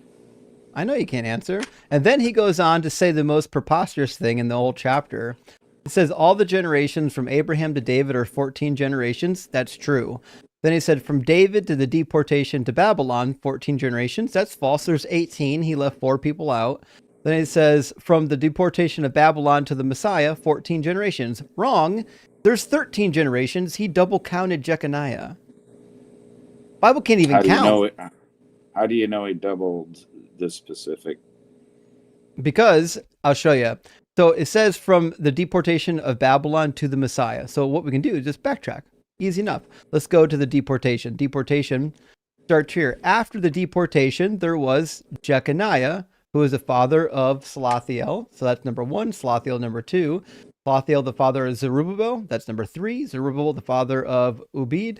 That's number 4. And Ubiud, the father of Eliakim. That's 5. Eliakim, the father of Azor. That's 6. Azor, the father of Zadok. That's 7. Zadok, the father of Achim. That's 8. Achim, the father of Eluid. There he goes. 9. Eluid, the father of Eleazar. That's 10. Eleazar, the father of Mathan. That's now 11. Mathan, the father of Jacob, is 12. And Jacob, the father of Joseph, and there you go. So, Paul tells us directly on this not to get hung up on the lineage. Also, so there was discrepancies. When I said I double time. counted, when I said he double counted Jeconiah, he counts Jeconiah here in this set of 14. So if you take Jeconiah out, so that this first set actually equals 14, the second set doesn't equal 14, it equals 13, even when you include Jesus in the genealogy. But as it turns out, Jesus wasn't the son of Joseph. Jesus wasn't the son of Joseph. Wait, well, actually, let me ask you. Wait, do you think Jesus is the son of Joseph? Like Paul suggested, I'm not here to argue genealogies. Well, you said the Bible is true, though. Yeah. Having discrepancies is actually more of a witness. It shows that people's different sides of their interpretation. Yeah. It shows that they can't read. If a scientific theory predicted two different outcomes of the exact same experiment, it would not be a valid theory. Yeah. So when the Bible says that something's true and it's demonstrably not true, it just means it says things that's untrue. It doesn't mean it's more trustworthy. It means it's less trustworthy.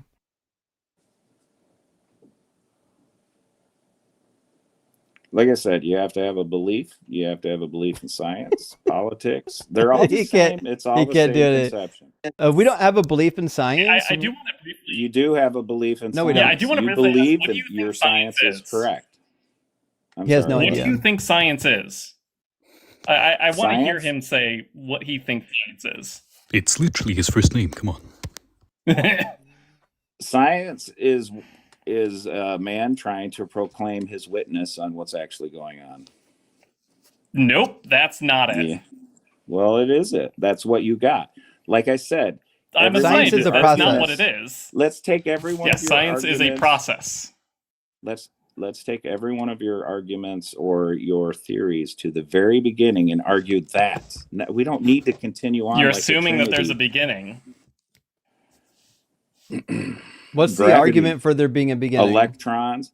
Electrons, the most comical thing ever. We've had 200 years wasted now. You don't think that electrons exist?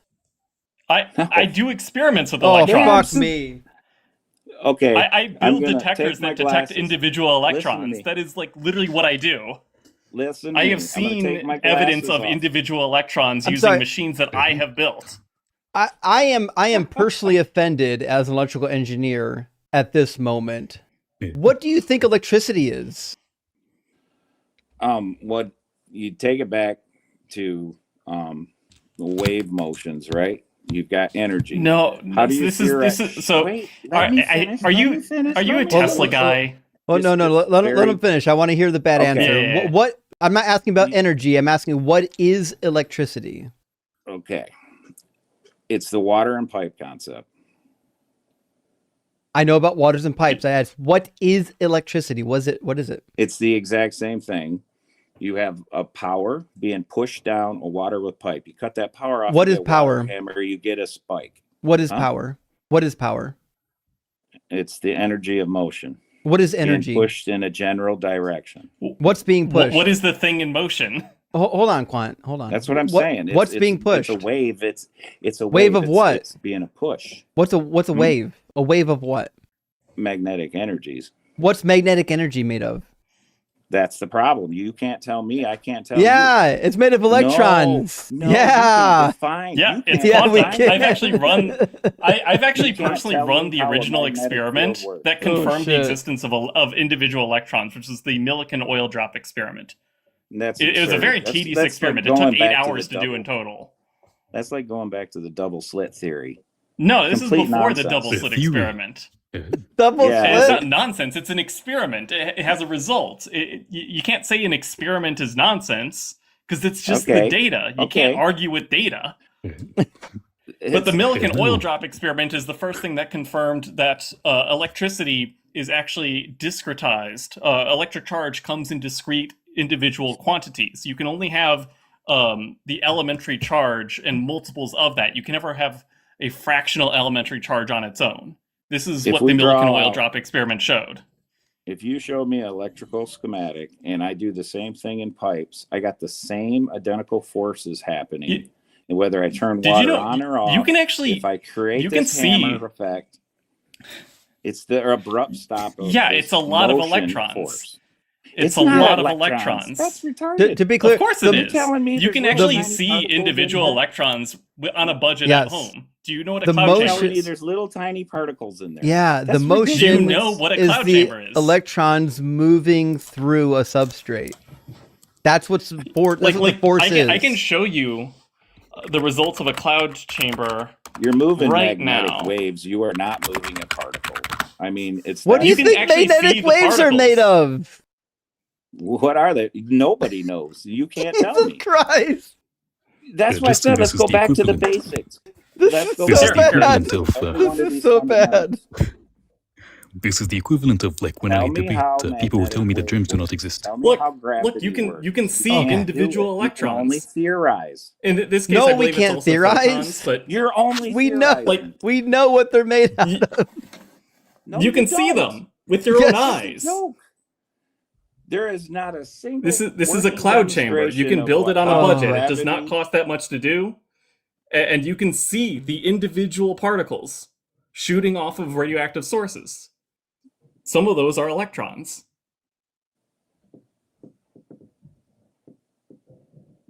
Some of them are also other fundamental Are you particles like talking about putting photons, plutonium muons. in a really dense gas? No, it's not plutonium. You can put any radioactive material in there. Wow. When I did this back in high school, again, a high school student can do this. An experimental, an You're elementary witnessing school student could do this. expel. But you can do it with I did it with lead-210, which is mostly, I believe, a beta emitter, which is electrons. But what you're And you witnessing can see them. is You can see the energy electrons. Would you agree you're witnessing energy escaping? Energy is not a physical thing. Energy is a property of matter.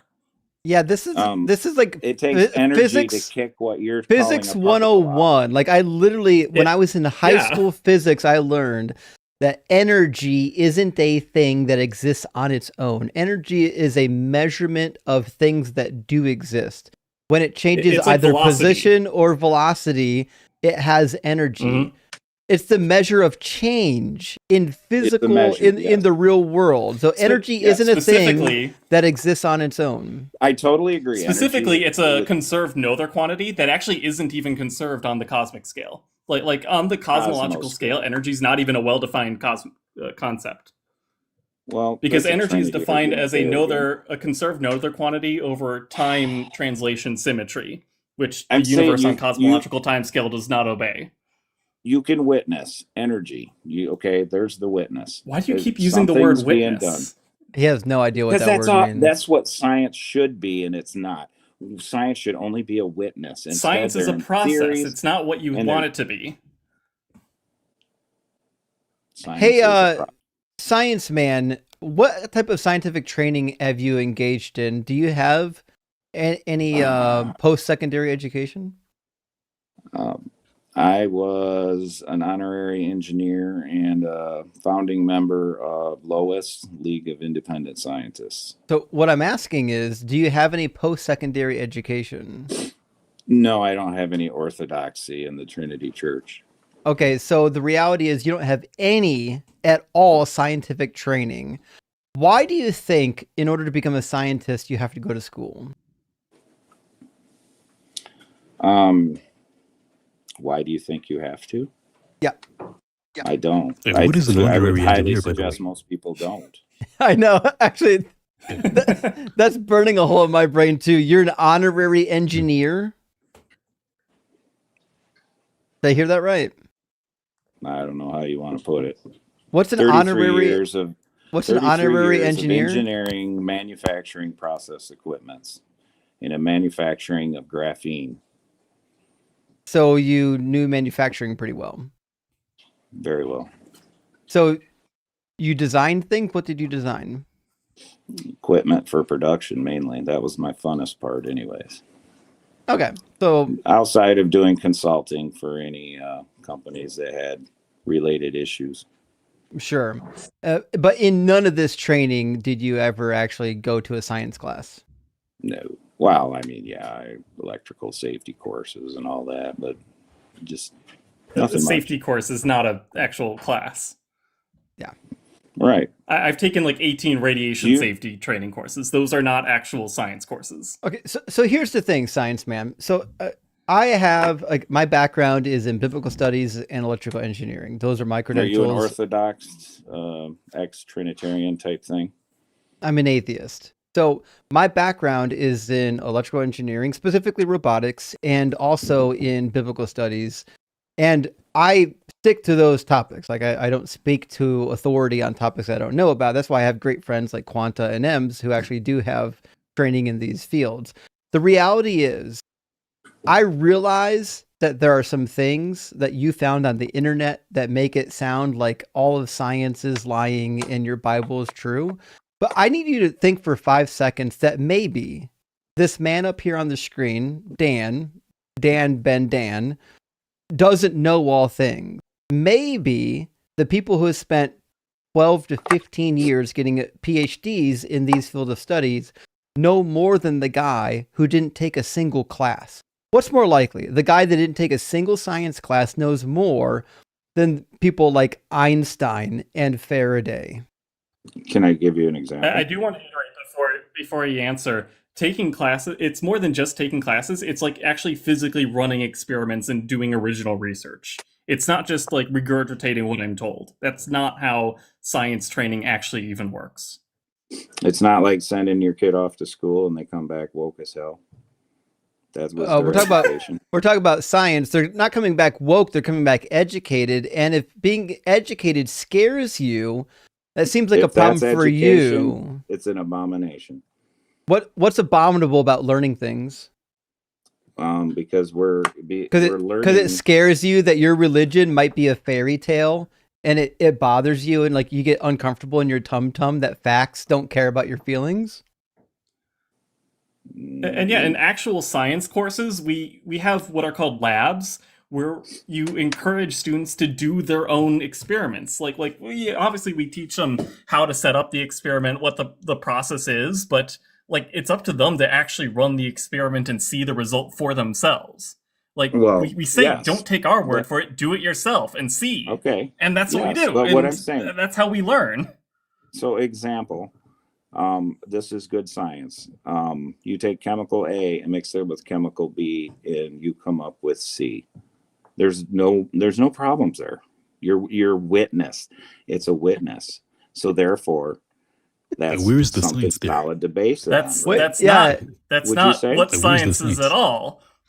You're forgetting the whole key thing about making a prediction. Science should be. What do you think the scientific process is there, Simon Dan? What do I think it is? What's the scientific process? Well, I got a philosophy of science, a philosophy of physics textbooks, and we can crack it open right now and listen to the lady that was talking about cellular mutations that was on here, right? She went to the orthodoxy school of what is actually happening. I'm still waiting. Research. But what does that even mean? Yeah, I'm still waiting for an answer to the question. Orthodoxy school. What that means? He has no idea. He's just using a bunch of words he's never used before. So listen. He just calls everything that doesn't agree with him orthodoxy. You said you had hundreds of years of learning and teaching in the science, right? Who said that? You said that. I didn't say that. You said hundreds? You had just mentioned that. You think I'm hundreds of years old? You look good. I'm doing pretty good for being post 100. So what listen, pretty good. Science man, here's the thing. At this point, I'm feeling like this is like we're engaging in elder abuse. I just want to talk about the kind of basic concepts of what you guys believe. No, you have no idea what's happening right now. You're completely lost and concussed. You don't know enough about science to even engage in any of these conversations. You don't even have a baseline to begin. It'd be like me trying to get to a baseline. You guys are going. Well, you're definitely not going to do it by coming here. We're not here to teach you. Like we're gonna debunk your bad arguments, but we're not here to teach you the basics of like what is the scientific method. Like that's something you've got to go and Google on your own. But I'm assuming you think that all the websites on science are like put together by like BlackRock or some evil cabal, and you're not going to trust them, and that's fine if you think conspiracy theories are somehow more credible than people with PhDs. That just tells us that you're not equipped for this conversation. I do have a good textbook if you do want to actually dive into the real philosophy of science and physics, which is Philosophical Concepts in Physics by James T. Cushing. I just wanted to talk basic concepts and how we got to where we were. Quintonot, I apologize. I can see that you're is the one who wrote that difference here. It's maybe I need to check the his name must be on the it. back if his name is listed in there at all. Hey, Science Man, what's it mean to be transgendered? What does it mean to be trans? Well, there's no such thing as transgender. So I'm asking, what does the word mean? Well, it means that you're going to be what you want. That's what it means. Okay, and there's you no think such thing. That's a concept word. Yeah, so if I want to be a doctor and I go to med school, am I transgender?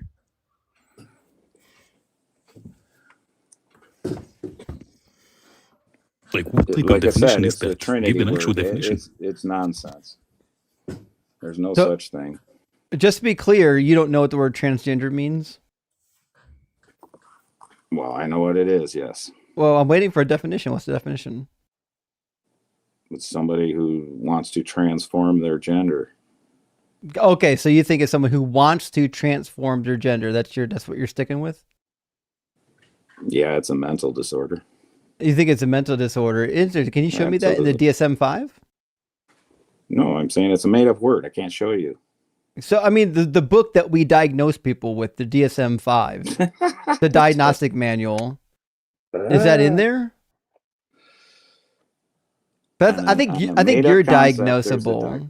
I think so. You don't think that we should use people's preferred pronouns, probably, huh? I'm sorry, I didn't realize where we were at here. I'm just asking. This is going to go somewhere. I promise. You're going to love it. No, it ain't. This is science. Do you think we should use? Made up. Do you think we should use somebody's preferred pronouns? You're using a mental disorder to describe an actual physical. Well, trust me, property. I am describing a mental disorder right now, and you're going to figure out in a second if you actually engage. So, do you think that we should use people's preferred pronouns? I don't even care to address them as a pronoun. Okay, so the answer is no. You don't believe we should use people's preferred pronouns. Now, if for somebody to be referred to as a he, him, do you believe that you need to have like a penis and the right chromosomes? If I'm introduced to somebody, I'm going to address them as who I was introduced to. I don't need to get into all this. But I'm asking you, like, if somebody says I would prefer to be a he, him, what makes somebody a he, him? There is no he, him. There's just a being. Well, as it turns out, there are he, hims. They're called pronouns. You use them every time you read the Bible. Did you know that? Yeah, when Jesus says I am he, is that not real? What's a pronoun compared to the English compared to the Greek? We're talking about pronouns in language, because as it turns out, Greek and Hebrew have pronouns too. That doesn't fix the problem. What I'm trying to get at here is, do you believe that it's wrong, that it's woke to use somebody's preferred pronoun? So, for example, if somebody doesn't have a penis, should we still use he, him? I'm going to address the person in the way I was introduced. I don't have to get into the weeds on that. You're refusing to because you know that your God has preferred pronouns, doesn't he? What makes your God a he, him? Sure. Actually, he's not really a he or a him. He's an I don't know how you word it. So how come you never call it she? Why do you always say he? See, now just God alone is a misleading title. There's many gods in the Bible. God refers to himself as a he. God refers to himself as a he. Is God a he?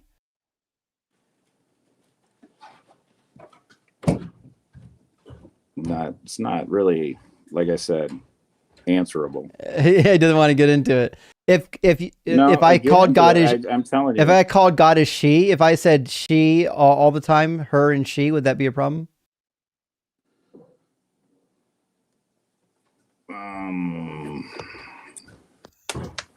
So you can't gender God is basically what I'm saying. But God gendered himself. God says that I am he. So I'm asking you, why would it be a problem if I said that God is a she? I mean, he didn't address himself as I as he. Oh, all the time, yeah. Messiah did it. No, he no, I am. God, I am who is. God who refers was, to and who himself will be. as a he him.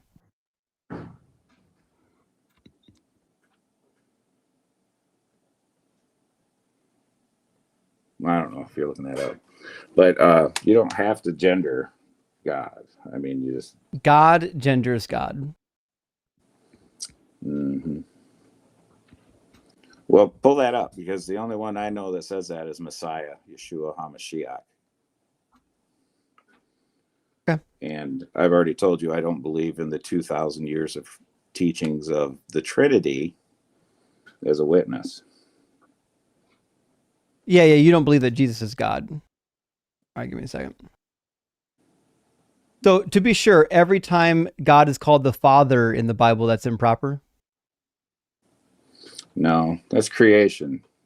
That's, the 10 Commandments. Well, would it be wrong to could we not call a mother? Yes. So if you look at the 10 Commandments, they're split into two, right? The bottom last commandment on the left, this is called the God stone. The one stone on the right is called the man stone. Okay. So the parents are included in the first 5 commandments because why? A man and a woman created. They created you. Are you going to answer my question or are you going to ramble? I don't know. What's your... What would be wrong with calling God mother? Just because that takes on the Eve side of things. No, Eve's a Adam human was being. created first. God's Adam not a human being. Adam was created first. Eve was out of Adam, right? Also, in the Hebrew language, God always uses the masculine verbs. Yes, it's masculine for okay, sure. so God takes masculine verbs all the time, and he says, and he refers to himself as a man of war in the masculine, Exodus 15:3. So he takes on masculine pronouns every time and masculine verbs every time. Also, Deuteronomy 4:35 says, Yahweh, he is God. That comes out of the Torah because the leader is always the male. The female is not. Let's try this again. It says, Yahweh, he is God. Yes. So did the author of this passage lie? You have to address, right? Did the author lie? The leaders are always going to be referred to as a he or whatever because it's a masculine noun. Did the author lie? Still asking you. Did the author lie? Yes or no? No. Okay, so when the author says that he is God, is it not a he? It's just referring to the masculine noun, like you said.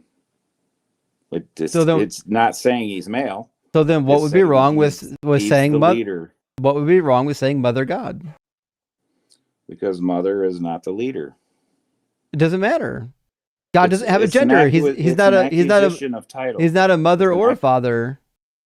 A mother or a father ain't nothing to do with leadership. See, this goes on to like the naming. Because as it turns out, there are men who are not leaders.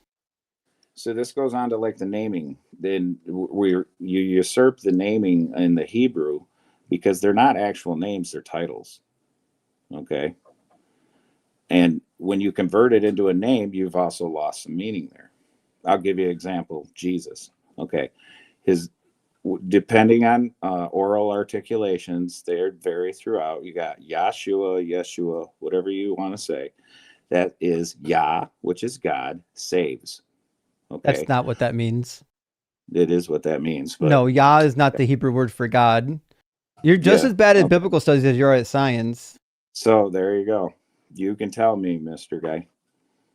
So Yah is not the name of God. It's an abbreviated form of Yahu. Yahu is the form that they were using for Yahweh in the southern Levant near Egypt. It's popular in Elephantine. It's popular in like the Midianite region. But if you go north, Yahweh was the appropriate name for God. Both forms show up in the Bible depending on where the text comes from. Yah is just a representation of the Tetragrammaton. It's a way of addressing. I'll give you an example. You replace the J in the English language and put a Yah in front of it. Okay, you know, hallelujah. It's hallelujah. Yeah, we're aware. That he even let us. We're aware, and I addressed that, and you weren't listening. I said Yah is an abbreviated form of Yahu, which is an official name of the same God. If you look at the Elephantine papyri and some of the other ancient artifacts that we have, Yahu is a popular name for Yahweh, which was used in the southern Levant, not the northern Levant. In the northern Levant, they used Yahweh. You're citing Greek papers there. Nope, why? Hebrew. No, you're citing Hebrew. Greek. I'm citing Hebrew. No. Hebrew. No. The Elephantine papyri. We've got all kinds. You're saying papyri. That's Latin right there. It's in the word you're speaking. I don't think you understand. Something being written on papyri has nothing to do with the language it was written in. Nobody knows the exact oral enunciations of the Paleo Hebrew. So we're just communicating here. This is crazy. It's all going to be sounding different. This is crazy that you think the word papyri dictates the language that's written on it. Absolutely. So do you think that all papyri has Greek writing on it? I don't know. I'm asking you. I'm asking you. But I'm telling you, it's got a Greek concept right there out of the get-go. It doesn't. I'm going to show you an image. I'm going to show you an image of the so-called Elephantine papyri, which I assume you've literally never looked at. This is a copy that looks like Dead Sea Scrolls of one of the Elephantine papyri. It's written on papyrus. The reasons why it's on papyrus is because it's from Egypt. They use papyri in Egypt. The language is in Biblical Aramaic, not in Greek. The reason why it's in Biblical Aramaic is because it's written by a bunch of Jews that lived in Egypt.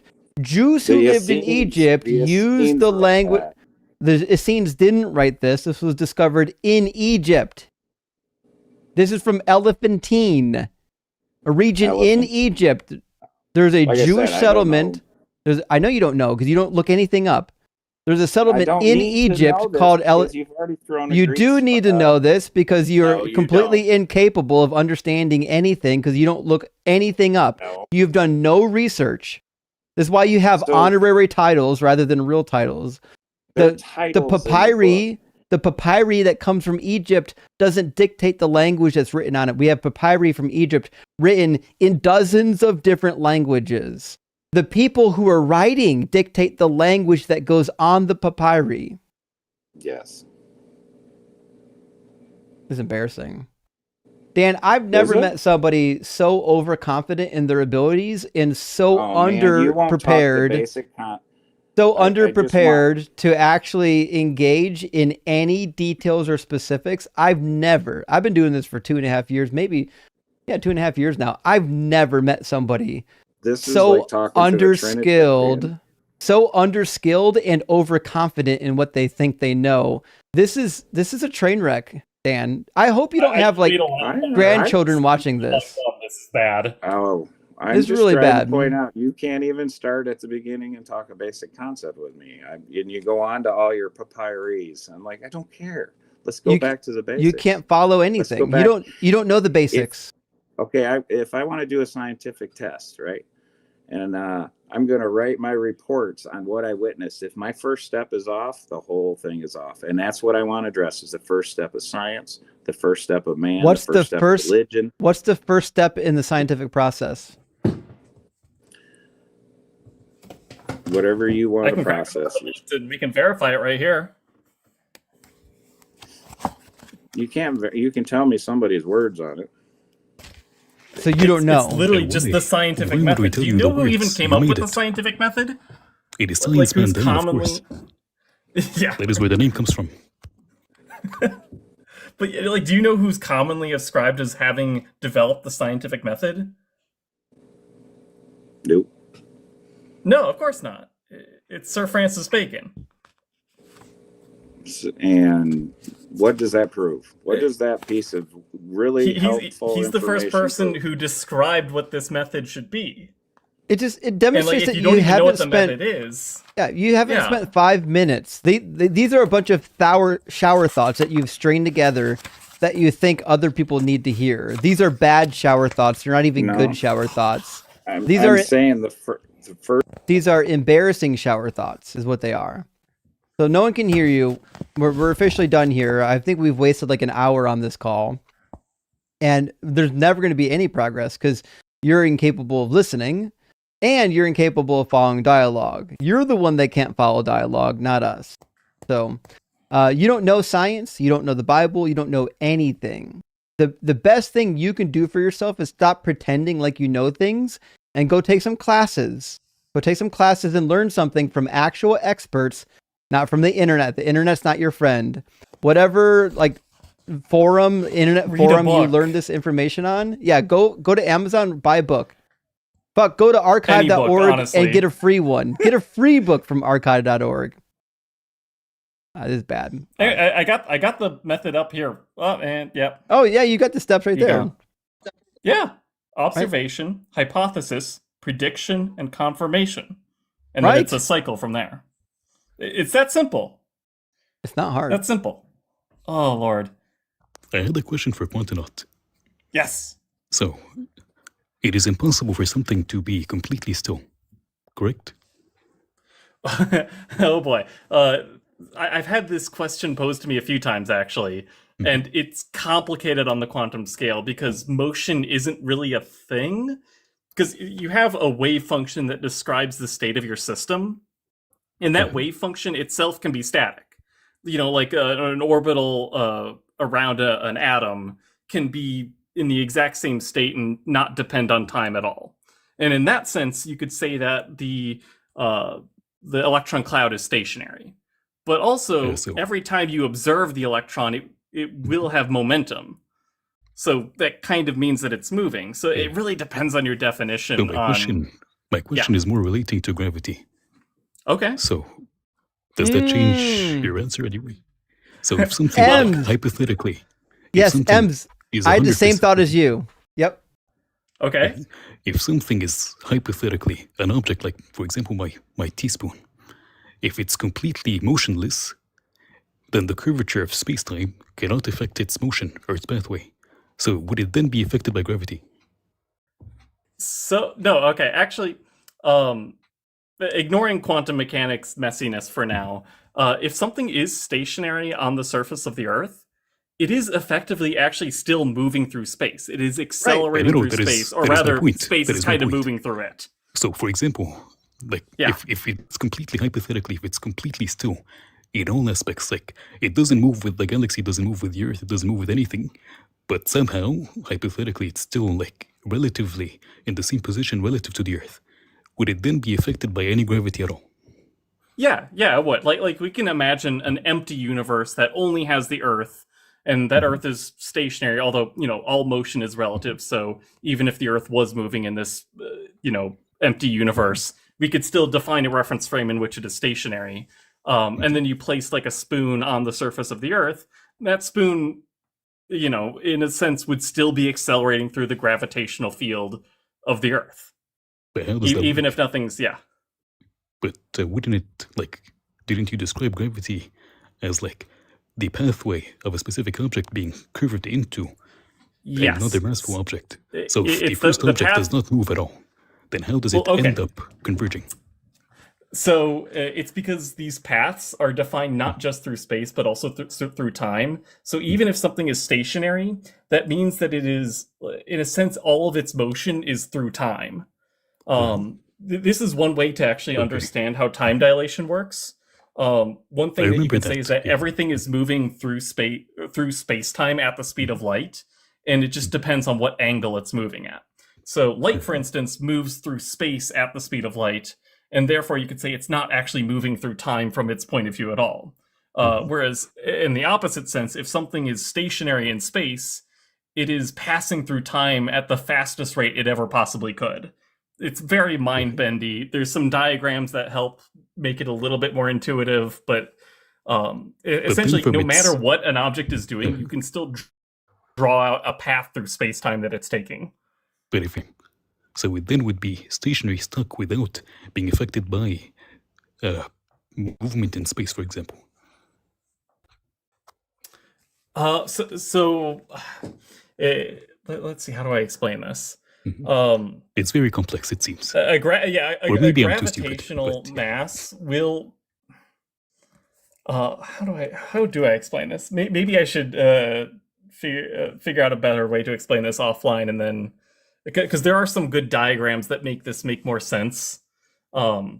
Because if there's no gravitational mass, you can describe space and time as sort of this flat Euclidean geometry, and the angle at which you are moving through space and time defines, the amount of time dilation or space contraction that you're experiencing. Gravity obviously complicates this a lot. It can curve the path towards and away from different, or mostly towards different areas. And this includes something like stationary on the Earth. It's effectively still accelerating through space, and it's just that it has an opposing force, keeping it where it is.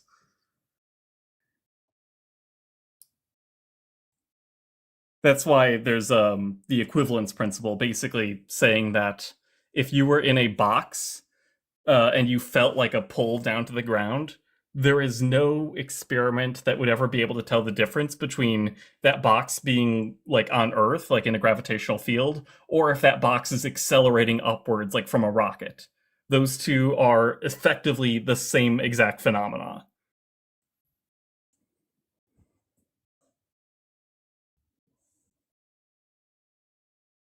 Okay. Good explanation. Hold on, I got a cat trying to unplug my entire computer here. But yeah, maybe I can send you some stuff offline, and it'll help define it a little bit better, make it more intuitive. Yeah. Well, friends, let me grab a couple of super chats. We're going to get another guest up in here. Thanks for sticking out on this late night with us. Colonel of Truth says, get home, turn on Sly and Fam. I don't know what that is. Pour a bowl of Fruity Pebbles. I know what that is. Pop on Basic Instinct, forwarding 20 minutes, volume off, and have the Prophet of Doug for a nightcap. I'm so gay for this. Well, thank you, Colonel of Truth. I appreciate you popping in when you could be eating Fruity Pebbles and watching Basic Instinct, but yet you're here super chatting, so we appreciate that. And iReactor, thank you for the 666. This sniffing either C2H520 makes you blind, kids. I don't even know what that is, but I'll be sure. He's talking about like a chemical compound in biochemistry, I think. But, organic chemistry. But I had a question for you, Justin. Mm-hmm. What do you think about like for an entire stream one day, just referring to God in the female pronouns? Oh yes, I would love to do like that. The entire stream. I won't even announce it. I'm just gonna do it for the entire stream. Call God a she, her the entire time, and just watch people mother crash and out. daughter. Yeah. Okay. It's fantastic. Every time it says father, I'm just gonna say mother. Just see what happens. The Christians will lose their head. Okay, that's good. Hank says, why do all these science men look like they're in a bunker surrounded by cans of beans and miles of tinfoil and jars of urine? It's because they're so much smarter than us, we can't comprehend what type of a lifestyle they could live. And Marcus says, LMFAO, yeah, electrons don't exist. I guess the science man isn't familiar with sulfation. I guess batteries just theoretically stop working. LOL, literally 7th grade science here. I know, listen, it's crazy. When you, this is such a good point, because when you fill up a battery, what do you think you're putting in it? Like what So I think I know where he was getting that idea from. This was an idea that Tesla was pushing for a while, because he also kind of denied electrons when they were first discovered, and he was trying to describe electricity as some sort of continuous fluid. But of course, we know that to not be true now. The electric field is quantized, and this is very easily shown. Moses, I'm just going to say it. You should probably start asking guests what their highest level of education is, along with their age, name, and pronouns. I don't disagree. That might be the next thing to do. And Mo says, so many individuals have engaged Justin demonstrating functional illiteracy and poor grammar. Highest level of education level isn't too much to ask. Listen, I don't disagree. I mean, he could have been vetted. Ash is honorary member of the woke Trinitarian anti-electron school of pipes. Nailed it. And Samantha, thank you for the super chat, says, clicked on the stream, saw Science Man Dan, got briefly excited, then slightly disappointed, then really disappointed. Jesus was a trans man and he wouldn't have gotten a Y chromosome from Mary. That is the truth. But you know what, though? He didn't bite on the trans topic like I expected he would. And I don't want to stereotype people, but let's just say I stereotyped him as a person who would be really having a problem with the trans topic, being that it's so woke. Golak says, GM from Scotland, I just walked to the bathroom at 250 kilometers per second. I mean, that's pretty good, actually. And Ben says, wait a minute, glad to see y'all still cooking. Looking to start streaming games atheist community-wise. Let's connect. I think you mentioned that, Beans. When you get your channel set up, make sure you share it with everybody in the Discord so that we can go follow, friend. All right, well, I'm sure this conversation won't be long, but for funsies. Welcome back, Chris. Hey, how's the Charlie Kirk Grifton going? Well, being that he's no longer with us, it's hard for me to compare myself with someone who's no longer among the living. But how's the crying going? How's the whining and crying going? Did you come with an argument for your God being? Did you use? I'm sorry. Did you bring an argument for your God being real? Well, I mean, there's many arguments of God being real, but I don't know which one you want to talk about. Did you bring at least one? I'm happy to discuss them, Justin, if you actually want to discuss them. But I mean, usually you just censor and block because you get intimidated. So, no. Usually you get censored and blocked because you're incapable of having a real conversation because you're an asshole. Justin, there hasn't been one time that we've actually had a conversation where you haven't censored and blocked because you get so scared. You. Censor and blocked you. You get muted because you talk over people, and then you can't actually have a real conversation because, as I said, you're an asshole. So I'm pretty sure that we have the recordings of all those conversations, and I just think that you're factually incorrect. And I guarantee if you go through all of those... In fact, our first conversation was on 12/17. Yeah, because you're saying nothing. I'm giving you the evidence. First conversation was 12/17. Notes for the conversation is Christopher Salata made an asshat of himself again. Oh, that was our second conversation. Where's our first conversation? Let's see. Our first conversation might be on 11/17 or on 11/24, but I didn't write your last name in here, so it's hard to know if it's which one of these Chris's I put you down as. You might be a nameless Chris, but. Nevertheless, which argument did you bring today? Well, I mean, there's plenty. I mean, first, I think it's important to understand that many of the scientists, which you often speak about on the show, actually believed in God, such as Einstein. That's adorable. He didn't, but bring me the argument.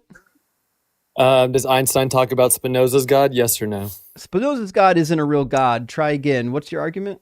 Okay. Why do you think Spinoza's God is not a real God? It's a naturalistic force. Try again. Do you have an argument? No, actually, you're incorrect. Spinoza's He's God never going to bring an argument. He's going to crash out this whole time. No, we're going to talk about Spinoza because he's going to crash out this entire time without providing an argument. He's just going to cry about not accepting his definition of Spinoza's God. So Do you want to talk about it or not talk about it? To be clear, you're not going to bring an argument. Okay. I'm actually trying to describe the argument, but you literally interrupted. But also, you're assuming that like Einstein was never wrong about anything, which he famously was. Like there's his greatest blunder and all that. Like, do you want me to answer that or just listen? Would you like me to respond to this?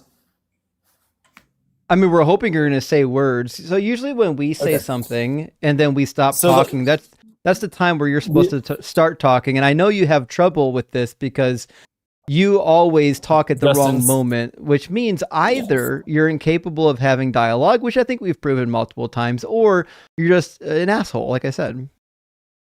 Okay, so those were Justin's embarrassing attempts at trying to intimidate me, which don't work. But regardless, I'm not intimidating you. I'm saying true things. Here, just to go back to the argument, which is most important, Justin, is that science is just a way of describing what is happening within reality. And the problem with all of what you all are getting to is you can look in the deepest science textbooks and study the microbiology and all of the organic chemistry that you want, but that doesn't disprove God in any form. It just describes how God's natural laws exist. To be sure, the science isn't disproving God because you haven't proved God, right? So when I say, what's your argument for God? Your argument for God can't be, well, science hasn't disproved God. So what's your argument for God?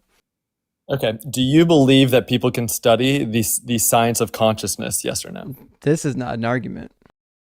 Well, maybe if you let me continue to make the point, you'll understand it. How about just give me premise number one of your argument?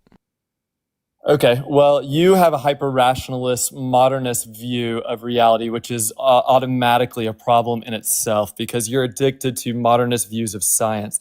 If you study much of the ancients, which are people who really understand the concept of God in itself, such as sages, such as Jesus, they really understand the nature of Imagine being this clown. I said, give me premise number one of your argument, and you started rambling off on some bullshit. Premise number one of your argument. I'm pointing out why you're hyper-rationalist. This is why you get muted. This is why no one likes talking to you. This is why you get kicked out of every live stream you join because you're a clown that will never give an actual argument. Give me premise number one of your argument. Okay. Consciousness comes before material reality. Okay. Consciousness... You say comes before, like chronologically? Material reality. Okay. And what's your evidence for that? Where do you think? Okay, why don't we just keep it simple? Where do you think the universe came from? Do you think it came from an explosion? I don't think it came from anywhere. I think the universe is eternal. Okay, so you think the universe is eternal, but you think God can't exist? I said there's no evidence for God. I didn't say God can't exist. I'm saying there's no evidence that God does exist. And your specific God, I assume you're a Christian, right? Did I remember that correctly? Sure, absolutely. Yeah, your specific God is impossible, but carry on.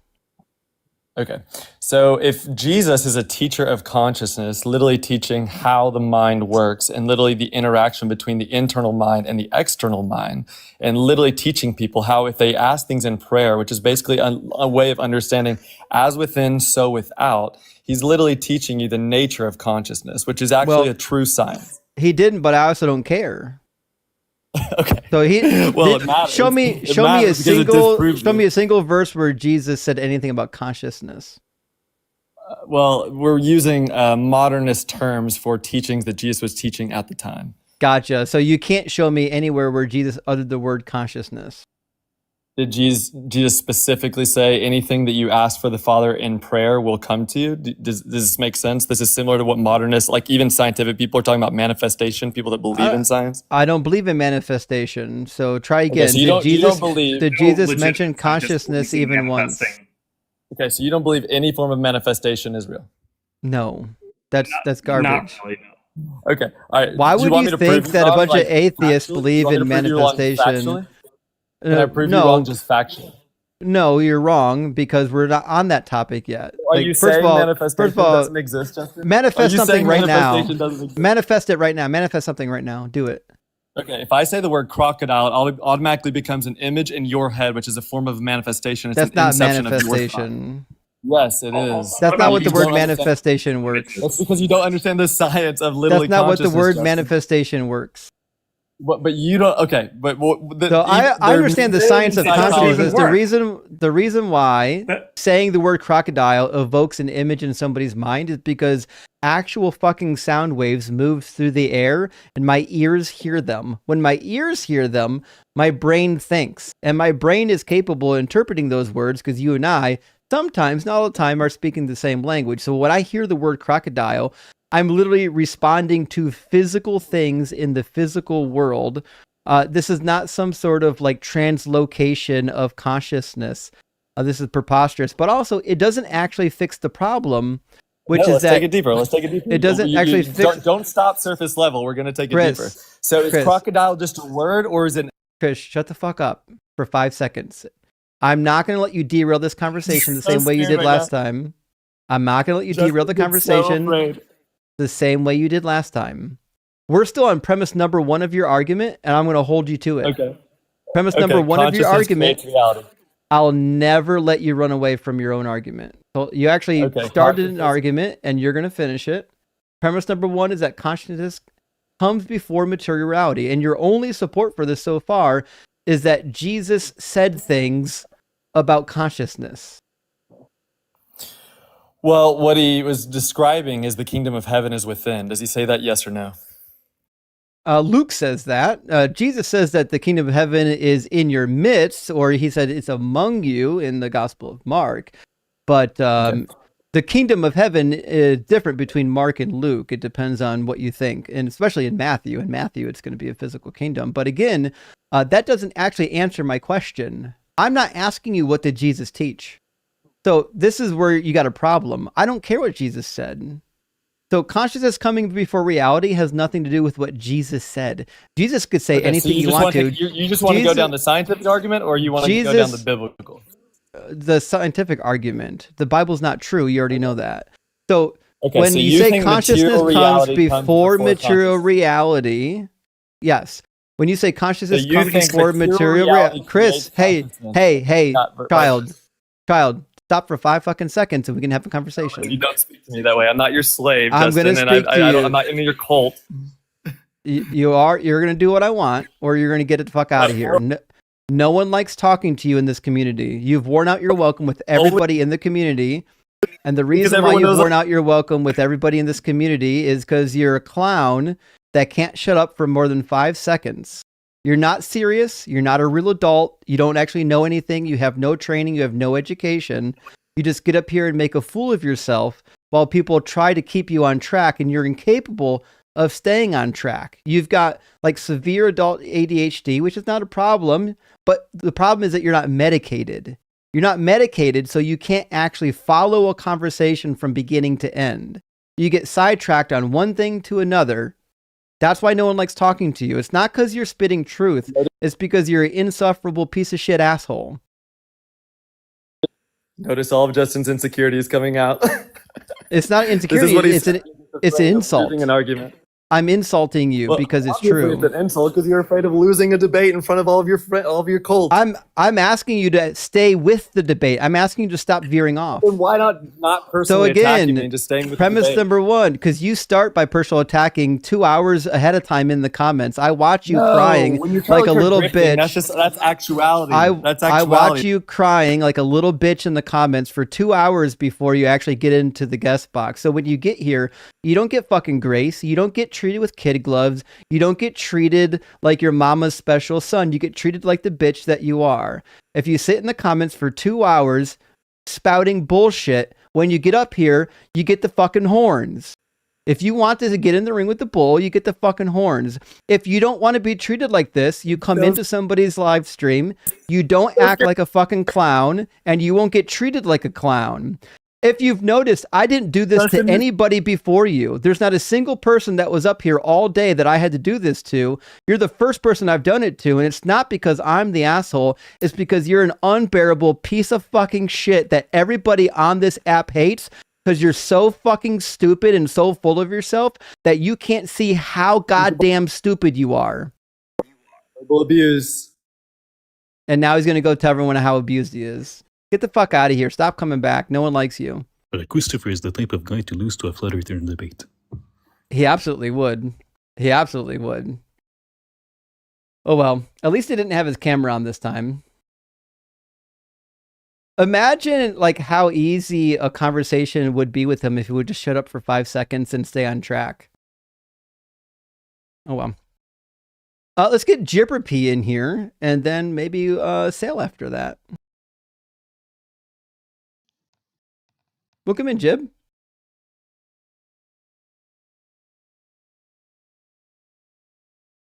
Jib? Oh, Ashley, yeah, you can block his ass. No one cares about him. Jib, are you with us, man?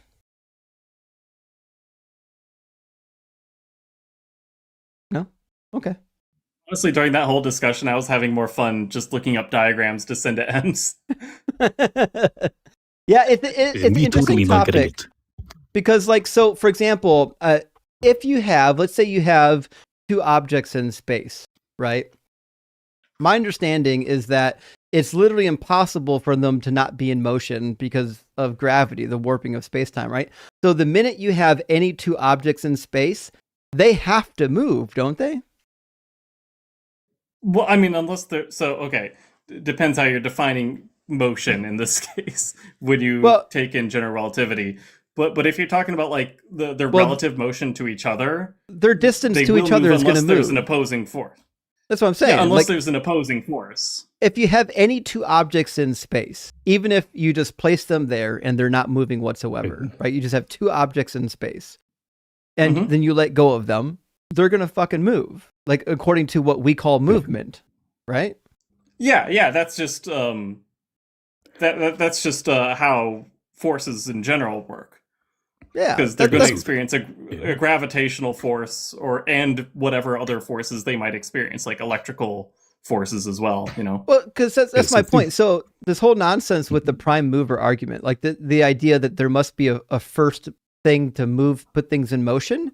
Well, that doesn't mean that can't be the case. If we have forces like gravity or any other force, the minute we have physical objects, they're going to be moving. Like, you don't have to have a first move. Oh, yeah.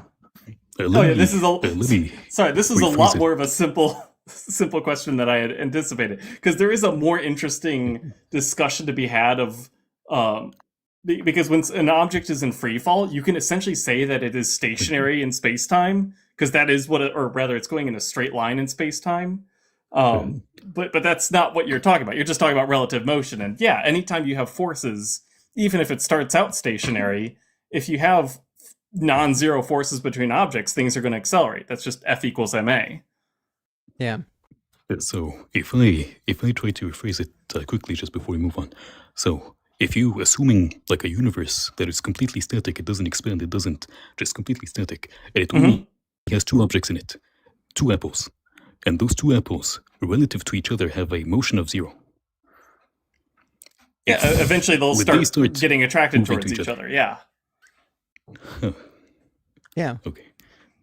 Which is, and to the point, like, this idea of a first mover is a dumb argument. You don't need a first mover.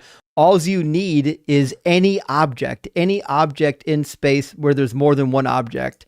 They're going to move eventually in relative to each other.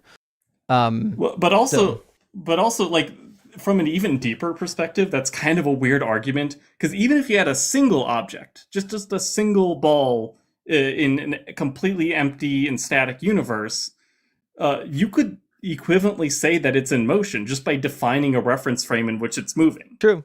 Because motion is like a relative thing. You don't need another object to be there to say that it's moving. All reference frames are equally valid. Now, for convenience, we often choose one in which, like, the center of mass is stationary, but there's no law that says you have to pick that one. Well, the other problem, too, is, like, photons can't be stationary, right? Photons have to move at the speed of light. They have to move at the speed of light in a vacuum from the reference point of any other inertial frame. There's lots of conditions in that, but yeah, essentially, yeah. So, like, if you had, say you had 3 planets that are just chilling in outer space, and you introduce one photon, that photon's not going to be, like, even if you just take it and let it go, it's going to move. Like, you can't stop it from moving. Yeah. So, from the perspective of the planets, it has to move at the speed of light in the vacuum. That's what I'm thinking. Yeah, the whole first move argument is like dead on arrival just because of like how physics works. It seems. Are they using like an analogy of like a domino chain or something? Yeah. Okay. The argument is that motion requires a first mover, which is dumb. But sorry, we've got now with us. When I listen to Quantinaut and Dr. Blitz, everything they talk about feels like every single thing, like singular topic they talk about, feels conceptually harder than the entirety of med school combined. Oh, no. They're bright. They're very bright. The thing is, I feel the complete opposite. For me, physics is a lot easier than any of the chemistry and biology I've taken. That stuff's a mess. See, in physics, the rules are consistent, but in like medicine and chemistry, there's so many exceptions to the rules, and I can't keep them straight. But yeah, I think the guest is Muslim, by the way. Yeah, is this Sale? Hello, Sale, yes, exactly. Welcome Hello? in, Sale. Can you hear me? Yeah, we can hear you. Are you at least 18, and do you believe in God? Yes. Yes to both questions. I am Muslim, by the way, not Christian. All right, welcome in. Thank you. Okay. What do you think is the best evidence or argument for the Muslim God being real? So I don't have a proof, like a mathematical or physical proof, because God is not physical. However, I have an argument or arguments that anybody can understand. Okay. And one thing that I wanted to say before is that you write that God is imaginary, prove me wrong. What I want to say is that something being imaginary is not necessarily wrong or arbitrary or invented. You know? Being imaginary is just that it's not physical. You understand what I mean? I think the imagination is physical. So I think that's where we're going to differ. Also, I think things that are imagined are derivative of brains. And so when I say that God is imaginary, I'm saying that God is a derivative of our brain. And in order to say that it's anything beyond that, we would need further evidence. Okay, so exactly, it's a there are a lot of things that I can give you that are derivative of brain. However, they describe the reality. I can give you the example of, let's say, mathematically a perfect point or a perfect circle. Okay, so this is completely imagination. However, we did not. It's not completely arbitrary. We did not invent it just for fun or just to. We invent it because it really corresponds to a reality that we experience. So we use our brain to describe the world around us, right? So there are things that we describe. Like I could describe this case I'm holding in front of me. It's not a problem. I could use language to do that, right? But my ability to describe something has nothing to do with whether or not it exists. So, for example, I could also describe the life-granting unicorn, and you don't believe that the life-granting unicorn exists, do you? No, I do not believe it. But this was just the first point to explain that something imaginary. Of course, licorne that you just said. It is not does not exist, but there are other things that we can imagine, but they exist. This is what I wanted to make sure, is that imagination does not equal it is arbitrary or just a pure invention. Okay, and the second, I am saying that God is an invention. That's my claim. God is something that mankind invented. That's why nobody can actually agree on what the God is or what it wants, because that God hasn't actually interacted with mankind.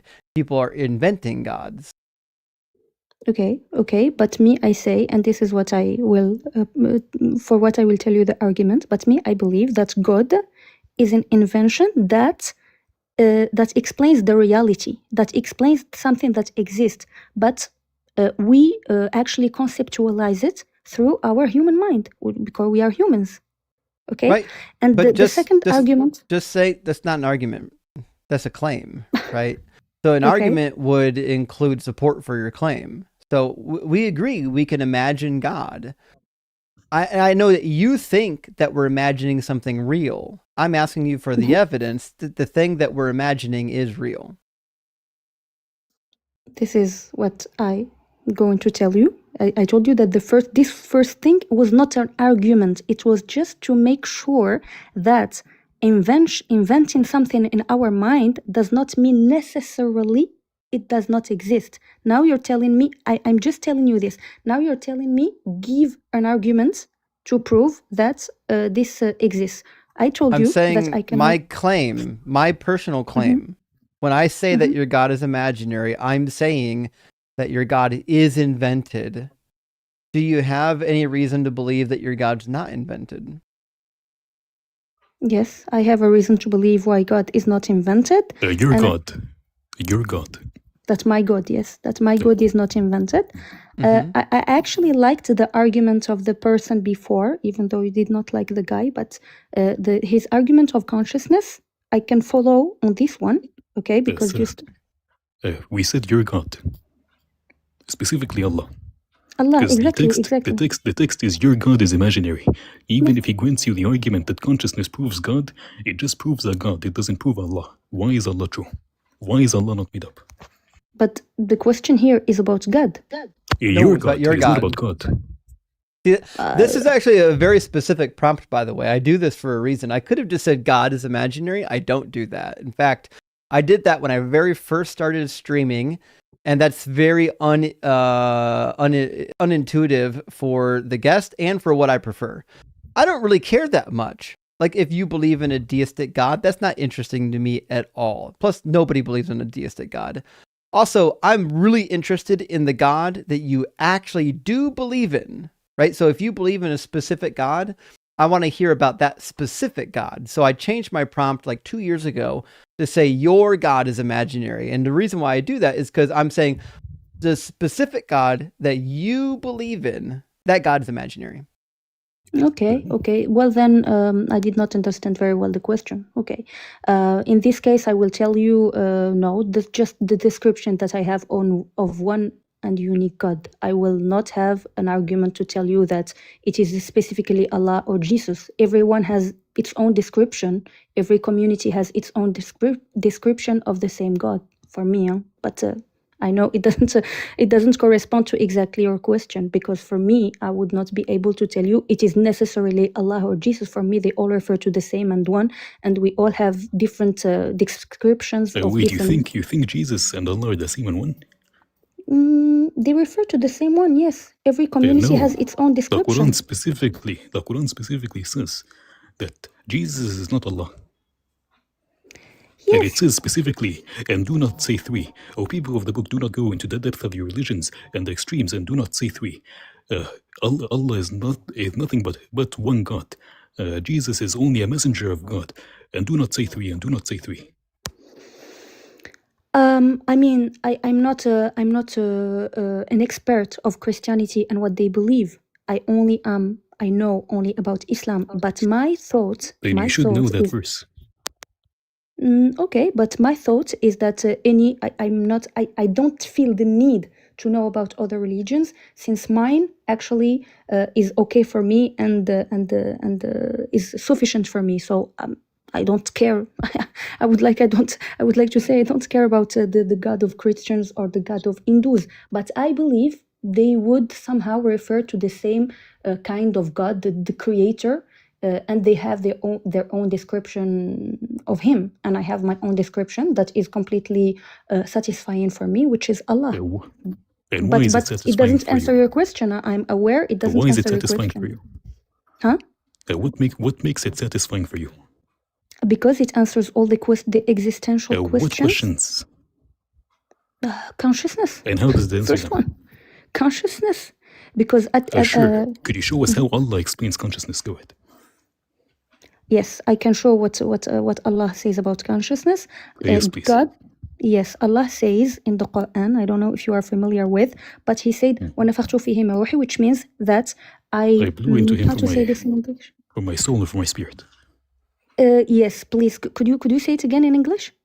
I blew into Him from my soul and from my spirit. Perfect. So this is for me an explanation that is coherent or valid. How is it coherent and valid?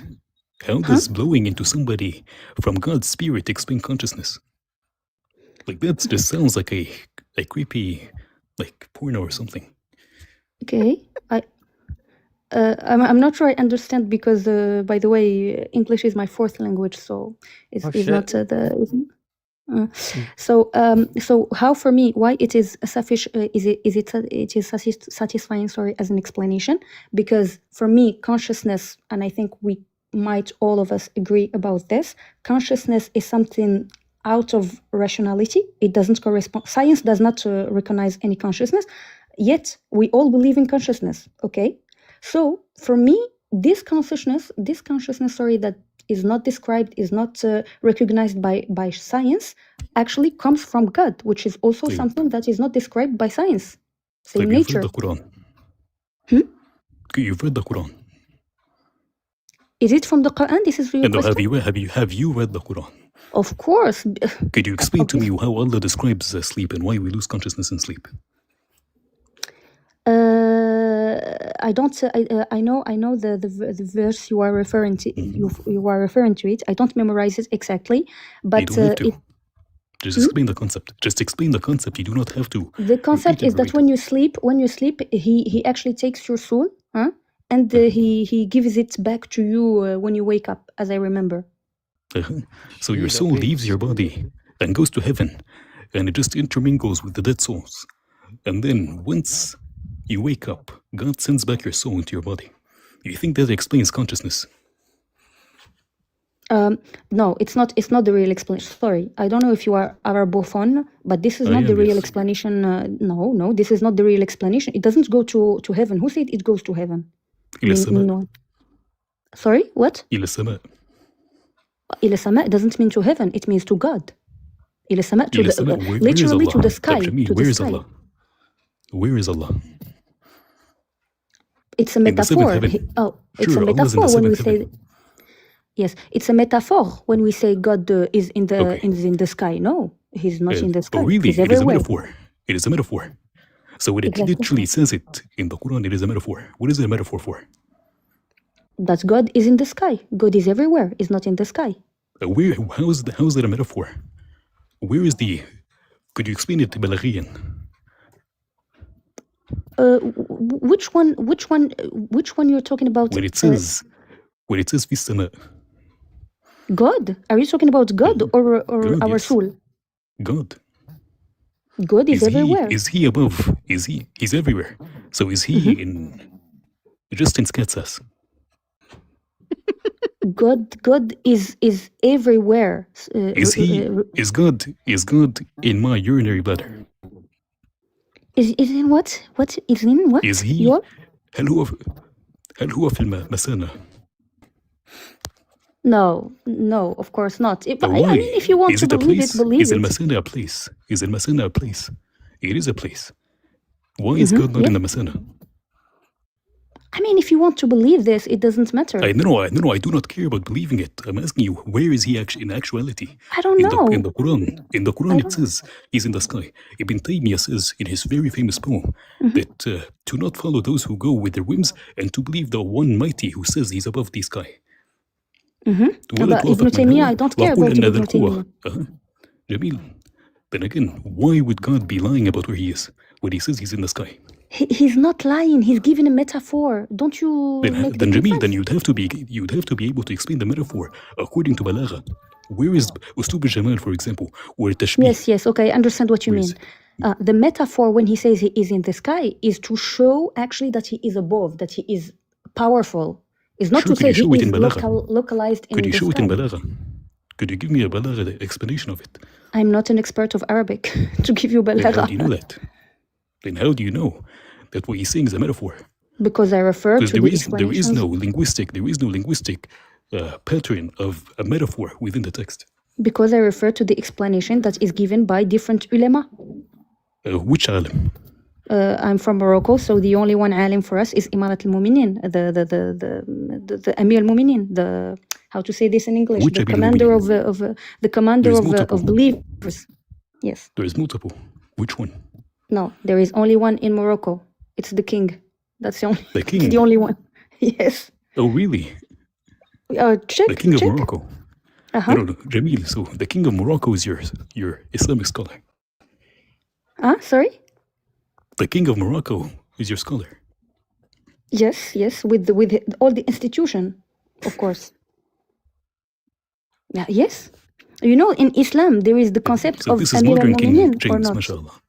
Look, Yeah, but the MS, King of Morocco is not the Caliph. he is. He claims No, that he's he not. is. Then But he's a for us, liar. he is. For us, he is. We do If he the claims, bay'ah. if he We do claims he's, if he MS. claims he's the Khalifa, if he claims he's the successor of the Prophet, he's a liar. I don't believe he's a liar, and and 40 millions of Moroccans don't believe he's a liar, and many people in Africa do not believe he's a liar. So I just want to make sure. Not a single. I want to make sure I understand what's being claimed here. You're saying He's the claiming King that of her king Morocco is the successor, is the successor of the of Prophet. Muhammad. Yeah, Yes. the rightful successor and the ruler of all of the Muslim nations. MS, I don't understand what you say. Is low. Your voice is low. Oh, is it? Is this better? He is better? This is what you're asking? Is this better? Is my sound better now? Your son? Sound. A little bit, yes, but it's still a little bit low. Yeah. Type. I'm at a loss at how to tackle this. This is like somebody telling you that King Charles is now the successor of Jesus. How? I admit defeat. I'm lost. I gotta be honest. I think this is even more interesting than Allah being real. How does one know that the King of Morocco is the successor of Muhammad? There is the tree. What tree? The tree of of his lineage. The lineage. Sorry, yes, the lineage. That has nothing to do. That has nothing to do with being a Khalifa. Umar Okay. ibn Khattab was not No, from the lineage of Muhammad. Just 1 second. Abu Bakr was not from the lineage of Muhammad. Just 1 second. Ali and Yes, Uthman were not from I the lineage of understand what you mean. Muhammad. I thought that Deconstruction was asking about the lineage. If you're talking to me about why he is the Khalifa, because we do the bay'ah for him. 40 million people. We do the bay'ah. The bay'ah in 40 million people. 40 million, yes. We do the bay'ah. There is nothing. It's important for us. It is not important for anybody. I do not tell you to follow it. You had multiple different Khalifas claiming Khalifahood. Okay. Who had multiple different, for example, the followers who added up to a higher percentage of the Muslim population than 40 million. 40 million is nothing. But that's good, huh? That's good for them. I mean, why would I follow? Why should I follow him? Please, one question. Why should we follow him when we have actual, valid narrations and explanations given by people who were followed by 100% of the Ummah? Okay. For example, the Prophet himself, in which he tells you literally God is in the highest heaven. He never once the Prophet say. But you never let me answer the question, MS. You're asking me 100 questions and you don't let me answer the question. Okay? Go ahead. So, yes. So when you tell me that there are other Khalifas who claim that they are Khalifas, good for them and good for their community. Why would I, as a Moroccan, check for a Khalifa that is in India? Indian people will follow him. Me, I follow the Khalifa that I belong to and that is closer to me. This is the philosophy of Islam. No. There is only one Khalifa. It doesn't matter their ethnicity. There is only one Khalifa alive at any time. There is Khalifa that is being and there is no Khalifa at this point. Bay'ah. Jamil, it is not based on ethnicity. It is not what? It is not based on ethnicity. But yes, it is not based on ethnicity. However, it's based on your localization. No, it is not. It's based on your localization. No, it is not. If you have a rebel in Morocco under the Rashidun Caliphate, for example, and he goes against Umar ibn al-Khattab, you wouldn't say that I'm going to follow the Moroccan guy because he's closer to me than Umar ibn al-Khattab in Arabia. Yes, go for him. Yes, go for him. You do realize that when that happened in the Ridda Wars, Abu Bakr unalived all of them. Okay, so? Do you think Abu Bakr was sinning then? I'm not here to judge him. I mean, God will judge him. I mean, he was promised heaven. He was guaranteed heaven. Okay. So he's already been judged. You know, if you are guaranteed heaven, you can still go from judgment before. What? You can still go from judgment before. go for judgment. You mean, you know that in Islam, before even if you are promised, bien sûr, of course, even if you are even if you are promised to go to heaven, you can go through judgment before. This is the step, the first step. This is the philosophy of Islam. No, it is not. Yes, Al-Ashar yes, yes, yes. Mubashirun al-Jannah, they do not get judged. They end up in heaven because they were promised heaven by God. No, no, Yes. no, I can't, no. Are you following like a made-up religion? Because this is not Islam. I'm telling you, I'm following the Islam Sunnite Malikite of Morocco. That's it. I am following the Islam Sunnite Malikite. Do not talk to me about others. Al-Malikiyya does not follow what you're saying.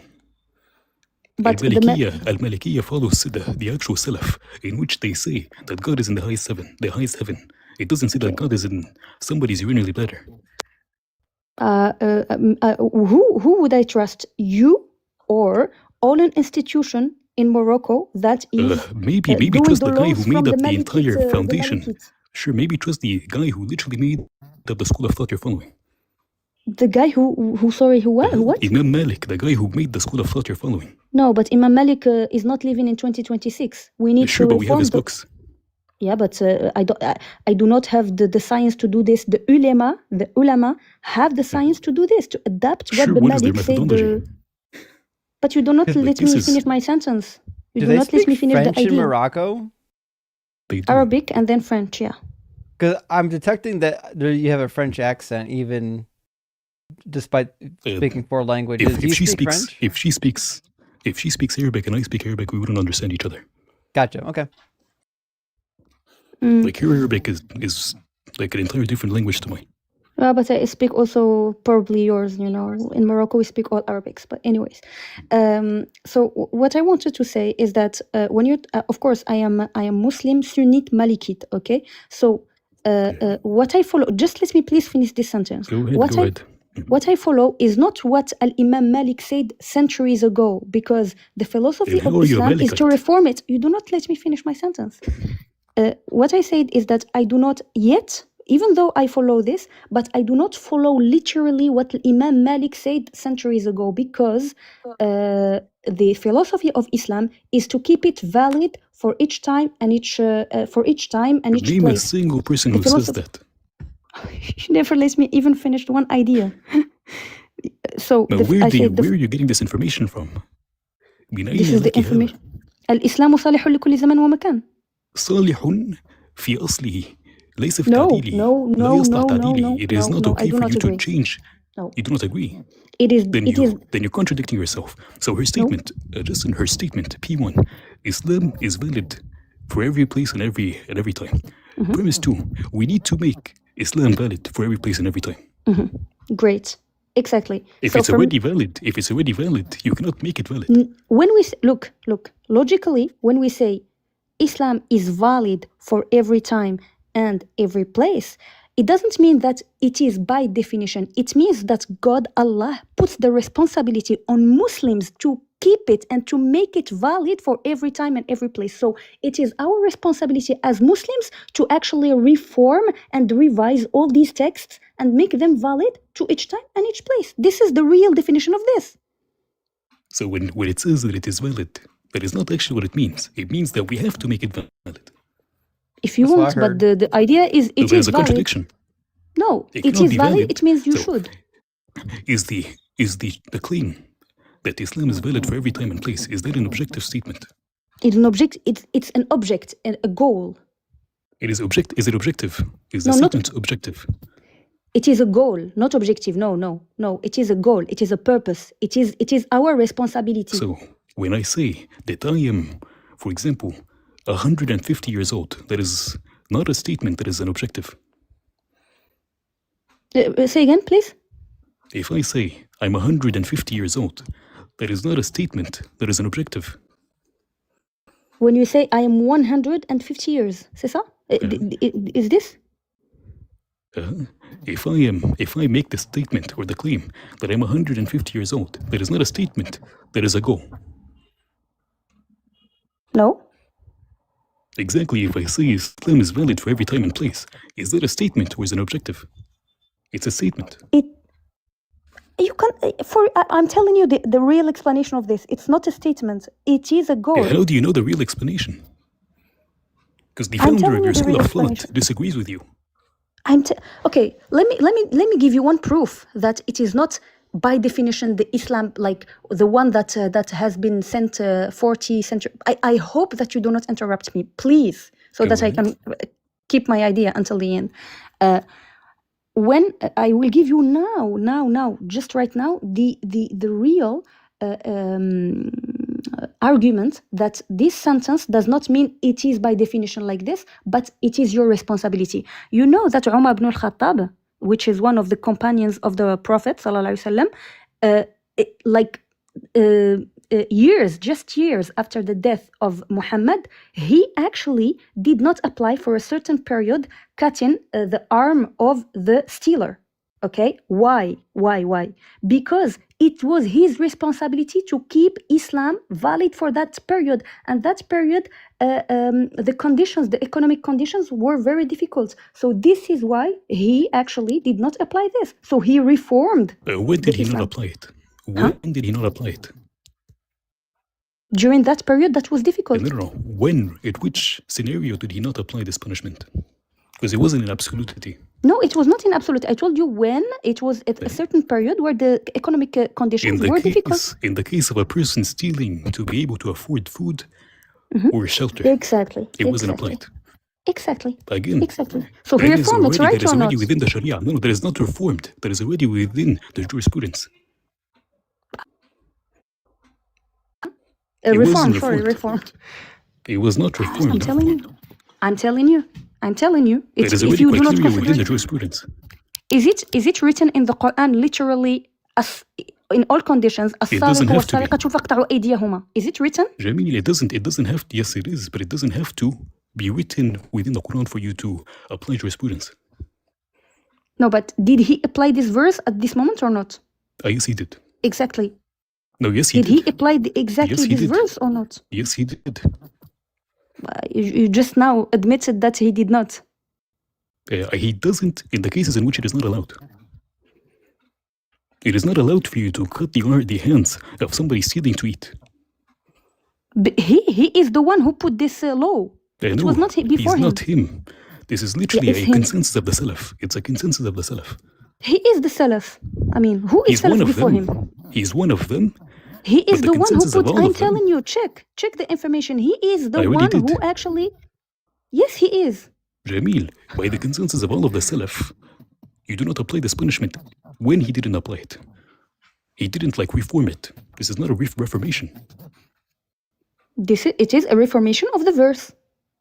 I mean, anyone in the live can understand this. I will just say it. I really know. In the Quran, there is a verse. Please, in the Quran, there is a verse literally that said, in all cases, it says just like this: the stealer, you cut his hand. It doesn't say in all cases. It gives the a statement. Stealer. The stealer cut his hand. The masculine and the feminine robbers cut their hands. Further explanation is given by the Prophet and his companions. That this doesn't apply to a person who's stealing to be able to feed himself. I don't know, but for me, if you do not understand this, I cannot do anything more. But for me, it's clear. It's clear that he changed. Actually, he reformed this verse. You cannot say anything more. And one second argument that I wanted to say, please. And one second argument that I wanted to say that the Quran and the Islam should be actually reformed to be adapted to the period we are living in, is that in the institution of Imarat al-Mu'minin in Morocco, which is based on Islam Sunnite Malikite, actually is reforming a lot of laws from the Quran. We're living it in 2026. Because Morocco is not an Islamic country. The third article of the Constitution says it's Islamic Sunnite Malikite. What are you talking about? Sure. It is as Islamic as the U.S. is Christian. No, is it said in the Constitution of the U.S. It is Christian? It is. I believe it mentions God in the Constitution, does it not? So I'm not sure. We have a mention of God, but nothing of Christianity. I think the Treaty of AAA pretty much put the kibosh on the idea that we were a Christian nation. But a lot of our founding fathers were Christian. But the constitution in Morocco, it's literally said this constitution is based sure. And my Islam. ID says a Muslim. Sorry. My ID literally says a Muslim. Tell me. You are a Muslim? This is what my ID says a Muslim. Sorry, I told you my English is not the best. Your English, you said I'm Muslim? No, his identification says that he's Muslim. His identification says he's Muslim? Mm-hmm. I can show you.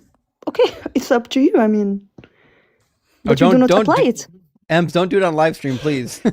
Please don't do that. Okay. No official identification documents on live stream. But you do not apply Islam in Morocco. We apply it. No, we don't. We apply it in everything. Sure. For example, in Morocco, do you stone the adulterer? Sorry, do we? Do you stone the adulterer? No, not today. No. Okay. Can you marry more than one wife? Sorry. Yes. There is a yes. We punish it. We punish it. Sorry. We punish it, but not with the. Yeah, not with the punishment that then the answer was like. No. Sure. Then the answer is no. Are you allowed to marry more than one wife legally? Yes, allowed to marry the I'm not legally. Yes, sure. Yes, of course, legally, but it is conditioned to the acceptance of the first wife. This is what is written in the مدونة الأسرة. Okay. مدونة الأسرة. Yes. Okay. But do legally, you yes, the of course. apostates? Do you want to live apostates? Yes, apostates. We do not do anything for them. Yes. You don't do anything to them. Are you allowed to marry children? No, not allowed to marry children, of course. So. Of course. What do you mean, of course? You follow them? Of course, in 2026, I think there is no country. Of course, you're allowed to. Iraq, you can marry 9-year-olds. It was 14th century before. No, now they changed it. They had a whatever they call it, a parliamentary bill or whatever, like a year ago. In Iran, where is this? Iraq. It's their business. I mean, in Morocco, it's not. What? Well, where do you think they got age 9 from? The age 9. Yeah, where do you think they came up with that? Where do you think they got that random number from? Lucky guess. I know you're talking about the Prophet, etc. But I told you this was the 14th century before. In a community that were applying this kind of things, in a community where women were considered to be as goods, so you cannot actually apply the logic of 14 centuries before to the logic of today. You're saying that the prophet considered Aisha as goods.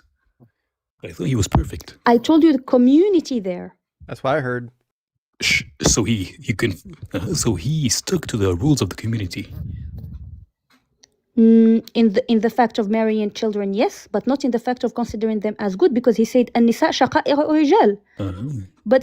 But yes, he said النساء شقائق الرجال, which means women are the sister. Yeah. Sure. I mean, I could have a brother. That doesn't mean that my brother is going to be equal to me. Your sorry, the Quran tells you that men. The Quran tells you that men are preferred by Allah. Not are preferred in all conditions. No. Not in all conditions, but they're preferred by Allah in a lot of them, which is why they have guardianhood over women. Yes, and in other things, women are preferred. الجنة تحت أقدام الأمهات. There is a weak hadith. I'm Sunnah, so I told you I'm Sunnite. I believe also in hadith. This is a weak hadith. But it's not wrong. Weak wrong. does not mean wrong. It is wrong. No, it is wrong. If you think that weak does not mean wrong, then I'm just going to have you demonstrate to me why did God, or explain to me why did God specifically make the universe for Muhammad? Because it says in a weak hadith that God made the universe for Muhammad. made the universe for Muhammad? Look, there It is says something. لولاك. If it wasn't for you, Muhammad, I would not have created the universe. Okay. When I said that weak hadith does not mean it is wrong, it does not mean it is right. It may be wrong, So it you may be pick and right. choose. Yes, it's the ulama who choose. Oh, really? So show me ulama that says that heaven is actually underneath the legs of your mother. Yes. Because I think none of us would be hanging, I think all of us would be hanging underneath the legs of our mothers. If that was It's metaphor. It's metaphor. Don't be.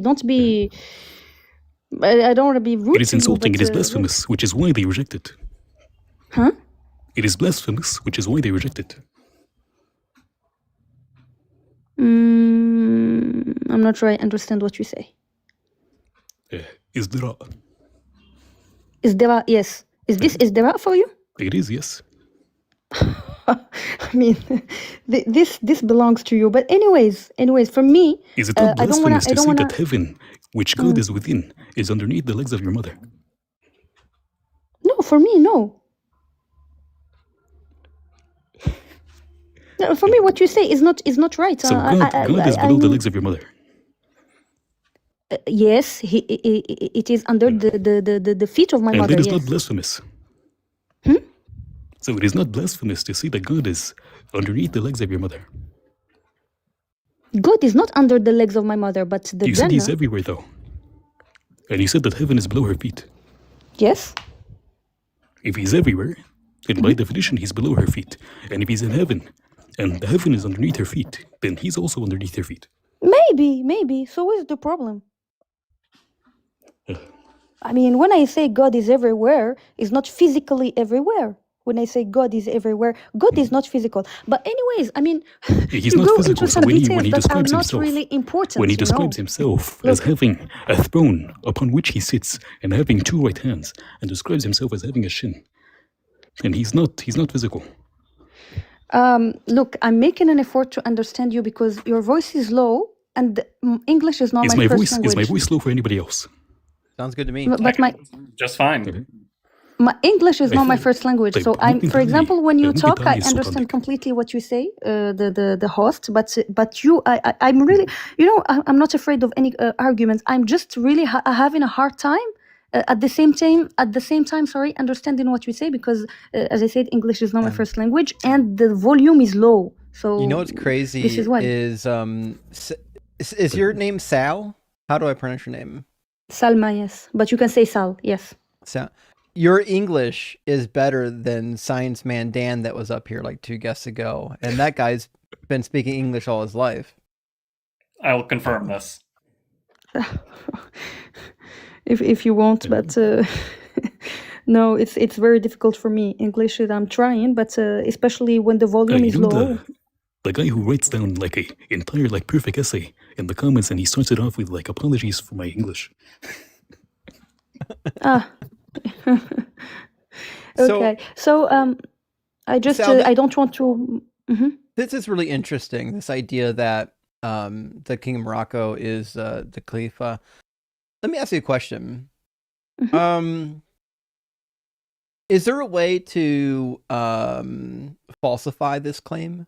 So, when we talk about yes, when we talk about claims, typically there's ways to prove it's true, and then there are ways we can prove it's false. What would be the method of proving it false? Okay, I will tell you, and I will just explain something to you because I'm not sure you understand it.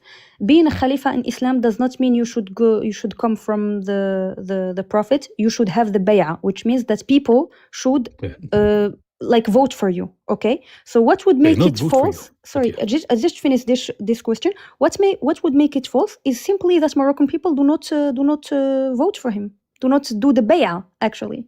So. Justin, do you remember in Trump's first term when he unalived a guy called Abu Bakr al-Baghdadi? Yeah. He also claimed to be the Khalifa of the Prophet, and he had bay'ah.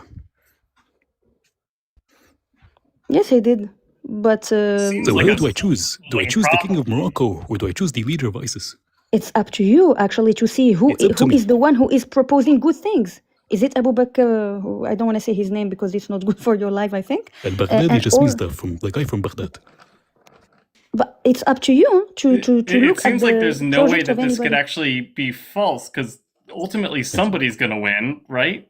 And whoever wins, you would just claim that they're that person. So, like, Exactly. there's literally no scenario in which you don't have one.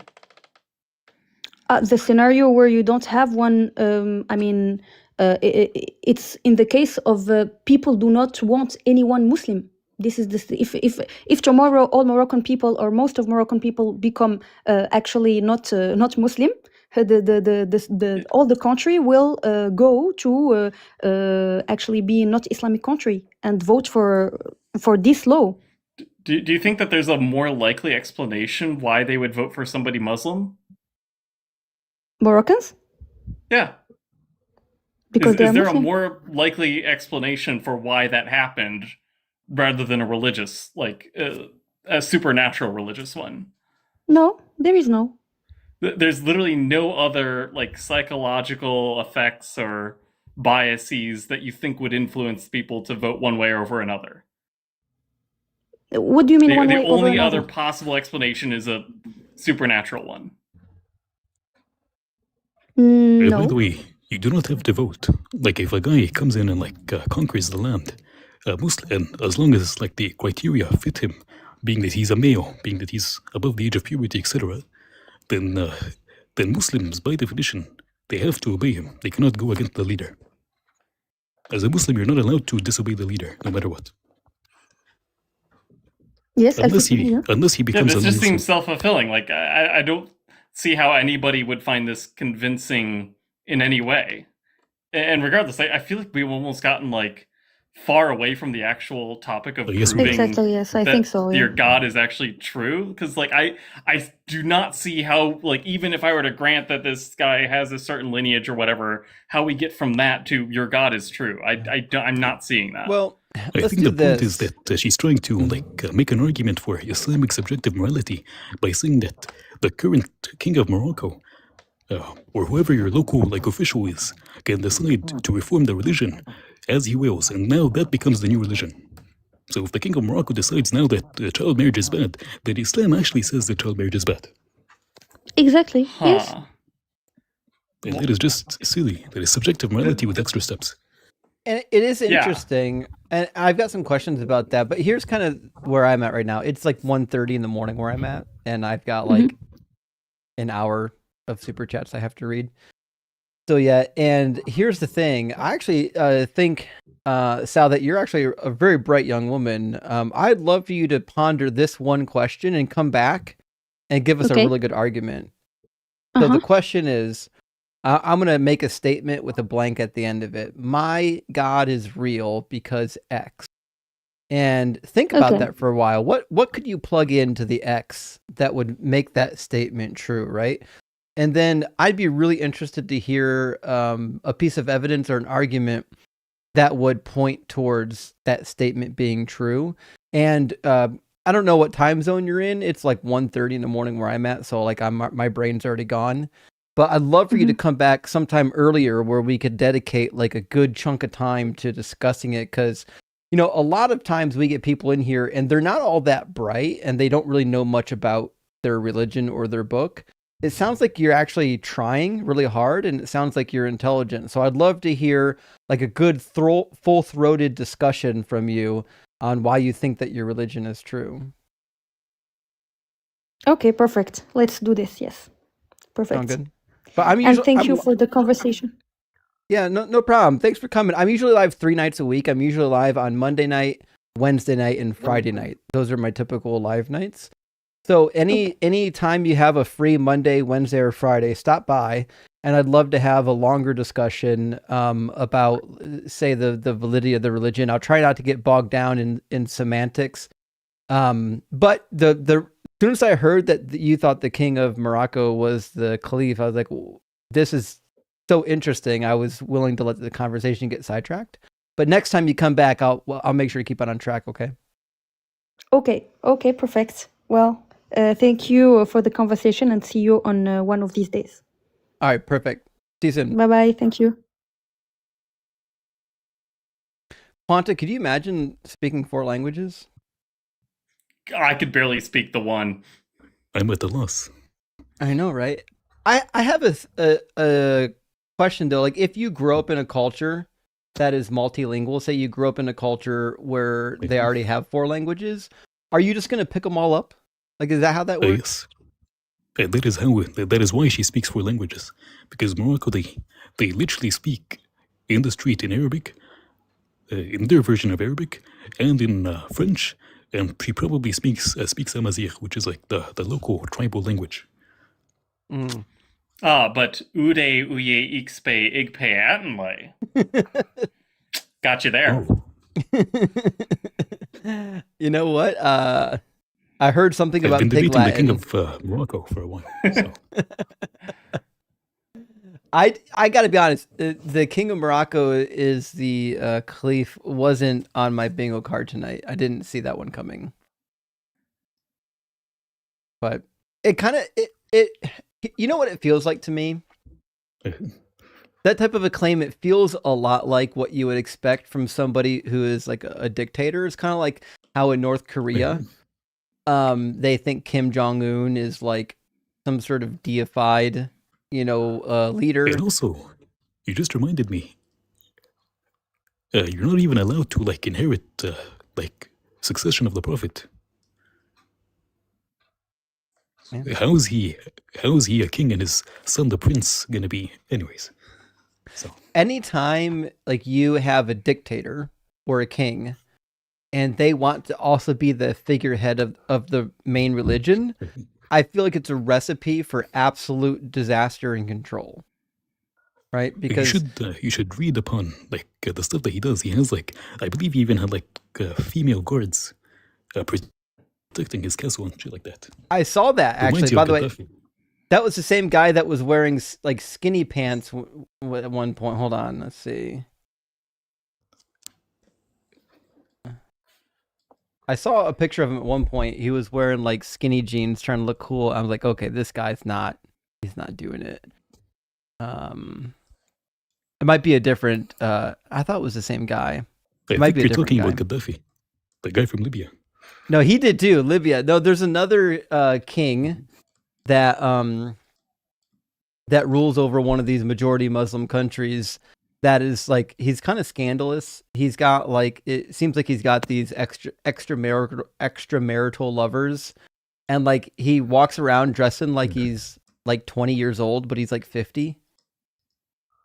Huh. Oh, you're talking about like the guy from like, I think, is it like an East Asian country? It's gotta be. Hold on. Like Brunei or something. I'm Googling it right now to see if I can figure out who it is. Let's see. He was super in the news like 8 years ago. I forget what the situation was, and then they kind of disappeared. Oh, here it is. Hold on. Sultan Ibrahim Iskandar. I found a picture of the guy. Let me get his name. It's Crown Prince Maha Vajiralongkorn. Oh my gosh, where's he from? Which country? Oh, he can't be Muslim. Maybe he's Muslim. No, he's from Thailand. I'm thinking of a different guy. I got the wrong guy. Nope. He's a crown prince. He's from Thailand, and I don't think he's Muslim. But this is the guy I was thinking of. Hold on, I'll show you a picture. As soon as you see the picture, it'll make a lot of sense. I gotta see this now. Just keep in mind that this is the crown prince of Thailand. That's the picture he wants you to see. This is what he looks like normally. Oh, I saw that. Huh. Is he wearing? Is he not wearing underwear? What is going on here? I have no idea. I have no idea what's happening in this picture. He's like in a crop top, and his jeans are like down to his ass crack. He was. Where is his underwear? What? I have no idea. Why would he need underwear? He doesn't have a butt. No. Why does he have a belt in his jeans? So many questions. What's the belt doing there? I wonder if there's another picture of him in here. There's so many goofy pictures of this guy, though. He's such a goof. But that's the guy who I was thinking of. But I don't think he's Muslim. That's my bad.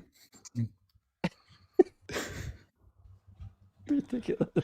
Wow. All right, friends. I got to read some super chats to get to bed before it's like 3 a.m.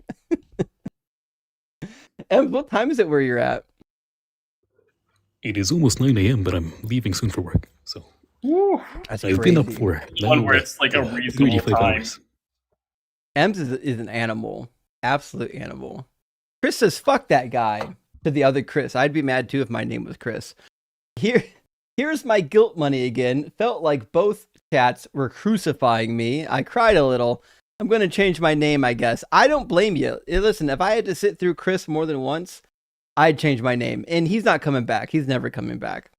Kenneth, thank you for the $17 super chat. It says, blasphemy. The king is successor of the last prophet. This is the most interesting Islam debate. Other Muslims, you agree? Praise Doug. I agree. The moment she said it, it left her lips. I was like, what? This is new. By the way, Muslims are not supposed to be in divided countries. Like all Muslims on earth, they're supposed to be under one person who's selected to be the successor of the Prophet. And that is why land on earth is divided onto the land of Islam and the land of war. So, for example, in this hypothetical unified Islamic country, Europe would be the land of war, America would be the land of war, and you would be commanded by God to go and conquer these lands. Oh, damn. That explains a few things. Right? Woolite, thank you for the $5 super chat, says, is this the first open cafeteria Muslim? And I think this is the first Muslim I've talked to that viewed the Quran and the rules as being like moldable and changeable. They're like the Christians, what they did with the Jewish Bible. They're like, well, do we need to follow these laws? I know God said to follow them forever, but like, did he really? The guy who made her school of thought said to unalive people like her, by the way. But yeah. Oh, shit. Oh, wow. So, guys, I wasn't joking. We had some long conversations tonight. There's a lot of super chats I didn't read yet. So, just buckle up. I'm going to be up for a while tonight. Dread Goose's philosophy is for those who think they're too good for sewing circles, book clubs, and honest labor. You know, here's what is hard about philosophy is I feel like it could be useful, right? It helps you to think. It helps you to do logic. You could probably pair it with a math degree, but every person I've ever known who took philosophy, like as a major, they're useless unless you became a philosophy major. In fact, I met a guy once early on in my engineering career. I was up in Canada, and he was a programmer, and I was like, I said, "How do you?" It was clear that he wasn't an electrical engineer. He just wanted to do software programming. And I was like, well, how do you get into software programming? He was like, well, I was really good at logic. And I was like, okay, that's good. So did you go to take engineering classes? He's like, no, I actually went to school and got a master's in philosophy. He goes, and then I taught myself how to program after. He's like, but obviously you can't make money with a philosophy degree. So like, I just wasted all that time. I could have just learned programming from the get-go. And I met another guy who got a degree in philosophy who was waiting tables. I haven't met too many people with philosophy degrees that actually have jobs in philosophy. I feel like they're really good if you're going to do a master's degree. Like if you take a philosophy degree for your bachelor's and then do a master's degree in something, then it could be useful. But like if you just go to school and get like a philosophy degree and then graduate and think you're going to go do a whole bunch of stuff, like you don't have that many options. Like you got to get trained in something else. Maybe you can be an author, but like that's a long shot. Right. Why would you go to a school for engineering when you can just be an honorary engineer? So that's where I went wrong. I was about to say, now that I remember, I think I remember his name in Flat Earth Spaces now more. Simon Dan. That name rings a bell as being in Flat Earth Spaces. He's got a huge YouTube following. He started his YouTube channel back when Flat Earth first took off, like 10 years ago, combining Flat Earth YouTubers. I think he's from the UK. Wait, are you talking about the guy, like this guy? So the guy that came in, Daniel, his name when he came in was Daniel Ben Daniel, which means Daniel, son of Daniel. But there's another guy named Simon Dan, and I changed Daniel's name mid-debate to Science Man Dan just to mess with him. Okay. I did that. I changed his name. Okay. I was like, is that? I thought... No, I did that. I couldn't help myself. Okay. Oh, man. Honestly, all flat earthers kind of blend together in my brain, so it wouldn't have surprised me if he was. I gotta be honest, I was shocked that he wasn't a flurf. I thought that was gonna happen. I've never met somebody who thinks that there's like a dome over the Earth, because he was trying to make that argument that like our atmosphere is contained somehow, but also we live on a globe. So he's a flat earther. He's just embarrassed. I think you're right. Yep. Yeah. The only people that ever talk about how you can't have atmospheric pressure when you're in a vacuum are flat earthers. Mm-hmm. Nobody else has any reason to make that argument ever. And also, he mentioned that the Earth might be very young. Yeah. Charles says they want us to educate them on their Bible. You know what? They do, and I'm okay with that. That's one task I don't mind doing for them. If you don't know the Bible, I'm more than happy to open the book and walk you through it. Dave says, love what you're doing. You should set up a debate with Matt Slick. He just attempted to debate Aaron Ra. He did? Well, I didn't know that. Well, here's the thing. I don't know if Matt Slick knows that I exist. Matt Slick has been on the debate space for a long time. He does a lot of bad presuppositional apologetics. So, like, I think it'd be fun to debate Matt. I don't know if he would take me seriously yet, but I think given enough time, like once I've kind of been doing this long enough, like I think maybe he might come a knocking. We'll see. Piranha says she was literally squirming when you changed her special word. Justin, don't you know potential isn't super duper special? What a great start. You know what? I remember talking to Kay, but she had a slightly different name when I talked to her for the first time. It's been like 2 years though since I've heard from Kay. And the first time we chatted, she was really difficult. She was really combative and over talking, and that happens sometimes. We get that. Even I do it. But it was very contentious. And then we messaged a little bit afterwards, or I forget, she messaged me trying to continue the argument or something, but we sort of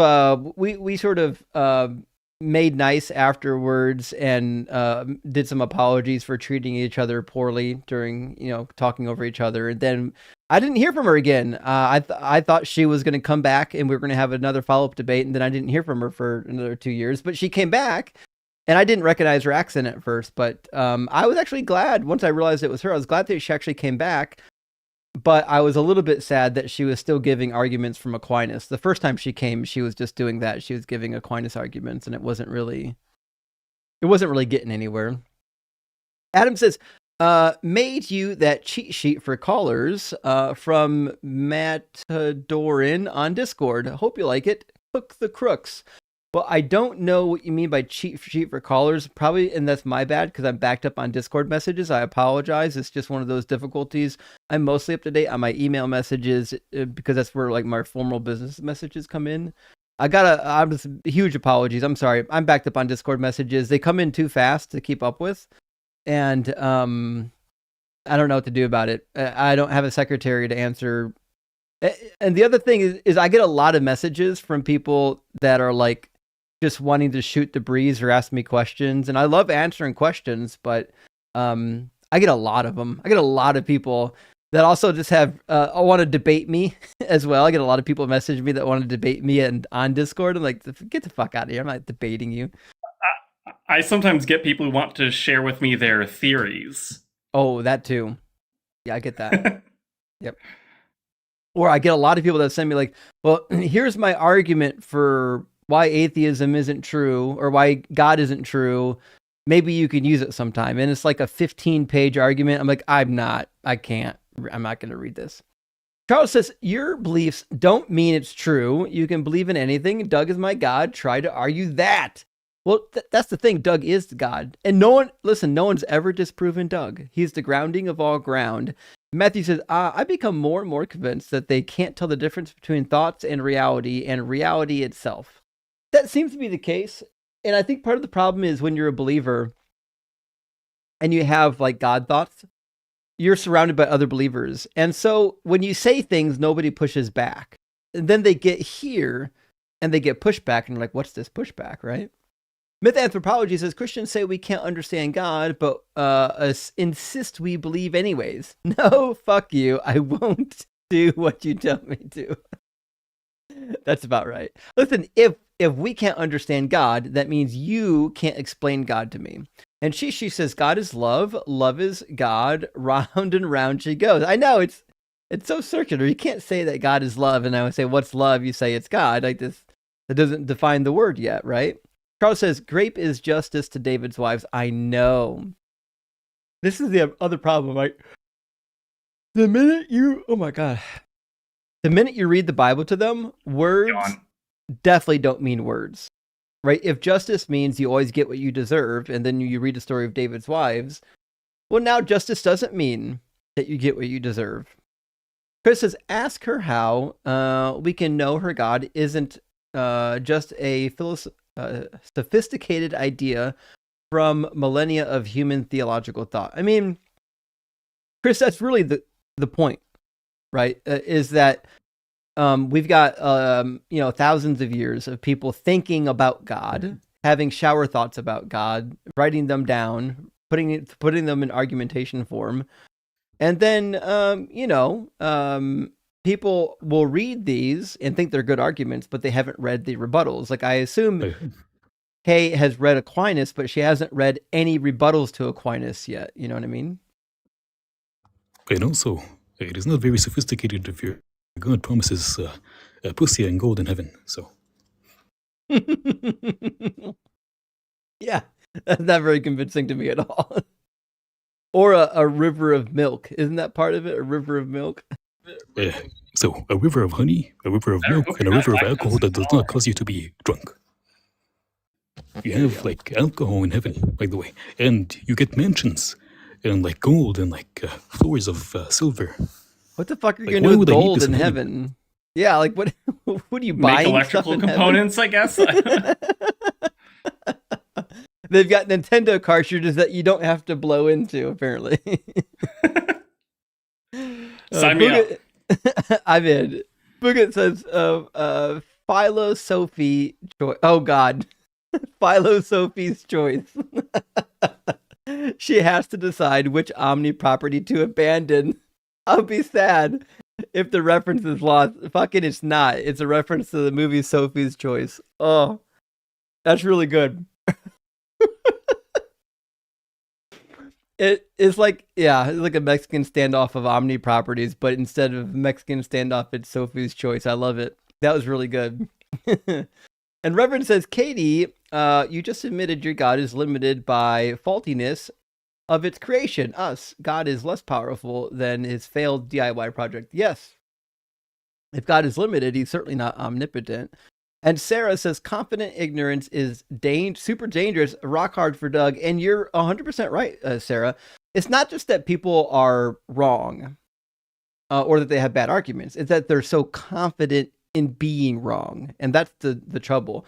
When we get some people up here that are like, they're like aware that they could be wrong, those conversations are usually pretty pleasant. It's the people that get up here thinking that we're idiots because we don't believe what they believe, and they just have to tell us why they're right. Those are the really interesting conversations. Those are the ones that get cooked.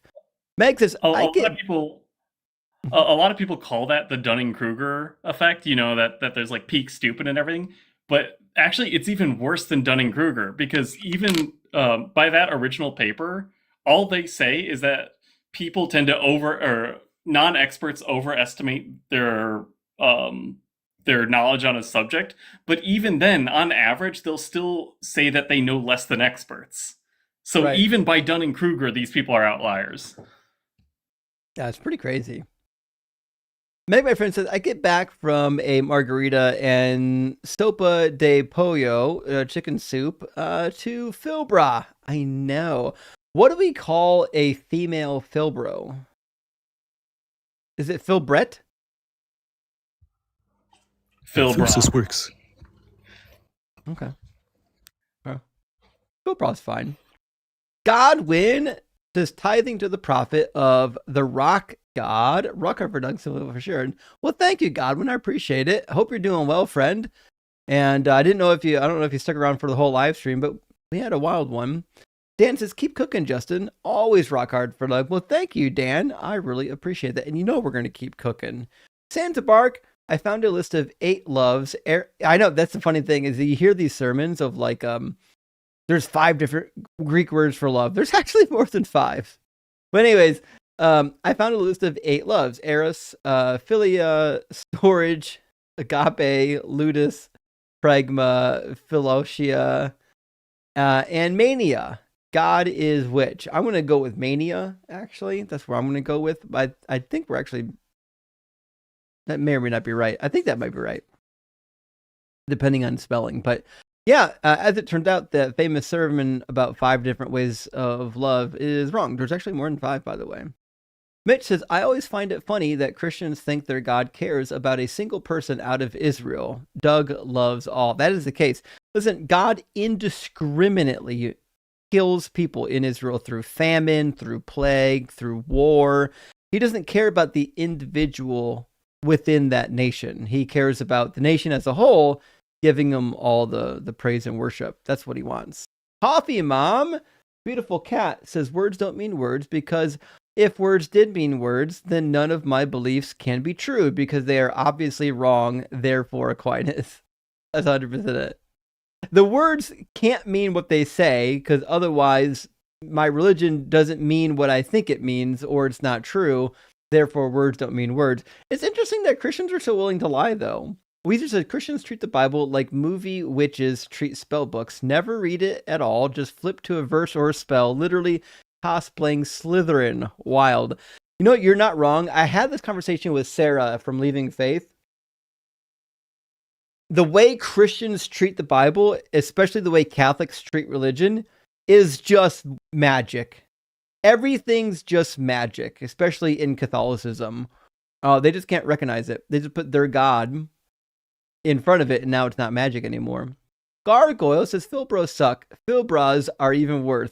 Boring, gay for Justin. Well, sorry, Gargoyle. To be fair, I think the audience liked the conversation we had with Kay. The numbers were sustained for the entire conversation. Even when I let her go, we were at max capacity of what we're usually at. We didn't start losing people and we started taking conversations from people who weren't real opposition. That's how you really lose the audience, is have people up here that aren't opposition. Tinsbark says God is made of aerogel. God is made of aerogel. Okay. Or the wispy winter undercoat I brushed out of my dog. I'm going to go with aerogel. But which, if you don't know what aerogel is, yeah, you got to look that stuff up. It's pretty cool. I'd love to try make some at home, but I'd spend way more money trying to make it and fail than just buying some from a manufacturer. Thomas says she doesn't find it concerning that she shouldn't use her own brain to understand her holy books. She's just okay with that. The Bible is Bronze Age brain rot. I agree. So Thomas, this is the difficult part when we're talking to a lot of these Philbros, is they farm out their especially if they're Catholic and Orthodox, they farm out their theology and their thinking to the church fathers. Well, it doesn't matter what I think about it. I have to use what the church fathers say, right? So the minute you tell me, well, it's already been decided, my opinion doesn't matter. Well, how did we decide that the church fathers got it right? You know, especially when they argue with each other. I'm the Big Jesus History of Christianity is burning all the book and recovering them hundreds of years later and mark it as Christian thought intellectual bankrupt. So this is the case. And I don't know if you guys know this. As early as Constantine, they were already doing book burnings. They were burning Arius's works. They were burning Greco-Roman works, like philosophical works, mythological works. And they were burning the books of somebody else. Hold on, there's another person early on. It'll come to me later. There's another person along with Arius that got condemned. And if you were caught with either his books or Arius's books, you could be killed. It was just, and this is the very beginning of the Holy Roman Empire. Started out with, we will fucking kill you. It's never been a religion of peace. It was spread by violence. Not Your Echo Chamber says, my master points out that without double standards, special pleading, participation trophies, violence, threats, and indoctrination, Christianity fails. And that is the case, right? Without special pleading, Christianity will never work. Like every philosophical argument for the Christian God ends in special pleading or words don't mean words. Woolite says you can't use theology to understand and parse out the text. I know. Yeah, you can't do that. You can't start with the theology. The theology is what comes after you've parsed out the text, which means you can't start with the theology. That's the end point.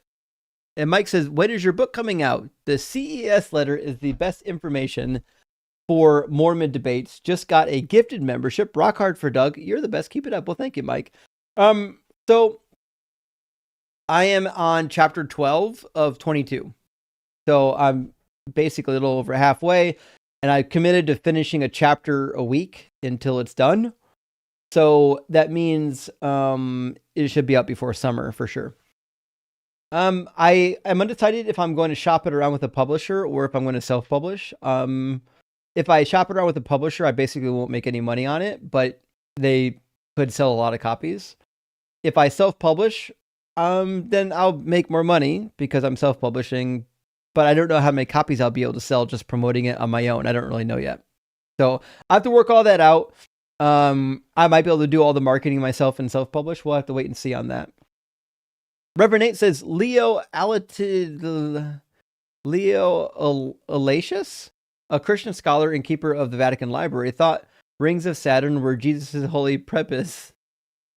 The church fathers were no less absurd. So this is the case. The story, too, by the way, of the holy foreskin of Jesus is told in the Arabic infancy gospel. If you want to know about how this holy relic of Jesus's foreskin came to be, you have to look up the Arabic infancy gospel. Basically, it's a fucking crazy story, by the way. So basically, there's this woman who's near like the cave where Joseph and Mary are going to give birth. And Joseph runs out looking for a Hebrew woman who could act as midwife. And he finds this old woman. The old woman who is like sick. She's got an ailment. Comes in and when she touches Jesus, gets healed. So she's like, oh my God, this child is really special. So she dedicates her life to basically being a nurse or a caretaker for the child to help Mary and Joseph. And she's there at the circumcision. And when they do the circumcision, she retrieves the foreskin to keep it for herself because she thinks it might be sacred or have holy powers. Because when she touched Jesus, she was healed. So she actually gives it to her nephew. Her nephew owns a company that like buys and sells oils. And so he puts it for safekeeping in a jar of oil, nard specifically. And then the way the story goes is when the woman came and put their perfume on Jesus to anoint him for his burial, the metaphorical burial anointing, it was supposedly that same jar of nard oil, which means Jesus was anointed with a jar of nard oil that contained his foreskin. Fucking crazy to think about. Oh. Yeah. Also, DCM's down here. Yeah, I'm down there roasted me on my own live stream. Do you get the reference? No, who's that? I told you. That is George R.R. Martin. They've been waiting on like the next book of Game of Thrones for like 12 years or something. My girlfriend is patiently waiting. She's given up hope. It is never coming out. No, I will not take that long. Here's the thing, guys. You have to understand. It's a big fucking book. Like this book is gigantic. It's because it's a reference book. So like that is what he said too. So you got to be more like Brandon Sanderson. That guy pumps out 1 billion books a year. It's gonna be like a 600-page book. It's gonna be really big, guys. I'm sorry. I'm trying to make sure that I don't leave anything out because I know 1,000 apologists are gonna eventually get the book and write bullshit apologies. So I want to make sure all my bases are covered and I don't spend a whole bunch of time having to revise the book for the second edition. Interstate says, I am all knowing. No. Yeah, I mean, that's the case. God is all knowing if we do NO. Gargoyle says, a true Catholic turning claims into wine. That's good. I haven't heard that joke, by the way. That's the first. That's the first. Daniel says, Jesus is self-limiting and is a separate person in the being of God. I mean, yeah, that's the claim. But if Jesus is limited, that means he also is omni, right? So if Jesus is limited, then but he's still omni, then he's not limited, right? But if he truly is limited and he's not omni, well, then he's not God because God's omni. It's just it's a silly thing. What you saying? Willis says, J.K. Gibbs here. Rock hard for Doug. He is my rock in my foundation. I used to be Catholic. Doug saved me. She kept speaking louder, faster when she felt cornered. Yeah, that does happen. You could definitely tell there was a moment where she was, she got a little bit backed into a corner there on the Trinity, and that happens. To be fair, anyone who really knows the Trinity well should be uncomfortable because it defies the laws of logic. Made for AI says, your live is awesome. You remind me of a Richard Dawkins, but much funnier. And plus, you have a cat. Well, thank you. I'm no fucking Richard Dawkins. Let's be clear about that. I'm no Richard Dawkins. I'm just some asshole who read this book a whole bunch. That being said... Yeah, you're not a... What's that? You're not a bigot. Oh, is he a bigot? Yeah, unfortunately. He went down the whole trans... Yep. He's a transphobe, unfortunately. Well, I know of all people you wouldn't have expected. Yeah. Guess we're going to have to cancel Dawkins. That's unfortunate. Well, I've got two beautiful cats, Volta and Faraday. So Faraday's napping behind me right now. Trey says regular M&Ms not needing to exist is heresy of some kind. No. Peanut butter M&Ms are the only M&Ms that need to exist. Also, 2 hours, if anyone, is too much. Horrors for life. I'm sorry, Stray.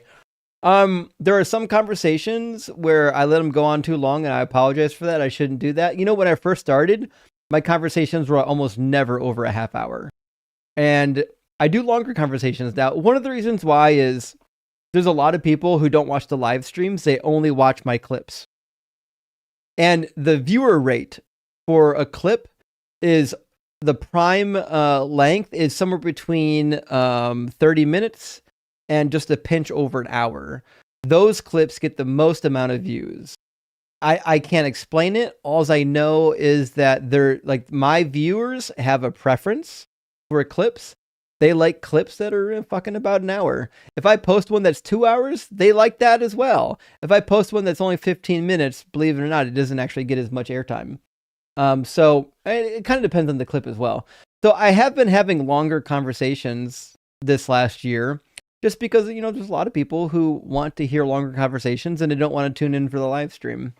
Prisoner says, Justin, what's your favorite movie of all time? Favorite genre? My favorite genre is comedy. I don't know if I have a favorite. You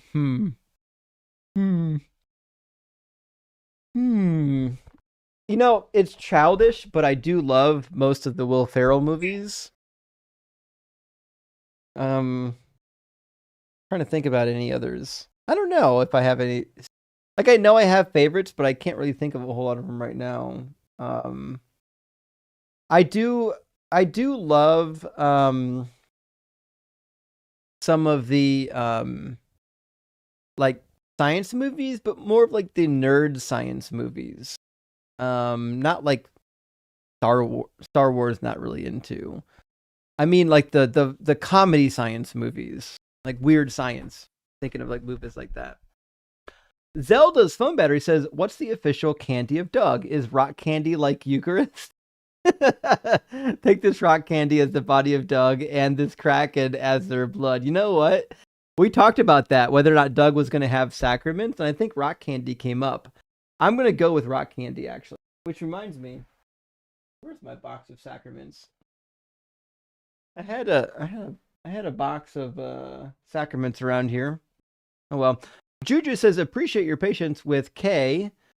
She reminds me of myself. Playing Jenga with all the cognitive dissonance will help her wobbling and help her keep searching for what is true. Well, Juju, I agree with you. So, like, well, it might be boring for people to listen to that long of a conversation. The reality is, someone like Kay, she's honestly doing her best. Like, she's trying. You see what I'm saying? Like, she's not being dishonest. Is she experiencing some cognitive dissonance? Maybe she is. But I think she's trying her best. I don't think she's dishonest. She's no Christopher. Christopher is just a jackass. Sonic says, John 3:8, if literal, then Jesus is not omniscient. If metaphorical, it denies exclusive path of the Spirit through Jesus. Praise Doug. I think, is it John 3:8, not 1 John 3:8? Hold on, let me see John 3. Oh, what just happened here? Get my keyboard going. John 3 says... We're all just paying attention to the cat now. I'm sorry. I don't blame you. The wind blows wherever it pleases. You hear its sound, but you cannot tell where it comes from or where it's going. So it is with everyone born of the Spirit. I guess I don't really know what that has to do with Jesus. Well, Sonic, I don't know. You might have the wrong verse. Do you mean 1 John 3:8? Is that what you're looking for? Let me try 1 John 3:8 and see if that's different. It says, does the one who does what is sinful is of the devil. Oh, because no, that's not what you wanted. I guess I don't understand your point. Maybe I'm not grasping it, Sonic Shroom. Former Prophet says, hey, Justin, as a layman and trying to learn what would be a good book recommendation to start learning about some of these Near Eastern religions. So here's what I think. I got a couple books, but hold on.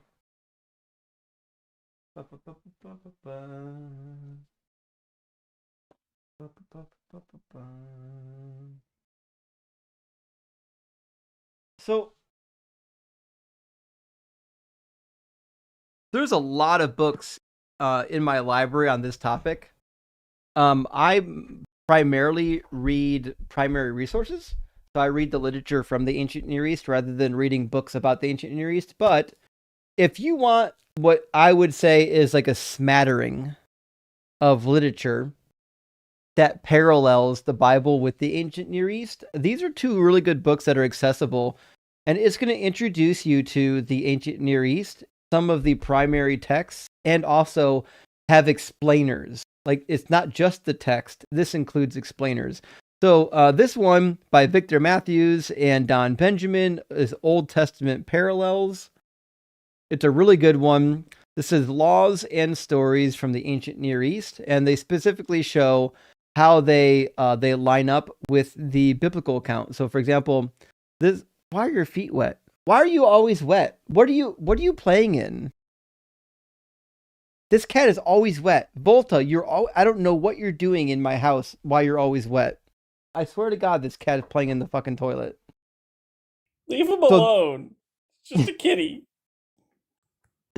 This one has an explanation before each chapter and each Near Eastern document that kind of puts it in biblical context. The other book that's similar to it, which is really good, is called Mesopotamia and the Bible. This is a really good volume if you want to read and learn about the ancient Near East and understand how it relates to the Bible, right? So I think these are two good starts. Once you get through some of these types of books, you can get something a little more beefy. You can get like the context of Scripture, or you can get the ancient Near Eastern. Hold on, I got it behind me. You can get the ancient Near Eastern texts relating to the Bible. These are reference works. They're full of literature from the ancient Near East. There's no explanations. There's nothing like that. It's literally just a collection of documents. That's all. But that's what I would do. But yeah, the ancient Near East is pretty phenomenal. Techman says, "Hey Justin, I love the aroma of a good French fondue." That's what I'm talking about. I've actually never had French fondue. I've never had fondue ever. It's definitely on my to-do list. We'll say that. And HP Lovecat says, "God is love, but he judges us for self-love." This is actually an interesting point that I've never thought about. God is love, but if we love the wrong individual, God will light us on fire for all of eternity. I feel like there's a contradiction in there somewhere. Something's doesn't sit right with that, you know? Diobolo says, "I'm not confused. I was likening Kay's call to enduring hell." Oh, I got to be honest. I didn't think Kay's call was like enduring hell. To be fair, like I thought she was just, you know, doing what a lot of young apologists do. You know, giving the apologies. Not a Cockroach says, "Don't forget the audio book." So that's the thing, is my book has like charts and graphs and foreign languages. I don't know how I would audiobook it yet. I still have to think about that. I've talked to Sarah about it. I think I might do a second edition of the book. That's like for like a too long didn't read, like a scaled back version of the book after the first one comes out, for people that really need like just the basics without all the in-depth stuff.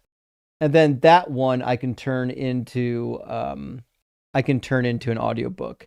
That one wouldn't have the charts or the Greek and Hebrew translations or anything like that. Percy says, "What did you think of One Battle After Another?" I don't know what that means. Is that a name of something? One Battle After Another? I don't know, friend. Is that a band? I guess I'll Google it. Oh, it's a movie from 2025. Never even heard of it. Guys, I don't get any of these pop culture references. I don't watch movies or listen to new music. I'm fucking 1,000,000 years old, guys. I do watch movies. I don't get that one either. Yeah. Yeah, never saw it, Percy. Sorry, man. Steaming Hot Take, great name, says, "An omni being on principle should never be able to ask a question," right? I agree, actually, unless it be rhetorical. Oh, yeah, you said that.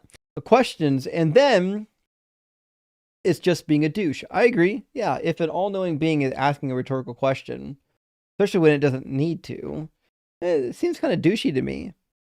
God does that in the Bible quite a few times, actually. Reverend 8 says, "I meant, imagine God and Jeebus having family dinners, but God isn't Christian because Jeebus can't possibly be the Messiah. You're a disappointment, son." Wait, hold on. Because, like, if Jesus is God's son, then what is he? Like, I guess he doesn't have to be the Messiah. You can be God's son and not be the Messiah, but it's a weird juxtaposition. You know what I mean? We're all children of God. Maybe in that sense, I don't know. And like, if Jesus isn't the Messiah and God said he failed, does it mean God intended him to be the Messiah? Like God wanted him to be the Messiah and then he failed in completing the mission?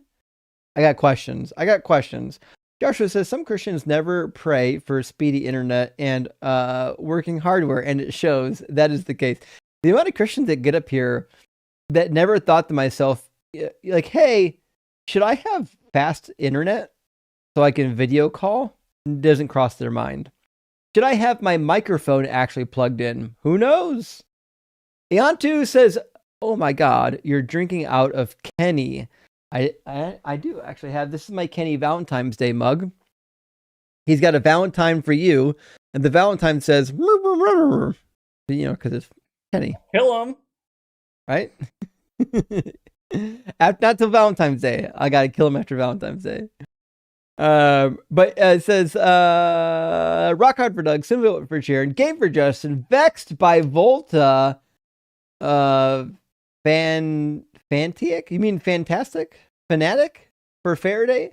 Maybe fanatic. Yeah, fanatic for Faraday. I like that. Vex for Volta and fanatic for Faraday. We need to keep those hashtags. Buka says Mark 14, 3-7, Jesus saying helping the poor is useless. Because he says the poor is always with us, or will always be with us. This is at his anointing. His anointing in Mark 14. Yeah. Isn't that crazy? Jesus himself says the poor will always be with us. Okay. Thanks for letting us know you're a failure, Jeebus. It's all just a metaphor. Oh, there you go. You're right. Yeah. The metaphorical poor. The poor in spirit. Yeah, exactly. Words don't mean what they mean. They can't.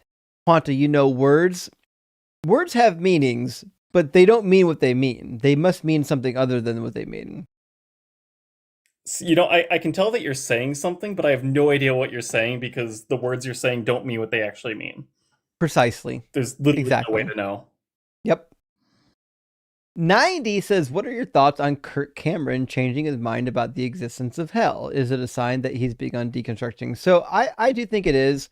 I felt the same way when Rob Bell wrote that book, Love Wins, and he started to shift the conversation about hell. Here's what I think. I think Christianity sees the problem nowadays with this idea that God is so fucking mad at you that you're imperfect, that he has to burn you for all of fucking forever. When there was a society where most people were Christian, it was just like a given. Well, yeah, I mean, you're not Christian, you should go to hell. But now that society's not like majority Christian, or at least it's moving away from that direction, people are actually having to think like, hey, is my Uncle Bob going to hell? He's a decent guy. Bob's like a really nice guy. Why is God going to torture this guy forever just because he doesn't believe? So I think when people get to this point where they're like trying to make hell go away, that's a very first step in deconstruction. They're now realizing, oh, the Christian doctrine doesn't work. But the problem is, once you get rid of hell, well, Jesus died for fucking nothing. His death is a waste. What the fuck did he save you from if not hell? Atlas says John has got to be lying and the platinum rule is better. Treat others the way they want to be treated. Praise Doug. Atlas, that's such a good point. Good to see you tonight, by the way. But you're right. I think Matt Dillahunty says that. Doesn't he say that? But you're right. It'd be much better to treat people the way they wanted to be treated. But on John Masters, by the way, his name was John Masters for anyone wondering. I don't believe John was an atheist. No atheist is going to get on my live stream and get that upset that I don't believe that Jesus was a special, like, moral genius. Atheists don't give a fuck about Jesus. That's ridiculous. Very Good Wizard says today's clip, the historicity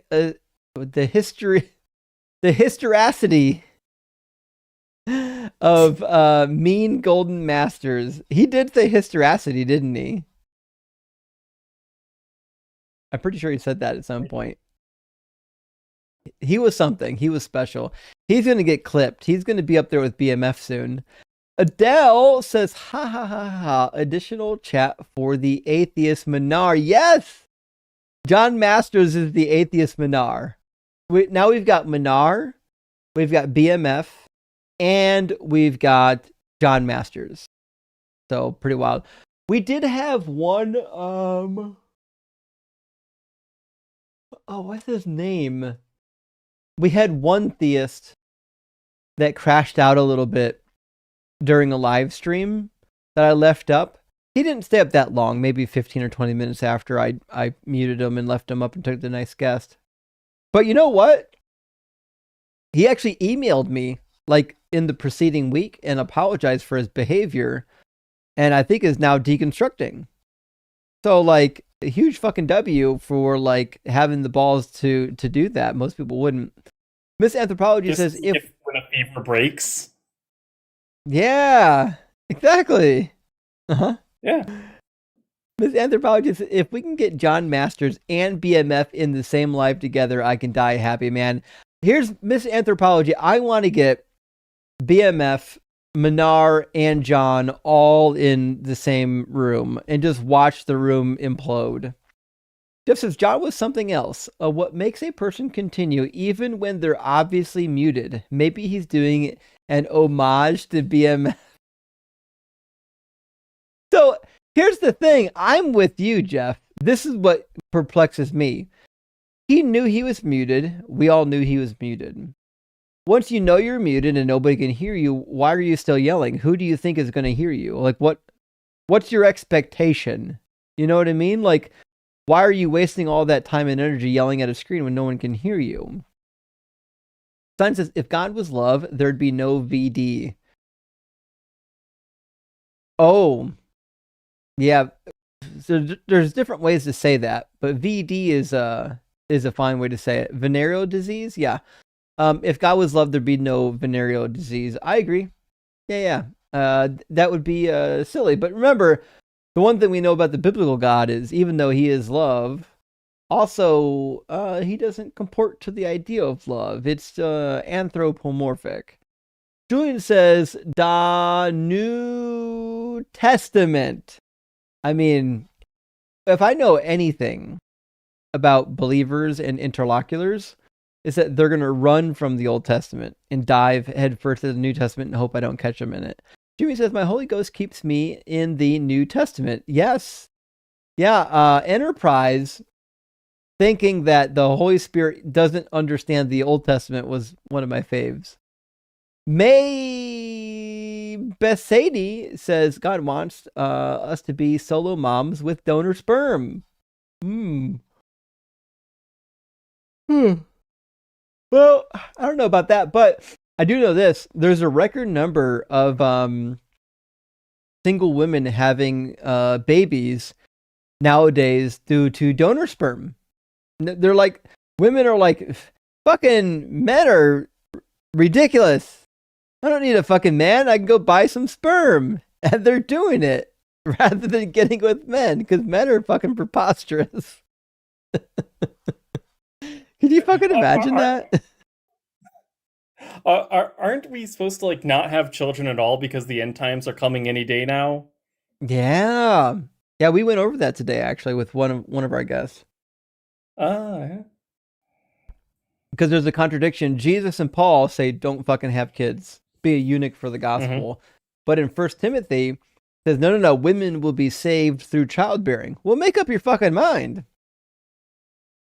No. Well, I mean, both can be true if it's pro-abortion. No. Well, if it's pro-abortion, that means babies will be saved through aborted childbirth, right? It's all coming together. Yeah, we got a plan here. Adam says, so women are saved through works, not of faith. It's amazing how words don't mean words, but mean other words, but also not those words either. And I think you nailed it. Adam, I think that's it. Words don't mean words, but definitely not those fucking words, but it could mean these words, but if it means these words, definitely it can't be those words, got to be these words. Design says, never let the good book get in the way of bad apologetics. Never. Listen, apologetics come first, reading the Bible comes second. That's the way Christians are going to come up here and do it. Dad, Techie, good to see you tonight. Said, I dedicate this to the little Johns of the world. Poor John. John did not have the night he was hoping for. That was not the night he wanted. And Matt says, what is John thinking as he is accomplishing? I don't think he was thinking, to be fair. I don't think John had a fucking clue what was happening. I think he was out of his mind. And May Beth Sadie says, God is just a dude with a master's in chemistry. Oh, maybe. To be fair, though, I mean, you guys saw the wine in the Bible. Like, he made the best wine. Did it say it was good wine? Or just that it was... Oh, okay. It was the good stuff, yeah. So, maybe that's the case. Yes. GH says John got dugged so hard he needed a smoke. I think that's a good description. Design says, forget evolution. How can you trust a GE refrigerator manual when it doesn't explain everything? Exactly. Listen, guys, if you don't know everything, you can't know anything. And Lucor says, Illusion of God's Presence by neuroscientist John C. Wathy, How Our Brains Are Naturally Wired for a Higher Powers Religious Experience. Great book. Oh, fuck, I need to look this up. Hold on. In fact, I'm going to go to my resources tab on the cheat sheet and add this as a resource under evolutionary psychology. Illusions of God's Presence. All right, let me see where I can find the book. I am trying to build out the resources tab with like books and articles on a lot of these topics so people can have something to turn to. This book is available on archive.org, so I'll link it to archive.org. You can go there and rent the book, or rent the book? You can check the book out. You can't really rent it, but you can check it out. So you can read the book for free if you want to read it for free, friends.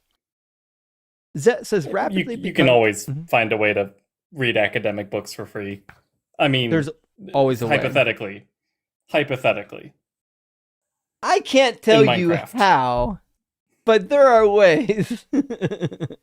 In Minecraft. Obviously. You just have to add in Minecraft and it's totally okay. Indeed. Yep. Zet. I do have a few physics books I want to recommend myself, so in Minecraft. will post those in the Discord. In Minecraft. Obviously, yeah. Actually, yeah, send them over to me. I'll add them to the deconstruction cheat sheet under the resources tab for the field of study that it's in. And I'll make sure they're introductory level too, nothing like advanced, theoretical physics or anything like that. Right. Zet says, rapidly becoming a huge fan of your stuff. Found you on the line. I cringe a bit though because my name is actually Doug. Well, actually, it's funny that you say that. There's another member of the community who's married to a Doug, and he loves the fact that our fake god is named Doug. And so it just depends on who you are. But yeah, listen, y'all get bricked for Doug. We're happy to have you in the community. In fact, I'll be on the line Sunday night with Forrest in After Dark. Design says, my science is too complicated to give answers statistically. I mean, that is the case. Listen, when you're as smart as a science guy, we can't expect anyone to understand the actual answer. Maybe it says design is indistinguishable from a crapshoot. Yeah, that's a fair point. Like, listen, if God's design is indistinguishable from chaos, it seems more likely that chaos is the answer, given what we know about the world. And Jeff says, Christians, words don't mean words. Also, Christians, you don't understand words. Chris Tucker, do you understand the words that are coming out of my mouth? Great line. But you're right. Words don't mean words. Also, when they don't mean words, you can't know what they mean because you don't have the Holy Spirit, right? So not only do words don't have meanings, but only I can tell you what they are because I have the Holy Spirit. See how that works? Although I do love the amount of Catholics and Orthodox when they get up here, how much they hate the Protestants, how much they hate the fact that the Protestants go to the Bible and think that they have an interpretation of it, and like they fucking hate it. They hate it that human beings in the Christian faith can open the book and say, "Hey, I think it means this," and they're like, "Yeah, fucking Protestants, you need the church fathers." I do need to organize a good Protestant versus like Catholic argument sometime. Z says mankind has diseases because they don't keep law. I have no idea what that's supposed to mean. I mean, according to the Bible, yeah. Are you saying according to the Bible? According to the Bible, that's why people die. Right? Because we aren't perfect. And since we're not perfect, we all have to die. And the diseases come from unclean spirits. So Joshua says, so if you always follow the law, you'd be immortal? I don't I think the general idea is that if you lived an absolutely perfect life, then you'd be immortal. But the funny thing about that is, according to the Bible, the only one who ever lived a perfect life got fucking killed. So there's that. Joshua says snitch, Pythagorean theorem, calculus, shala, but I don't think you understand. 2 + 2 = 4. Did you know that? Yes. Shalala wasn't ready for the conversation. Shalala was nice and kind, but Shalala was not mentally equipped for the conversation that he came up to engage in. Evan said, "Hey, good to see you, Evan. This caller brought beans to the cookout. Food for fart." His accent reminded me of somebody else that calls in a lot. When I first heard it, I was like, "Oh no, not this guy with a different name," but it wasn't the same guy. Tim says lobsters only live forever because I developed an allergy. Oh. Well, I guess yeah, some people do have an allergy to shellfish. For a minute there I was thinking I know people have allergies to shrimp. I'm trying to think if I do know one person with an allergy to shellfish. How common is that? How common is it to be allergic to shellfish? It can't be super common, right? Moderately. I mean, it's enough to be a thing. Yeah, I guess so. It's like being allergic to peanuts, I suppose. Terry, which is actually going down.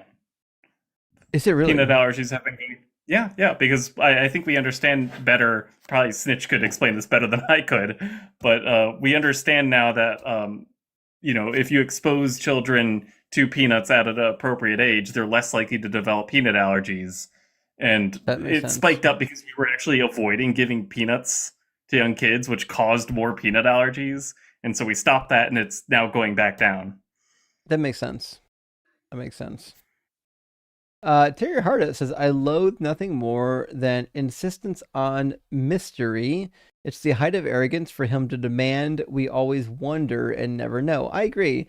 And here's the other thing. And when you get the God of the gaps, it's basically saying, listen, I don't know how this works, therefore it must be a God. But that's not an argument for God. And if you're a theist still watching this late at night, if your only argument for God is, I don't know how to explain something, therefore God, that's not an argument for God. I can easily posit a non-God solution. Like if the only thing we need is a gap in knowledge to invent something, then I'm just going to invent a naturalistic force. Listen, there's a naturalistic force that causes abiogenesis to be true. And I know it exists because otherwise we have no explanation. So if we're just insisting that something's true because there's a gap in our knowledge, well, I can put fucking anything in that gap. Putting God in that gap doesn't solve anything. ISO says jellyfish are more eternal than God. Indeed, because God doesn't exist. And Mindforge Manacle says deists are less annoying, but use many of the same errors in reasoning. I do agree, but I really hate talking to a deist only because I don't know any people in real life that are deists.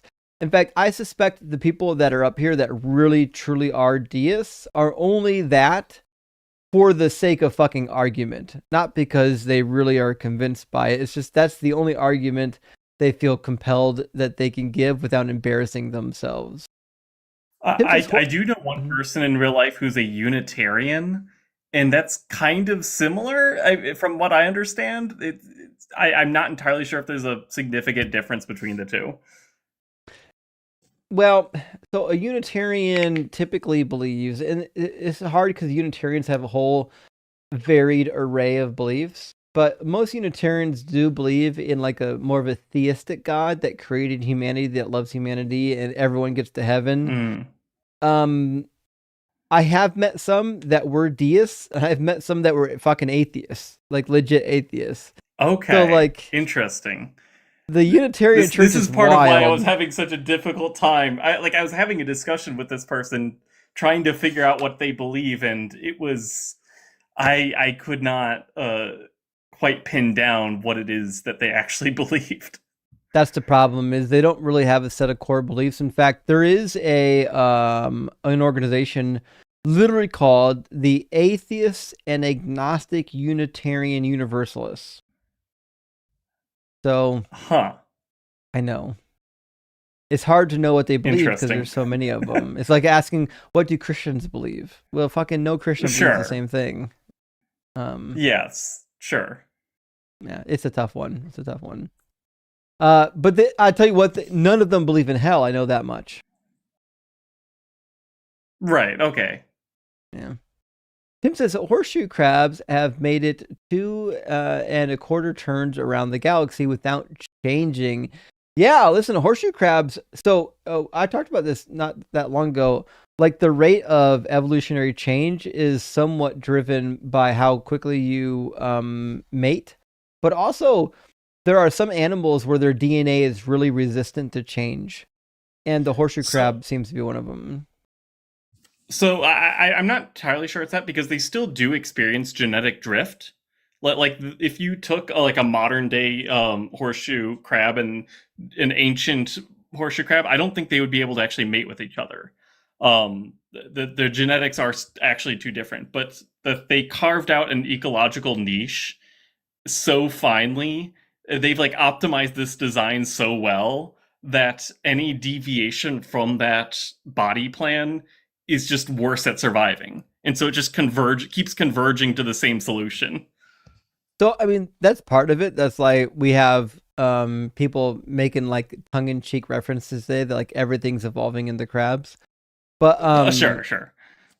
But there are certain animals in the gene pool where their genes are less susceptible to damage during reproduction, so they don't end up with as many mutations like what we have among humans.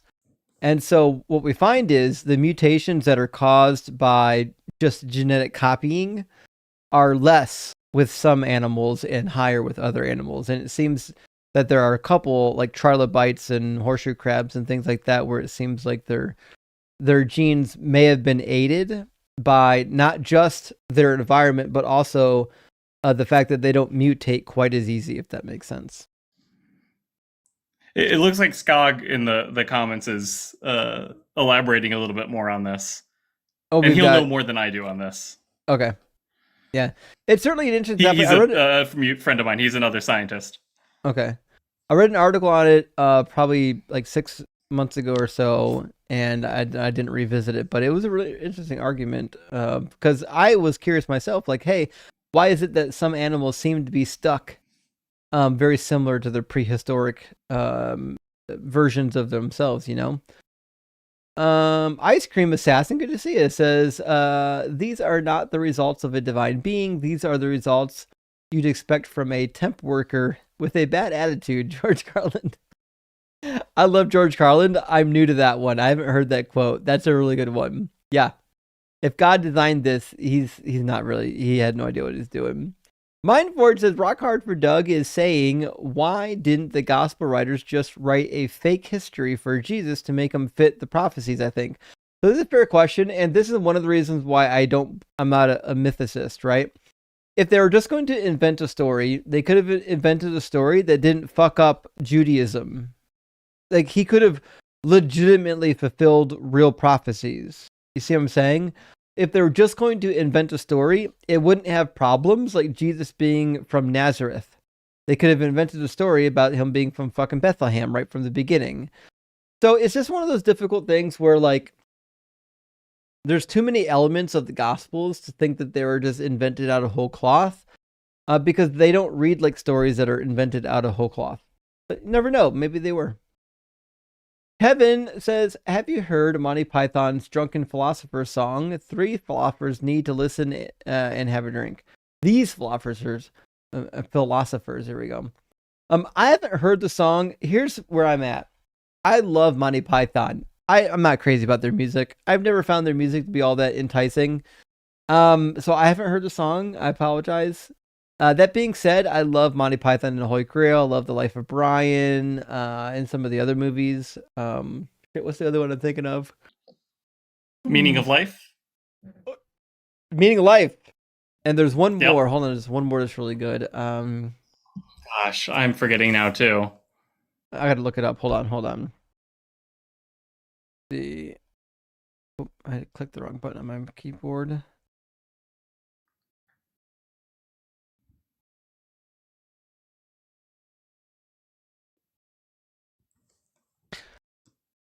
right.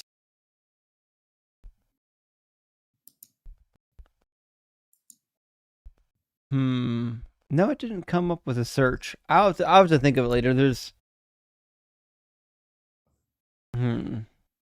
maybe I just somebody will say it in the comments. Yeah, you're right. You're right. The Robin Hood one? I don't think there is a Robin Hood one. I mean, aside from they're just normal sketch show. Yeah, I think that's the case. All right, we'll worry about that later. Zoidberg, good to see you again. Says absolutely, Justin. Would be happy to join if a Hindu finds their way to your debate. Almost done with 3 of the 4 Vedas. Can add to your cheat sheet. Oh, please do, Zoidberg. Zoidberg, if you have any good insights on the Vedas that we can add to the cheat sheet, send them to me on Discord. I'd love to see them. I'd love to add them to the cheat sheet. And Design says, Justin's wearing the sardine cologne. We got him for Christmas. I know. The cats are obsessed. They really think they're going to find a nipple on my neck one day. They really do. Also, they do the same thing on their bed. I've got like one of these beds up here for them to sit on over here. And it's got like a pad on each side of it. And Volta keeps going up to it and like trying to suck on it, trying to find a nipple somewhere. And he does this thing, when they're nursing, they do the kneading. I'm like, buddy, it's a fucking bed. You're not gonna find a nipple. It's not even alive. Why do you think you're gonna find a nipple on it, guy? But it is. My girlfriend's cat does the same thing. I'm told by cat experts it's because they were taken from their mom so young. And the instinct to they have the instinct to search for nipples and to knead, because when you're nursing, kneading helps the milk to flow. So they have it's a comforting thing, yeah, they have the instinct, but they don't have the mental capacity to realize why they're doing it. I mean, it's like a baby sucking on their thumbs, right? Yep. Roy, thank you for the $3 super thanks. I appreciate that. And 15 blows. You were in the guest queue for a while, and sorry you couldn't connect. Says, very new to DC question. What's the answer to the suffering servant in Isaiah 53? Can't be Jacob because he committed no sins, violence, and there was no deceit in his mouth. Unfortunately, you'd be wrong. It's referring to not only Jacob, but the righteous remnant of Jacob. And that's why it says in Zephaniah 3:16, let me pull it up real quick. So if you look at what the Old Testament says about the righteous remnant, it mentions righteous remnant on a bunch of different occasions. And it talks about this righteous remnant, like basically being perfect. Like once the righteous remnant finally comes out, they're going to finally be like this perfected people group that God has been waiting for. Like that's why he had to refine them in the fire of the Babylonian exile so that he could have this refined righteous remnant come out of it. But let me make sure I get the right passage. It was Zephaniah, right? Yeah, I know it's Zephaniah. Oh, Zephaniah. It's got to be Zephaniah 3:12 through 13. I apologize, not 16. All right. So it says of the righteous remnant in Zephaniah. It says, I will leave you, the meek and the humble. The remnant of Israel will trust the name of the Lord. They will do no wrong. They will tell no lies. A deceitful tongue will not be found in their mouths. They will eat and lie down. No one will make them afraid. The general idea in the Hebrew Bible is that God is like, I've got this nation, and some of them are righteous, and some of them are fucking assholes. So I'm going to send them through the refiner's fire of exile, and then all the assholes will be murdered and done away with, and all the good ones will be left over, and that's the righteous remnant. But in order for this to happen, the righteous must suffer alongside of the wicked. And so that's the idea. It's clearly Jacob. Trust but Verify says, got my first Isaac equals a type of Jesus because he carried wood up the mountain. Have you heard of this? If yes, thoughts. Sounds like horse shit. Appreciate you. You're trust but verify. Good to hear from you. Hope you're doing well. Yeah, here's the problem: is one, the parallels don't work because, as it turns out, just because he carried wood up the mountain is meaningless because Isaac didn't fucking die. Jesus actually did die. Jesus got sacrificed, so that doesn't work. Second problem is that it's a test. So if you read the story, Isaac was never meant to die, and he doesn't save anybody. The test is for Abraham.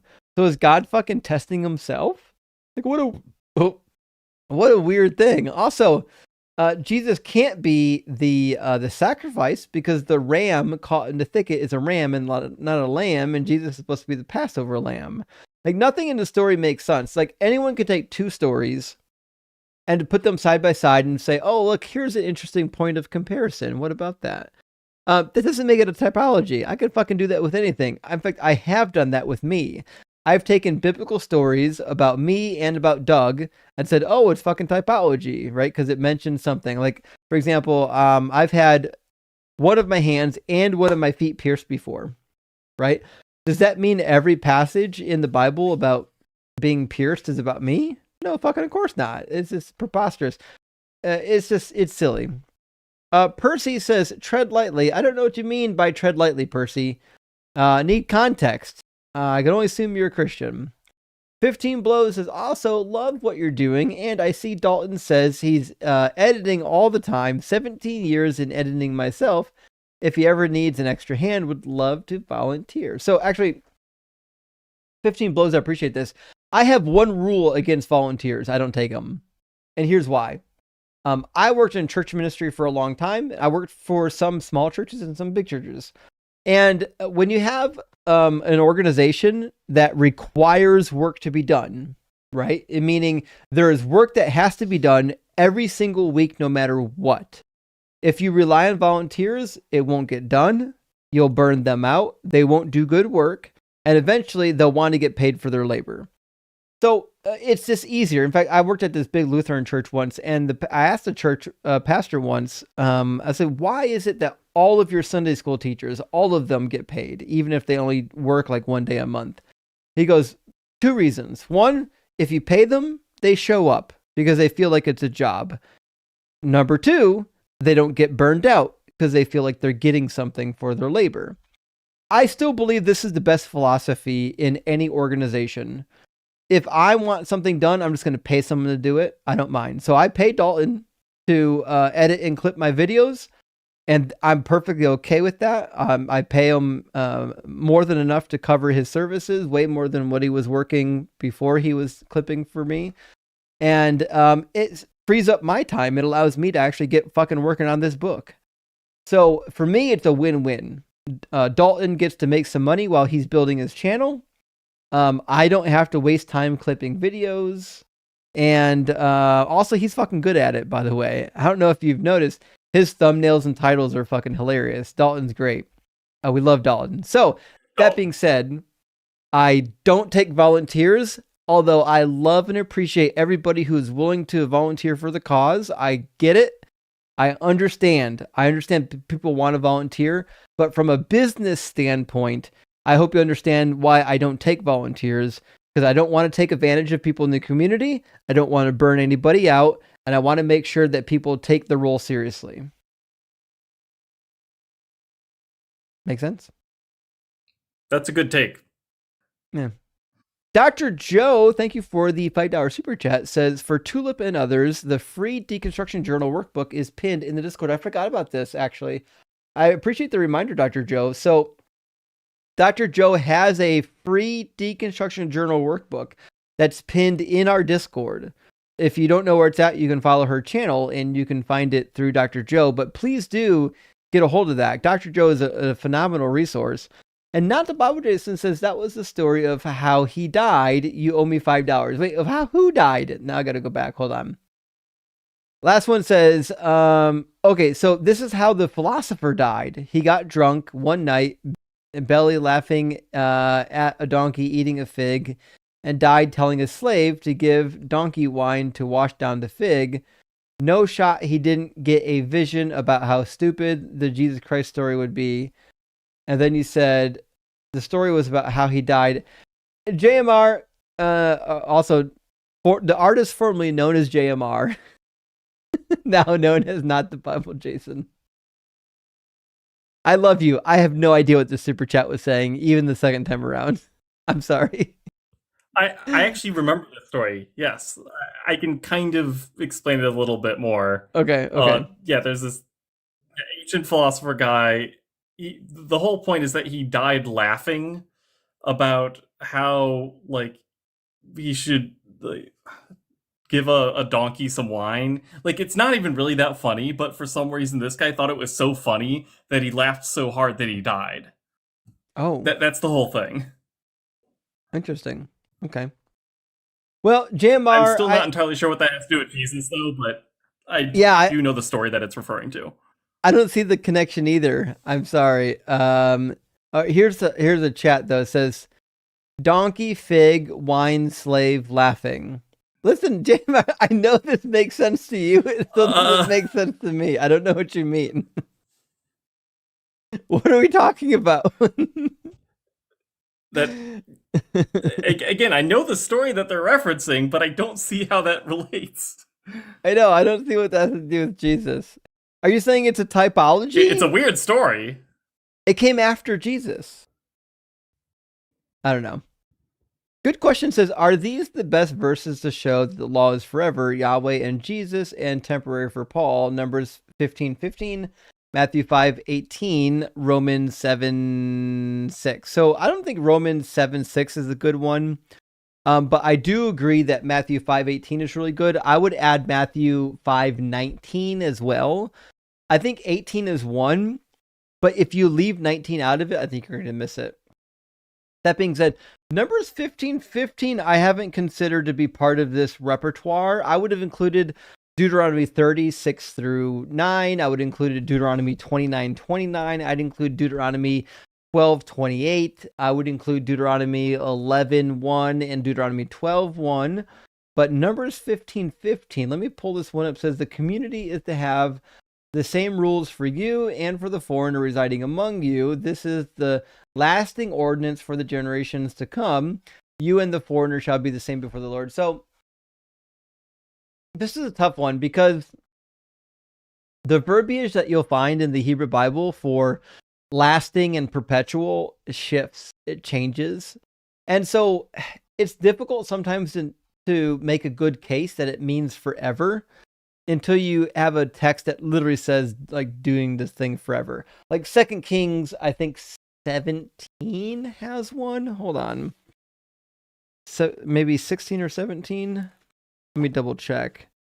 Has a really interesting one where like if you thought maybe the Hebrew wording was ambiguous, it wouldn't matter because the context would tell you. The context of the passage would tell you that they envisioned this being forever.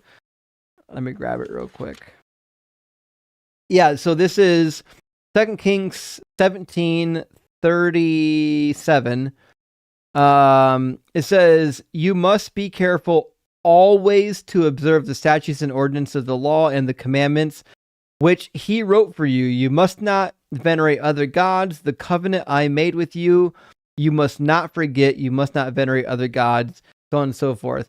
So there's this idea, and this is coming from let's see who's speaking here. I'll have to go back to see who's speaking. But so I believe this is the king speaking. I'll have to double check. Nevertheless, we have like these pronouncements in the Bible where it's like, listen, God said to do this always and forever and to not forget it. And if you do, he'll fuck you up. I think those verses are pretty good for demonstrating why the law was temporary. Not temporary. Heather Lewis, also, I think Deuteronomy 30 is powerful because it depicts the law being followed in the Messianic age. Deuteronomy 36:6-9. Also in Jeremiah 33, verses 14 through like 21, we find that even when the Messiah comes, they're going to have Levitical sacrifices. So Oh, you can also go to Ezekiel 46. Ezekiel 46, when the Messiah comes, the Messiah is going to be giving Levitical sacrifices. Heather says the Browns are going to go far in the playoffs for the first time in 21-37. I've foreseen it. Yeah. It's going to take that long. But I think Stefanski's out. I think Kevin Stefanski's out. I don't think we're going to put up with him any longer. If Tomlin retires, and I think he is, we could definitely get Tomlin from Pittsburgh. Also, who else is retiring this year? Hold on. There's another really good coach retiring this year. Hold on. The coach of the fucking Ravens. What was the Ravens coach's name? Anyways, the coach of the Ravens is retiring or quitting or getting fired this year. One of them. I would love to pick up the coach of the Ravens after he's done this year. Oh man, that would be my favorite coaching pickup. I'd love to see him with the Browns. Dr. Pizza says, Flo Ginston proves God. Well, see, now I've got more homework to do because I don't know what Flo Ginston is.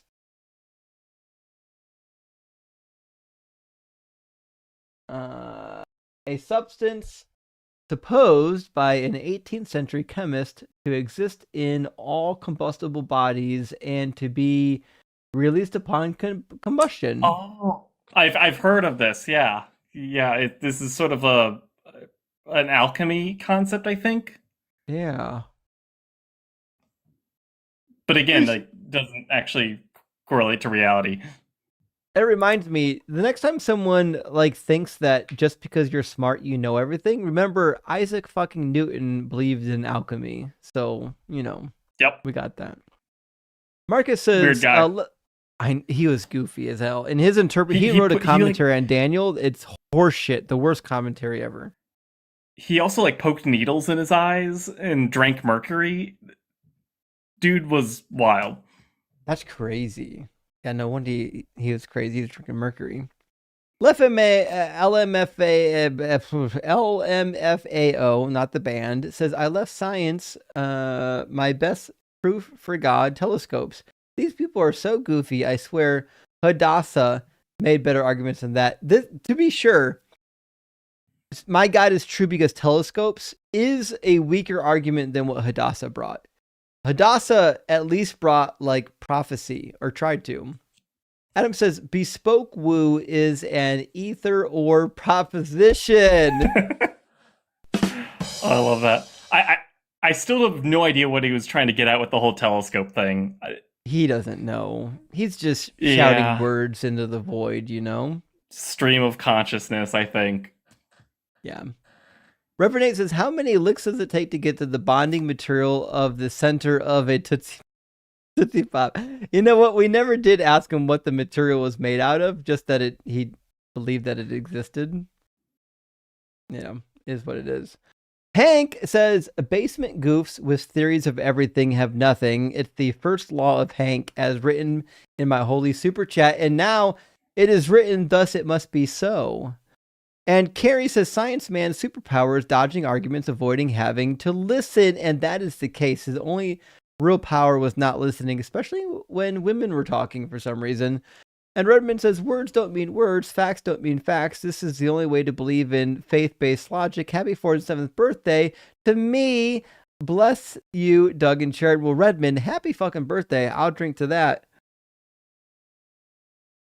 And I hope you're having a good birthday, friend. Jeff says, Christians, God isn't knowledgeable or powerful enough to create minds and or consciousness with physical brains, but yes, he's omnipotent. That's the paradox you have to tie yourself to. God is limited. He's not all powerful, but also this motherfucker's all powerful. Eric says, Science Man Dan. Please, Science Man Dan with my father. Call me Sci Man Dan. Gives me someone who uses sovereign citizen vibes when they get pulled over by the cops or trespassing. So, you know what? You fucking nailed it. Yeah. Science Man Dan, if he's not a fucking sovereign citizen, I'll eat this cup. There's no way he's not a sovereign citizen. No way. I'd love to see a videotape of him before the judge trying to defend himself as a sovereign citizen, I would pay money for that. How much you want to bet that footage already exists out there somewhere? Internet, do your thing. Go find please go find Science Man Dan trying to be a sovereign citizen. You got to reiterate, that's not his actual name. I know he came in under the name Daniel Ben Daniel, so that's not mysterious at all. But and I realize now that the actual Simon Dan is not a flat earther. He's actually like a quote unquote glober. And I was mixed up, but yeah, he's one of those globetards, you know. I wouldn't use that phrase if I were you. I know there's a bit of ableism mixed in with that, and it's. I know that's what they call them. Is what I'm saying. I do know, but like I would, if I were you, I would avoid using that term because it's has not some great terminology inside of it. Clearly, I wouldn't use that term of somebody. Obviously. Right. Ali Shana says, imagine being as arrogant as Timu Simon Dan to think you know more than every expert in the world. That's basically what his argument amounted to, though. Was like all the scientists, everyone, all of them, they're all stupid. I have the answers. These scientists, they're all part of a cult. Quanta, do you know you're in a cult? You're in a Trinity cult? Oh yeah, no, I mean we every Sunday we go and try to open up a portal into hell with the particle collider. Didn't you know? Obviously, that's why they have the Vishnu statue there, right? Yeah, let me know when you're taking invites. I'd love to join the cult and maybe open a portal to the underworld. Oh yeah. We as I said, we do it every Sunday. Yeah. Yeah, I'm down. Joseph says, I took a CPR class once. Does that make me an honorary doctor? I mean, that's kind of what it amounts to. I took an electrical safety class once. Therefore, I'm now an electrical engineer. Dr. Fudge says, Science Man Dan's a boring tool. Check out Sci-Man Dan instead. Way cooler. I know. I changed his name to Science Man Dan, joking on the Sci-Man Dan channel, but I've been following Sci-Man Dan since like his early days. I fucking love his channel. He was my favorite, and maybe still is my favorite flat Earth debunker of all time. And I need to check him out more. Oh, he's really good. He's really good. He does do some alternative content. I think now that Flat Earth is dead, I think he's doing some other stuff. But Simon Dan's really, really funny. And it's funny too because so he's kind of like thin. And sometimes like the flat earthers will make fun of him. They'll say like he's feminine. But he's like fucking 6'5". Like if they met him in real life, like why do you think he's thin? He's 6'5". He'd crush you. Oh man. And did you see that one of the flat earthers who went to Antarctica for the final experiment, he's now fully turned now, and he just did a live earlier today. I was on it. And it like props to him for admitting that he was wrong. That takes guts to actually balls. like admit that. Yeah. Well, that's the thing. That's what people get up here. They're like, well, you'll never admit that there's God because you're making money. I'm like, motherfucker, if you prove that there's God, I'm doing the same thing tomorrow. And my prompt says that God is real. Like that's the only thing that changes. I'm interested in what's true. I don't care. Like if I change my prompt tomorrow and I give verifiable proof for God, it's a fucking win for me. And it's a win for the audience because the audience is like, oh, this motherfucker, this hardened atheist now believes in God. He must have like a really good fucking argument. So like, honestly, you'd probably even make even more money out of the whole debacle of, oh wow, this guy switched sides. Yeah, I'd quadruple my fucking money if I became an apologist tomorrow. Oh my god, I'd take the apologist world by storm. Yeah. Oh man. Oh man. MRG says, Justin, don't you know that all cars are made in England because the word car is English? Pretty obvious. You know what? I never thought about that, but that's a sound and valid argument. I got to accept it. And Karen says, honorary engineer, they let him drive a train at the zoo.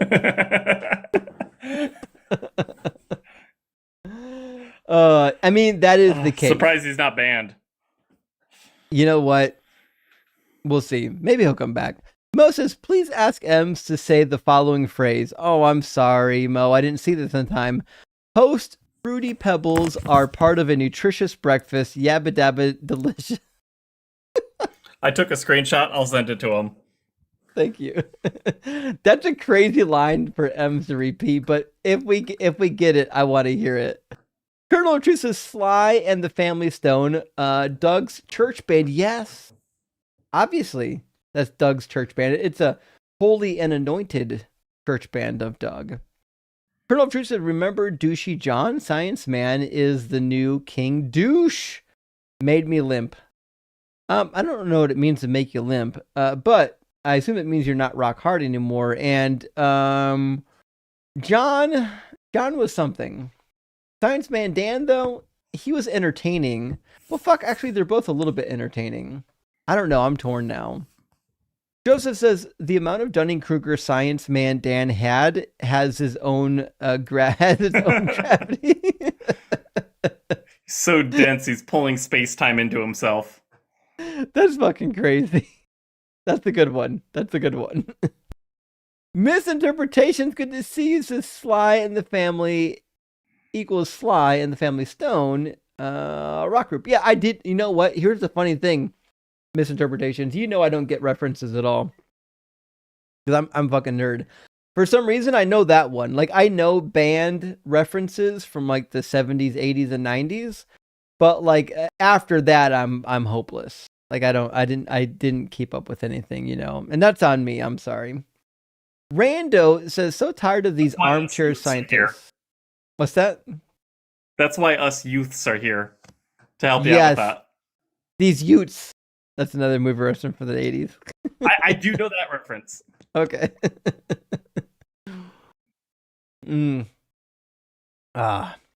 Space Lord, good to see you. It says Spinoza's God is the least God that ever godded. I agree. When people say they believe in Spinoza's God, I'm like, what the fuck? You don't believe in God then? Like, what a nonsense. Get out of here with your Spinoza's God. And not the Bible, Jason says, first premise asks you for magic to be granted. Bold move. I think you could grant and still win. Actually, listen, JMR, you're right. You're right. You could grant magic and still not get the God. You could still win the argument and still not get the God. I agree. Former prophet says, imagine being dog walked and not realizing you're on a leash. On a leash. Is that a rhyme? A poem? A limerick? Yeah, I mean, that's the funny thing is like, it's not that we get dumb people up here, it's that we get really dumb people up here and they don't realize how dumb they are or how dumb they sound or how bad their arguments are. That seems to be the situation. Reverend Nate also said Christopher is an HJ with a glass glove. What's an HJ? Something not TikTok appropriate. Oh, okay. Well, I guess we won't say that then. But follow up. I think at least. Christopher wants to be Russell Brand so hard. Oh, that's a good fucking comparison. Chris Salata would love to be the Russell Brand on TikTok. He would love it, but he's no Russell Brand. Russell Brand has like wit and charm. He's crazy, but he's got wit and charm. Naru says, let's go, Justin. Well, thank you, Naru. I really appreciate that, and we're fucking going. Reverend Nate says, Ems is an equal opportunity world ender. That is the case. If you're coming up here as a Muslim, M's got some things to say. You're not going to like it. Herbie says, I went to bed at a sensible time last night and have just woken. I'm drinking coffee with my Justin and the line mug and having a toast and starting the live. Well, good morning, Herbie. I'm up fucking late. It's 3:15 in the morning. I should have been in bed 3 hours ago. But fucking here we are. I was just going to say, even on the West Coast, it's starting to get like past midnight here.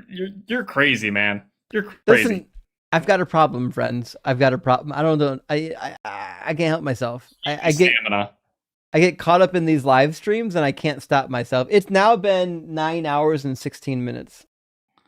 Whew. So there's that. I don't got the social battery for that. I don't know fucking how it works. ADHD, hyperactivity.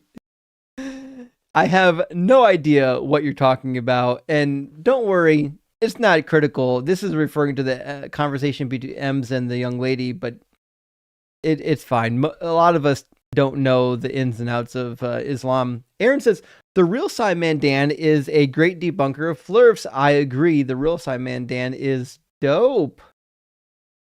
And DB59, have you ever debated someone knowledgeable as you? I don't think so. That being said, here's the thing. I personally know many people that are way fucking smarter than me. I know people that are way fucking smarter than me on the Bible. The problem is they're not debating.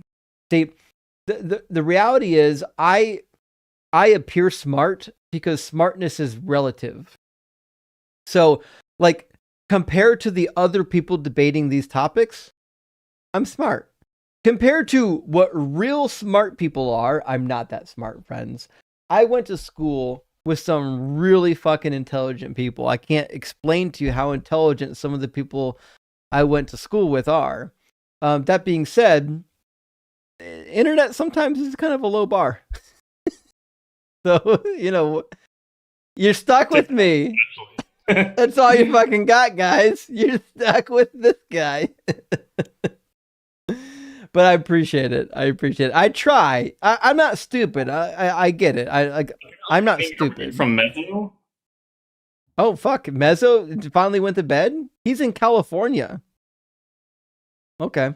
Well, sorry, everyone coming in from the Mezzo raid. I apologize. I'm fucking going to bed. I'm reading like 2 more super chats and going to sleep. Morton sent 5 deconstructions of memberships. Hey, I really appreciate that, friend. It helps the channel a lot. And Kenneth, I don't know what you're still doing awake, but I appreciate the $17 super chat. Says, Justin, please, the next person that comes with a ridiculous evidence to God, pretend to be convinced. Look at the trees. Oh, I guess I was wrong. Oh my gosh, Kenneth. You know what? Funny. I don't do that nearly enough, but I'll do it for you. We have to do that. Next time someone comes in with just a dog shit 101 kindergarten argument, I'm just gonna pretend like you finally convinced me, and fucking like I'm gonna shut down the live. Well, guys, sorry, we gotta check out now. You've never heard tag before. You know what? I never heard of tag. It just never occurred to me that God could be in existence through necessity. And I'm shutting it down. Channel's over, guys. Everything's done. Yeah, we'll fuck with some Christians that way for sure. The universe is fine-tuned, you say? Holy shit! Oh, this changes everything. I never thought of that. Ellie says Science Man Dan equals Sci-Man Dan? I'm confused. Don't be confused. Science Man Dan is not Sci-Man Dan. They're very different, and one of them is intelligent, and only one of them is intelligent. Who knows which is which? I think literally no way to tell. Literally impossible to tell. Maybe impossible. Mandolin says her faith sounds like Islam equivalent to Mormons. Yeah, you nailed it. Yeah, her version of Islam is like Mormons' version of Christianity. I think that's a good way to explain it. Yeah. And last but not least, from Black Hole Sun, good to see you tonight. It says, we're off to see the wizard. The wonderful Wizard of Oz. I should put that on the soundboard. Okay, friends, listen, it's 3:20 in the morning. I'm 3 hours and 20 minutes past my bedtime. And I'm going to be a fucking mess tomorrow. Although, hold on, I think we've got Dalton's. What's Dalton doing awake? I was about to say, what the hell are you still doing up, bud? Dalton! I'm leaving. I'm going to bed. My bedtime isn't for another 2 hours, but I usually go to bed at 4 a.m. But I was like, what the hell? I'd be staying up all night y'all are crazy. Doing work. I have such a delicate sleep schedule. No, bro, I wake up at 2 in the afternoon, go to bed at 2 in the morning. I got a fucked sleep schedule. Yeah, mine's pretty bad as well. In fact, I went to see one of my doctors. I got multiple doctors.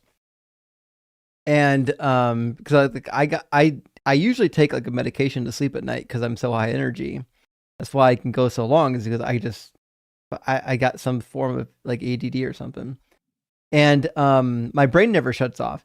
So so I take this sleep medication. It's dog shit. It doesn't work. It's never really worked all that good. So finally, I'm like, you know what? Fuck it. I'm gonna go talk to my doctors and get a better sleep medication. So I went there today. This is my first time going since the new year, and they're like, oh, we don't take your insurance anymore. Like, you motherfuckers. What do you mean you don't take my insurance anymore? I was just having some insurance issues lately because I'm going to be getting a deviated septum surgery in a couple weeks. And I recently got a bill for like $600 in the mail. I'm like, what? Thankfully, it was just a mistake on the insurance, the bill for the insurance. They forgot to include a little code, and I got it fixed. But that was like, getting that bill in the mail was like, pardon? Yep, it's rough. I know. It's a rough one. Who's live right now, friends, that we can go raid? I'm finally done. I'm calling it for a night. I'm gonna, even if I can't fucking fall asleep, I'm gonna go lay in that bed until I do fall asleep. So we got to go raid somebody though. There you go. That's the spirit. Right. Let's see. Who is live right now? Go fight. Let me see. Someone's saying Tiny and Fluff. Oh no way, Tiny's live? This late? Mezzo's in the chat, I see. What's up, Mez? So I should follow them. I need to follow more people in this community. Born Again is live also. Oh, no way. Doing her party thing. So here's what we're gonna do. Born Again Born Again's still not streaming to YouTube. She's uploading videos to YouTube, but she's not streaming to YouTube. So I think this is what we'll do. Friends, if you're on TikTok, we're all gonna go raid Born Again Atheist. She's fucking funny, she's hilarious, she's entertaining, and she's witty. I love her. Let's go raid Born Again Atheist. If you're watching on YouTube, though, we got a bunch of people watching on YouTube still yet. Let's go ahead and raid my friend who is live on YouTube. The channel name changed. You might know the channel as Breakfast Tacos. Breakfast Tacos has rebranded the channel, no longer as Breakfast Tacos, but hold on, what are they calling it? Hold on. Mega Bloodbath Debates. That's the name of the channel. Mega Bloodbath Debates. And the debates are typically atheist versus Christian in nature, but he's a really cool dude. I really love Taco. Taco has a really fun argument. He has a presuppositionalist argument for atheism. It's fucking hilarious. Have you guys heard him run this yet? No, but I gotta hear it. Oh my god. Oh, it's so funny. So he does this presuppositionalist argument for atheism, and he kind of mocks the Phil Bros. He'll deliver it in like this super monotone, boring voice on purpose, just to mock the Phil Bros. It's really funny. But anyways, he's super smart. He's funny. I definitely think you'll like Breakfast Tacos. The artist formerly known as Breakfast Tacos, now known as Mega Bloodbath Debates. But go drop him a follow. Tell him I sent you. Tell him Dalton sent you. Tell him Quanta sent you. And also, same thing on Born Again Atheist. By the way, I love the screen name Born Again Atheist. If I could pick another handle other than Deconstruction Zone, I would pick Born Again Atheist. I love that handle. But tell her we sent you. And we'll see you again soon. Are either of you two live tomorrow? Or fuck, today? Yeah, I'll be live at 5 p.m. later today. Okay. I'll have to see how I'm feeling tomorrow or today because, I'm already getting to bed late. Yeah, sorry for keeping up so late. Sometime this weekend I will. It's a 3-day weekend for me, so I get time. I get it. I appreciate you joining me. It was a treat to have you up. And Dalton, I hope you get some rest. I'll see you again soon. And friends, I love you. We'll see you on Sunday, because today's Friday. So I'll see you Sunday morning on Unapologetic, and then Sunday night I'm going to be on the After Dark show with Forrest. I don't know if I'm on AXP Sunday or not. I'll have to check that out. But thank you so much for Forrest being here, is awesome. friends. He's phenomenal. He really is great. All right, Good friends. night, gentlemen. Have a great night.